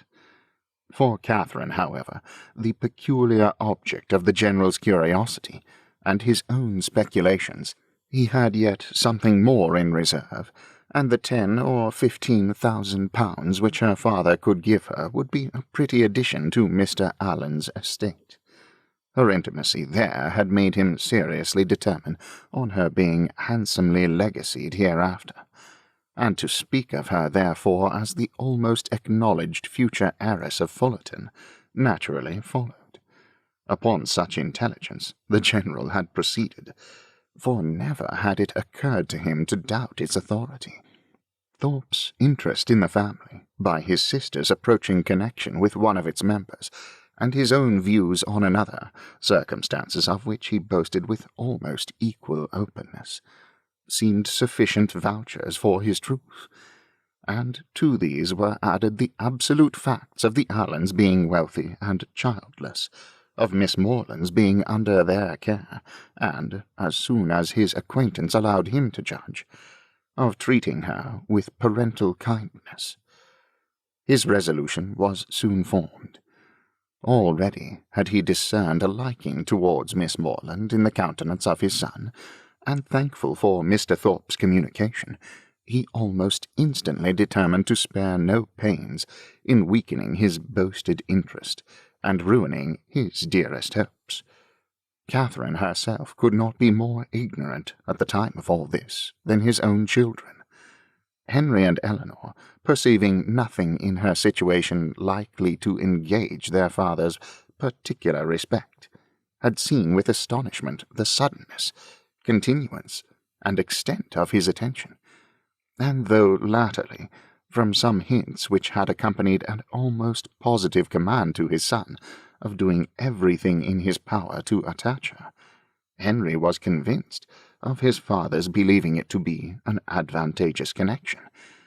It was not till the late explanation at Northanger that they had the smallest idea of the false calculations which had hurried him on.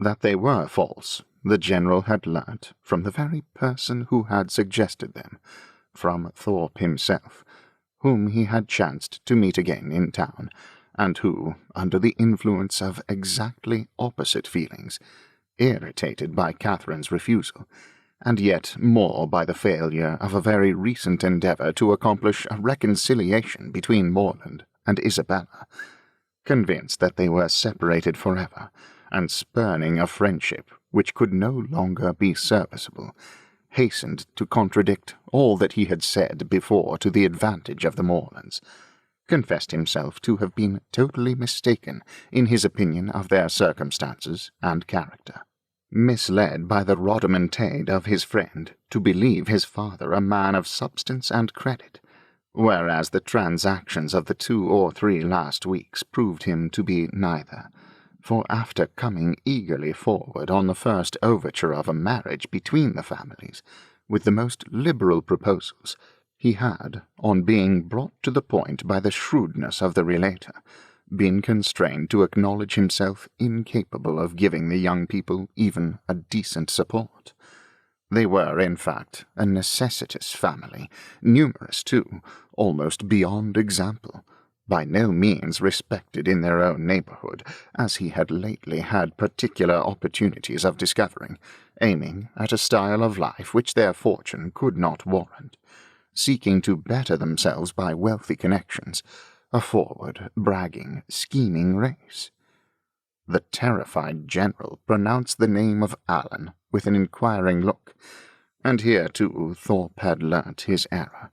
The Allens, he believed, had lived near them too long, and he knew the young man on whom the Fullerton estate must devolve. The General needed no more.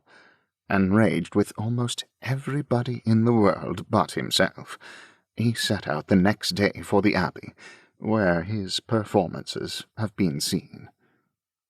I leave it to my reader's sagacity to determine how much of all this it was possible for Henry to communicate at this time to Catherine, how much of it he could have learnt from his father, in what points his own conjectures might assist him, and what portion must yet remain to be told in a letter from James. I have united for their case what they must divide for mine. Catherine, at any rate, heard enough to feel that in suspecting General Tilney of either murdering or shutting up his wife, she had scarcely sinned against his character, or magnified his cruelty. Henry, in having such things to relate of his father, was almost as pitiable as in their first avowal to himself. He blushed for the narrow-minded counsel which he was obliged to expose. The conversation between them at Northanger had been of the most unfriendly kind. Henry's indignation on hearing how Catherine had been treated, on comprehending his father's views, and being ordered to acquiesce in them, had been open and bold. The General, accustomed on every ordinary occasion to give the law in his family, prepared for no reluctance but of feeling, no opposing desire that should dare to clothe itself in words, could ill brook the opposition of his son, steady as the sanction of reason and the dictate of conscience could make it. But in such a cause, his anger, though it must shock, could not intimidate Henry, who was sustained in his purpose by a conviction of its justice. He felt himself bound as much in honour as in affection to Miss Morland, and believing that heart to be his own, which he had been directed to gain, no unworthy retraction of a tacit consent, no reversing decree of unjustifiable anger could shake his fidelity, or influence the resolutions it prompted.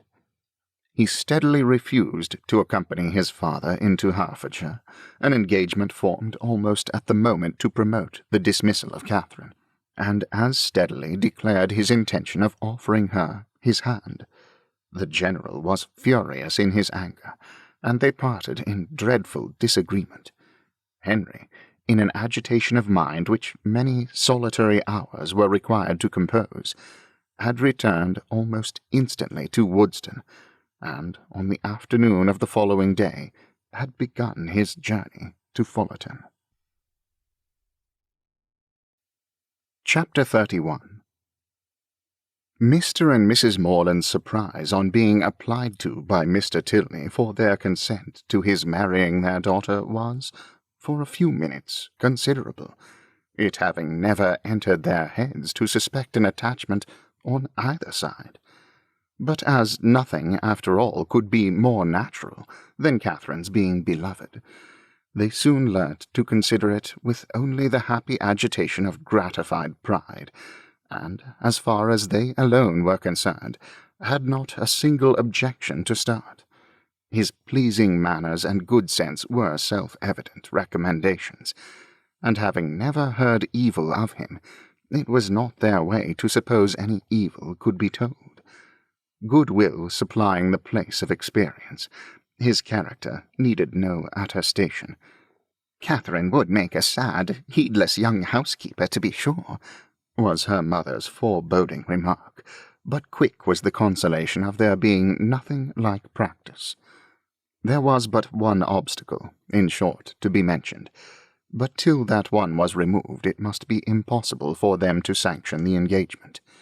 Their tempers were mild, but their principles were steady, and while his parent so expressly forbade the connection, they could not allow themselves to encourage it. That the general should come forward to solicit the alliance, or that he should even very heartily approve it, they were not refined enough to make any parading stipulation, but the decent appearance of consent must be yielded, and that once obtained, and their own hearts made them trust that it could not be very long denied, their willing approbation was instantly to follow. His consent was all that they wished for. They were no more inclined than entitled to demand his money. Of a very considerable fortune his son was, by marriage settlements, eventually secure. His present income was an income of independence and comfort, and under every pecuniary view it was a match beyond the claims of their daughter. The young people could not be surprised at a decision like this. They felt and they deplored, but they could not resent it, and they parted, endeavouring to hope that such a change in the general, as each believed almost impossible, might speedily take place to unite them again in the fullness of privileged affection. Henry returned to what was now his only home, to watch over his young plantations, and extend his improvements for her sake, to whose share in them he looked anxiously forward, and Catherine remained at Fullerton to cry. Whether the torments of absence were softened by a clandestine correspondence, let us not inquire. Mr. and Mrs. Morland never did. They had been too kind to exact any promise, and whenever Catherine received a letter, as at that time happened pretty often, they always looked another way. The anxiety which in this state of their attachment must be the portion of Henry and Catherine, and of all who loved either, as to its final event, can hardly extend, I fear, to the bosom of my readers, who will see in the telltale compression of the pages before them that we are all hastening together to perfect felicity. The means by which their early marriage was effected, can be the only doubt. What probable circumstance could work upon a temper like the General's? The circumstance which chiefly availed was the marriage of his daughter with a man of fortune and consequence, which took place in the course of the summer, an accession of dignity that threw him into a fit of good humour, from which he did not recover till after Eleanor had obtained his forgiveness of Henry, and his permission for him to be a fool if he liked it. The marriage of Eleanor Tilney, her removal from all the evils of such a home as Northanger had been made by Henry's banishment, to the home of her choice and the man of her choice, is an event which I expect to give general satisfaction among all her acquaintance. My own joy on the occasion is very sincere. I know no one more entitled by unpretending merit, or better prepared by habitual suffering, to receive and enjoy felicity. Her partiality for this gentleman was not of recent origin, and he had been long withheld only by inferiority of situation from addressing her. His unexpected accession to title and fortune had removed all of his difficulties, and never had the General loved his daughter so well in all her hours of companionship, utility, and patient endurance, as when he first hailed her, "Your ladyship." Her husband was really deserving of her, independent of his peerage, his wealth, and his attachment, being to a precision the most charming young man in the world.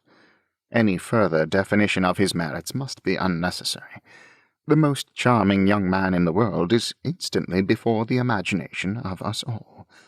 Concerning the one in question, therefore, I have only to add, aware that the rules of composition forbid the introduction of a character not connected with my fable, that this was the very gentleman whose negligent servant left behind him that collection of washing bills, resulting from a long visit at Northanger, by which my heroine was involved in one of her most alarming adventures.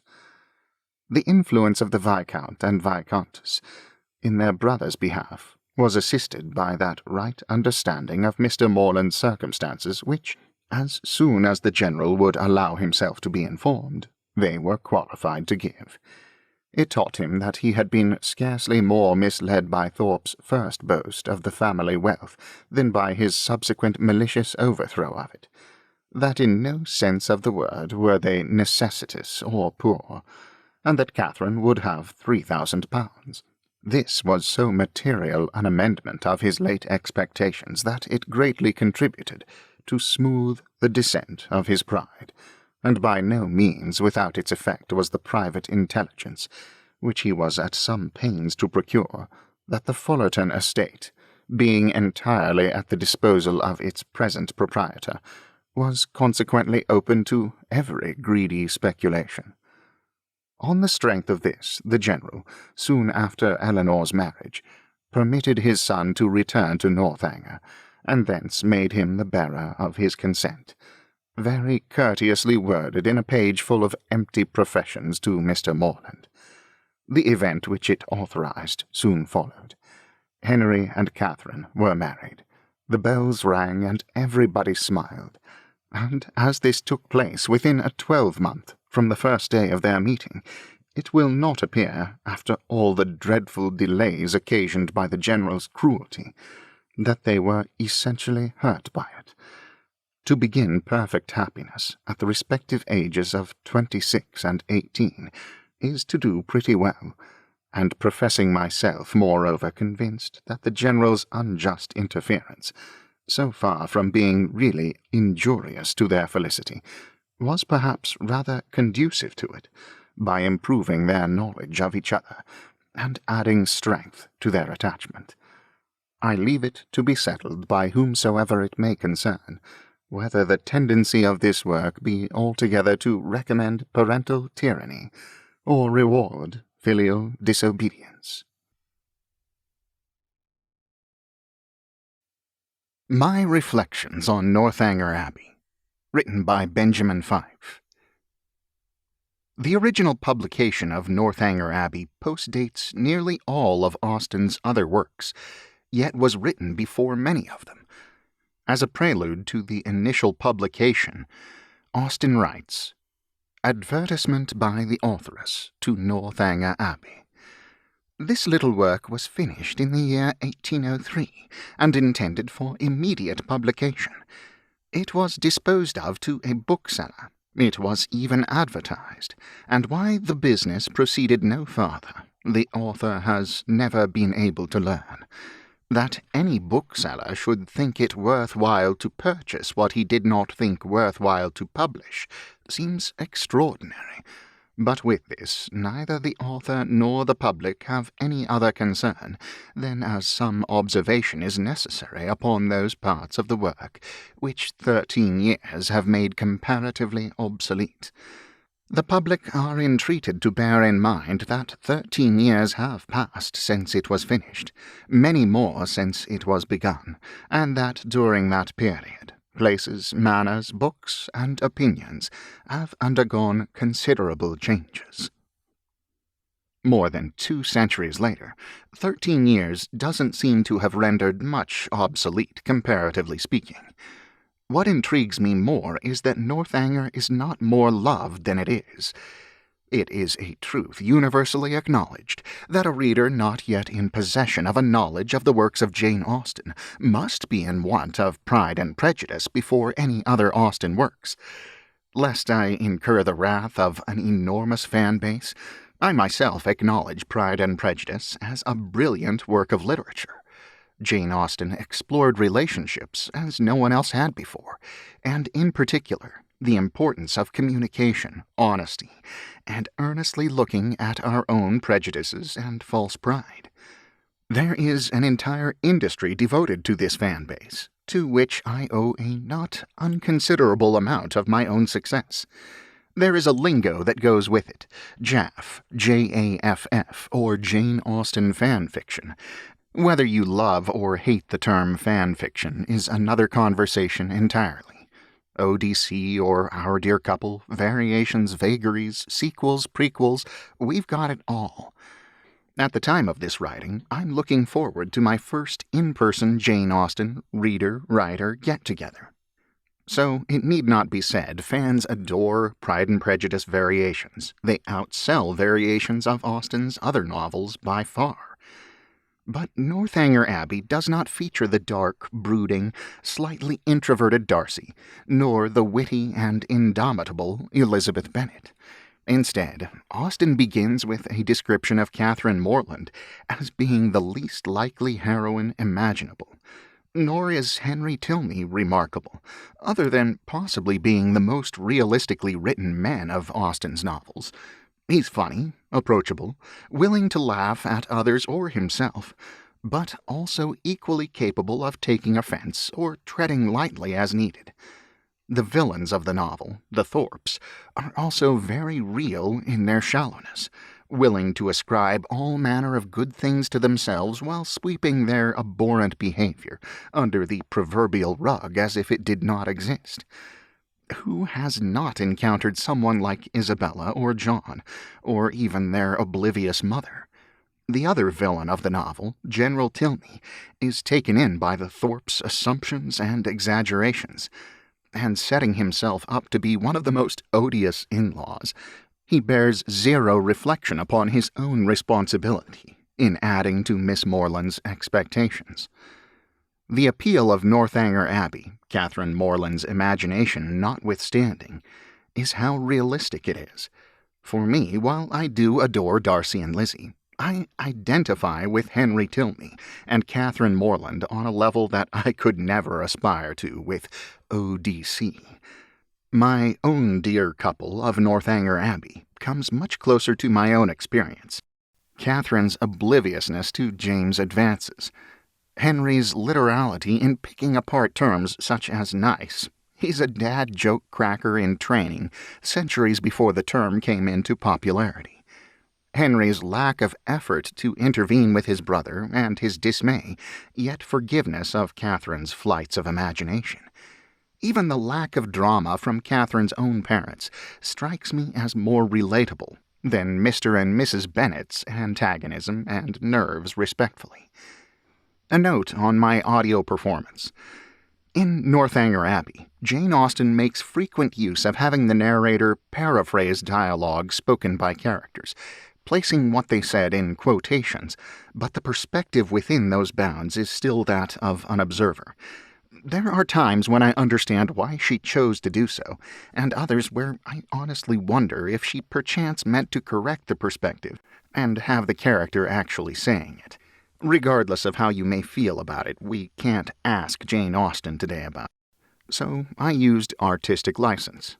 My own treatment of the material in audio form mirrors my view on why she would use such a detached method in regard to certain conversations.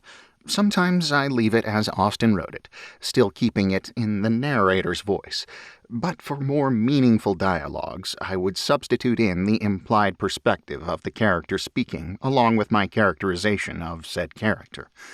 Some may differ with my preference, but I hope it offers some clarity that is, perhaps, sometimes lacking in the original text. If you're listening to this as an audiobook, I hope you'll reach out to me and let me know what you think. I love hearing from listeners. Northanger Abbey, a study in presumptions and assumptions, a precursor to neuroscience? Catherine Morland represents the average Joe, or Jane if you will. Just not that Jane. Or that one. Okay, analogies always have their limits. Jane Austen sketches characters and character traits exceptionally well. Catherine comes from a big family of modest means and has never had any aspirations to landing a Darcy or a Bingley. Her family seems to be fairly unremarkable. There are no scandals brewing, debts accruing, and little romance wooing. Her brother's anticipations in courting Miss Thorpe notwithstanding. He dodges the proverbial bullet, as it were. Plus, I just couldn't resist the triple rhyme. Catherine Morland truly is the least likely of Austen's heroines to be in that role. As such, she is the most naive as to what is actually happening in the plot. Characters ranging from the Thorpes to the Tilneys make an abundance of assumptions regarding her status, expectations, and social destinies.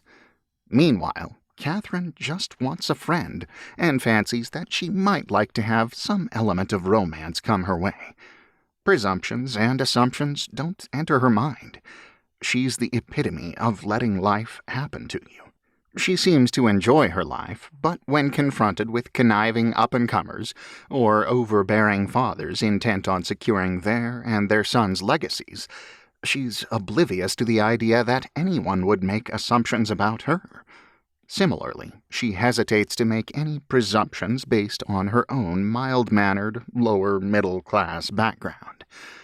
As Austen never mentions anything regarding any kind of entail or uncertainty about her or her many siblings' future prospects, it seems safe for us to assume that her parents have them relatively taken care of. The posturing and conniving of John Thorpe first assumes that he has a claim to Catherine, and his assumptions about her supposed inheritance motivates him to attempt to secure her good fortune for his own. His assumptions lead on to General Tilney's assumptions, and the grand comedy of errors is set up for an eventual collapse when the truth of Catherine's actual background is made plain. Our own lives are filled with assumptions and presumptions, beginning in our youth. We may be oblivious to them as Catherine Morland was, but assumptions are made based on your style of clothes, your family background, your political opinions. The list could go on ad nauseum. Assumptions also have a bizarre relationship with dopamine-cortisol-centered brains. When an assumption you made about someone is proven correct, you get a little hit of dopamine. This is anecdotal to be sure, but I even think that when you form an assumption, you get a little hit of dopamine. We all like to be right. The initial assumption about someone is your brain's way of making sense of your world. Without some kind of assumptions, we would all be reduced to a vegetative state, I imagine. When I sit down to narrate a book, I assume the author is going to appreciate my interpretation. I assume someone out there wants to listen to it. The author assumes I know what I'm doing. When you go to the doctor, you assume she's had training sufficient to help diagnose what ails you. You also assume she continues to educate herself, to keep abreast of new research and discoveries pertaining to medicine and her specialties in particular. When you prepare a meal for someone, you may assume that they'll be grateful, or if you're less certain about your ability, you might assume that they'll be disgusted. Regardless, we go into any given situation with expectations or assumptions. As I write these words, I assume that someone will enjoy my wit. But if I remove my assumptions, what then? Am I happy to write this commentary should no one ever read or listen to it? Yes, the exercise stretches my ability as an author and thinker. Wrapping my brain around Austen's ideas and trying to understand why she wrote it is enough to provide me the fulfillment I assume I will get going into this endeavor. Perhaps that's why I like Catherine Morland and Henry Tilney so much as the hero and heroine. Do they make assumptions? Undoubtedly, but their assumptions, or expectations of others, are such that they are flexible and willing to let others change those assumptions easily. Even when Catherine's more ludicrous assumptions regarding Henry's father prove painfully false, both of them are able to adjust their expectations and forgive assumptions that were made with incomplete information. When assumptions and expectations don't line up with reality, conflict arises, stress, and disappointment. The neuroscience of it is cortisol. The stress hormone is released. We think we understand another's motivations and thus set our assumptions. When we think, consciously or unconsciously, that we have enough evidence to support our assumptions, we begin to act on those assumptions, resulting in presumptions. You are now acting according to your assumptions, so you presume, or proceed to take the next logical step. Someone speaks harshly, voices are raised. You assume they are angry, with you. Maybe they are, but the possibilities are infinite, truly. Maybe they're in physical pain. Maybe they're just on overwhelm. Your assumptions have run into a wall, and your brain starts dumping cortisol and epinephrine, adrenaline. You go into fight, flight, or freeze. These are things that we delve into and think about on a regular basis today.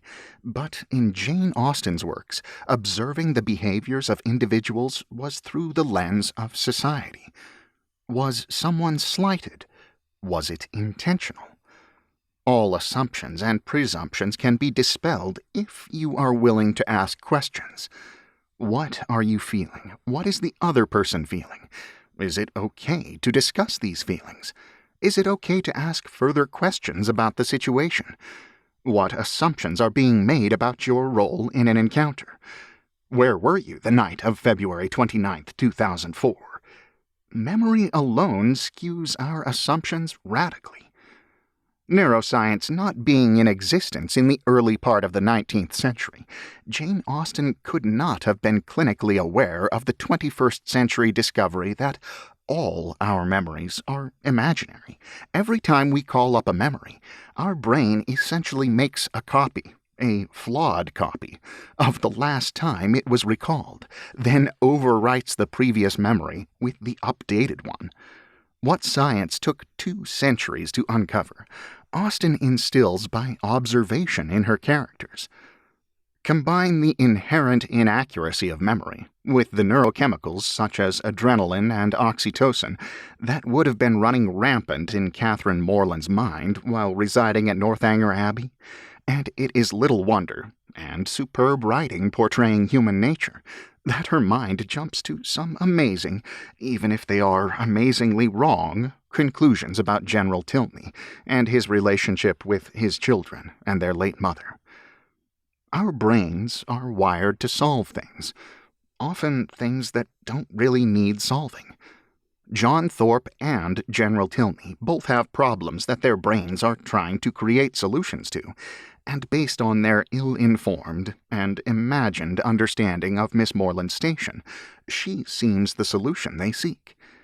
Before the days of internal dialogue in novels, Austen portrayed the obvious tension and cognitive dissonance we experience by observing the behavior and interaction of grand, sometimes over-the-top characters.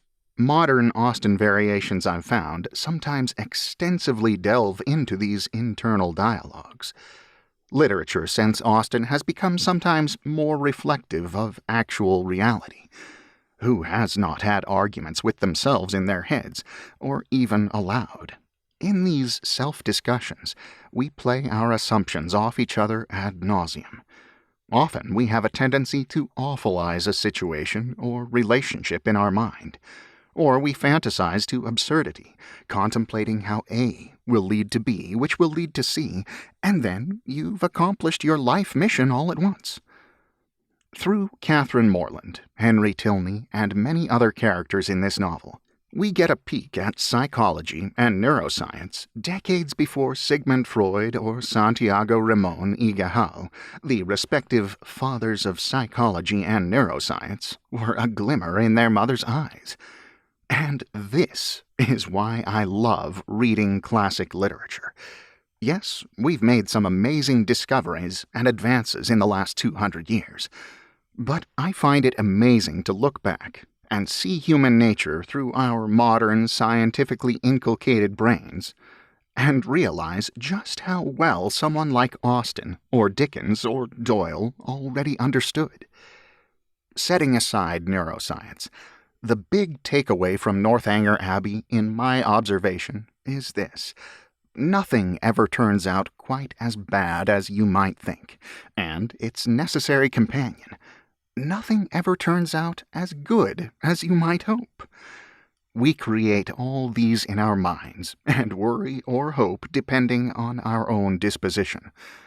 Reality is pretty well always somewhere toward the middle, which is not to say we are all doomed to be mired in mediocrity, but rather that life, while full of expectations, disappointments, highs and lows, friends and even enemies, at the end of the day, if you let go of all those some days or yesterdays, you can be content in your today. This has been Northanger Abbey, written by Jane Austen, with additional commentary written by Benjamin Fife. This is a production of Benny Fife Audio Classics. Narrated by Benjamin Fife. Northanger Abbey is in the public domain. Commentary written by Benjamin Fife is copyright 2024 by Benjamin Fife. Audio production copyright is 2024 by Benny Fife Audio Classics. If you've enjoyed this audiobook, please leave a review wherever you listen to it. If you'd like to learn more about upcoming works from Benny Fife Audio Classics, follow me on Facebook or visit my website at bennyfifeaudio.com.